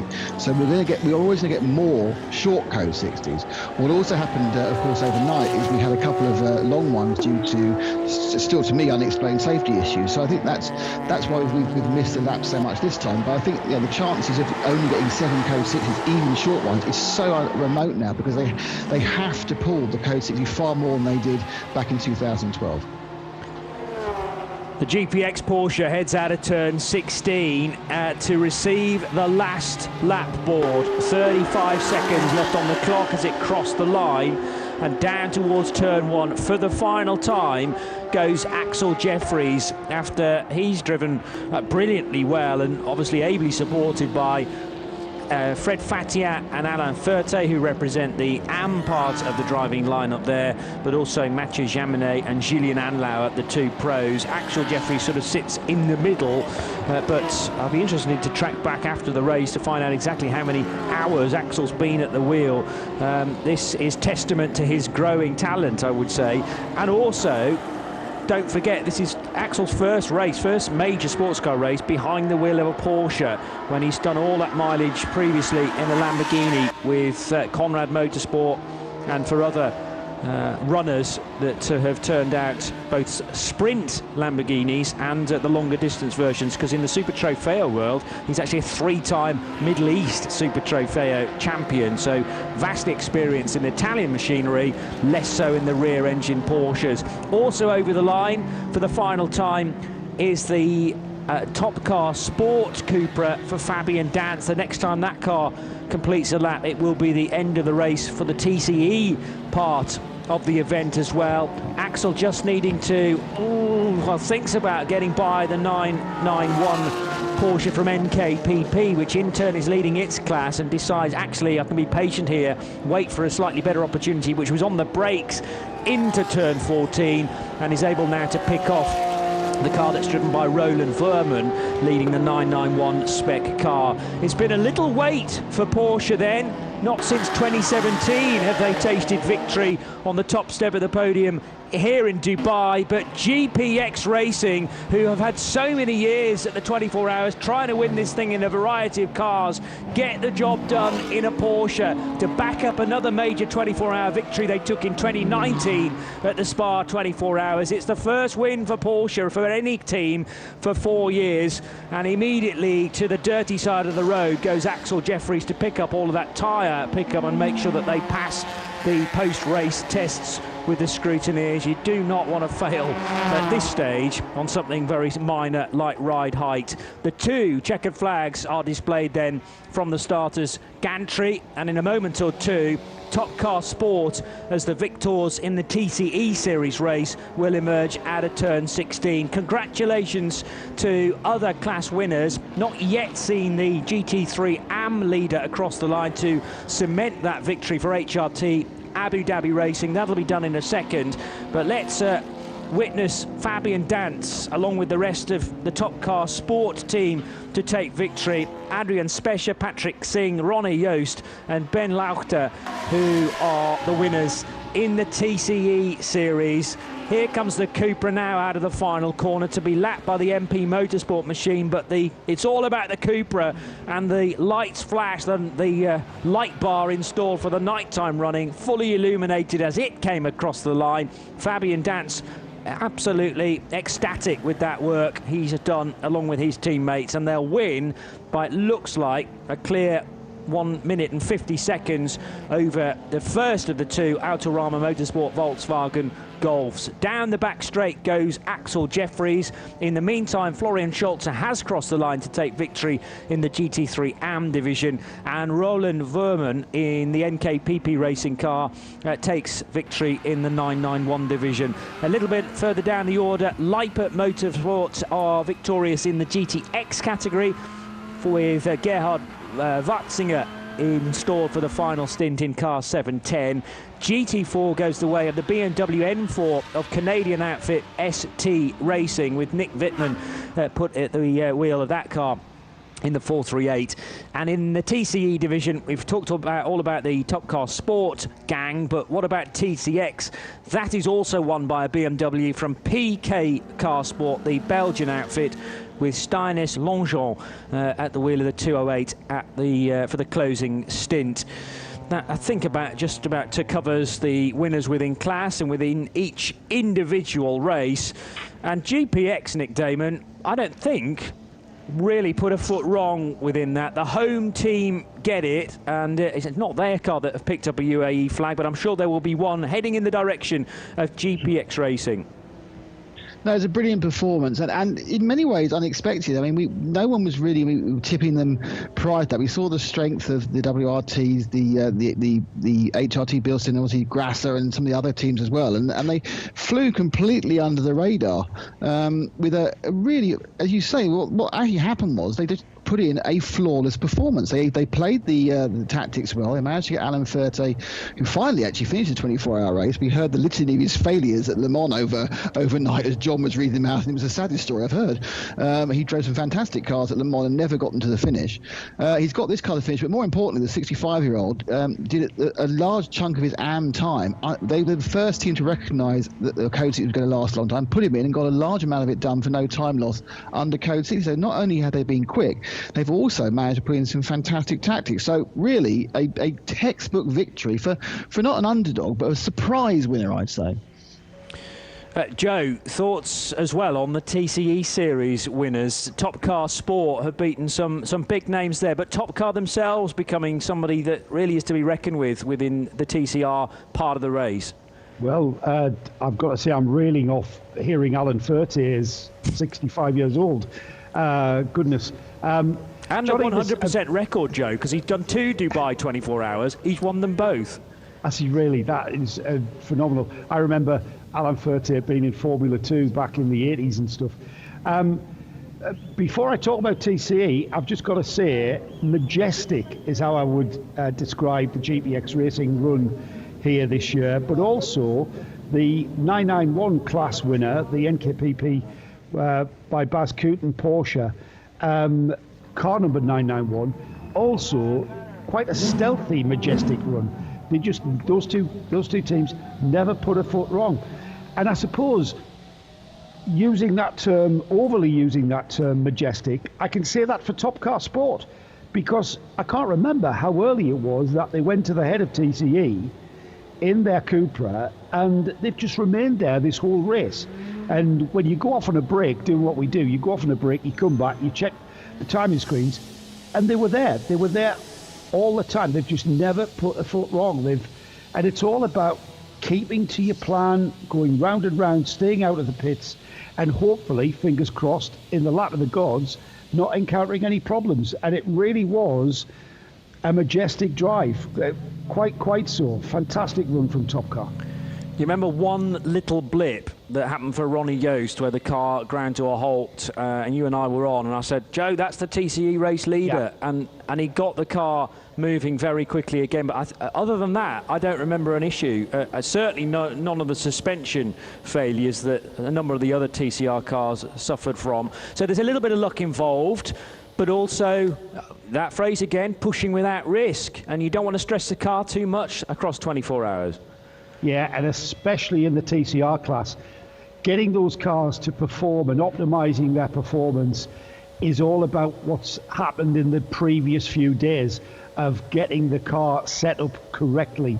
A front-wheel drive car can completely burn its front tires off if A, it's not set up right, and B, it's not driven right. So full credit to the engineers in that team for giving those drivers a very comfortable car. You've got to get that back end rotating, you've got to get the cambers right, you've got to get the tyre pressures right, or else you can completely ruin your race. And we've seen that over the years in this series, in that class. A fabulous team effort all round from pretty much everyone in the Top Car team. That's all. We'll get back to you in a moment. But some reaction then from the 16th edition of the 24 Hours of Dubai. Here's race winner Axel Jeffries with Ian Silvestrin. What a day, what a race. Axel Jeffries, huge congratulations. This has to be the greatest day of your life. Oh, no, it's fantastic. You know, I'm so happy for the team. The guys worked so hard this whole week. I was just saying they rebuilt the car, I think 2 or 3 times. Believed in us, had faith in us, and it's just great to reward them. Big thanks to GPX Racing, Fred Fatian, engineer Kai, and the whole team. All the drivers did an amazing job. Axel, it's incredible. It happens so often in endurance racing, 24 hours, but it comes down to the very last period. Of course, the WRT team and the Help Racing team right behind you. You had to go 100% virtually for the whole race. No, we pushed very early on, tried to build up a gap. And then, to be honest, the last couple of hours, we just went into like a safety management mode. We stopped pushing, stopped using curves, just took it a bit easy and brought the car home. What about your teammates? Oh, no, they were fantastic. It's such a pleasure working with Matteo and Julian. Obviously, they're both Porsche factory drivers, so we're able to learn quite a lot from them. And then our bronze drivers, Fred and Alan, did an amazing job. No mistakes. I mean, look at the car. There's hardly any scratches on it, so it's a great job by everyone. Axel, you did a fantastic job as well. Let's have a look at your suit. This is the flag of Zimbabwe, way down in the bottom of Africa. Probably the biggest race victory ever for a driver from your country. Yeah, I don't know, to be honest. I'm happy, I'm proud. It's obviously a great result. It's also kind of a home race for me because I live in the UAE in the winter. So I have so many friends here, and it's home now. Axel Jeffries and the GPX Racing team, huge congratulations. Winners of the Hankook Dubai 24-hour race. Thank you, guys. Thanks to everyone.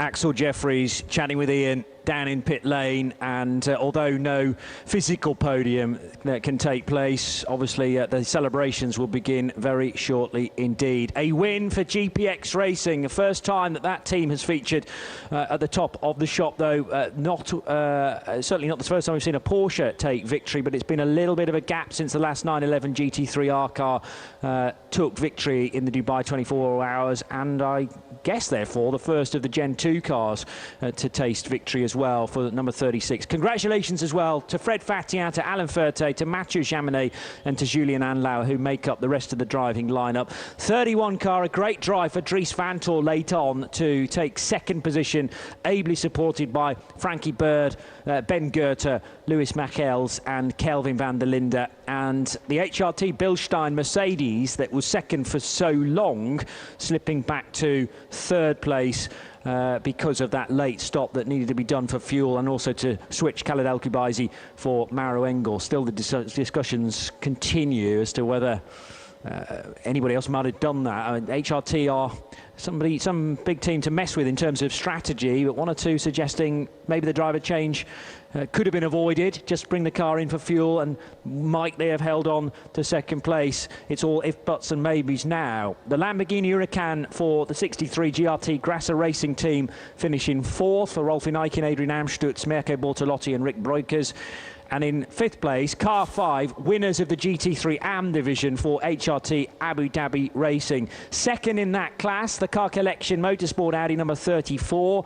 Racetivity, a GT Pro car, finishes 7th, ahead of the third place GT3 AM team. Another Car Collection Motorsport Audi makes the podium in the AM division, car 88. In ninth place, the MP Motorsport Mercedes, ahead of the Inception McLaren, and then just before or just after the Herbert Motorsport Porsche, we find the winner in the 991 class, which is the NKPP Racing by Baz Kooten Cup car. Roland Voorman bringing that car to the finish, and he had alongside him for company Gijs Bessem, Bob Herbert and Harry Hilders. Recognisable lineup that with NKPP, and then get themselves another victory in the 991. The GTX class is won by Leipert Motorsport with their Lamborghini Huracan Super Trofeo car 710. Second in the 991 division, Duvo Racing, and the ST Racing GT4 crew with the BMW M4 take victory in the final class in the GT series, ahead of the Aston Martin from Pro Sport Racing. Dynamic Motorsport weren't running at the flag. They're classified in 17th nevertheless. Dragon Racing finished third in the GT4s with their Mercedes. Team Avia Zorg Rennsport had an up and down run to the finish though in the 452 BMW. Another Cup car in 20th, which is the MRS GT Racing machine. 3Y Technology finishing, I think, just out on the track, but they've been in and out of the pits all race long. Likewise for the Vortex V8, a GTX runner, 22nd. No race finish, sadly, for ARC Bratislava with their Huracan Super Trofeo. Same story for the CP Racing Mercedes, which had contact and then a spin for Charlie Putman. GT3 Poland car was still moving by the end of the race, but profile doors by Huber Racing Porsche met its demise at turn 15 in the tyre wall. Herbert Motorsport Porsche was an early retirement for Jürgen Hering and Wolfgang Triller. The Speed Lover Porsche 28th, the Temto Racing's Audi in 29th, and the second of the Speed Lover cars, the Cup cars, in 30th position, ahead of a heavily damaged HRT performance car. Herbert Motorsport were an early retirement, having formerly won this race. They were the winners, in fact, in 17, when Alaman Bone and the two Renaulters took the top place at Dubai. And the Team Zack Speed Dodge Viper promised a great deal in the early sessions of the week, but didn't last that long in the race, unfortunately, and even less time for Fabian Chitignola, who crashed at turn 1. So that's GT dealt with. Top Car, we know, took victory in the TCE series with their Cupra. Then two Volkswagens for Autorama Motorsport, the 112 and the number 1. The AC Motorsport Audis completed the top 5, 188 finishing ahead of 199. The 208 PK Car Sport BMW M2 CS Racing car was the winner in the TCX division of the TCE series, ahead of the CWS Engineering car number 278. BBR finishing in 8th place and therefore 6th in the TCRs, and in 9th position,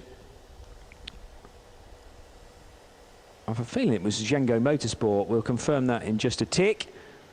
Beg your pardon, Zhengo slipped to 10th in the end, and that promoted Fun-M Motorsport to 9th place in the 302 BMW M240i. So Zhengo 10th, CWS with the other Ginetta G55 in 11th position, ahead of the Simpson Motorsport RS3. Sally Racing, a real trying run to the end there. They had to replace a great deal of the, well, all of the gearbox, and the engine had to come in out of the car and back in again in order for them to gain access to the gearbox. So that was a lengthy pit stop. 101 Red Camel Jordans.nl, an off weekend for them uncharacteristically, and they finished 14th in the TCE series, ahead of the QSR Audi and the RKC ZRT Audi RS3 as well. And the final two cars on the TCE standings didn't last too long in the race. Well, one of them didn't. The other one didn't even feature from the start. But that was all part of the plan from the team from the West Country, CWS Engineering. And that draws to a close our coverage of the 24 Hours of Dubai. But a reminder that it's the first of 3 back-to-back weekends, very busy weekends with the Radio Show Limited network of channels. Next weekend, it's all the build-up to the Rolex 24 at Daytona, which is in 2 weeks' time. But first of all, we have to get the small matter of the Motul Pole Award 100 out of the way, the Raw before the 24. Usually that's the weekend just prior to Dubai. This year, it falls between Dubai and the Rolex itself. So next weekend for the Raw, the following weekend for the Rolex 24 at Daytona itself. Another twice-around-the-clock event, of course, over the weekend of the 30th and 31st of January. But 3 days of build-up prior to that as well. We'll be on air on Wednesday with all of the exciting stories and the teams, the deals that are probably still being worked out, some of them, making sure that they work logistically. RS2 IMSA radios, where you can hear all of that. And, of course, Midweek Motorsport the Wednesday prior to each of those weekends with the breaking stories. And in a moment or two, we will get a at least a representation of a podium in a second. I think possibly a chance to award a trophy, as long as it can be done socially distanced. But the trophies are positioned on the roofs of each of the cars, so we will get some reaction at the very least from the TCE series, because of course it's been 2 races in one, and it would be great to have a chat to at least one driver from Top Car Sport as to how they thought it all unfolded over the last 24 hours at the Dubai Autodrome. Near enough perfectly for that crew and the GPX Racing gang, all within a bubble. Hopefully now have carried out their celebrations. They have come pretty close to, well, leading this race. I remember on a few occasions with 6 hours gone when Stewie Hall was part of that team as well. He's driven the Porsche in the past, but for a couple of times they also had the sort of Renault yellow, Renault RS01s running as part of the GPX team. Well, Axel Jeffries has found himself a Camel, and so have the other class winners as well. And the Camels, I understand, have been cleared with the coronavirus tests taking place. So they are at a suitable distance. And the drivers easily 2 meters apart as well. And they will be brought forward delicately towards where the cars are positioned beneath the podium. And even the Camels are wearing masks as well. So every precaution has been taken here at an international sporting event that has been adhering to the strictest of protocols. Ian Silvestrian still working hard to get some reaction from the TCE series part of the race. And then we will present trophies in a moment or two. Nick, if you're still there, did you have a ride on a Camel a few years ago?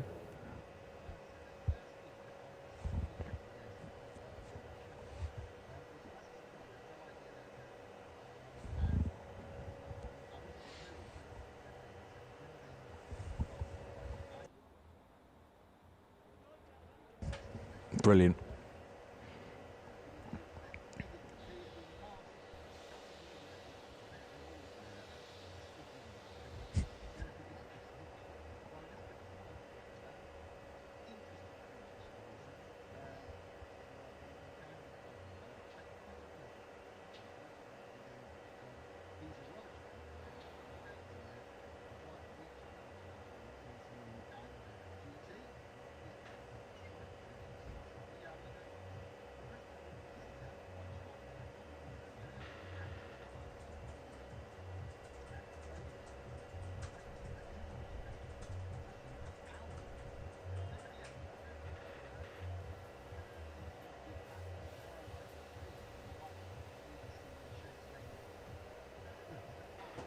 Of a laugh. Yes. So the Camels now heading the wrong way down pit road to the podium area, and in a moment or two we will get a word with Top Car Sport, because that's the one interview that we're missing, and then we will to be able to describe to you the podium celebrations, as limited as they are. So certainly 3 drivers from the winning Porsche have found themselves Camels as well. I think maybe just 1 driver from each of those cars, GPX, WRT and HRT Bilstein represented there.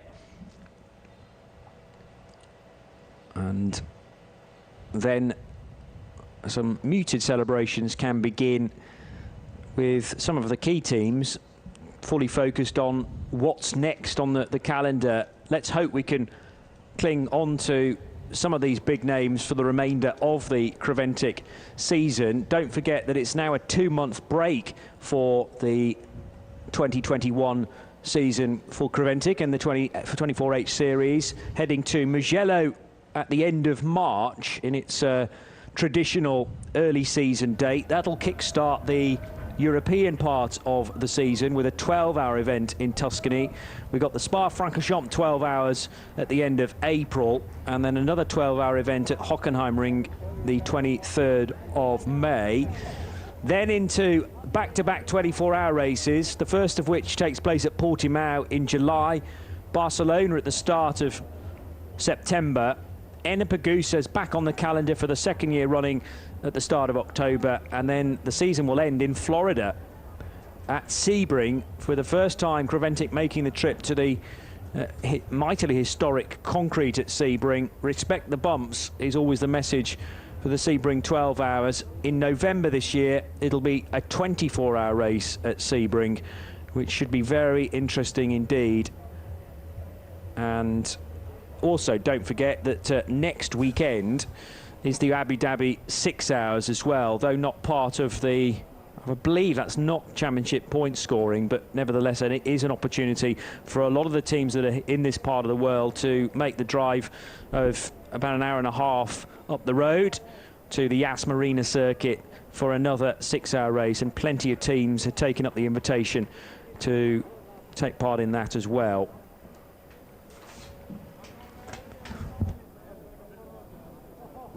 That is just about it from the Dubai 24 hours. Thank you so much for joining us and enjoying it with us through the course of 24 hours. And we look forward to a very different Dubai 24 hours in the 12 months time, when hopefully we can get a crowd into the grandstands. So for radio, we'll say goodbye here on RS1.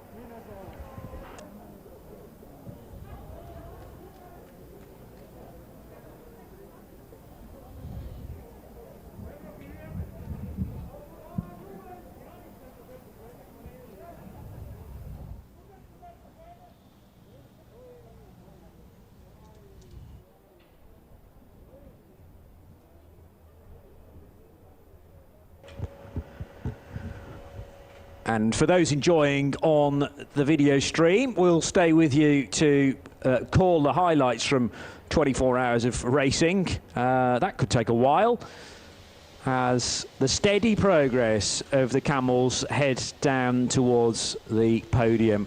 So let's take a look back at this incredible race, which was so busy from the start.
within the TCE series. And you haven't really missed much down in pit lane, because the Camels are still heading down towards where the cars are positioned. And Ian Silvestrin will be grabbing a word, all being well, with the winner within the TCE series in just a second. But the podium, we're having to think outside the box a little bit here in terms of how to do this and safely. Trophies lifted by 6 drivers, each one representing their team and their driver, and that makes a perfect shot, doesn't it, at the end of a hard-fought Dubai 24 hours. Some beautiful trophies that have been specifically designed for this event and for the 2021 running of it, the 16th edition of the Hankook Dubai 24 hours. And Axel Jeffries, who was the finishing driver in the 36 car, now crouching in front of his Porsche for the key photographs that will appear on websites and other publications in forthcoming days.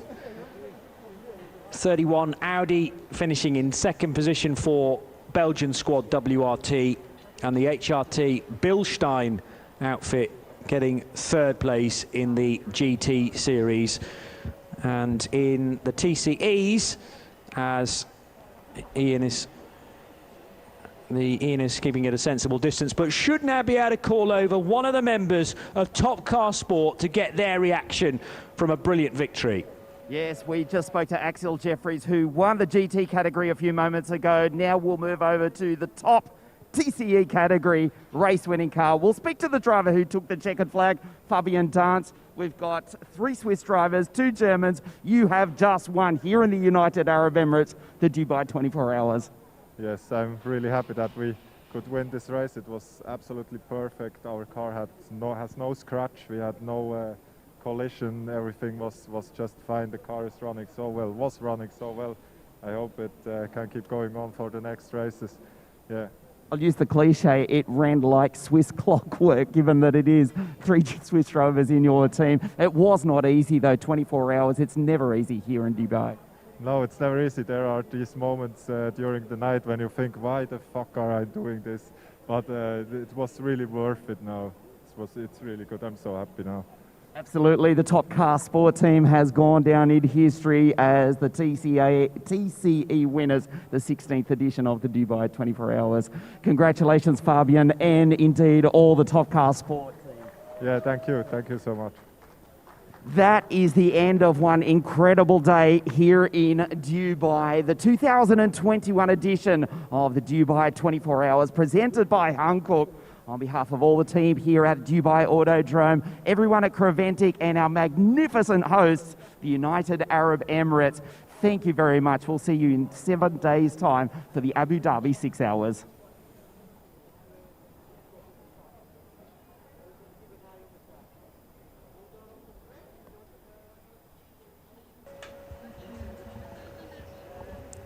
So my thanks to Ian Silvestrin and the rest of the crew, John Hinoff, Nick Damon, Joe Bradley and Bruce Jones. Big thanks to Tim Gray as well, who's been looking after things in our central control room, and all at 0221 as well, who've kept us on air throughout the night. Don't forget then that the next televised Creventic race meeting is at the end of March, the 12 hours of Mugello, powered by Hankook once again. And that is a few weeks later than the traditional date in Tuscany, but brilliant to be going back to Mugello in March to really kickstart the European part of the season. The 12 hours of Mugello, first part of it being on the Friday afternoon through to about 6 o'clock, and then 9 hours of racing to look forward to on Saturday the 27th. Do make sure that is inked into your diary. It's going to be a cracking year once again for the 24H series. From everyone involved at the 16th running of the Hankook Dubai 24 hours. We wish you well and a safe couple of months, and we'll see you again at the end of March. Bye for now. One championship, 8 races, legendary circuits, drivers from all over the world, one family, one passion, endurance racing. Welcome to the most professional endurance racing series for all drivers. Amateurs, semi-professional and professional. Welcome to the 24-hour series powered by Hankook. Round 1, the Hankook 24 Hours of Dubai.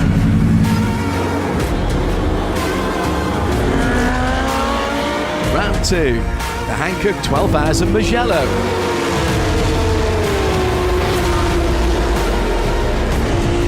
Round 3, Hankook 12 Hours at Spa-Francorchamps.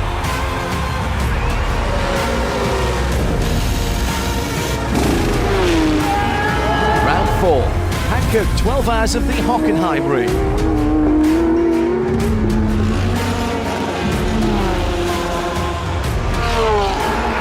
Round 5, Hankook 24 Hours of Portimao.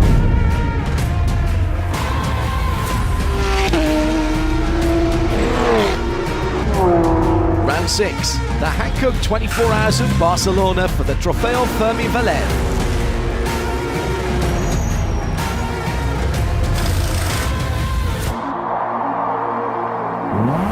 Round 7, the Coppa Florio for the Hankook 12 Hours of Sicily.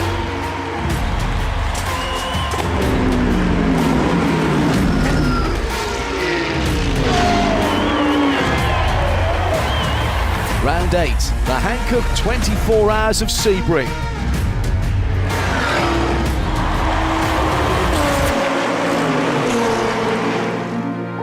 Can you beat the challenge of 8 endurance races? Will you become the 24-hour series champion for 2021? This is endurance. Call your racing friends and register now.